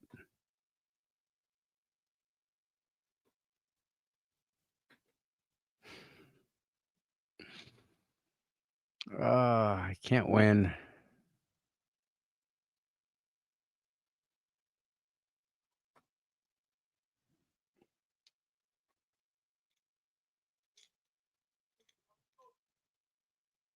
No, I was thinking of getting ice cream. Trying to keep it simple around here. Place up the street that has ice cream.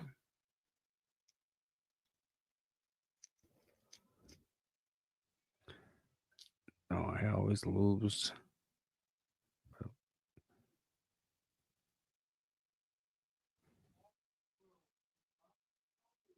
LG is crying across the street.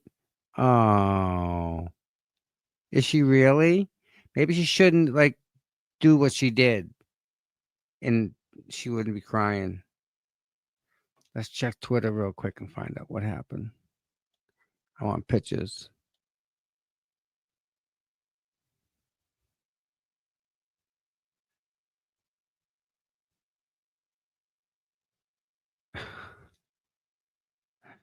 Wow.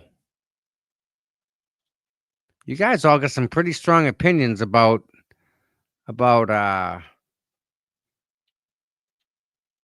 Hank.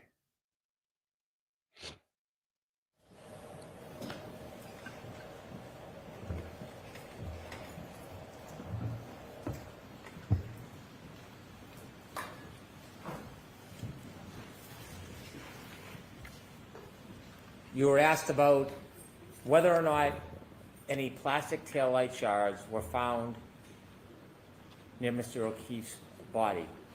Do you know the limits of the search that the Canton Police Department did around Mr. O'Keefe's body? How small of an area they searched when they first went there? I do not know, sir. Did you ever see a video of somebody with a leaf blower blowing snow off the ground? I did see that, yes. And did you see the confined area in which that happened? Well, I mean, I saw the area where he was blowing with the leaf blower.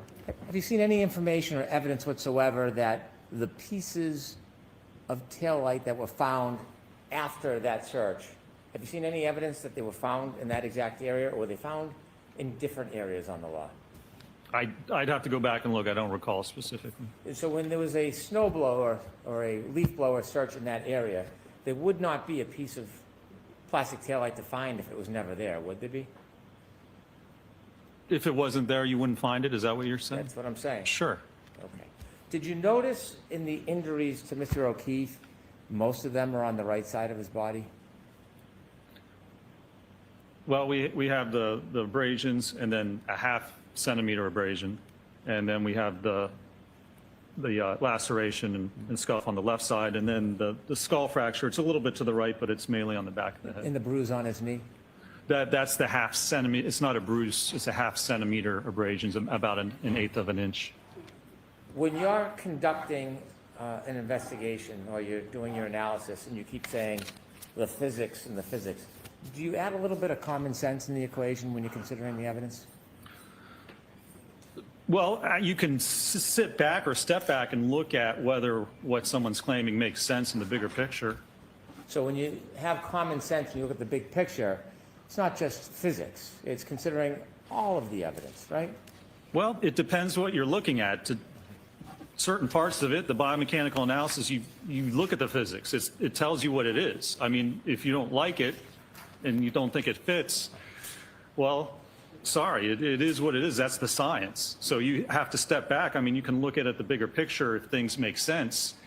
You know, if somebody was standing on the side of the road with their arm like this while an SUV backed up at them and they didn't flinch or they didn't put their arm up, that's kind of the smell test bigger picture. That doesn't make sense. But the physics, you can't deny it. You have to accept what science tells you. You can't deny it. That's the line you were laughing about in the documentary as one of your answers that you were all celebrating, isn't it? Objection. Isn't it? The objection sustained. How'd that tail light break, sir? How'd it break that night? How did, oh, I don't know. There's no evidence of how it broke. I have no further questions. All right, you're all set, Dr. Lynchman. Thank you, Your Honor.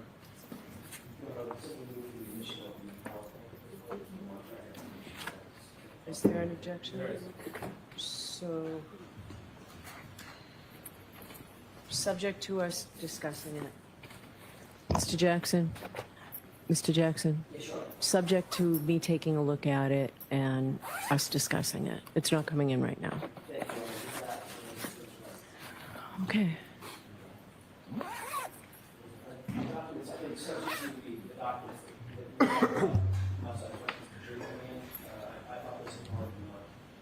They've been marked for identity. Jurors, I'm going to see counsel for a couple of minutes over here. All right.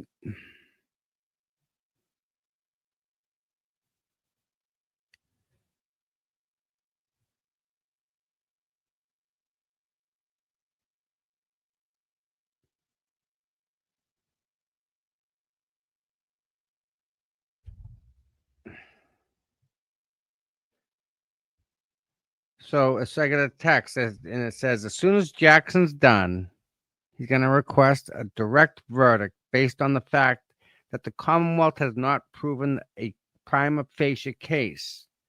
There is no evidence presented in this case that Karen hit John. Hope you guys get that.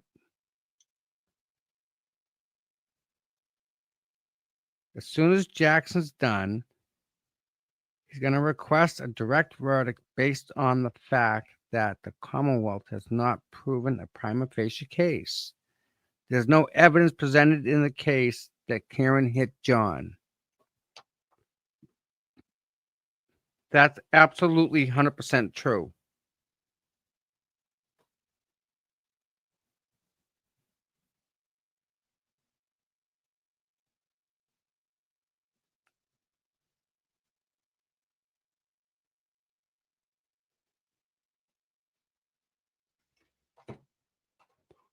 Yep.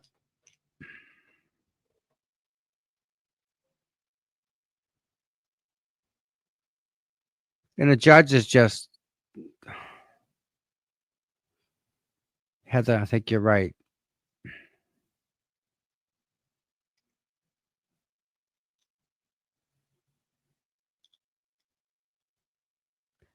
At this point, she's gonna deny everything, right? Think about it. At this point, we just want anything.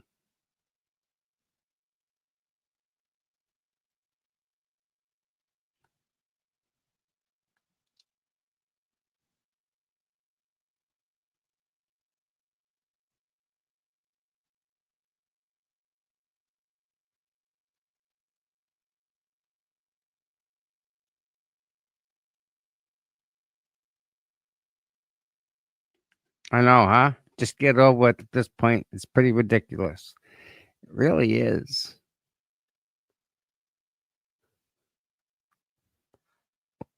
Yeah. I hope the jury sees right through all this stuff and just, you want us to deliberate? Okay. Couple hours later, done. Although I wish that would happen Monday. You know?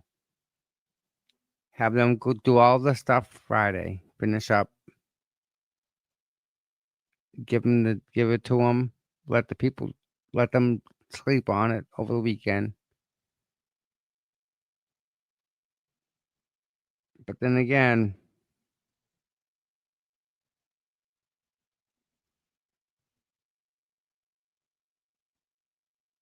it's fair to even have Karen wait another day. I mean, is another day too much to even ask? 'Cause, I mean, her time's coming. Well, they're taking the press passes back from everybody, collecting them.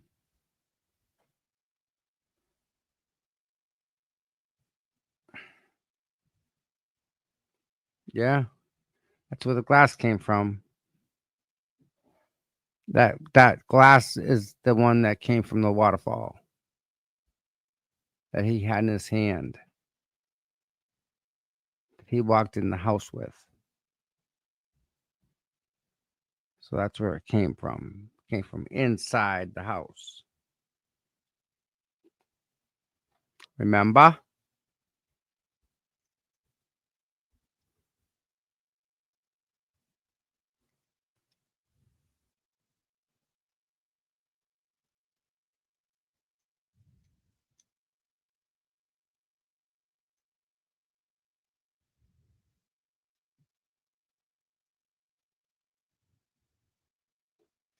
Yeah. Bob, me too. That would be nice if they got it Friday and they came back like an hour later. That'd be something.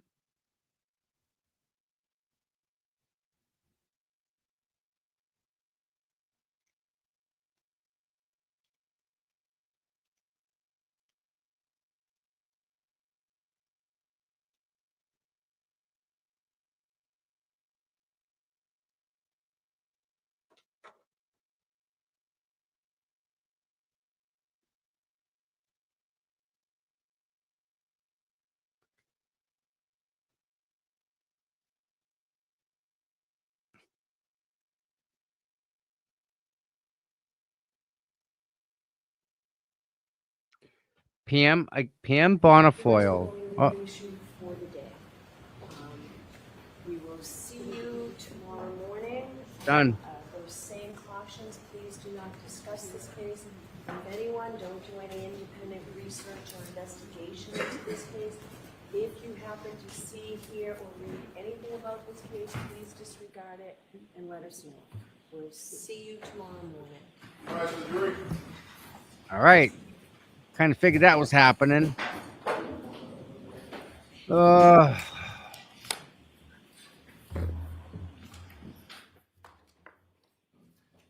8 hours and 44 minutes stream. Man. Listen, PM again sent $5 in Venmo. Thank you very much. And Claire Brown, thank you very much for that. Very appreciative. Maybe seated.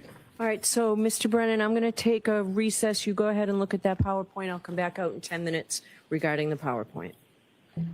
Bonnie Hayes, thank you very much. All rise for the court, please. All right. Who's up here? Renee. Thank you for the $10, Renee. Thank you very much. Yeah.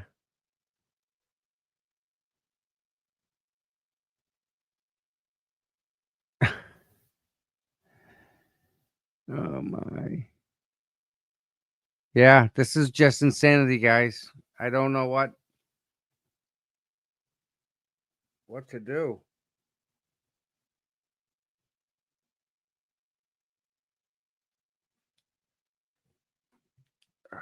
Let me get my charger. Hold on.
Hate that thing.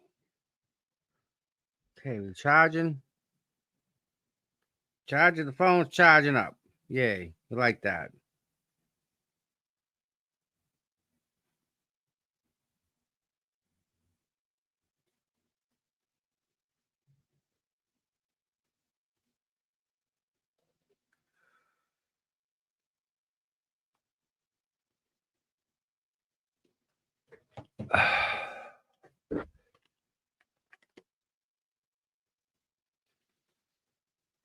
All right.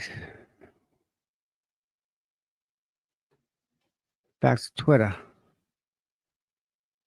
What's this about?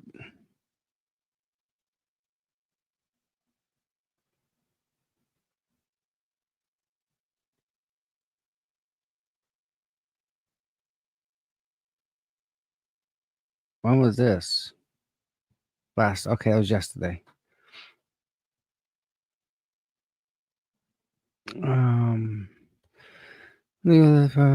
Yeah, I already read that one.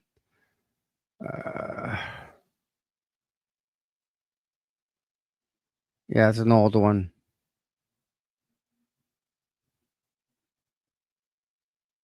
If you guys can see this, let me stop this. So you guys know. Check this out.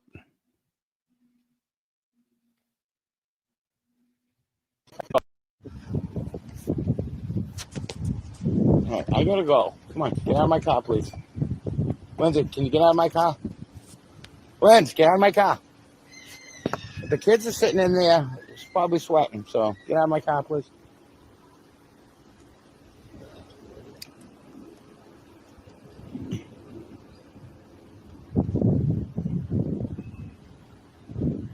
That guy's in jail for violating a restraining order. She's in his car. She pulled up. Get out. Get in his car.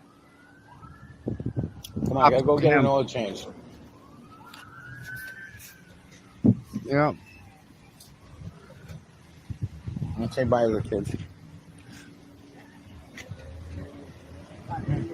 What's that?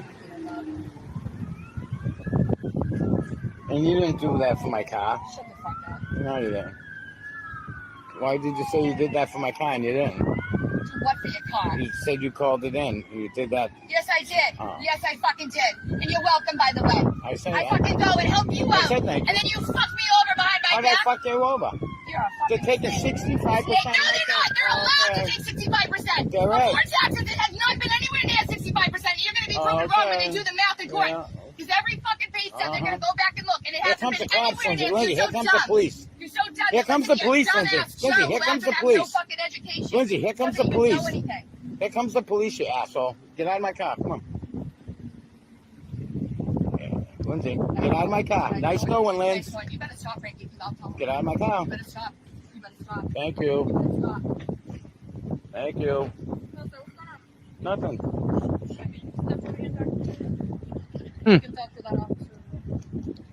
Yeah, that's Frankie. Nothing. I just talked to you. And she's going to come over with my... There you go.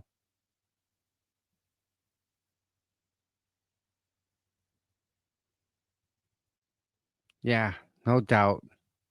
Olivia, ain't that the truth?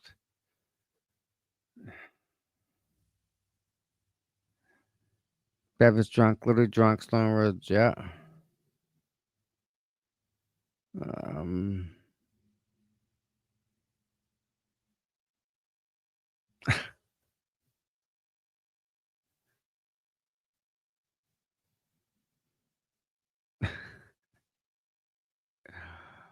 Oh my.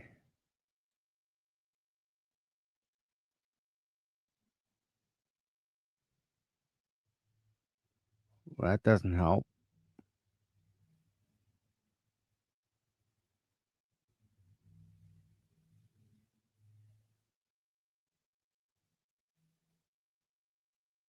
Happy birthday, Kai.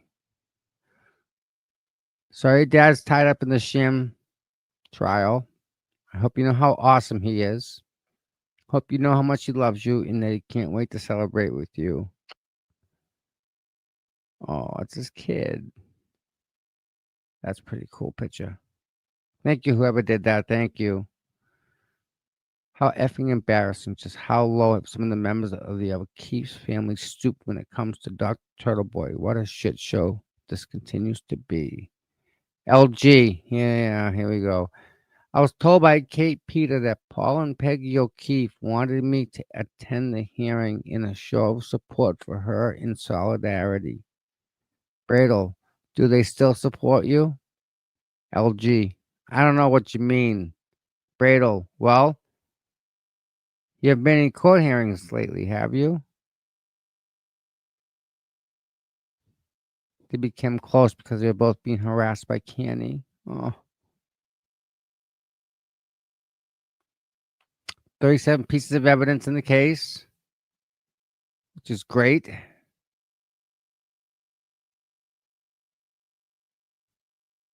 But he continued to follow her? Really?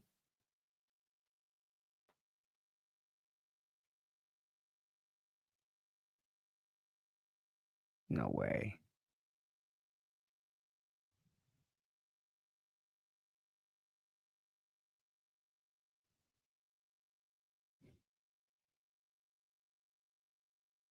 Wow. That's insanity, guys. That's just freaking. God love Jess.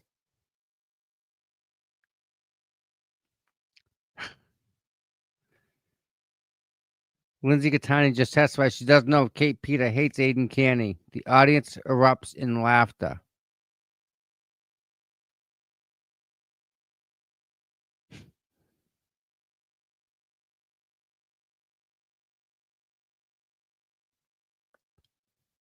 Oh, she bagged herself. Bradle's having an exchange with Lindsay about her writing in a report that she needed to get her son off the bus, but her previous testimony is that she had to get a babysitter to get him off the bus. Huh.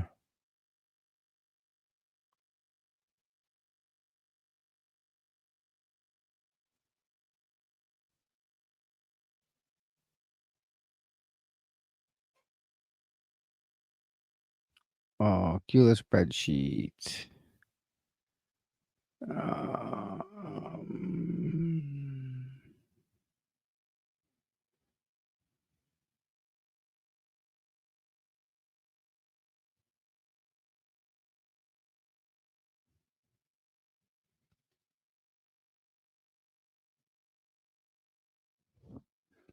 Bradle wants to play the video. Cosgrove objects.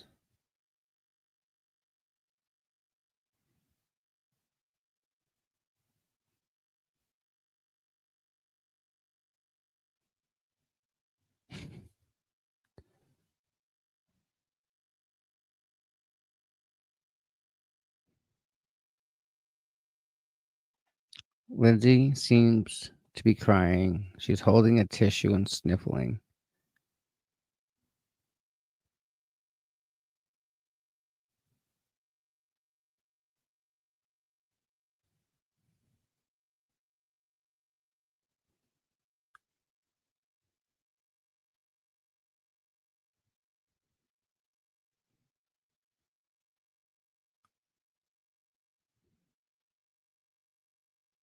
Yeah, that's a whole bunch of lies.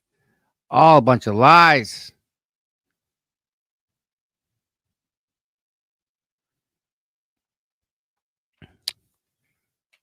Jess Machado, you provided Officer Power on 311 with a big packet of materials, didn't you? I believe so. You signed it, right? I'm not sure if I signed it. Tiny's asking if the packet in front of her is what she provided and if she signed it. Take all the time you need. Lindsay now remembers this was what she submitted to the police. Do you remember the night before Aidan got out of jail? You called him? Gee, it was an accident. But you called him the night before he got out of jail. He got out the next day, and the day after that, he went to this Karen Reed hearing, right? Yes. Bradle is asking if she ever attended a Karen Reed hearing. She says yes. Bradle asks if it was with her then paramour. Tiny says she doesn't know what that means. Oh, Bradle's asking about Lindsay talking to Jen McKay before the day in question. Lindsay says she had been talking to her for quite some time before that.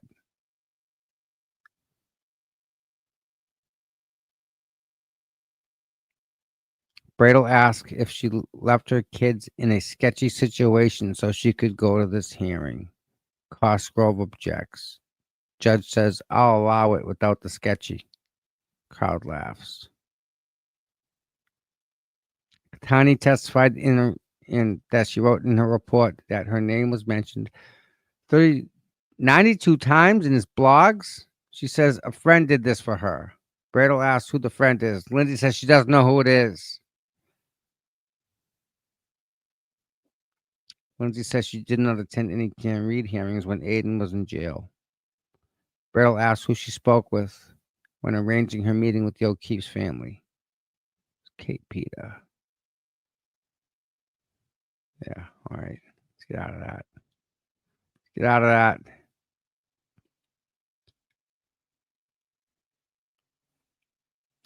Still nothing. Her 10 minutes are more like fucking 2 minutes.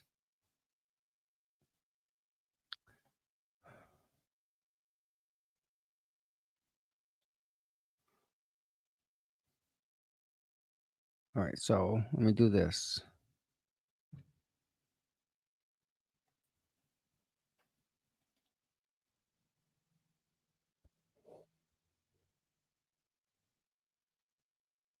All right, everybody, hold on a second.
Yeah, she only released a jury. That's it.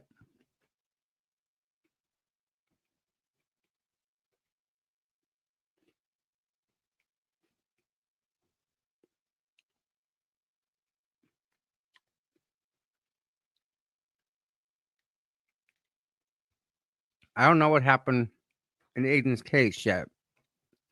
I think he's still over there. Yeah, we're still going, Barry. We're still in session. She only released a jury. That was it.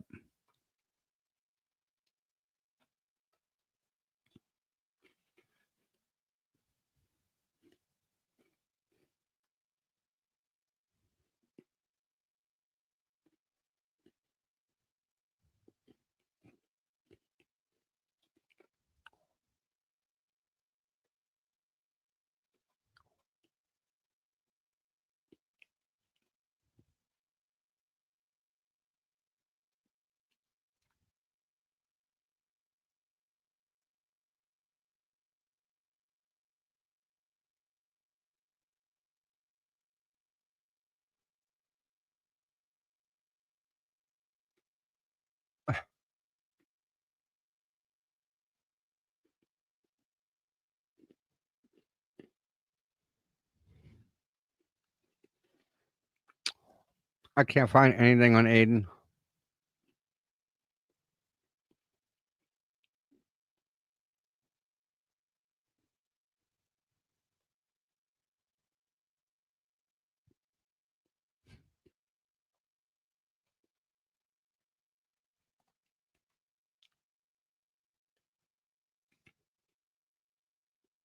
The hell is that? Whoa.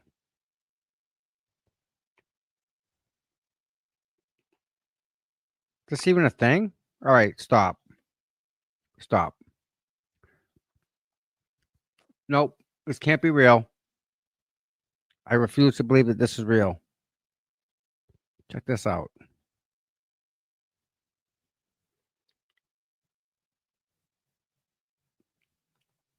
It's like Jimmy's.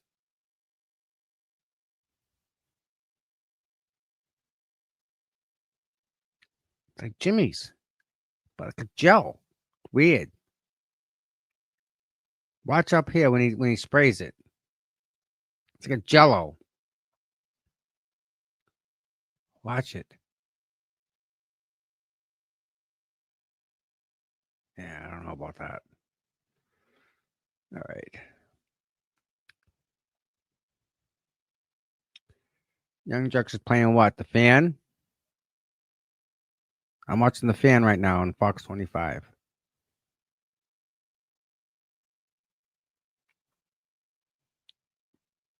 I don't know how the Young Jux is playing it if Fox isn't even playing it.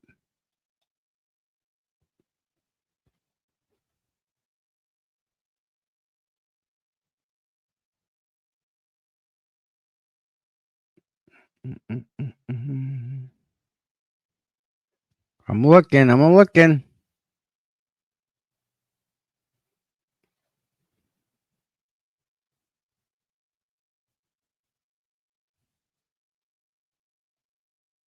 Yeah, Young Jerk's got the fan up too. So we got fans. We got fans and fans. It's only been what, 20 minutes? Yeah, 10 minutes later, Bev.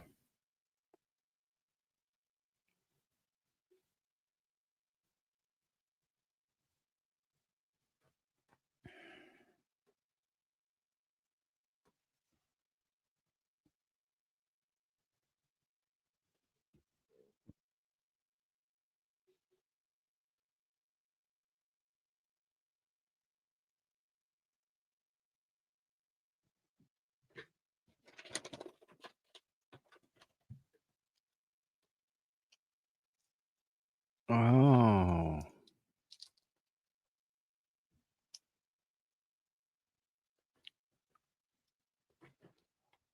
Well, what else?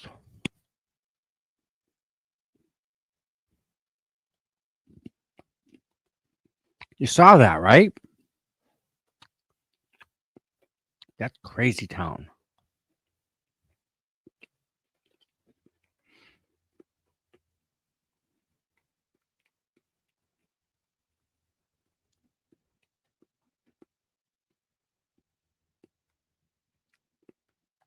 Yep, not testifying.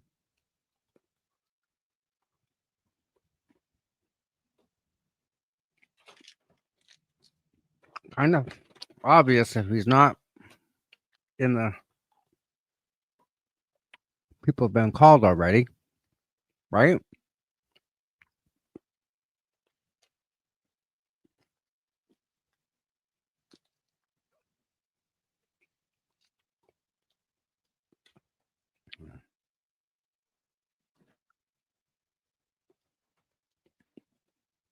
What else we got here? Let me find something else.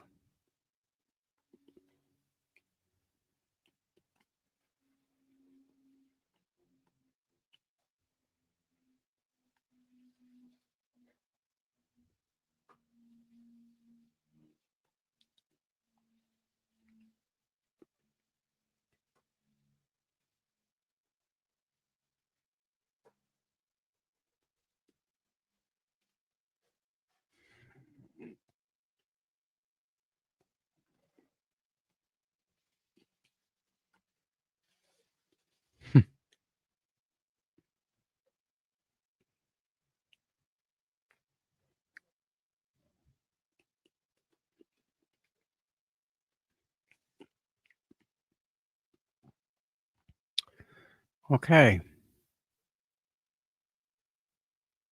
There's nothing.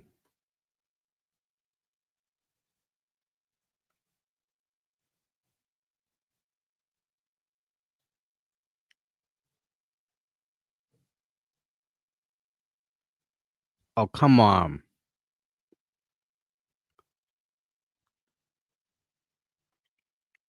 How can they not like that? You know that guy play that's feeding the what do you call it? Oh, what happened there?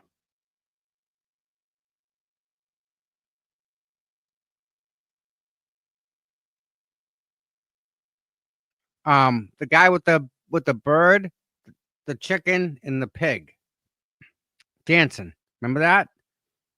People don't like the fact that he's got the bird dancing with the chicken.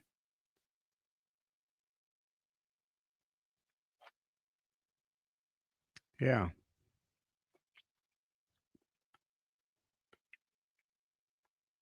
People are complaining about the guy's chicken.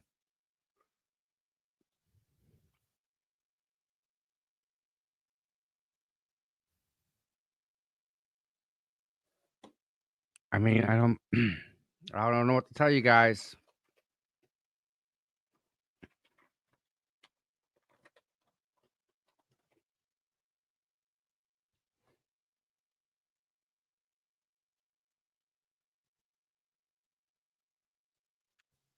Christy Perrin paid $5. Thank you.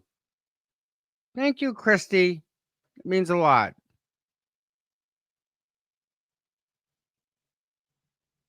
It's nice of you guys to do things like that.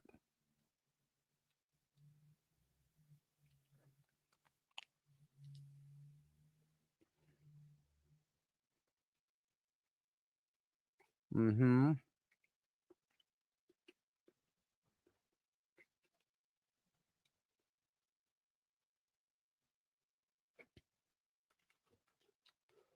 Um,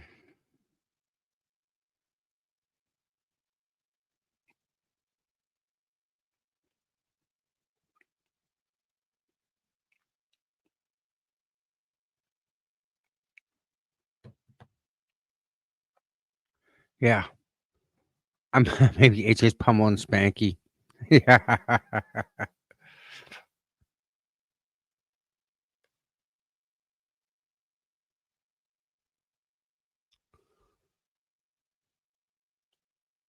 Um,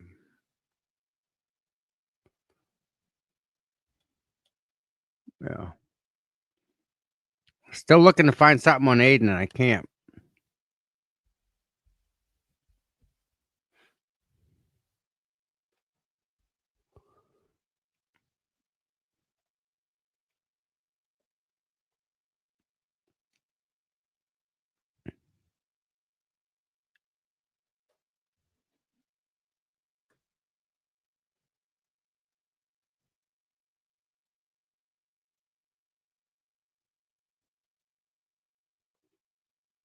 There's some strange stuff out there, boys.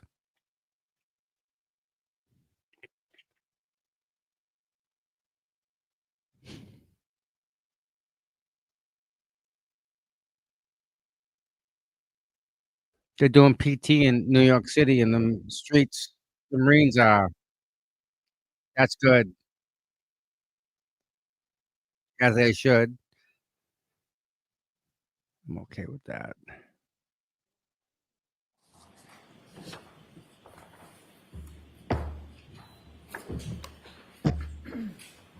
Oh, we're coming back. All right, so I had a minute to look at the PowerPoint. Are you in agreement on the PowerPoint? We're not. I do not want to admit it. I don't think it's substantive evidence. Okay. Mr. Jackson? Exactly the substance of Dr. Welch's Which was not objected to, right? No, the court keeps saying that, yes, there were things that were less like evidence, so yes, there were things that. But did he object to the PowerPoint coming in? It's been, we're all under pressure. I don't know what Mr. Lessing did or didn't do regarding the PowerPoint. That's the question. The question is whether this PowerPoint is admissible, and it is. There's nothing in it. We've taken out all hearsay, discussion, feelings or thoughts, thought processes. These are all tests that were completed and done exactly as Dr. Lewis' PowerPoint was done. Dr. Lewis' PowerPoint was in evidence. This PowerPoint should be evidence. Is there anything in this PowerPoint by way of videos that is not already in through Dr. Wolf? I believe the video of, the drop test is in Dr. Welch's PowerPoint. There are, most of the videos are included, oh, no, I'm wrong. Things have been slowed down. So the videos are the same, but the videos that Dr. Renshaw used because of the side of the case that he was handling, the biomechanics side of the case that he was handling, were slowed down significantly to show the deformation of the arm, the force impact on the elbow, the hand, forearm, about which he testified. So what he did, and I remember asking him this before I saw the PowerPoint, is there going to be anything different? He said, I use the slow motion cameras more than Dr. Wolf does because I need it. Okay, so I need you to tell me tomorrow which slides specifically answered that question for me. Okay, whether they're in evidence or not, and which ones are not, regarding the videos. Suggesting that it's not just the entire PowerPoint? Maybe. I'm going to take a look at it. There's an objection before me now, I realize that. so I have to rule on the objection. So I will take a look at this, okay? Okay. So if you let me know, and if you want to let me know tonight, I can let you know first thing tomorrow. All right. Have you heard briefly? Yes. Very briefly? Yes. I am objecting, it's not admissible, it's hearsay, it's a strategic decision. The past introductions have been strategic. The defense did not object to Dr. Welchers. I did not object to Dr. Wolf's, but that was a strategic decision. I'm objecting. Okay. The defense objected to Shannon Burgess. Only a select amount of documents were allowed. I wanted the whole thing in. I was precluded properly from producing it because it was hearsay and they objected. I'm objecting. Okay. There's no hearsay. They objected to certain slides. We took out the slides. If they had an objection to the PowerPoint, they should have posed that objection before it was displayed for the jury. Well, The jury has now seen the entire PowerPoint. I think it's tactical. It's not strategic. It's tactical. They still like it because it goes to the case. If they didn't want to put certain things before the jury, which is exactly what admitting it into evidence does, brings it before the jury so that they can see it, they should have objected in a timely manner. When they objected, they chose certain slides, certain data on certain slides, and we took all of that out at their request and at the court's instruction. We did that with the court's instruction, with the Commonwealth's instruction, and there was no objection to playing before the jury. Given the fact that it's been displayed in, not in part, in whole, as it now assists for the jury, assists for the court for quadruple K for identification, it should be admitted. okay. Just like Shannon Burgess, it's no different. All right. Shannon Burgess's PowerPoint is in evidence. So, Mr. Jackson, when you let us know which slides answer my question about slides that are not in evidence and you want to put in evidence, the videos, just the videos, let me know that. And if need be, I'll hear you all on this tomorrow morning as well. Okay. All right. Is that it for today? Will we see everybody just tomorrow morning? What else do? Mr. Leslie needs to, I didn't mean to interrupt. After the defendant rests, we will not be calling any witness, putting on any further evidence. Okay. All right. Your Honor, it's late in the day. We would like to review motion for required finding of not guilty at the close of all evidence. It won't be a lengthy argument, but I'm happy to be heard on that in the morning if the court prefers when we got tomorrow morning. Okay. Is that all we have left now? I have no idea what Mr. Alessi wants to talk about, but would it? I'd like to respond to that, Your Honor, and the answer is, given Mr. Brennan's answer with no more witnesses, my issue is moved. Okay, great. So, The only other technical thing is we need to move in the 3 items of evidence, the documents associated with the sweatshirt. I think they've been marked for identification. no, they were marked as evidence, right? They're marked as exhibits. Yeah, they're exhibits. But no, they're come into evidence, Your Honor. I mean, ruling that Are they? I thought they were marked as identification, not evidence. They're an evidence, they're in. If it's identification. So I need to find that. It would be my intention that they get put into evidence. I'm not going to display them and bring a jury in just to see those at this point. I'm not asking for that. Okay. As long as they're in evidence and I can use them in closing argument, then so be it. clarity, Your Honor, there are exhibits, I have Y. So that's not an exhibit, Mr. Alessi, if that's how it marked. That's identification. I have a different parlance, I'll use this court's parlance. Yes, it's YYY, ZZZ, AAA, BBB. So that means that, all right, so that's for identification. Letters are identification, numbers are exhibits. Your Honor, I understand that. We all know what we're talking about, and Your Honor agreed that they're going to be in evidence. Right. So, and I've ruled that they're in evidence. I just need to know for this record whether they're in evidence or not. What you tell me, you just told me they're in evidence. They're not. They're exhibits. They're identification. Now they will become exhibits. Can we do that now? Do we have them? Where are they? Oh, Jim, they're in there? Okay. Yeah, and Your Honor, my whole point in wanting to be heard is that they're not in evidence, and I want to make sure they did it. That's my point.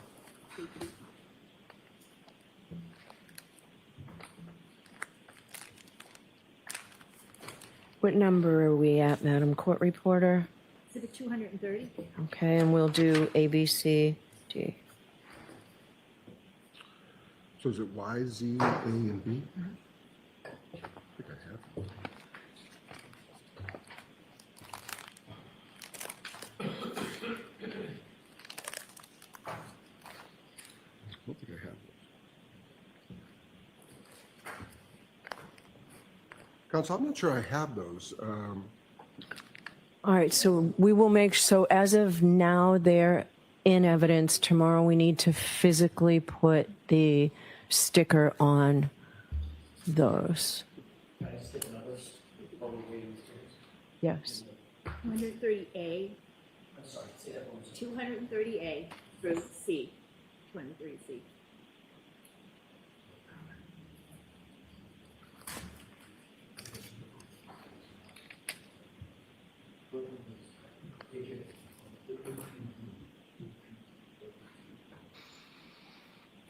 All right. Council, there are four, Four of them, A through D. just so the record, this is limited in 10 different things.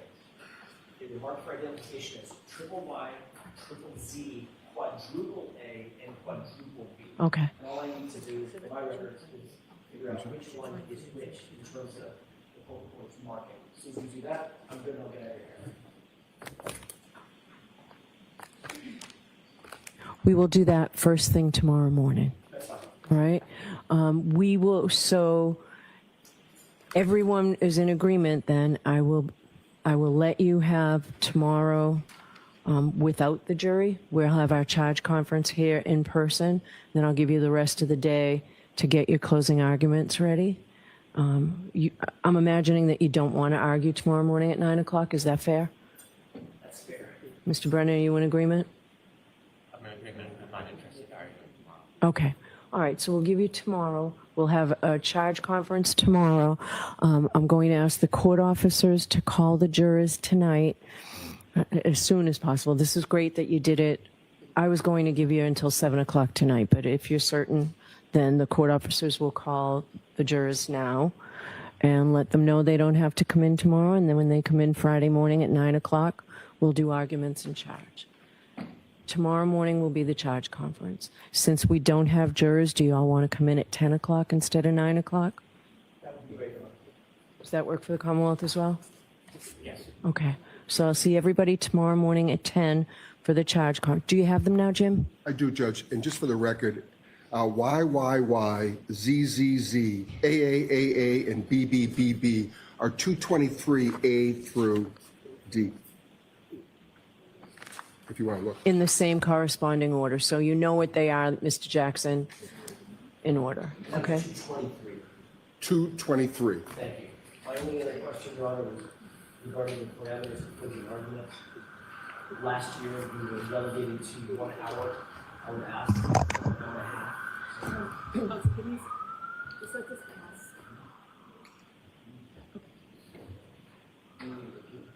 No, I got it, but now you can go. I would ask for.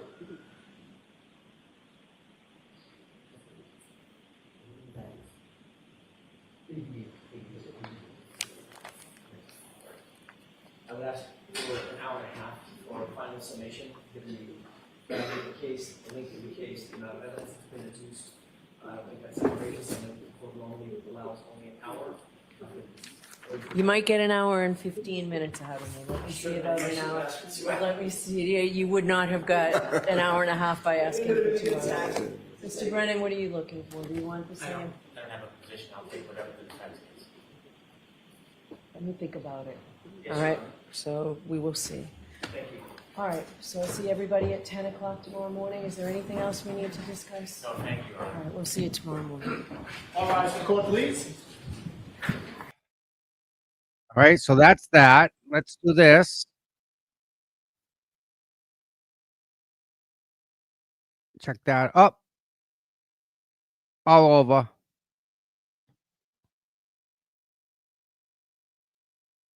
All right, that's all over too. I thought I had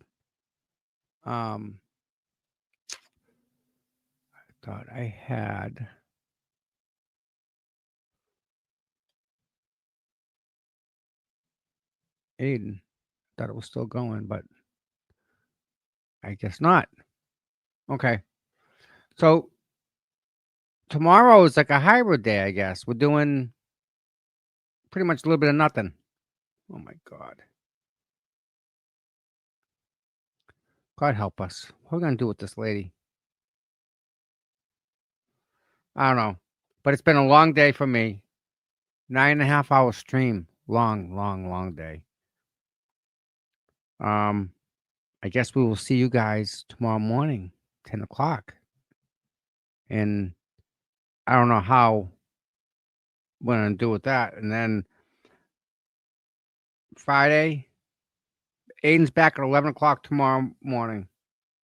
Okay. Now, all right. No jury. So tomorrow will be an early day. Aiden's, we're on at 10 o'clock here, but Aiden's coming back at 11. So I don't know if tomorrow morning, if I go to court in the morning for 10, it may help us out in the morning traffic wise, right? Maybe, we don't know. Maybe I just stay here and sleep in till like 9:30 and call it a day. I like that idea. All right, everybody. With that said, thank you all for being here. Again, we had a great day. Please hit the like and subscribe on the way out. If you want to become a member, I strongly suggest it. Everyone that sent the Cash Apps and the Venmos, thank you so very much. It's very, very, very much appreciated. And for everyone else that's here, you're just appreciated too. You're all wonderful. Love you all. And we'll catch you all in the morning. Sleep well.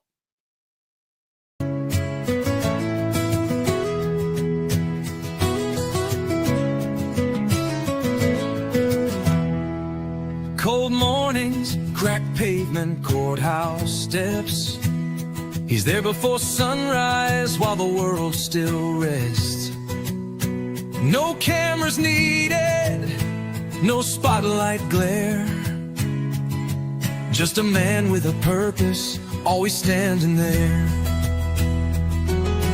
Facing the crowd, but the fight in his veins. Truth in his hands, pushing through the rain. Karen sees him, she knows what it means when you've got boots on the ground and you fight for your dreams. Boots on the ground, day after day, standing for truth in the hardest way. No fame, no glory, just a promise kept. Tom CPU, you never left. He don't ask for credit, don't ask for praise. Just fight in the good fight in 1,000 ways. When the cameras fade and the voices die, he's still right there, never asking why. He's got a handshake that you can trust, eyes that don't blink when it comes to us. Karen smiles because she knows it's true. She's got a soldier and his name's CPU. Boots on the ground, day after day, standing for truth in the hardest way. No fame, no hoarding, just a promise kept. Tom CPU, you never left.